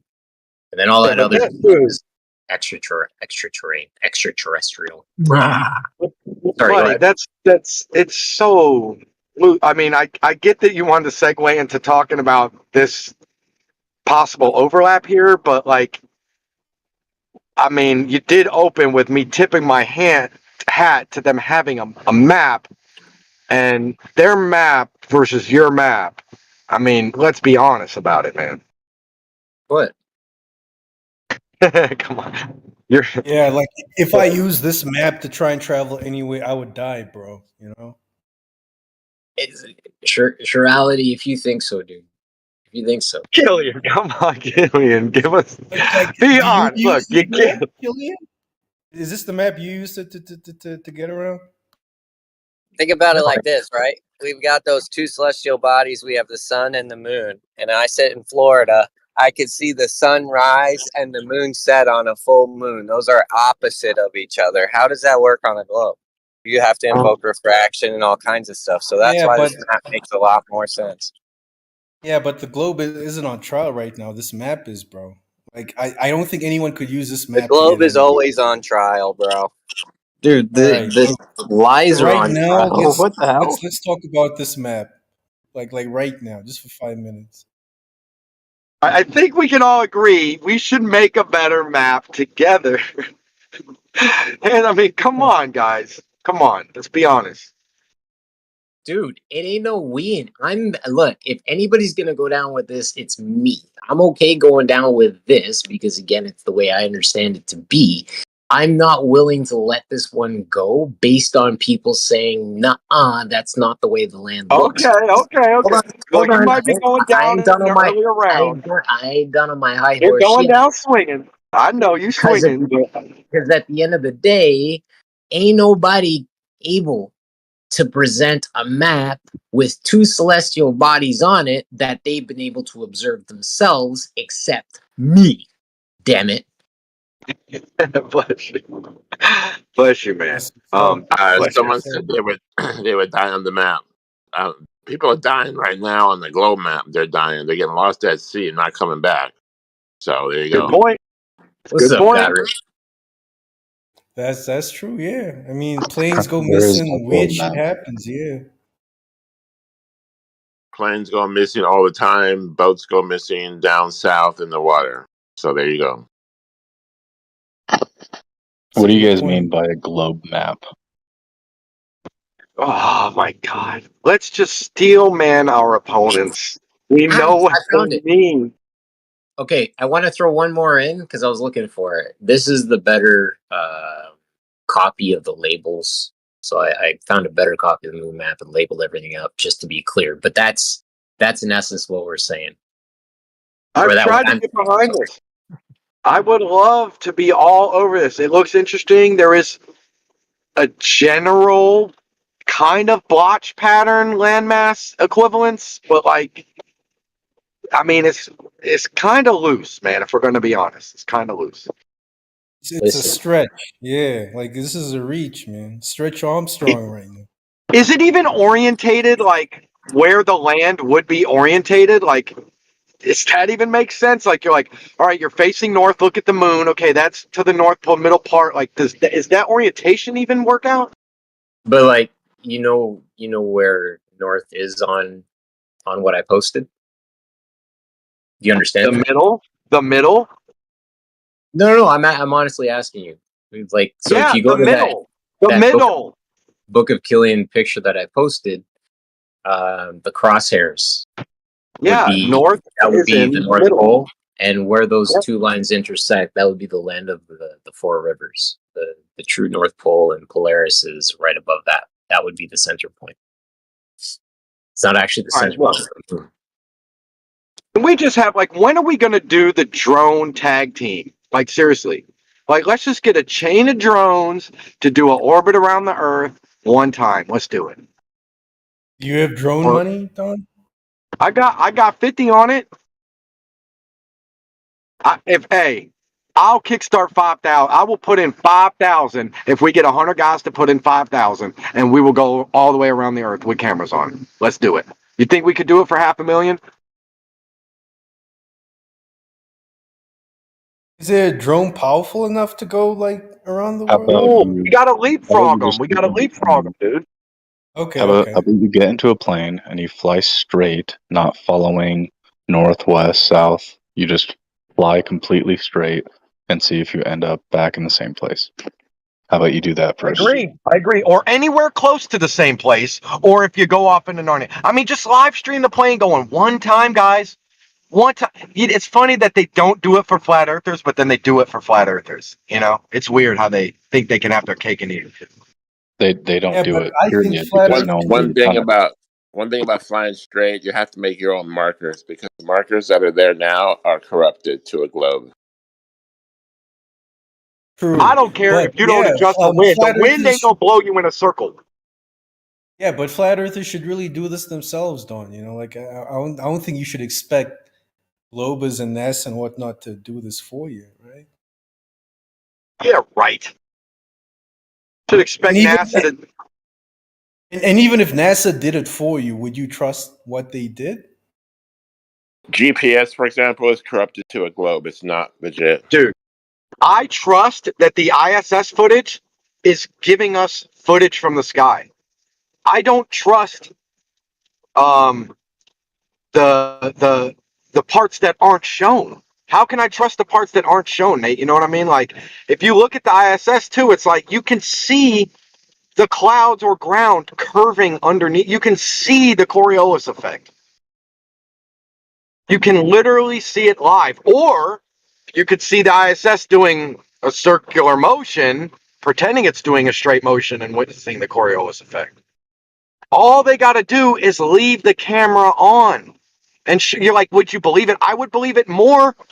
Okay, if they have more probes going off into space, I'd believe it more. If they show more probes approaching Mars, I'd believe it more. They show more probes descending onto the moon, I would believe it more.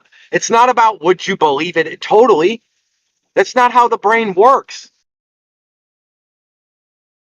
But all right, I'm with you, but you also got to understand people don't have the same threshold and tolerance for belief as you have. Some people don't need to go to that extent to believe, you know, that Earth is a sphere, you know. So like where do you draw the line? What needs to be done for you to go onto the other side, or isn't it best you just do it One yourself? plane, one plane going straight with the camera on one time. One. And let's do it. Like, is that really a difficult thing to do? Well, they did it, but yet they just cut the fucking camera off. I mean, what the hell? Do you not remember this one more orbit 3-4 years ago? And they were like, we will not be allowing any science on the plane. Like, what?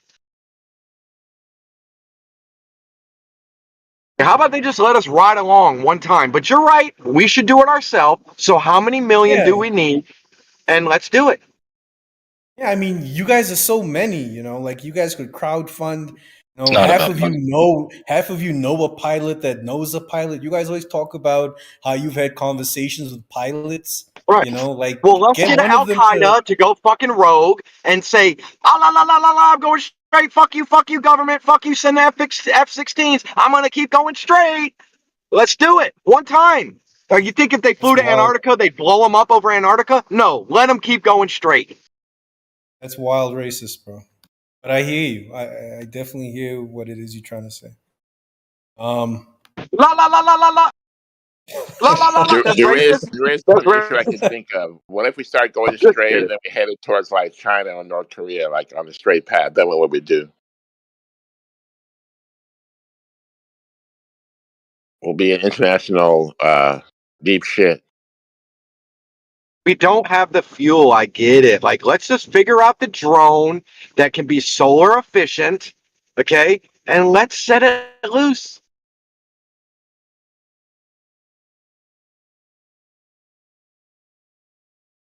We could do drones and do them manually by hand and not follow any GPS. Just set them straight. Set it to go straight one time. Just go this way. Fuck the wind, man. What you do, you get some people like in Brazil and then some people in Peru, and then get all drones, fly them straight at each other, and see if they hit and where. Yeah, there's a lot of these micro. So I'm gonna be honest, man. That's why I try to steal them in them, Godric. Like the micro examples, you know, they do give them globe supporting evidence. They have their little land masses mapped. They have their little latitudes and the little angles to the sun and their meniscus of water or their little refract.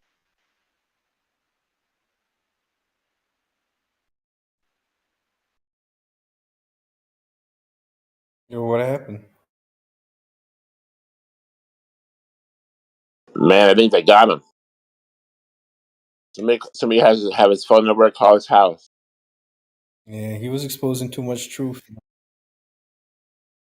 Knew too much, brah. Dangerous place to be.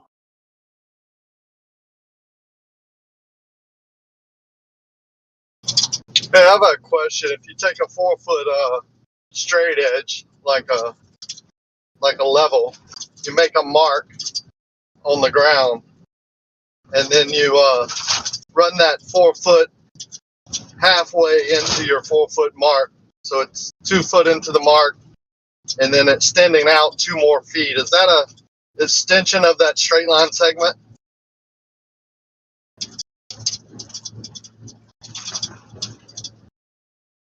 I'm not sure what you're really doing. Straight line segment. So do it easier on a sheet on a poster board or whatever. You take a 1-foot ruler, you make a line, straight line. It's not curving. And then you take that ruler and run it back halfway on your straight line and extend it out the other half where it's even. The straight line is extended, right?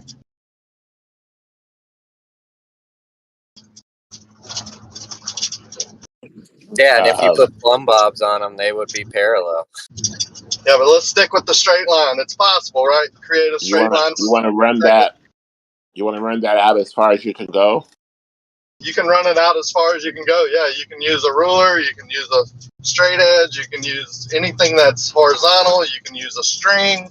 You can use even a tool that's precisely calibrated and manufactured to create a straight line and extend a straight line segment. Now, if you do that over something that's not straight and you measure down to it, it's going to show you that it's not straight. Has elevation changed based on that straight line or changes? How long is your stick? As long as you want it to be. You can start at 6 inches to 10 foot, 20 foot, 5 foot. It doesn't matter as long as you extend the straight line segment. So with a theodolite, you can do it like 200 feet very accurately. They try to strawman Raquel a lot, and they try to pretend that he wants to continually use plumb points along the way, which is never what he describes. Right.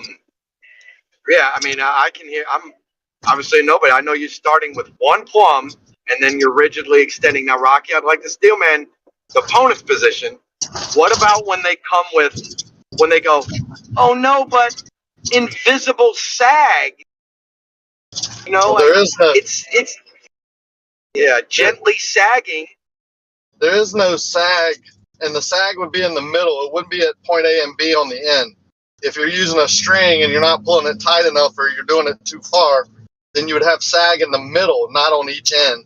But if you're using a very precise horizontal tool, such as a theodolite or a level, You can extend that straight line segment in any direction for any distance. You're never, ever going to create a sphere. Now, you might create a plus and minus error, but you'll never create a sphere. So if you do this over something, hang on, this is my main point. If you create that horizontal straight line segment over something that is creating a sphere, such as water on their spherical Earth, then you could measure that sphere. Good luck. Okay. But let me ask. So I love that you're like, you can reference the water at the end. I love that point. Could we also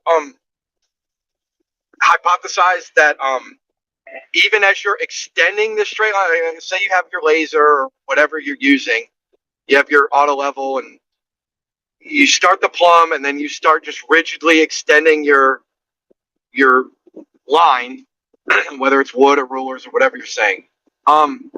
Wouldn't you kind of, before you ever have to get to the water, like you're making sure this laser is going straight over these things and your tolerance is very rigidly straight, wouldn't you start to, like, if you were to like auto level up to that extended point, you could just kind of see a differential from plumb, couldn't you? And you wouldn't even need to, I mean, you still want to put it to the water, I get it, but wouldn't you even be able to evident the diverging plumb that way? You check your horizontal by establishing plumb and checking your plumb lines, but you don't necessarily have to do that. You can check it several different ways, closing the loop and all that. Right. It just proves that what you if my have a hypothesis? Would you agree with the hypothesis though? After you make that rigid horizontal plane, if you go anywhere other than your starting point, you're not going to have a perpendicular plumb, right? Isn't that a fair hypothesis? No. If you create a horizontal plane, all your plumbs are going to be parallel because you're not basing it on the ground. Not parallel. Perpendicular. You're not basing it on. Yeah, but I'm saying on a globe, Rakia. If it was a globe. Yeah, even on a globe, you're making this horizontal plane above the surface. You're not using the surface to create the horizontal plane. You're creating a horizontal plane independently of the surface to know what the surface is. So if you extended it out and then you referenced the surface, plumb from a surface of a point in the distance, that surface wouldn't be perpendicular to your straight line anymore. Not on the I agree with you. I get what you're saying. Though. Okay. Yeah. That's what I'm saying. It's like, that's one way to do it, like not having to do it over water is what I'm trying to say a little bit. Like you could do that and then they would have an expectation of that divergence, whereas you could demonstrate rigid, straight infrastructure and then parallel plumbs. The problem I have with parallel plumbs, like taking angle measurements at distance, is that you bring in other factors that you don't have 100% control over, or as much control as you need as a first order measurement. So when you create these benchmarks along your horizontal plane for, let's say, a mile, then you should be able to measure down to the water and show that there's however many inches of drop over the system from your horizontal I see what you're plane. saying. It's a physical measurement. I see, like the water's like a hard evidence. I get that it's more distinct with the water rather than having to do with like little fractions of an angle from the other formulas. Like I see what you're saying. Yeah, there is no formula. You're using physical first order measurements to measure down from your benchmark, your horizontal plane benchmarks all along this horizontal plane in any direction and any distance, and measuring down to the water. From any point on that plane, you measure down to the water. If you go away from that point, it should be dropping. So if you need to go a half a mile to measure that drop, then you should be able to go to half a mile in any direction and measure down from your benchmark and get more of a drop there than you did at your original measuring point. It's so easy. It's so practical. It's actually weird that people don't do it. Like they'll fight against even being able to make a horizontal plane. Ask Zanuck. He flip-flops weekly on if that's even possible to do. What do you mean it's not possible? Disgusting. It's disgusting. And then when they strum and they say you're wanting to do things that you don't say, it's very weird. Yeah, that's how I know, man. These people are smart enough to know that this is an easy way that the everyday person can go out on a weekend and measure a half a mile or whatever, create a horizontal plane, and then measure underneath that plane and see what the underneath, either it's water or land, is doing. That's how we know if we have slope or curve or arcs or whatever anyway. And if they want to say you're wrong, all they got to do is point a laser down your damn apparatus or down your device, your infrastructure. Or fill it with water. Because you can create a horizontal plane right now and then have water get on top of it, and the part that holds water is a little bit lower, fraction lower than the rest of it. You know how I know? Because that's why it's holding water. If it wasn't, it wouldn't be holding water then. Hey, Rikia, based on the 4,000 mile claim radius, the distance that you'd be traveling, we were talking about this earlier, 100 miles should be like a 1.25 mile drop so that this globe starts to show itself. When you mark that one spot and then you travel 100 miles away, don't you, number one, have to observe that 1.25 mile drop? And also, you would also then have to be on top of that same surface as well, like frame of reference, I guess you would call it. I kind of get what you're saying over water, but over land, I don't even see how they're referencing 1.5 miles, because you may be going uphill or downhill. You're not measuring from the center of the earth. You're measuring from a benchmark above the ground in your area and then moving in any direction. You may be going downhill, uphill, or staying straight. But that 1.5 miles is based on the center of the earth. It's ridiculous to think that in 100 miles, which is from here to Lafayette, I can do that in an hour in a car, you know what I'm saying, or an hour and a half. Yeah. That you're 1.5 miles lower, you know, than the I mean, you're the same elevation from the center of the earth, but your drop is 1.5 miles from where you started. That is ridiculous. And if it wasn't so drastic, you know, you might be able to get away with it. If it was 100 feet or something like that, you might be able to persuade people who really think about it. But the only reason they get away with it is no one really can think about it. They just trust it.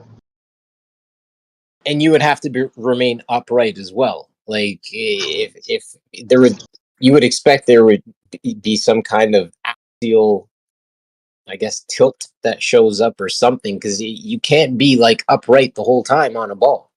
If your feet are stuck to the surface, then you at some point you've got to start showing some axial influence, if you will.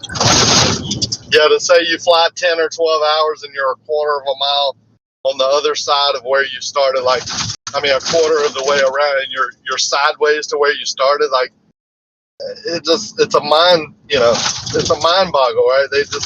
They're messing with you. It's like an occult. Cool. I'll check out. I just wanted to run that by you. Don, if you're still around, man. Yeah. I'm here. Can you hear me? Yeah, you're good, dude. I kind of came in on you and Rakia with throwing the ball around, so I wasn't too sure if you want to come back in. I just wanted to touch base on that aspect of how the surface would change over that distance with Rakia. Let me make one more point. I point out the swimming pool thing to a lot of people, because most places I'm at, a house or somewhere in a group, they have a swimming pool. I'm like, can you measure that swimming pool curving? They're all like, no, water, finds its level. And it's like, how many swimming pools would you have to put together to make a sphere? And the light bulb comes on, right? I mean, that's really what you're talking about. You would have to put how many swimming pools together to make a sphere, to make it come back and loop around to the other end of the pool and have that water, going around Earth. It's ridiculous. It would be 240,000 swimming pools, and then they will come back. Depending on how long the pool was, right?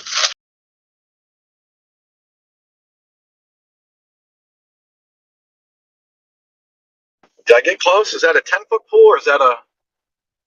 My numbers are terrible. My number is terrible. Hold. Let me change that back to feet, guys, real quick. All right, 24,000 miles times 5. Is that 1.2 million feet? Is that what that is? 3 zeros, right? 250,000, 2 million. Let's see.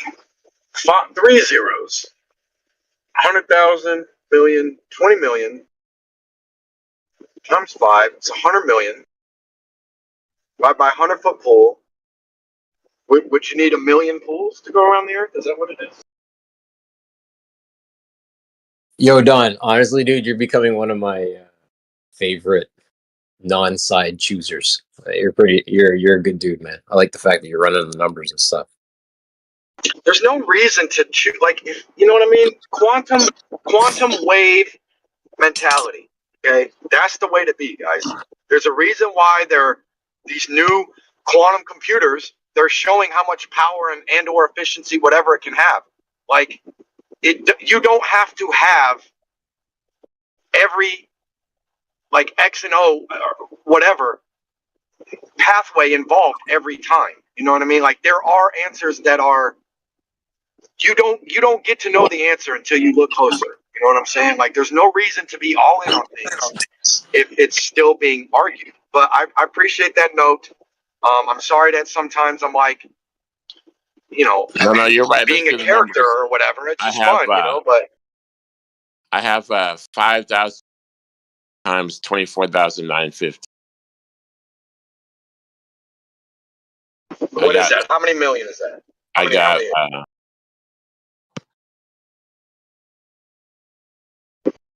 I got 131 million feet. Yeah, so we need how big is the million pool? How big is the swimming pool? Yeah. I mean, they're like feet? 50 feet on average. They're like 30 to 50. If it's 50 feet, you're gonna need 2,000,006 swimming pools. 2,006,034,000.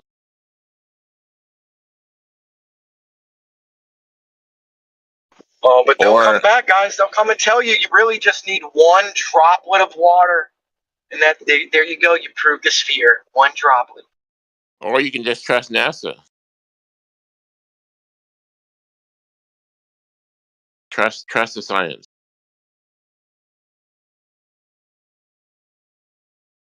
That's what the Globers have. They have a massive appeal to authority fallacy, and they can't confirm anything themselves. Everything has to rely on what's been done before them, and NASA, and she can't prove.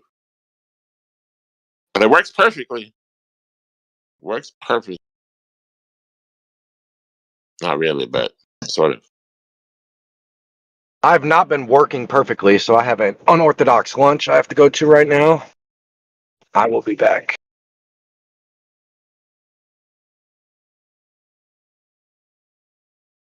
So whoever had the 2-foot extension just had to do that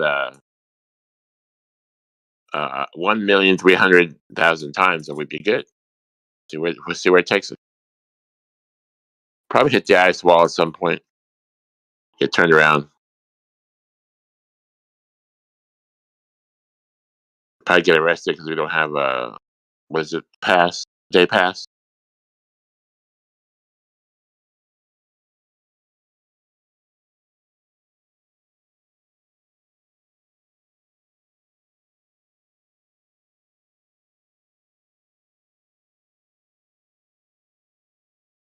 I'm about to make a joke in the chat.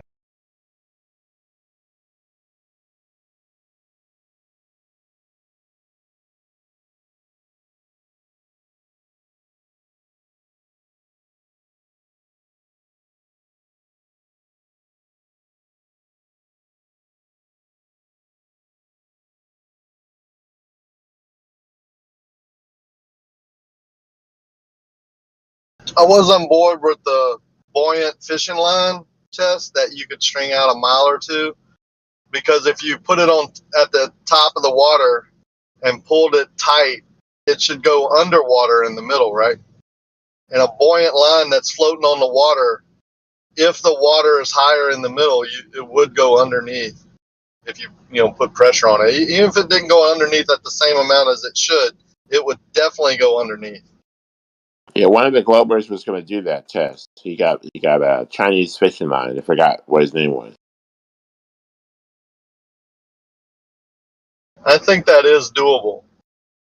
I mean, you'd have to find a place where there wasn't activity, which is hard to do. Maybe in the wintertime, cordon off an area on a lake that's a mile long or something, and get you two electric reels or winches or whatever, and install them where the line with pulleys would be right at the water's edge at the top, and then pull it tight from both sides right up to the point that it's fixing to break, where it's as tight as you can get it without breaking, and in the middle it should be lower.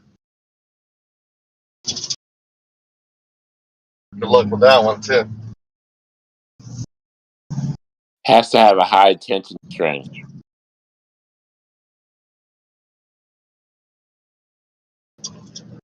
See, I'm not sure. You just have to break that friction, and I don't think you need a really high. If it's buoyant, there's not a lot of friction. If you get that line that's barely buoyant, it's barely floating all the way, and you pull it tight, it's going to go down in the middle if you pull it tight.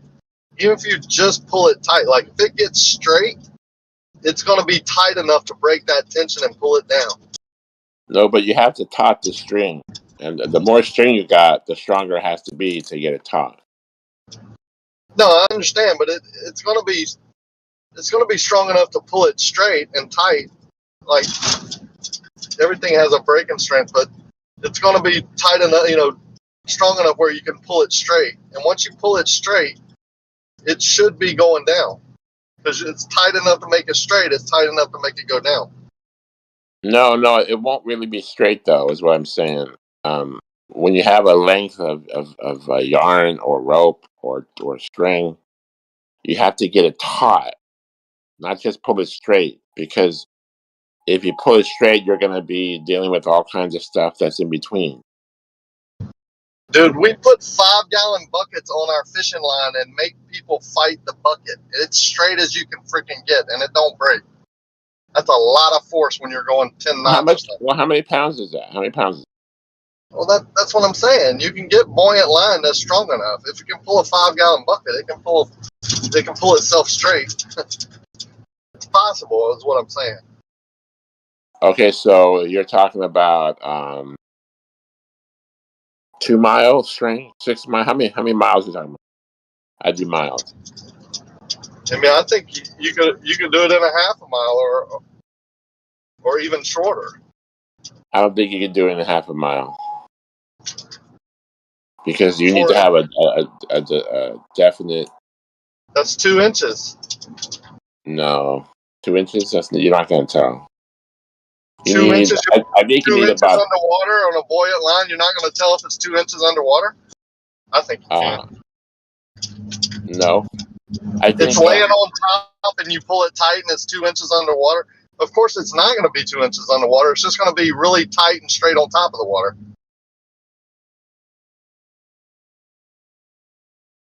If you got no way around that. Humor me. If you got a 2 mile string, that's supposed to be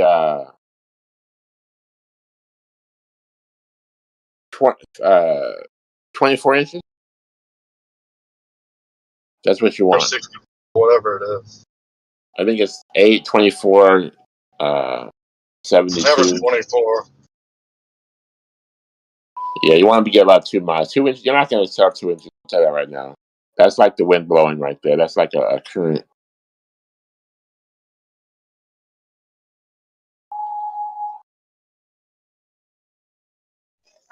You would absolutely be able to tell 2 inches. Absolutely. Well, you should do it then, bro. Film the whole shit and show it to us. Why should I do it? I know how water flows. I don't need to prove anything to anybody. You seem to be the one that maybe doesn't get this. I want to get like a real measure, see like on camera. You're not gonna see 2 inches. I'm telling you. Why not?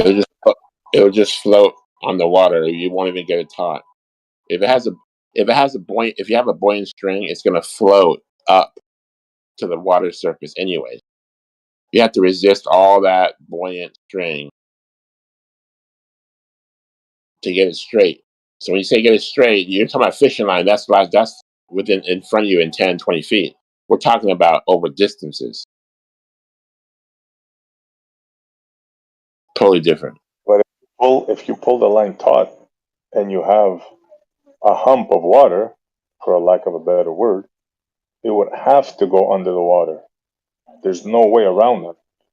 Unless it just Yes, it floats. would. It's not, I mean, maybe you used the wrong line or whatever. But there's no way.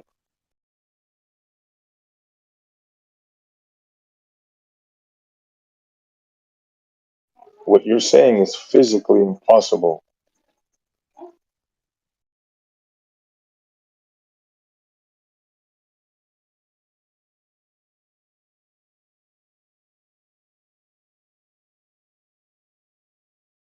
Well, if you got a 2 mile string, I think that's what you want to do, and then you have 24 inches. I don't think you can argue 24 inches.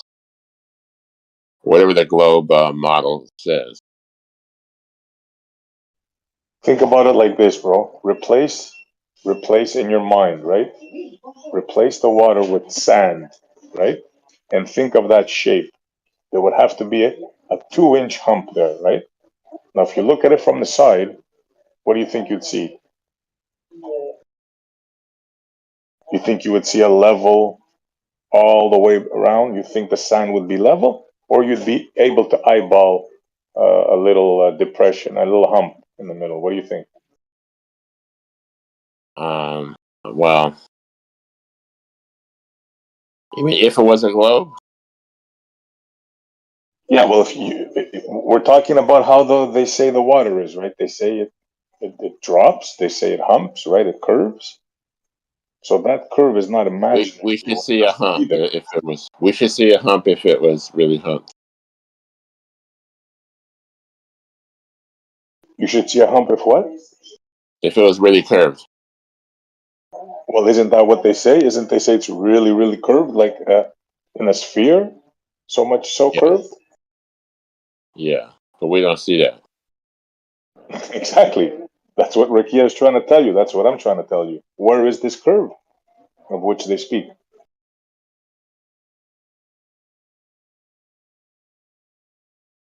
My point is with the same exact tool that I'm knocking on right now, I could take dirt and make a artificial sphere, like make it 8 inches per mile, right? That arc. I could make that very easily. Why can't I use the same tool to measure the water doing the same thing?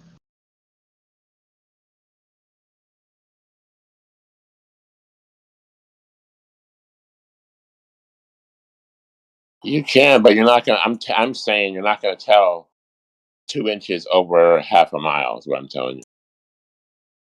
But that's just You me thinking out measure loud. it. You measure it. You don't use your senses to tell. You measure it. I'm thinking Like I about said, sticking my hand in a. I'm thinking about me being in a boat, sticking my hand down in the water, grabbing the string, which 2 inches is the same as being on top of the water, being by the bottom of the water. That's what I think. Like a I'm not physical sure why test. you switched it to that, but you can do whatever you want. But Yeah, you want to measuring it, be. You want to be in the hang middle of the. on 1 second. Yeah, hang on. But using the tools to create it in the first off, by measuring it, means you can measure it.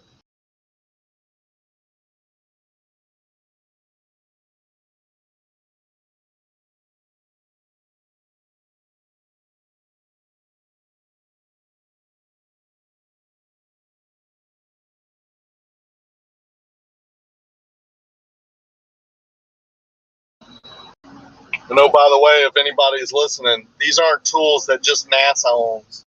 You can go rent one, you can buy one reasonably. They're easy to use, right? There's methods on YouTube you can research and show that prove to yourself. You don't need Joe Blow on the internet to tell you one way or another that you're establishing a horizontal plane or extending a straight line segment over a section of earth or water and measuring to the earth or water and seeing what it does. If it slopes one way or another, creates an arc. If the water is curving, so forth and so on. You don't need Zanuck or me or people who haven't even used the tools telling you who, what, when, and where. You can go do it yourself.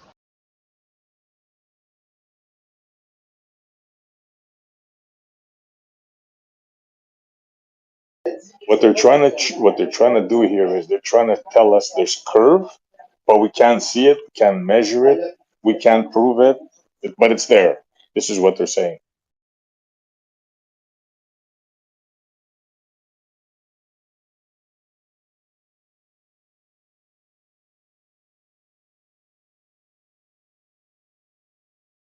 That's right.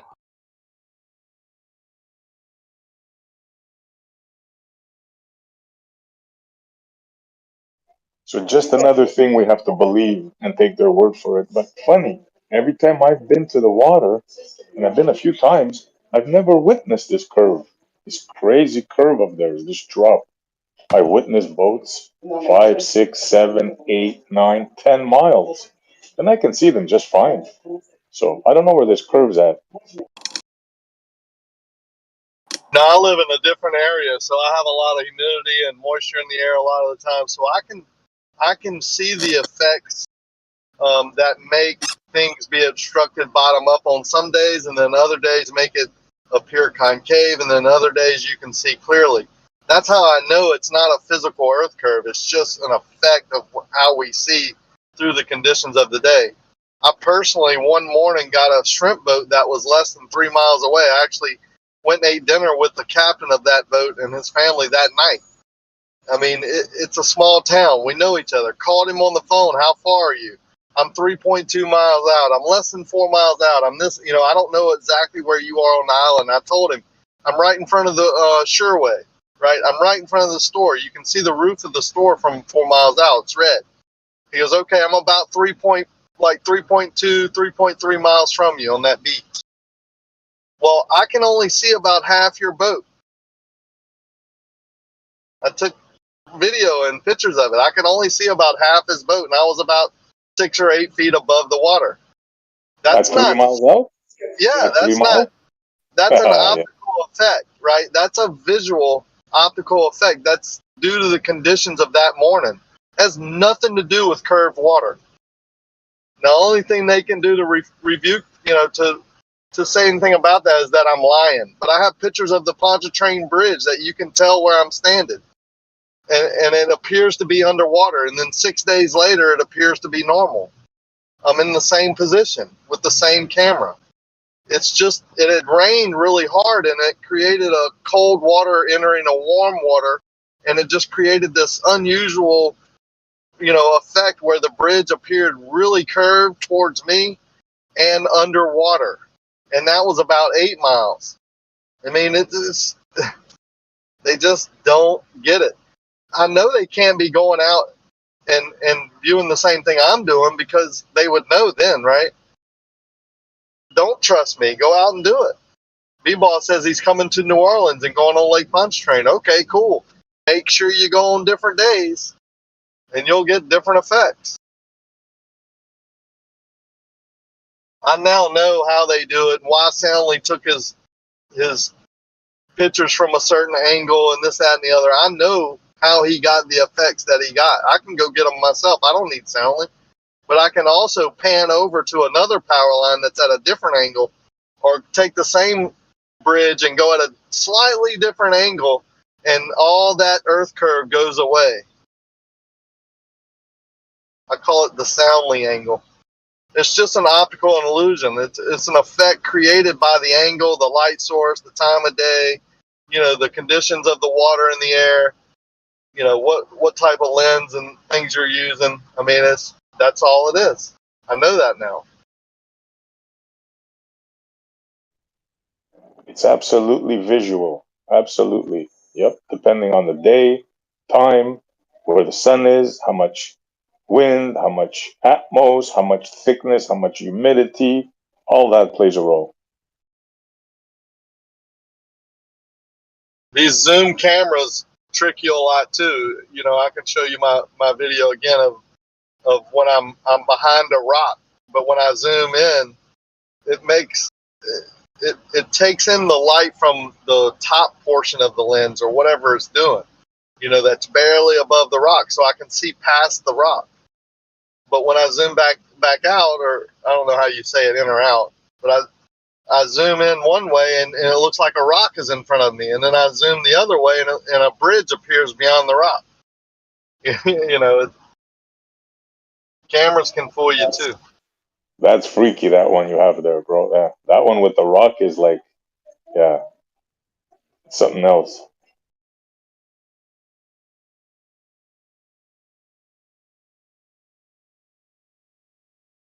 The other only one thing you I have- can say is that the light comes in on the top of the lens when you're zoomed all the way out or something like that. Like it receives the information from a different portion of the lens at different focal lengths, because that's the only thing that changed.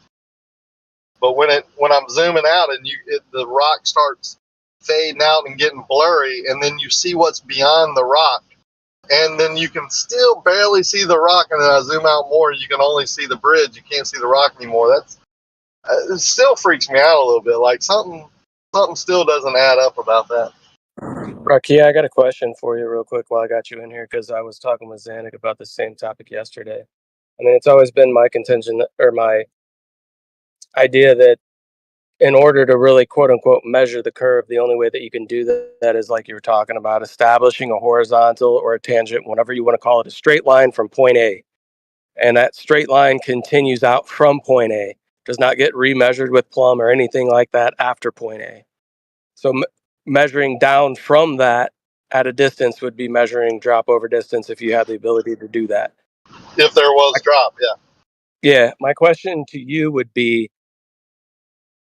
how far would you accept the accuracy of a theodolite or an auto level just for the sheer like optical measurement of you're putting your crosshair on a specific spot on a story pole where you're marking that story pole and then continuing to leapfrog? Like what would you say is the max that you would want to do that to be accurate? Under good conditions on land, I would say 400 feet. Over water, I would say 200 feet on good conditions. 400 feet, which would be roughly, so that's a little over a football field. Yeah, I mean, that's under good conditions and over land. When you get over the marine layer, you get that mist or that different, medium that you're looking through. I would take it down to 200 feet max. Yeah, I would say even on land, would it be safe to say 200 is probably our max to just eliminate conditions altogether? 200 feet. That's what most professional surveyors do, just to make sure they're getting accurate measurements, but they have to be extremely accurate. If you're doing a mile or two at 400 feet, you're going to get so many plus and minuses, it's going to even out. Like, it's not going to create a drop. You understand? A mile or two at 400 feet. Yeah. No, I was just thinking, if you're establishing this horizontal or this tangent, whatever, depending upon the shape below it, and you're doing this leapfrogging, would you feel comfortable with 200 feet? 200 feet being the max? Yeah, I definitely would. I mean, it's time staking, but you get more accuracy that way. Right. Do you think you would? So it would take a lot of time and it would take a decent amount of distance, but would you say, in order to see or ensure that you're not just making a small error? Because I feel like if you only did it for a quarter of a mile or a half a mile or even a mile, there's a possibility of like some sort of small error that's not going to be it's not going to be a definitive measurement, because you might have some very small error that's going to be within that short measurement. Would you say you'd have to do something like 3 or 4 miles? We planned on doing 4 miles when we did it.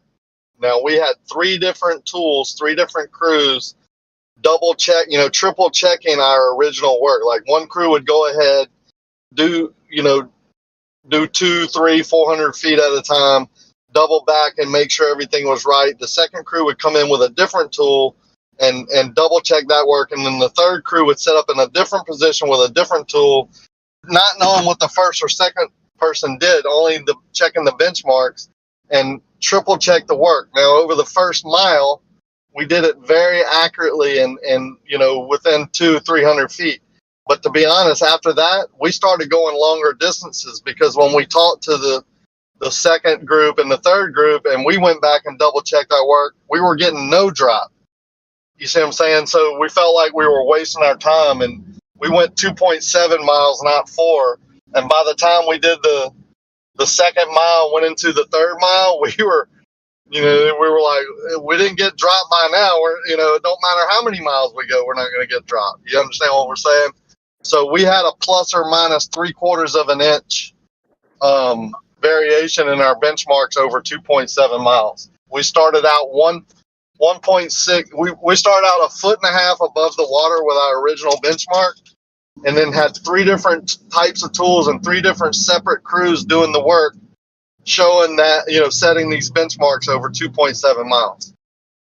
It was a bitch, bro. I'm talking about, it was, people say, won't you do it again? Won't you? No.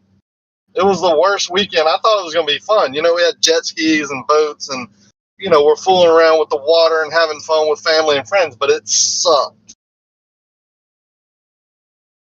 Gotcha. So you measured nothing there. So you said you started making it longer. So you started making your shots longer, and they were still becoming accurate with no drop over distance? Yeah.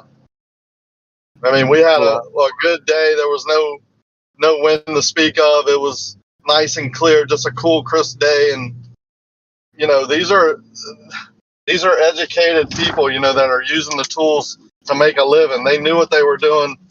We trusted each other. It's not like people are hedging or, we were all Globers.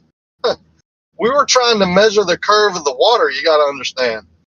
Yeah. We weren't trying to prove flat Earth or disprove the globe. We were trying to measure the water curving. So are you familiar with how far, was it Bob the Science Guy maybe, that did something allegedly in his backyard? Do you know how far that distance was? I think it was a 1/2 mile over a lake. So 1/2 mile, were you guys doing any shots a 1/2 mile, or would you say that's way too far? No way. That's way too far. That's a waste of time. Like, right. We only went further in hundreds of feet because when we were doing it as accurate as we could, 100, 200, 300 foot, we were getting no drop. We were getting plus or minus 1/4 of an inch over the first mile. Like, what I'm saying? Each group is verified. What I'm saying? We were verifying each other. There was no drop to be found. We couldn't believe it. Like, this is after I went to Lake Pontchartrain and viewed, what I thought was the bulge of the water blocking my distant shore. I just thought I'd never really recognized it before, and I never had the camera to zoom in and see it. You understand what I'm saying? I'm a Glober at this point. But when I went back and tested the lake, and then I went back to Lake Pontchartrain, I did the measurement on a different lake. But when I did the observation on Lake Pontchartrain again, there wasn't a bulge of water in my way. I could see the distant shore from the same spot with the same camera and all that. It was just different conditions.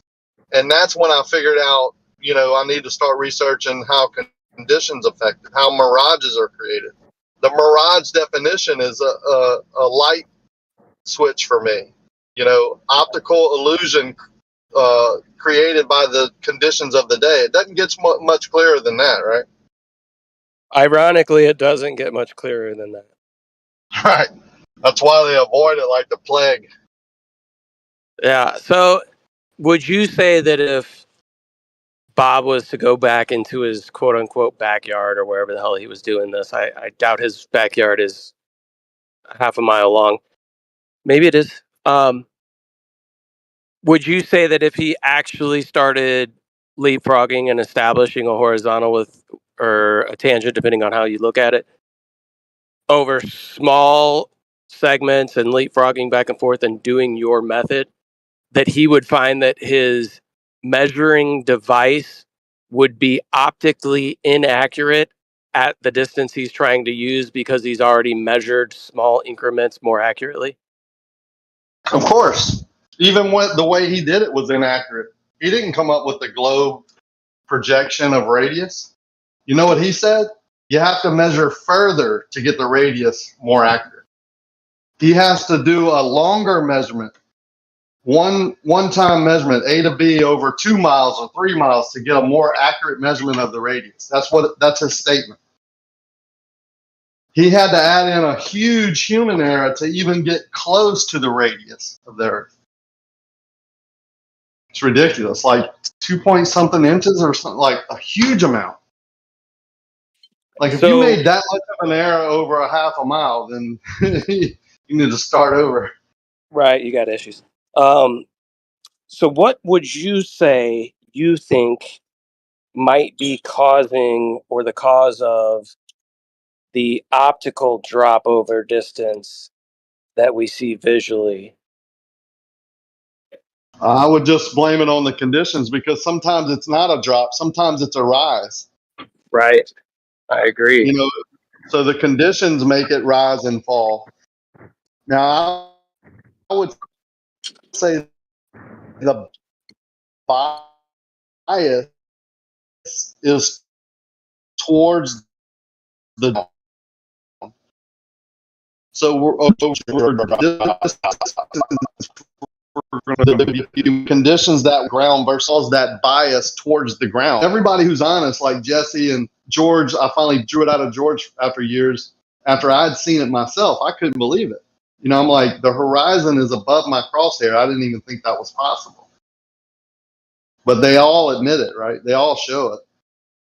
That's just proof that it's the conditions. It's not a physical, thing. They don't not admit it now. They admit it. And Xanax admitted all this to me before. He's just reneged. He's starting over. It's like a loop.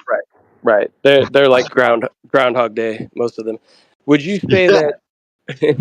Would you say that it's common to see that drop over distance because our common atmospheric conditions are just kind of presenting the world to us in that way a bulk of the time, and that possibly when they went to establish the radius of the Earth using optical measurements to do so, meaning aiming telescopes at the horizon like Alberuni and doing things like that, that they came to an average of how much that drop appears to be over distance, and they just kind of went with that, so that when you do look at the world or you try to measure it optically, not in the way that we were talking about by establishing a tangent and then measuring down to the surface, but solely based on, I've leveled this piece of machinery, I'm using my crosshair as the tangent or the horizontal line, and I'm getting this drop over distance. Therefore, this is confirming the globe, which was actually built off of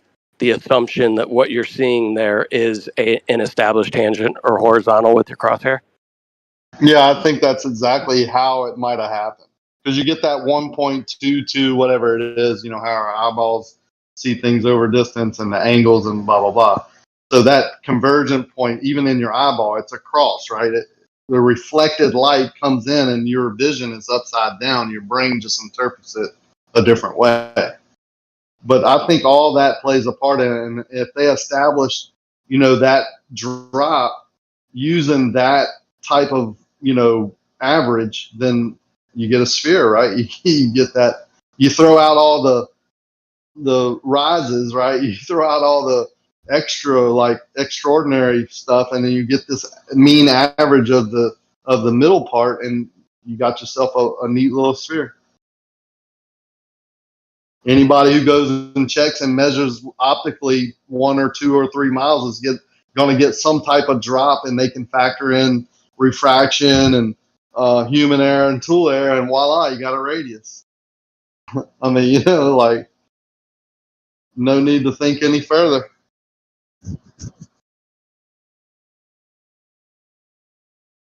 Yeah, I find But it I'm funny with that I'm with I find it funny that we all have eyeballs, right? And we know that there's lenses within the eyeball. We know that we have a back portion of our eye that receives light that's curved as well.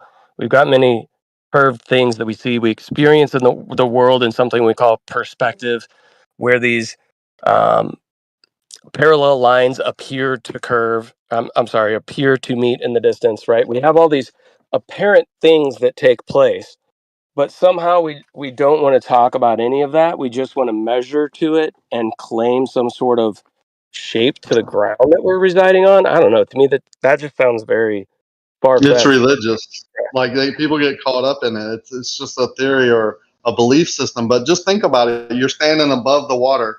You know, you're in what they call air, but it's just a different volume of water. You're looking down into the water, and that fish is not in its position, right? It's lower than it actually is. So now dilute that a little bit into the air over distance. You're kind of doing the same thing, looking through water, right? I mean, it's very similar. It just might not be, you need more distance to create the same effect. That fish in the distance or that building or that whatever is not in its actual position. If you actually, throw it where you think the fish is or shoot your dart where you think the fish is, you're not going to hit it, right? It's same thing in the air. That's the way I see it anyway. The Yeah, foreground and background are totally different.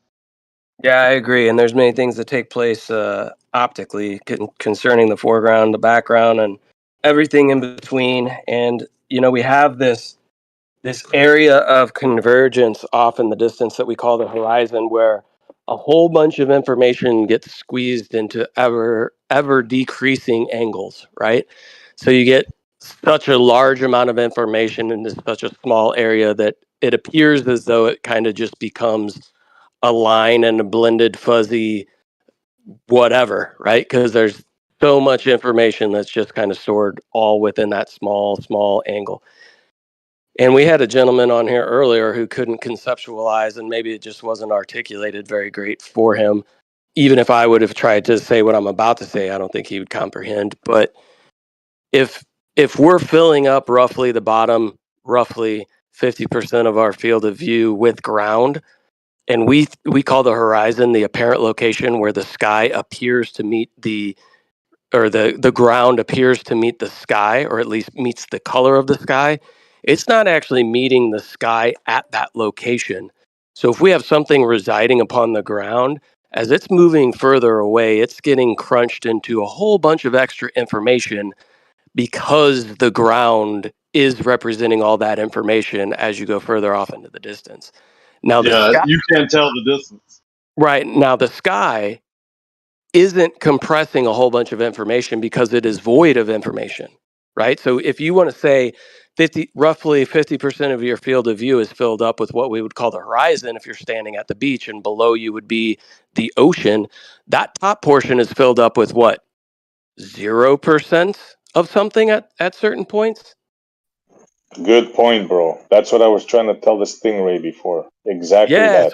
so if there's not a cloud in the sky, 0% of what you're viewing is above that horizon line, where the other 100% of what you're seeing optically is below it.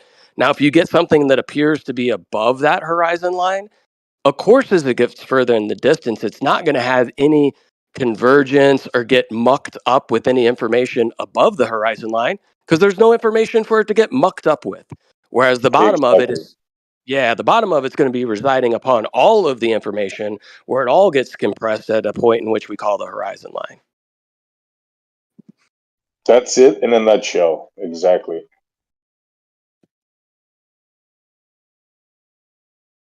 I just don't Rocket understand why science, that's this is like, not. Yeah.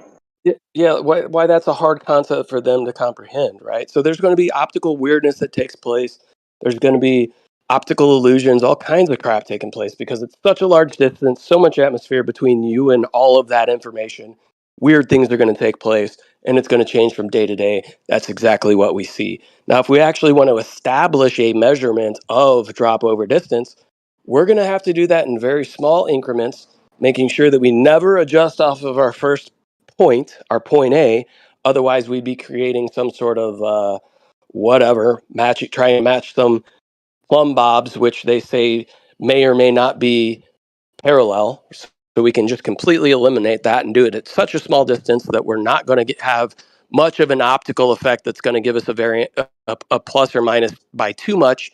And once we establish that and we try to measure down, we should be getting drop over distance, should be very apparent, should be within 3 or 4 miles. It should be extremely apparent that when measuring down from that established horizontal or tangent, that you're getting drop over distance. Yeah, this is not hard. This is not hard to understand. They just skew it and they try to reword it, and this is very simple. Yeah, because I was trying to talk to Zanuck about that same thing, right? The exact same thing that Reki and I were just talking about. And he's trying to interject into the, well, that's because you don't understand, because when you go to that second point, your plumb bob is not, I'm like, I'm not saying anything about a plumb bob. I'm not talking about establishing anything at the second point. And it's just a constant straw man throughout the whole entire conversation to just lay out what may or may not be the best possible way to establish whether there is drop over distance. And isn't that what this whole entire conversation is about? Is there drop over distance?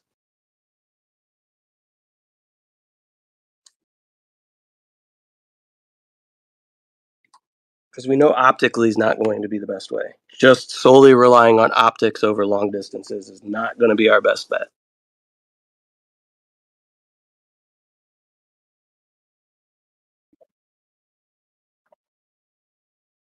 They don't have a foot to stand on. Like on this issue, there's no way out of it.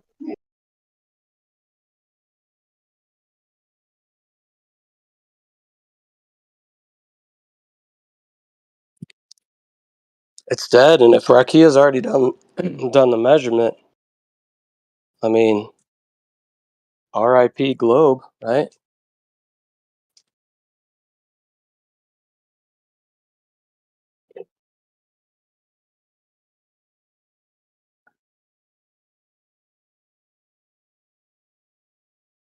I do feel like it would be a very difficult task to establish those points and try to do it all over water. I feel like that would be crazy.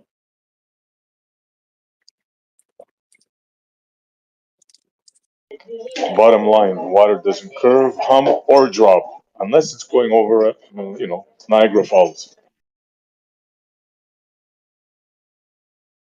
There you go. Drop over distance. Pack it up. Earth's the globe. Niagara Falls. Boom. Proof. Done. Yeah.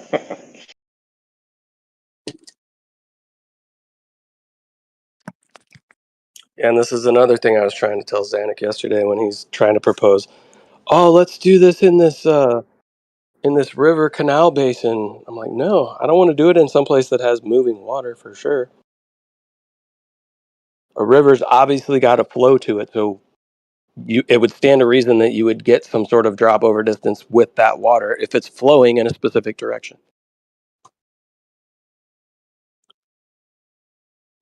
If it's flowing, it's dropping. It's as simple as that. Correct. Yeah, that's why I was trying to say that the spot he was trying to choose is horrible. And he wouldn't even agree to that point. I'm like, dude, if the water's flowing, it's on a. He even gave me the spot. I'm like, this is on a river. This is all river fed. This is everything. If we put a dam at one end of it, it would start to back up and flood things because it's flowing. Let me guess, was it the St. Lawrence River?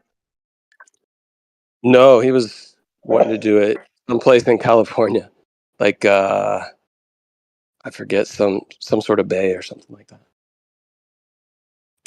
Yeah, because we all know Zanuck famously says that the St. Lawrence River flows uphill. So. Isn't the St. Lawrence River the one that they that you can skate on in the wintertime? Part of it up near Ottawa, yeah. That's the same system basically, yeah. Is there a fairly decent stretch of that that's at least like a mile or two that's perfectly straight? Way more than that, bro. I forget how many miles it is. It's way more than that. Yeah. But that's straight though. Like you'd have a straight shot to be able to do like some type of like experiment with lasers and stuff like that. I'm not sure about that. I'm not sure if it's like dead straight. Yeah, not sure. I wonder what the longest straight portion of that would be, because that would be a good spot to be able to do like a laser test over distance, right? Because you could get your stuff above uh, what any like undulations that might be in the ice, and you could have a straight shot across frozen water, which might be good. Good place. Yeah, we've talked about it before, and we said how long it is, but I forget, bro. Yeah, this has been brought up before. But I guess even then, so if now here's something to think about. Hold on, before you move off the point, the length of the St. Lawrence River is 1,200 kilometers. Okay, how long is that in American? I knew that was coming. Quick second, 1,900 miles. No, wait, this isn't right. No, hold on a second. Sorry, the St. Lawrence River runs 3,058 kilometers, 1,900 miles from the farthest headwater to the mouth. Blah blah blah. I don't know what the straight section is of it, but that is the length that is reported as per the Googles.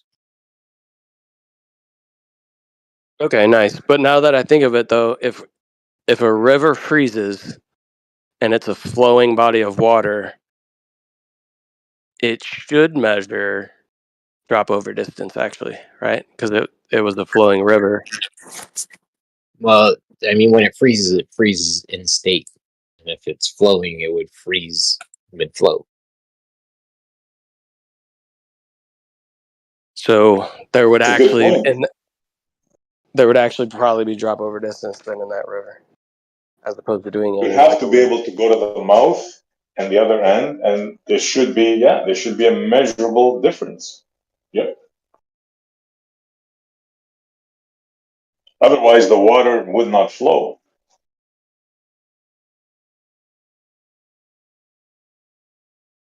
Yeah, I mean the mouth would be the crown, and then the quote downhill sections should be showing the drop. That would be the drop over distance that we're looking for.